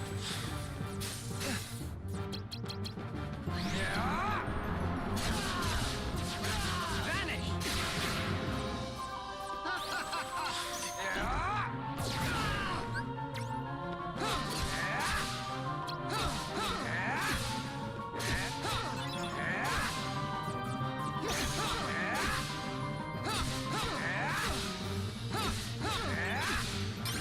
You are just an experiment. You imbecile.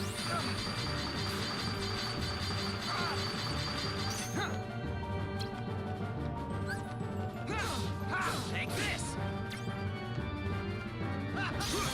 Here you go.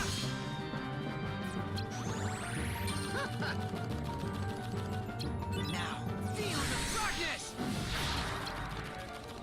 You're pushing it. Your Majesty, come on.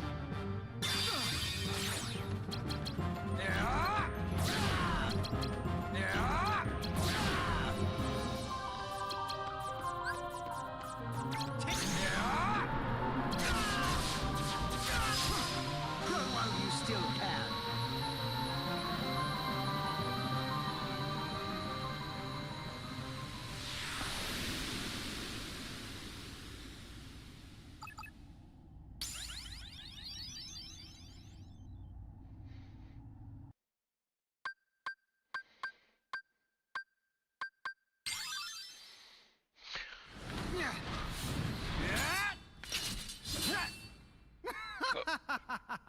I find coursing through you there is a darkness of formidable power growing, well worth the trouble of aggravating you.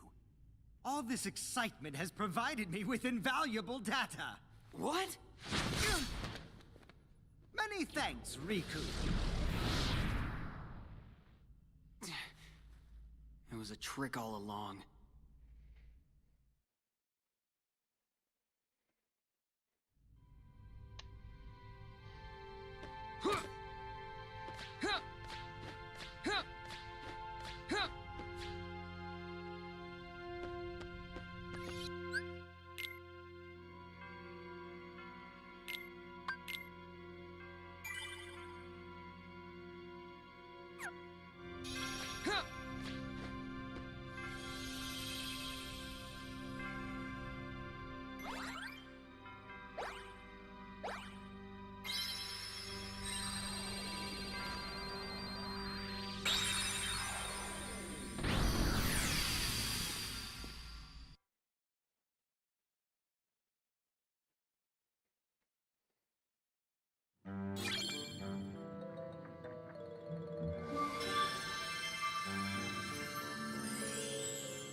Take this!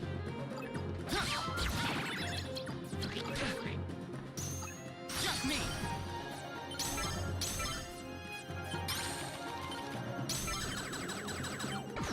Fuck! Like it!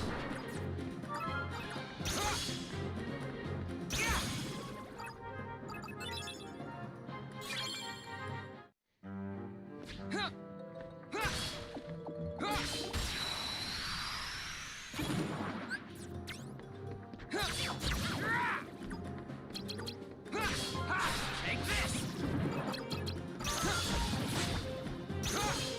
Darkness!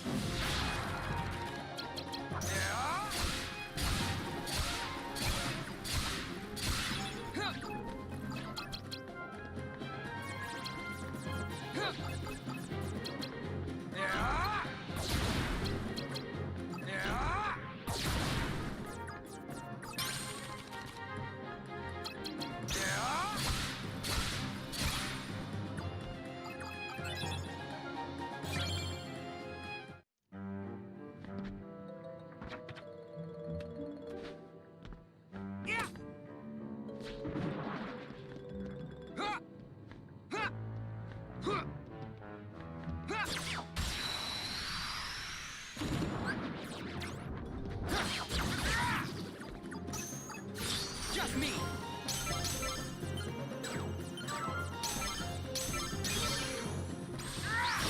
Like it!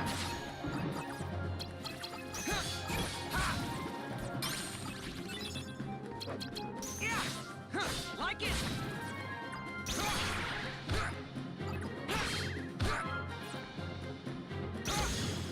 Darkness!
I'm already at max cards again, Jesus.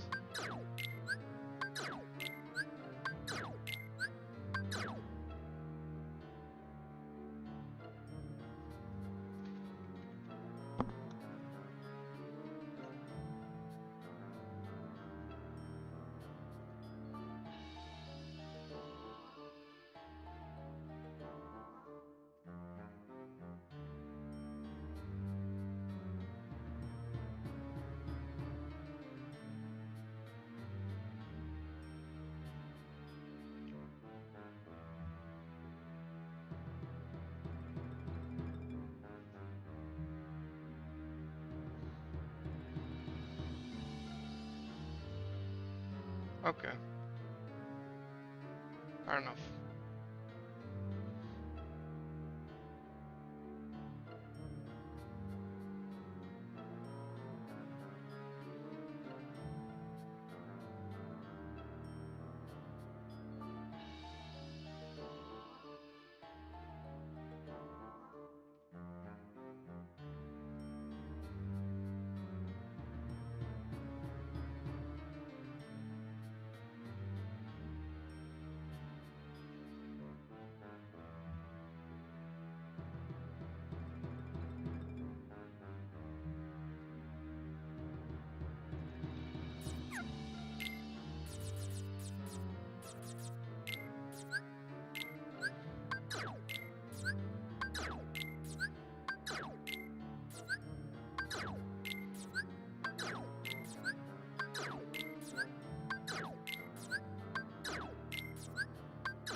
Darkness!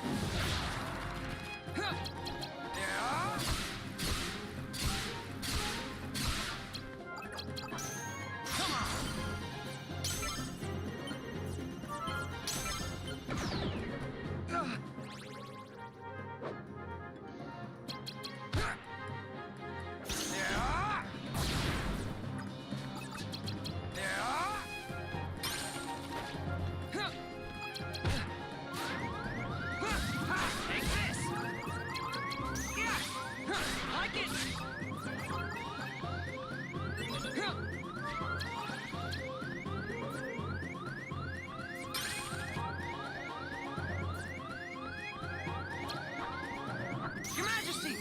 Come on! Ha! Darkness!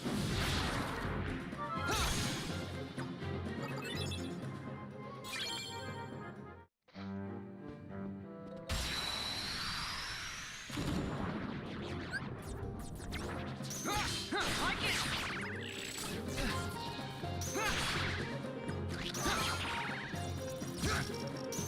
Just me! Get a load of this!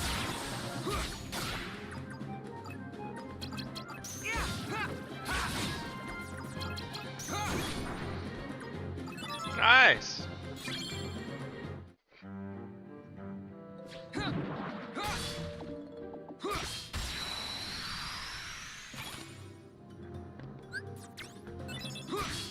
Like it!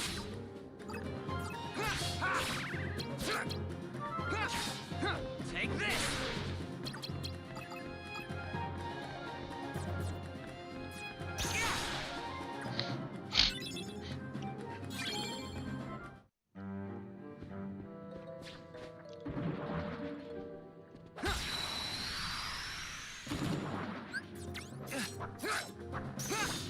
Take this!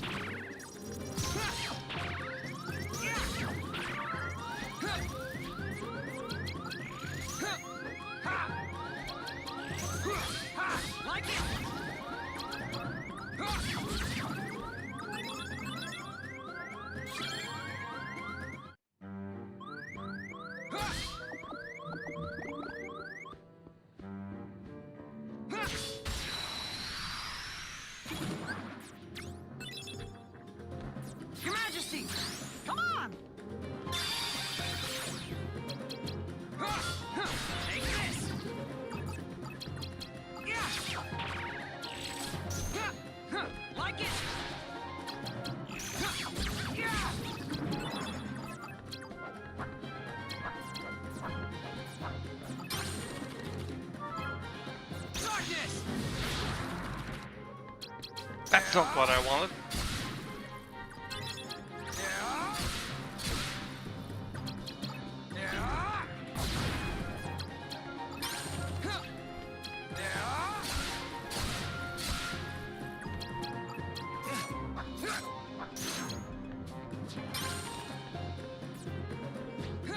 Your Majesty, come on! Take this!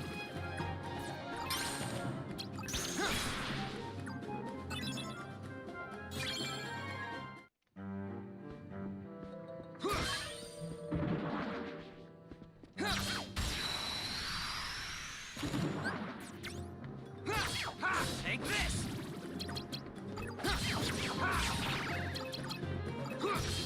Like it!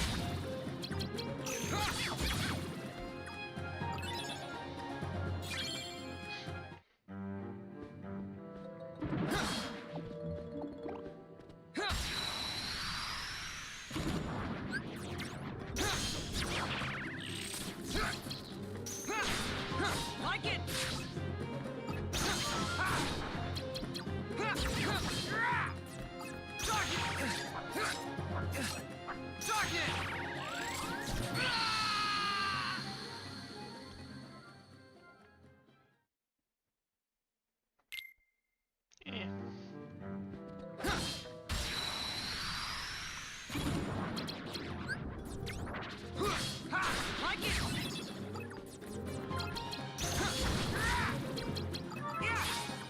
Take this!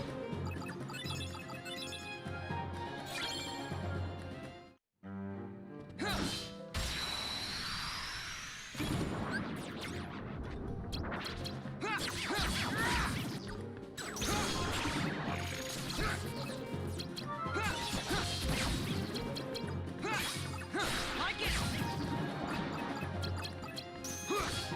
Take this! Darkness!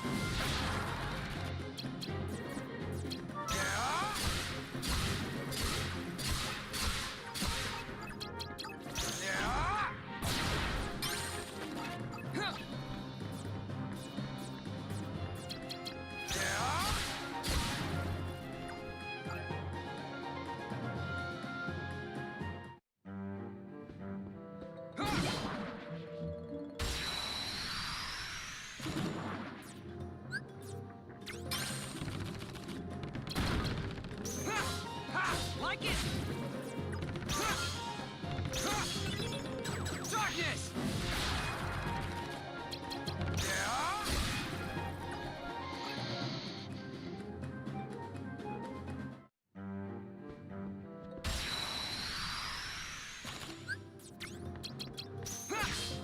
Take this! Like it!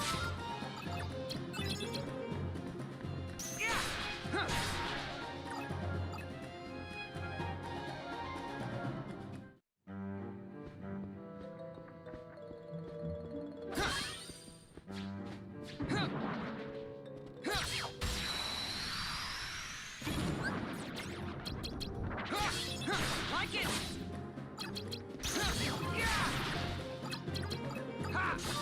Take this!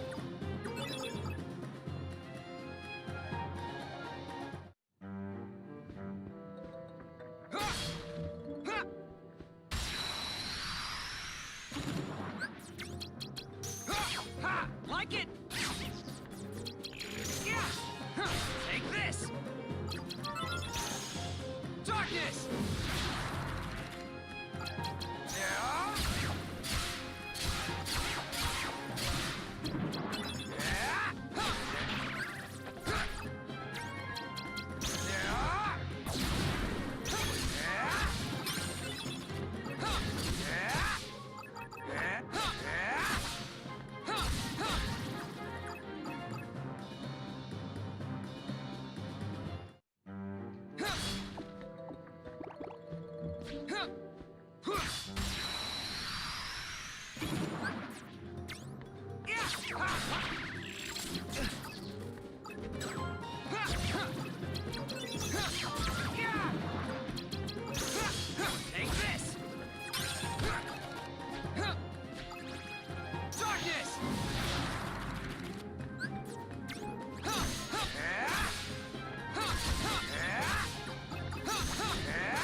Fuck!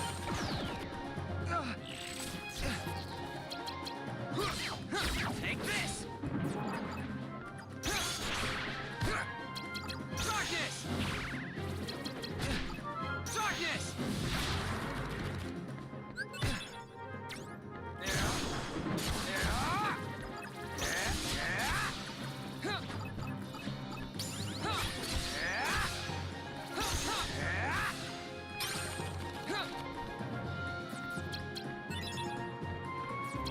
Your Majesty! Come on!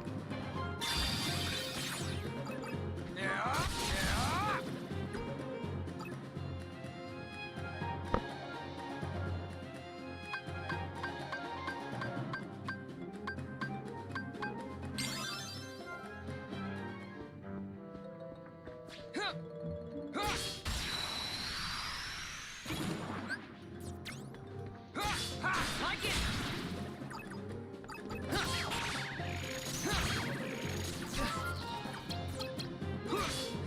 Take this! Like it!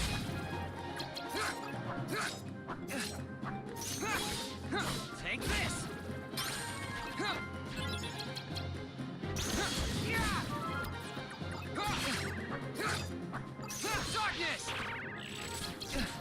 Darkness! Darkness!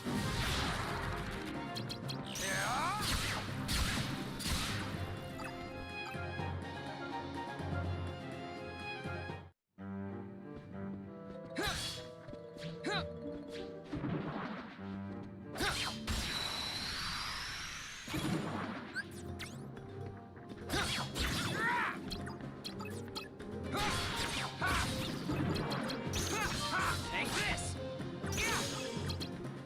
Darkness!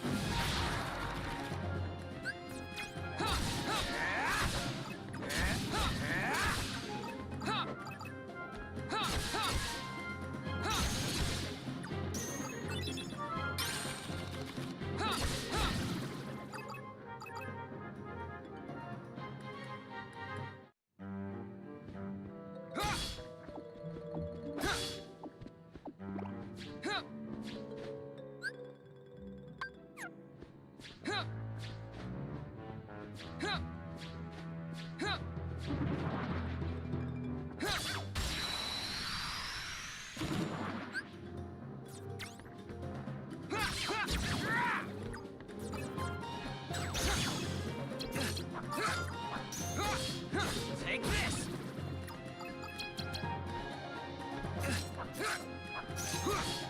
Like it! Darkness!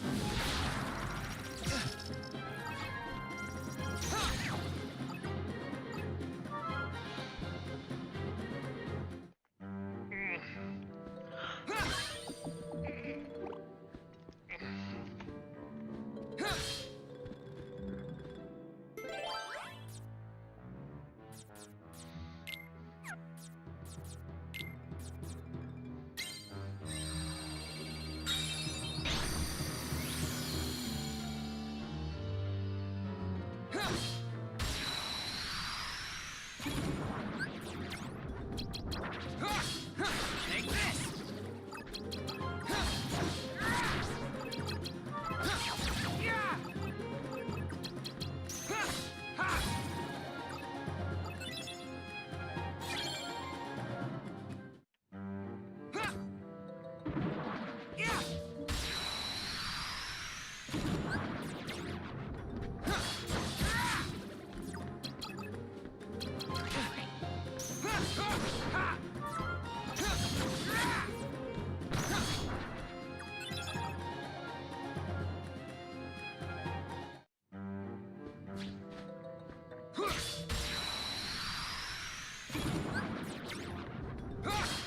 Take this!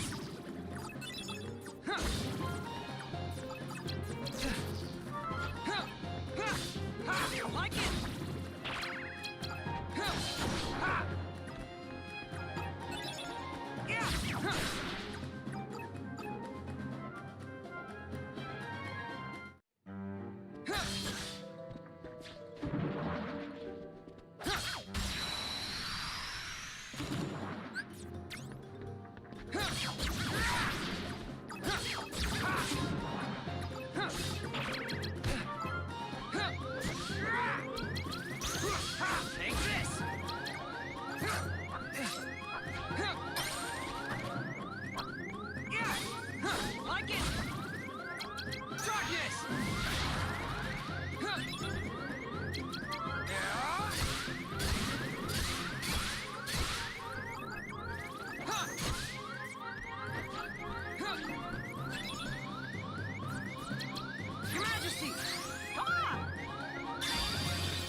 Take this! Like it! Darkness!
Yeah!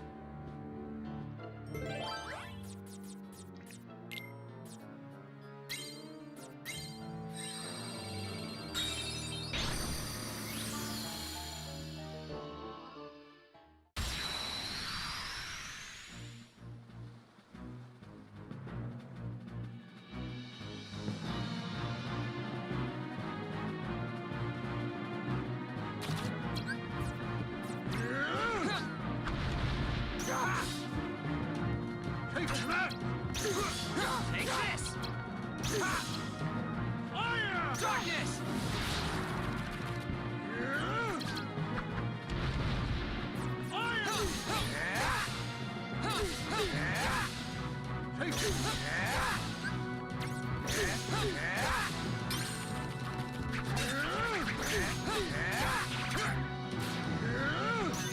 Just me! Yeah! Like it!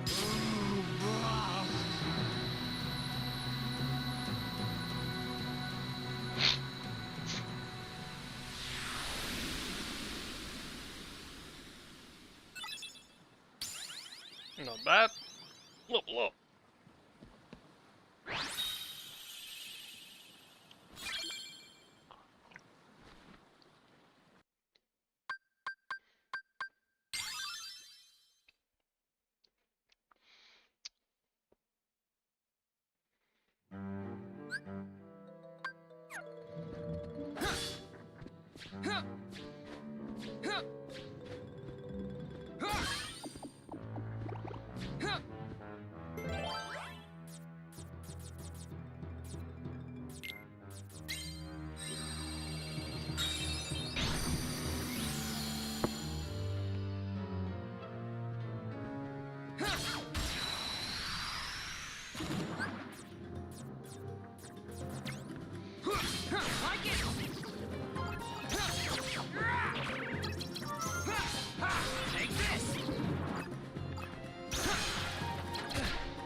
Take this!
Your Majesty!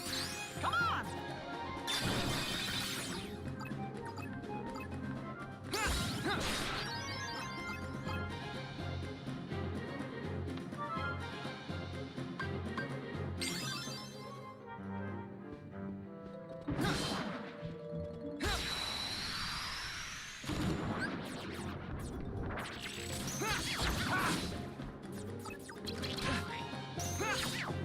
Like it!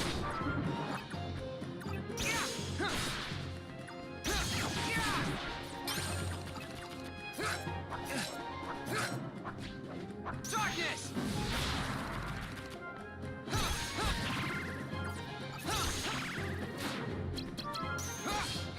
Take this! Like it! Take this!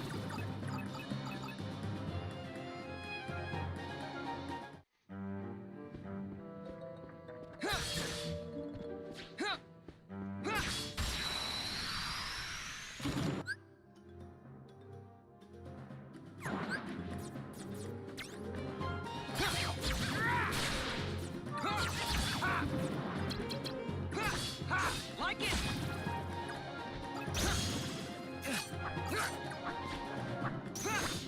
Take this!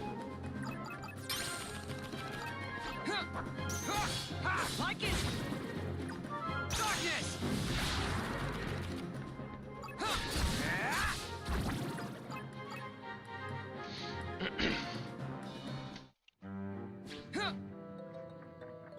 Take this! Like it!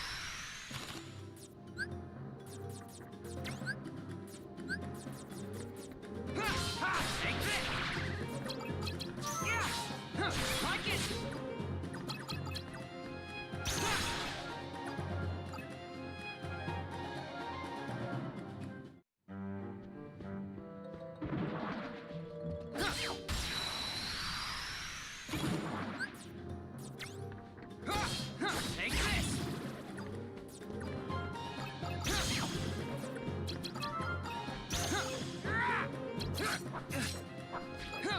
Darkness!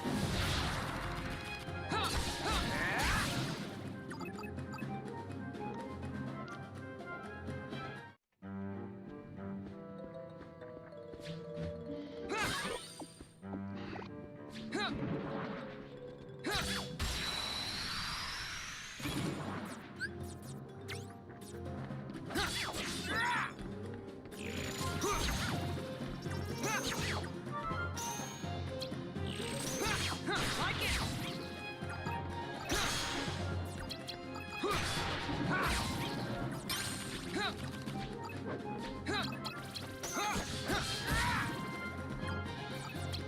Darkness!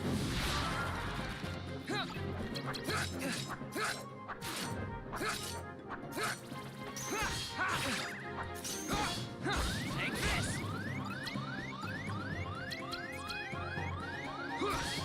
Your Majesty! Come on!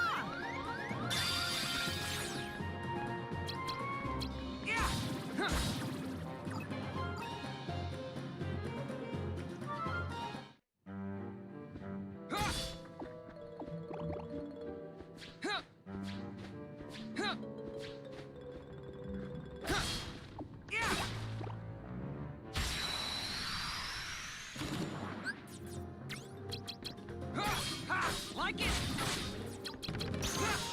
Take this! Like it!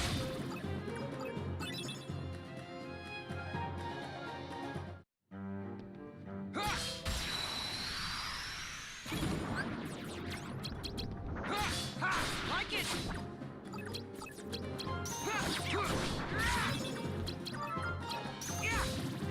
Take this!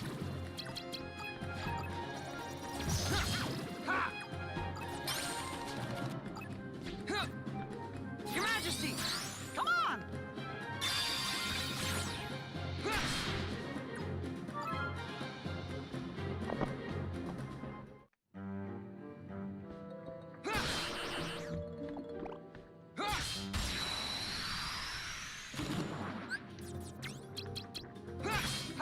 Take this!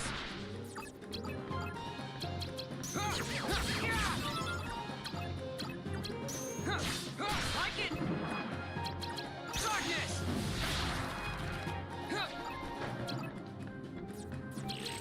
Your Majesty! Come on! Time's up!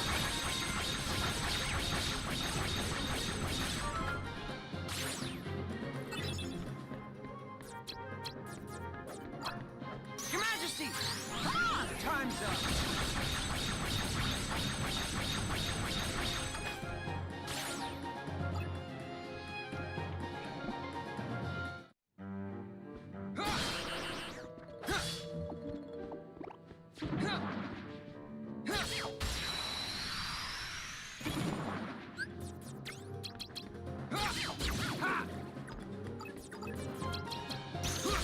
Like it!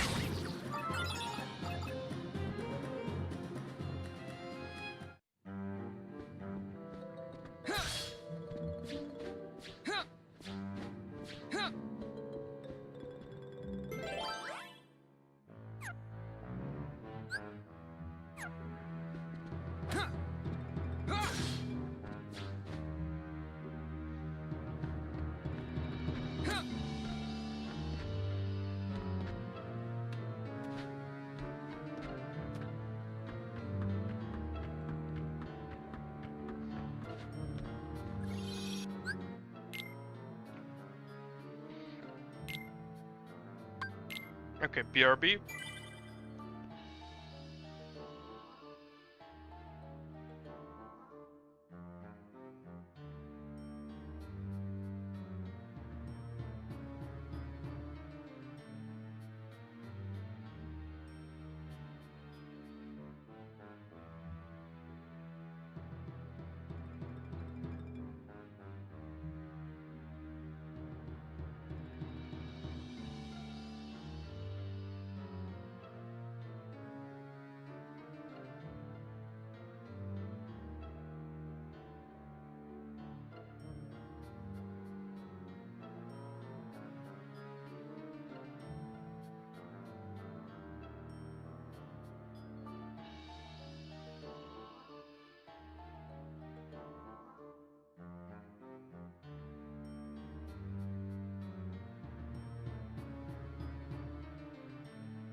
Okay.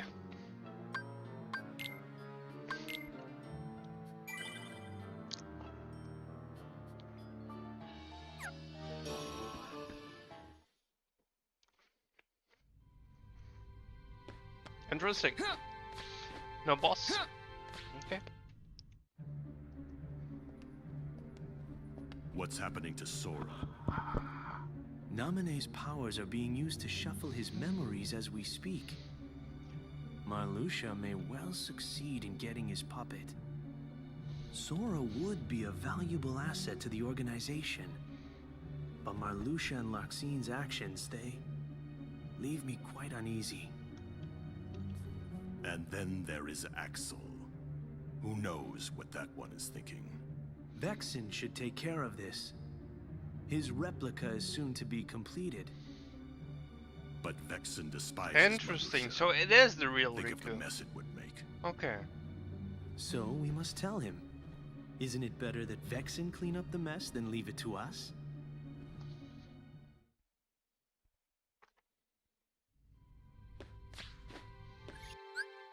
Where did he go then?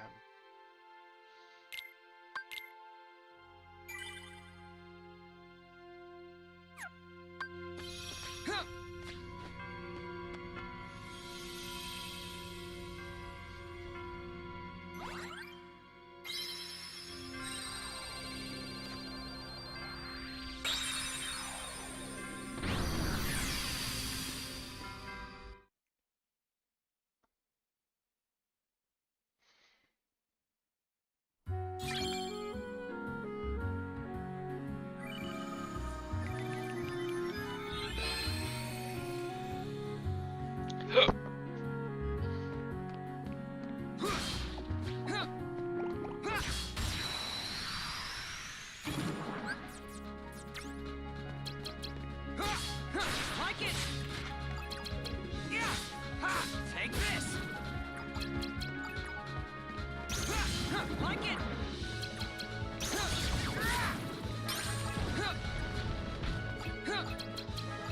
Darkness! Yeah! Yeah! Yeah! Yeah!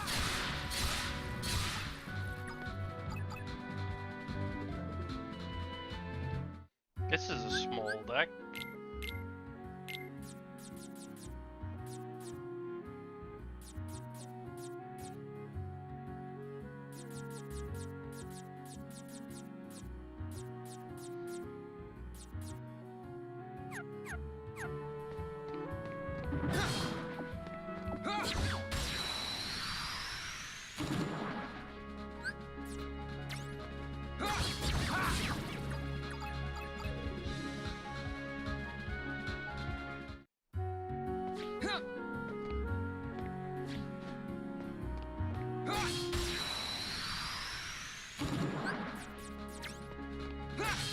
Take this! Like it! Come on! Out of my way!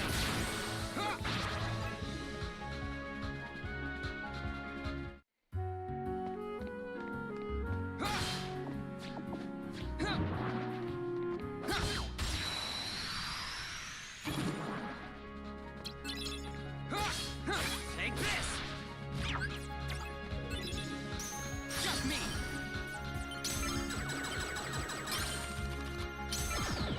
Fucking bullshit.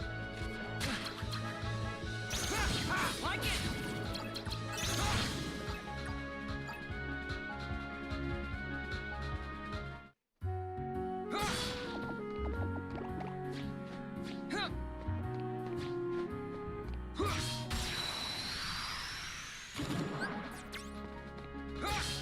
Take this!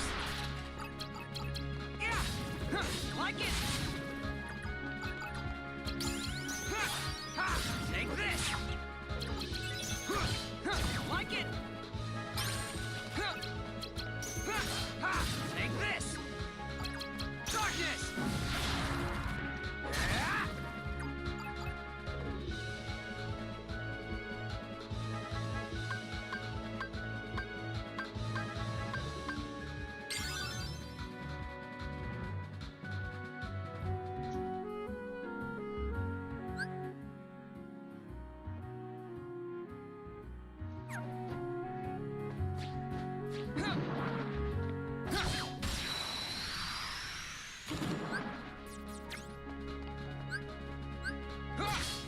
Like it!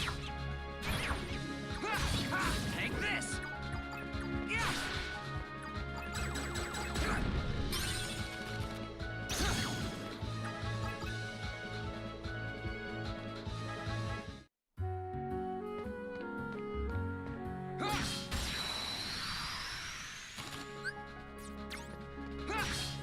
Like it!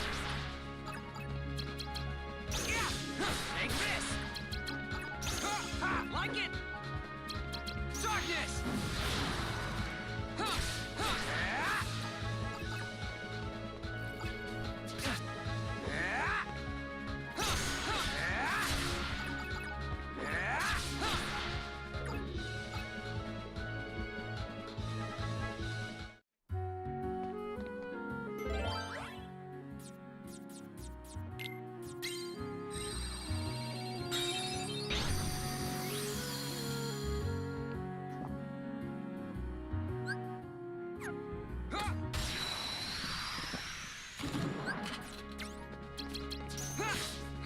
Take this! Yeah! Like it! Take this! Your Majesty! Come on! Like it! Take this!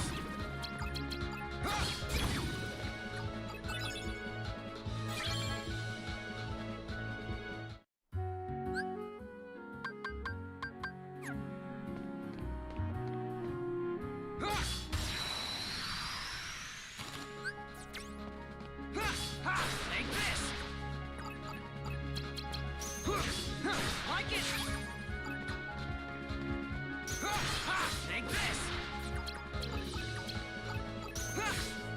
Like it!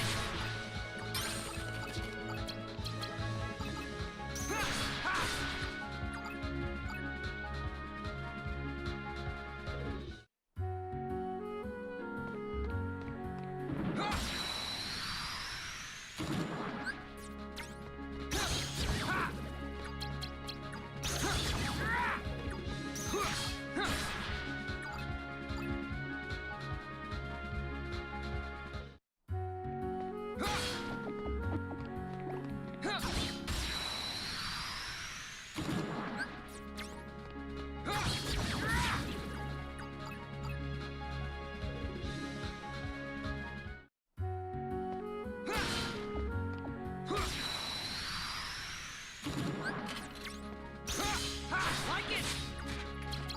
Yeah! Darkness!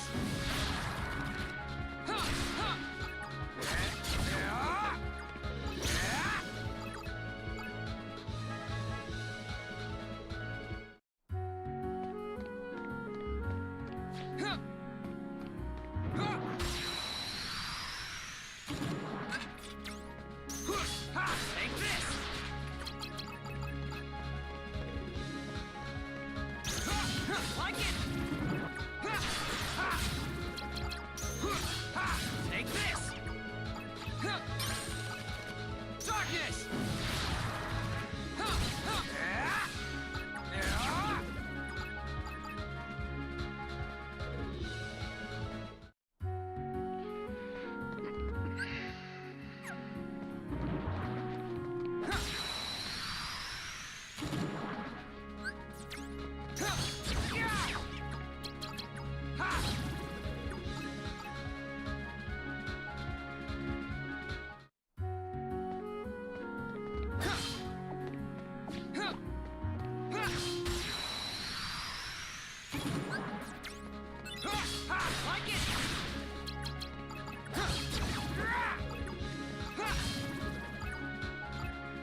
Like it!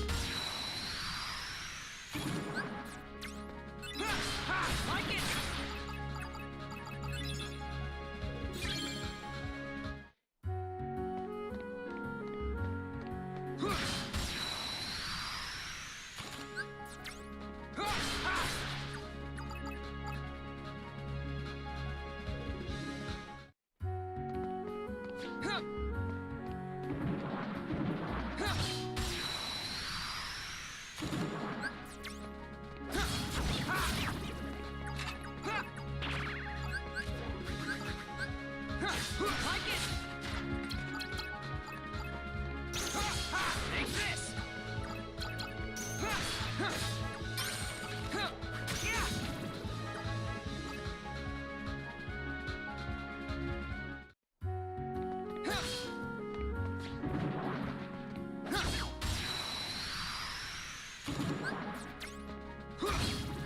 Take this!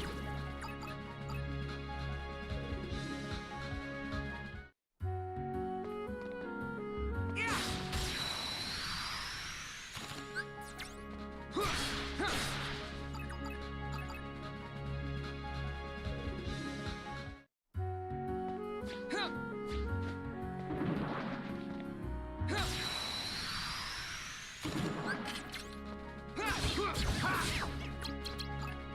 Yeah! Like it!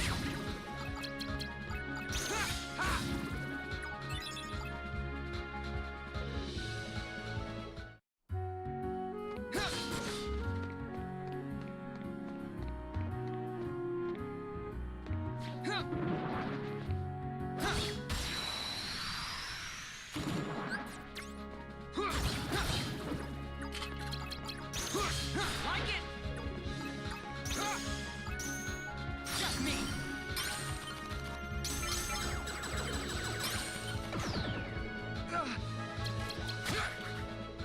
Darkness!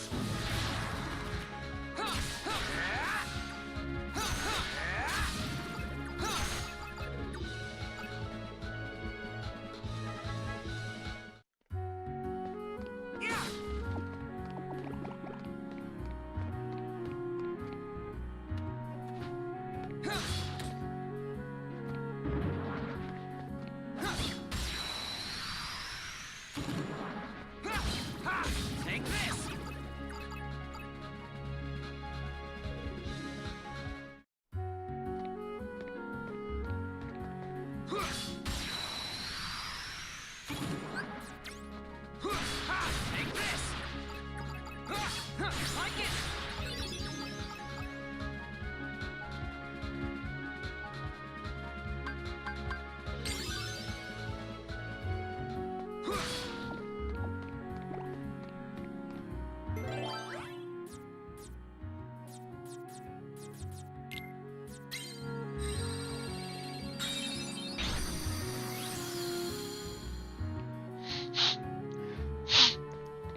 Take this!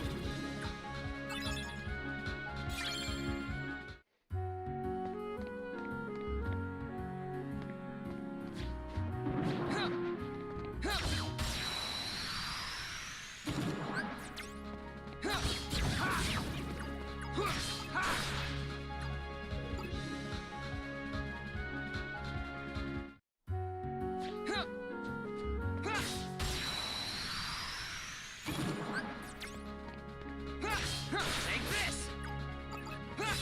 Like it! Take this! Yeah! Like it!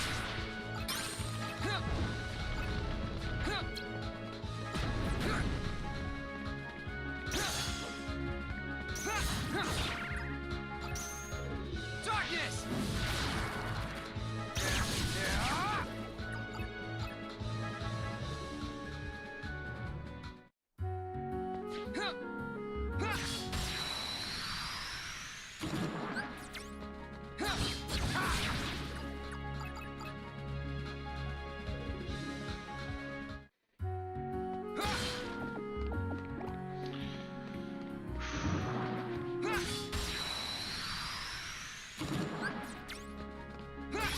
Like it!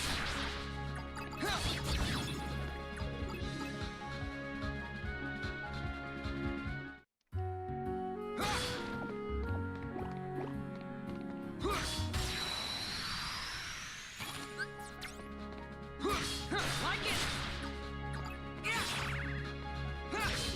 Take this! Like it!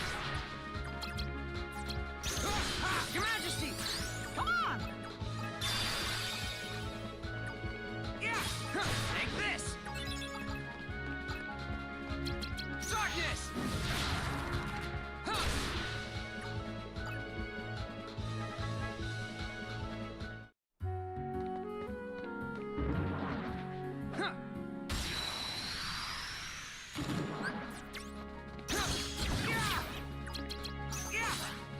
Take this! Darkness!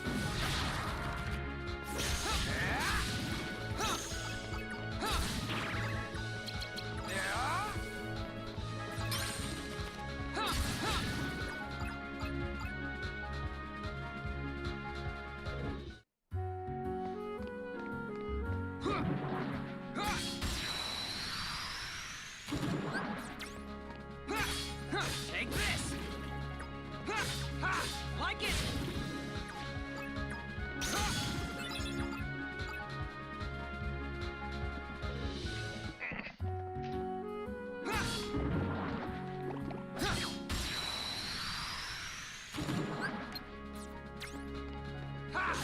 Like it!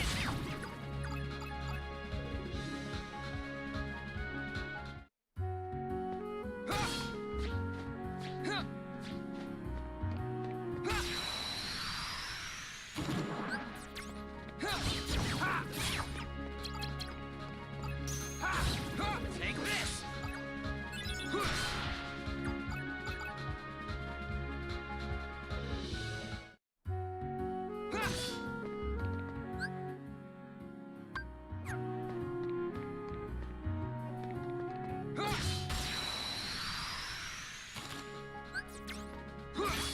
Take this! Yeah! Like it! Take this! Like it!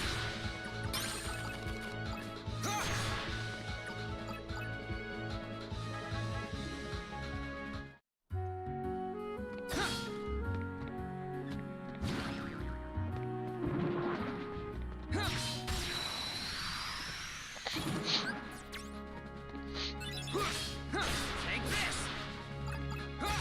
Like it! Yeah! Take this! Like it! Yeah!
fuck does guard armor do?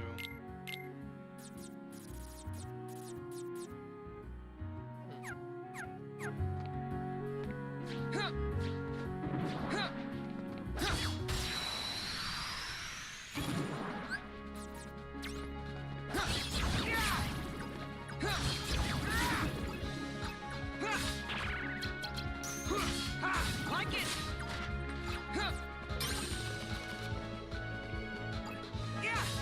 Take this!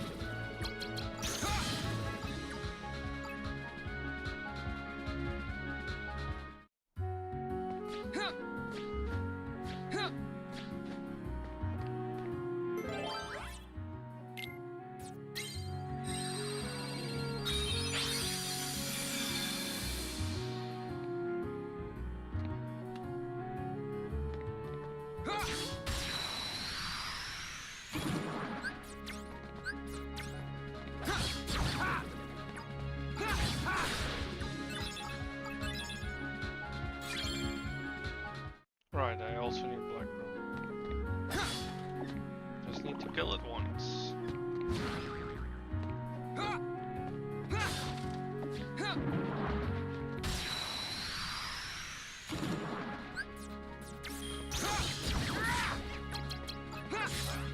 Take this!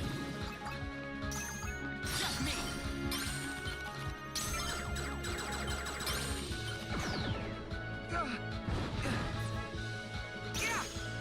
Darkness!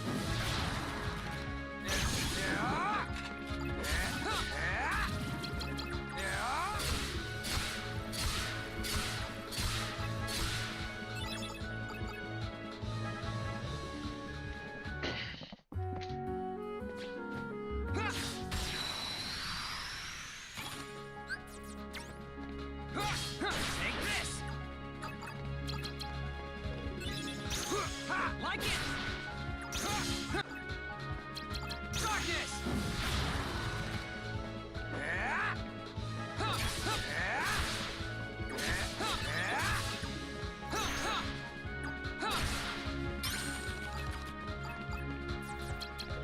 Your Majesty! Come on!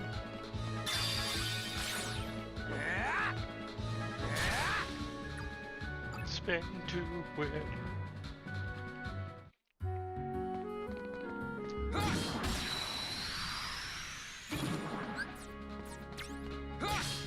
Take this!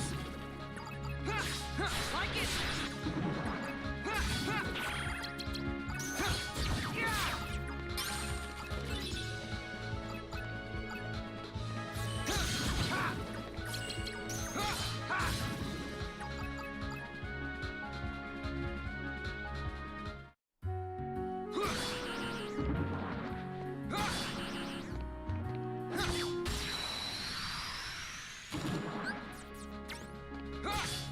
Like it!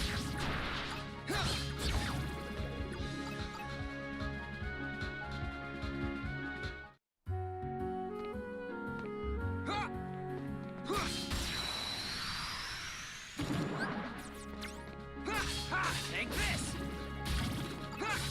Like it!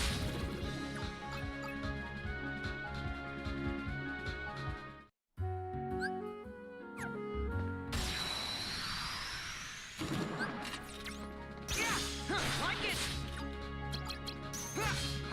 Take this! Darkness!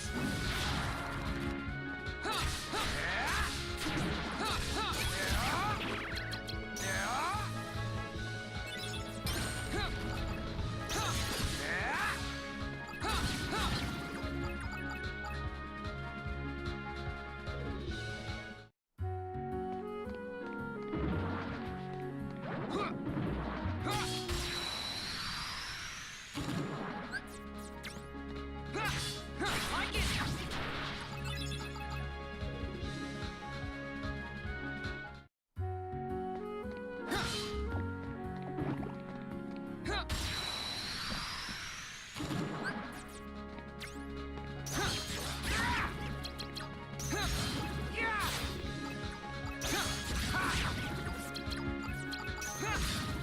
Like it! Darkness!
Like it! Take this! Like it! Take this! Like it! Come on!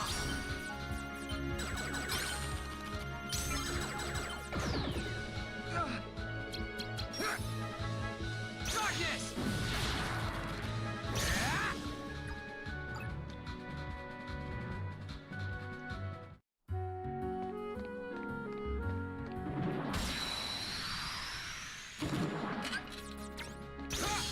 Like it! Take this!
Take this!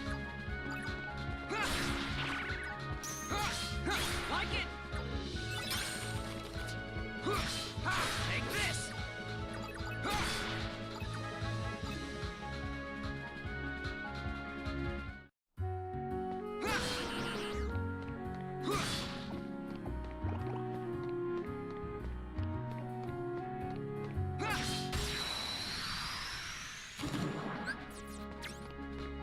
Like it! Take this! Take this! Like it! Take this!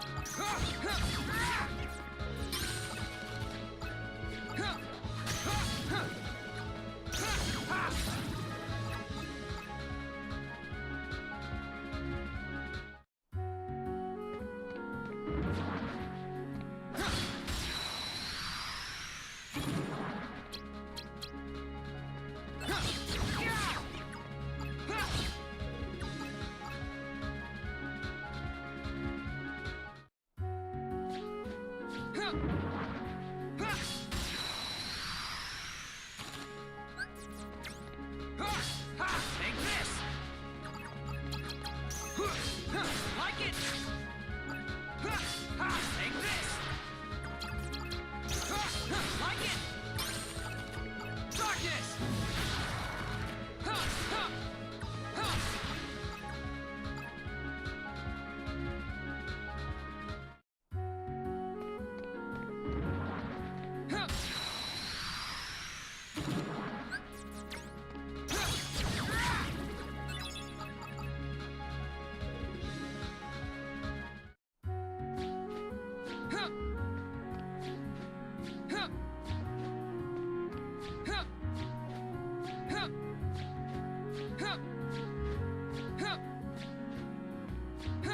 Okay.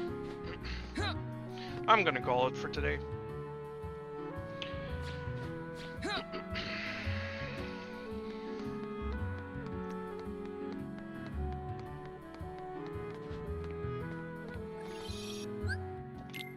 I will be back tomorrow.